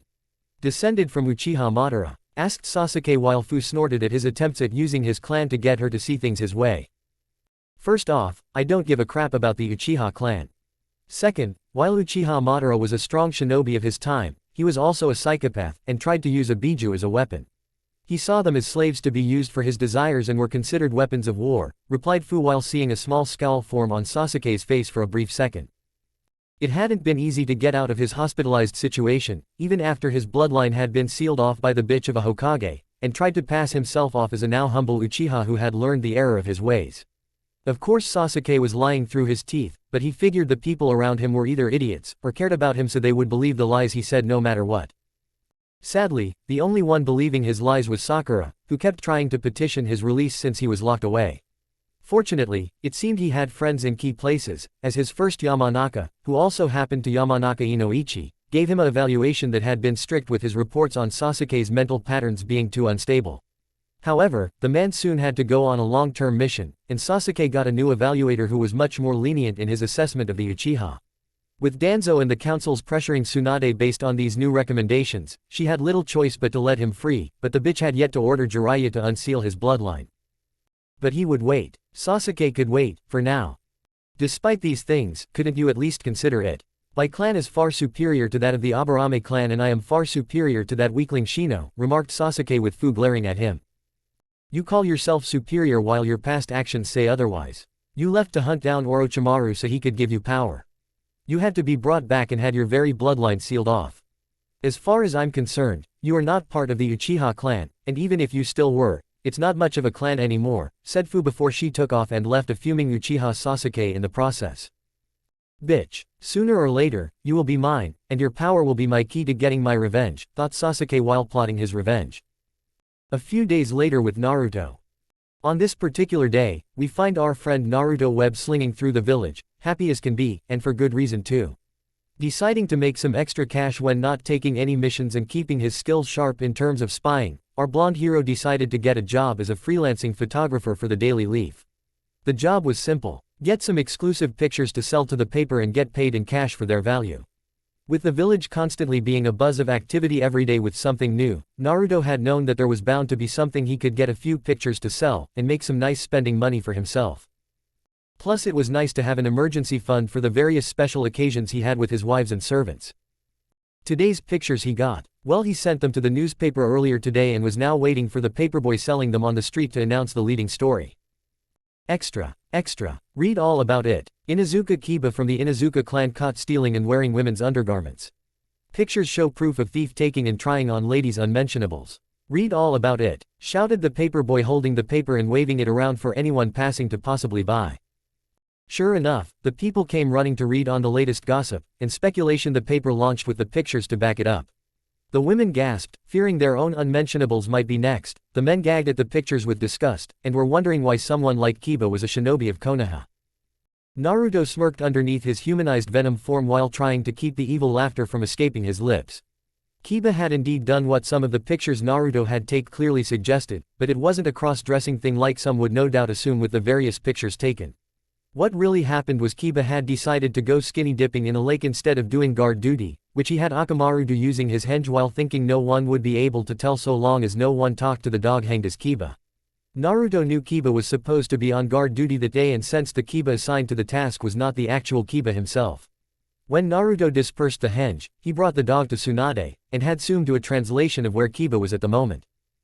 Naturally, it pissed both women off to no end that Kiba was neglecting his duties, and thinking he could get away with it.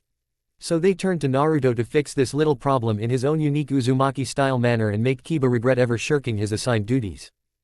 No matter how boring and degrading it may be to him. So Naruto came up with an ingenious, if somewhat evil plan, which he told both women since they would need to know just how far this punishment for Kiba was going to go, and also because Sume was the moron's mother. The last thing Naruto wanted was to do something that Sume would not approve of and cause further problems now that the past between their clans was officially behind them. The plan itself: go to Kiba's little lake area, steal his clothing, but leave a trail for him to follow, and get everything taken except his underwear. That item Naruto had wrapped in a giant ball of webbing before having a shadow clone take it away to be destroyed in a separate location. Now normally, a person in Kiba's situation would think, I can just go commando. And ignore the loss of underwear, but the problem with that had been the noticeable hole Naruto had, accidentally, made a long-ass area, and would be unable to hide it when making the trip back to his home for a fresh pair. He would need something of a similar color to his pants to mask the sizable hole in his pants and not explain to his mother where he got said hole. Not to mention Henna would never let him live it down if she found out. By the time Kiba was able to find something he could use to wear, it was a pair of panties on a clothesline of home when he made it in Konoha, but his home was all the way on the other side of the village, and to make matters worse for Kiba though he didn't know it at the time, the panties he stole. They belonged to one Nara Yoshino, Shikamaru's mother. And now we play the waiting game, said Naruto to himself, Venom, and Kurama with all three of them forming an evil smile within his mind. Kurama and Venom actually did do the whole, evil laughter, thing in his head. Help, help me, she's fucking crazy, yelled Kiba, as he was running through Konoha, running for his life to be exact, and for good reason since the Inuzuka was being chased throughout the village. The name of his pursuer, Nara Yoshino. You guessed it, Shikamaru's mother. Get back here you pervert. You panty-stealing panty-wearing pervert, yelled Yoshino, who had been chasing the Inuzuka with the biggest fucking frying pan anyone had ever seen. Did I mention it had barbed wire around it with spikes around the outer circle? It looked like something a medieval woman, possibly Yoshino's ancestor, would have wielded, and used as a weapon against intruders. And most likely her lazy sloth of a husband too. It wasn't me, I was framed, yelled Kiba in protest while dodging a swing of Yoshino's weapon by the angry woman. I'll show you framed when I rip your dick off and mount it on my wall, yelled Yoshino while intending to carry out her threat no matter what. Should we feel bad for him? Asked Venom curiously while watching things from Naruto's point of view and Kurama seeing it on a screen the boy manifested in his mind. After all the crap he's pulled with the women in our lives, would you? Asked Naruto in his head with Venom and Kurama looking at each other for a second. No, replied the two at the same time. And there is your answer, thought Naruto while petting his camera in hand knowing it would have many more adventures throughout Konoha and possibly other villages too. Many in Konoha and the world soon started to shiver in fear. Konoha days later. Extra. Read all about it. Nara Shikamaru from the Nara clan steals several of his mother's favorite cookies from Forbidden Jar. Exclaimed the paper boy while waving the paper around and handed someone a paper after getting paid for it. On the front page showed several pictures of Shikamaru sneaking into the clan kitchen, looking around while standing in front of the cookie glass-based jar. A zoomed-in picture showed said cookie glass-based jar had a property of Nara Yoshino. Do not take or you will die. On it, another picture showed Shikamaru taking not one, not two, not three, not even four, but 5 cookies, and putting one in his mouth with 2 in each hand before sneaking off again. The pictures showed Shikamaru had quite literally been caught on camera with his hands in his mother's cookie jar. Needless to say, his mother was plenty pissed, and was now hunting for her soon-to-be terrified son. This one we really should feel guilty about. Shikamaru isn't a bad guy, said Venom while Naruto watching Konoha from above on a power line. True, but think of it like a prank. We have to keep our skills sharp. Not to mention we get a lot of experience in the spying and infiltrating a shinobi needs when on missions. We have a reputation to uphold. Besides, this gives Shikamaru his necessary physical exercise for the day, and most likely for the next couple of decades, thought Naruto with Venom and Kurama letting a sweat drop form. He's not that lazy, said Venom with Naruto giving the ink-colored organism a look inside his own head. I once saw Shikamaru muttering troublesome in his sleep while at the academy, and I thought I saw a sleep bubble form over his head showing him sleeping in his dreams too, thought Naruto with Venom and Kurama looking at each other.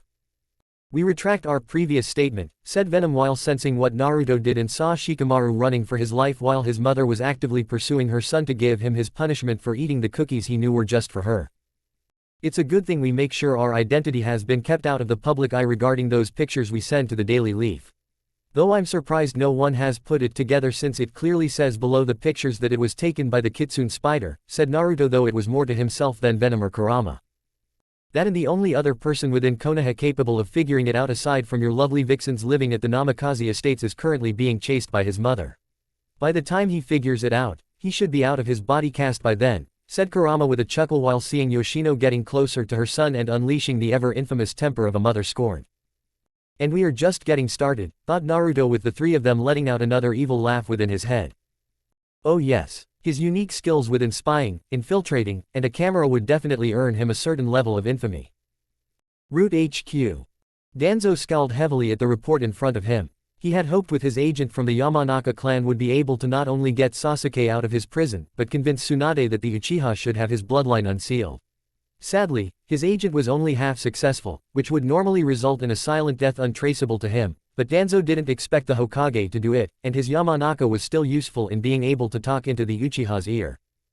Since Danzo controlled the voice of the Yamanaka, it would be his words, his specific suggestions, and his influence that would be placed into the Uchiha's head. Meaning with the right manipulation, Sasuke would be his future weapon against the Kyuubi Jinchuriki once the boy's bloodline was unsealed, and made it fully develop. If worse came to worse after enough time went by with no change in unsealing Sasuke's Sharingan, Danzo was prepared to use other means of giving the boy his birthright. Meaning he would have to dip into his Sharingan eye reserves and perform surgery on Sasuke when the boy least suspected it. Since everyone in the Uchiha had the same dark eyes, Sasuke would never know about it, and Danzo could easily lie saying he unsealed the Sharingan when the boy asked about it when the time came. The old war hawk had no reason to believe the Sharingan eyes from another Uchiha would be rejected once put in Sasuke since he came from the clan itself. But again, it was a move to be used as a last resort. The Akatsuki are on the move, it seems. They've taken the two Jinchuriki from Iwa, and Kiri has a new Mizukage after their previous one died almost 3 years ago. The Biju will not materialize for a little while longer, which means a sealing team could possibly capture the creature to make another Jinchuriki shortly after it forms. Prepare one once we have its location, commanded Danzo to his nearby Root Anbu. Yes, Danzo-sama, said the Root Anbu before vanishing into the shadows. We have a total of 3 Jinchuriki in our possession, but Tsunade won't use them like they are meant to be used. Damn her. At least, my agent in the Aburame clan can keep an eye on the Seven Tails, and feed me information about her actions, thought Danzo while looking over reports regarding sound and how Kabuto was running it now that Orochimaru was gone. The man was as slippery, if not more than his master had been when alive, and would become a possible threat to Konoha in the future. Not surprising since he had been one of the old War Hawk's best agents before that major event of that one specific mission to Suna prior to the boy joining Orochimaru. How his former subordinate that was the Snake Sanin learned of Kabuto's mission in Suna and successfully poached him from his ranks, the War Hawk would never know, and it irked the old man to no end. While Danzo would never admit it to anyone, he did have a hand in Orochimaru's twisted dark way of seeing things in life. Did Danzo regret it? No. Why should he? It was all for the good of Konoha and didn't care about what his action did to others so long as they were useful to him. As far as he was concerned, every life with the exception of his own, existed to serve him, and would be thrown away when their value to his cause had run its course. He planned to one day become a god of this world, and a god had no need for any form of mortal attachments like those of the simple-minded pawns around him. How do you wish to proceed with the Akatsuki organization and their movements now aimed at the Jinchuriki, Danzo-sama? Asked the Root Anbu curiously. Simple. We use this information to make the Hokage weaponize our Jinchuriki for war and use them like they were always meant to be used. Make sure this reaches Jiraiya and the council's ears. I expect a meeting to happen soon to address this matter further, and I will use it to my advantage, commanded Danzo before handing the report to his drone of a subordinate and saw him leave to carry out the assignment. Tsunade would use Konoha's 3 Jinchuriki like he wanted them to be used, whether she personally wanted them to act like it or not. Omake, all hail Fu, the insect queen. Man, I can't wait to visit Shino at his home. All he does is spend time with that food chick and nothing else, remarked Kiba while Kurenai glared and smacked the boy upside the head. He is your teammate, Kiba. Respect him, scolded Kurenai while Kiba rubbed his head while frowning. She's right, Kiba. Don't be so troublesome that my visit here is unpleasant, said Shikamaru with Kiba spitting his tongue out at him. You're here to find a place to hide out until your mother stops trying to hunt you down, countered Kiba while Shikamaru let out a sigh. And you're not, Shikamaru shot back while Kiba looked away. Those pictures were taken out of context, mumbled Kiba with Shikamaru scowling further. You're lucky I have to hide from my troublesome mother or else I would strangle you with my shadows, grumbled Shikamaru while Kurenai sighed and wished these two would have been mauled by Yoshino. The angry woman had been so close to achieving her objective too. After they knocked and were let in by one of the Aburame of the clan, the trio found themselves entering a hall with rows of the clan on each side with Fu at the end sitting on a throne wearing a crown. Beside her was Shino, who was also wearing a crown, and had his hand on top of Fu's own. They looked like a royal couple. All hail Aburame Fu, queen of the insects and Aburame clan, exclaimed Shino with the rows of Aburame clan members kneeling as one in front of them. One of us, proclaimed the clan members at the same time. This is some weird shit, mumbled Kiba to the others, who were slowly nodding. One of us, gooble gobble, one of us, gooble gobble, one of us, gooble gobble, proclaimed the Aburame clan members while moving their heads left and right in a swaying motion with their chanting growing louder. I'm going home now. This is just too troublesome to understand, muttered Shikamaru before leaving. I'm going home too. I'd rather get chewed out by my mother than be here for this, said Kiba knowing he could at least be somewhere away from this. I'm going to go see Inoichi to get this image out of my head, remarked Kurenai before she vanished in a swirl of leaves. It appears Naruto's pranking has rubbed off on you, Fu-chan, remarked Shino with a sense of amusement in his voice. It seems it has, Shino-kun, added Fu, since she had wanted to pull such a prank that no one would expect her or the Aburame clan to perform. Being the queen of the Aburame clan was totally awesome. End omake. Last updated, June 16, 2014.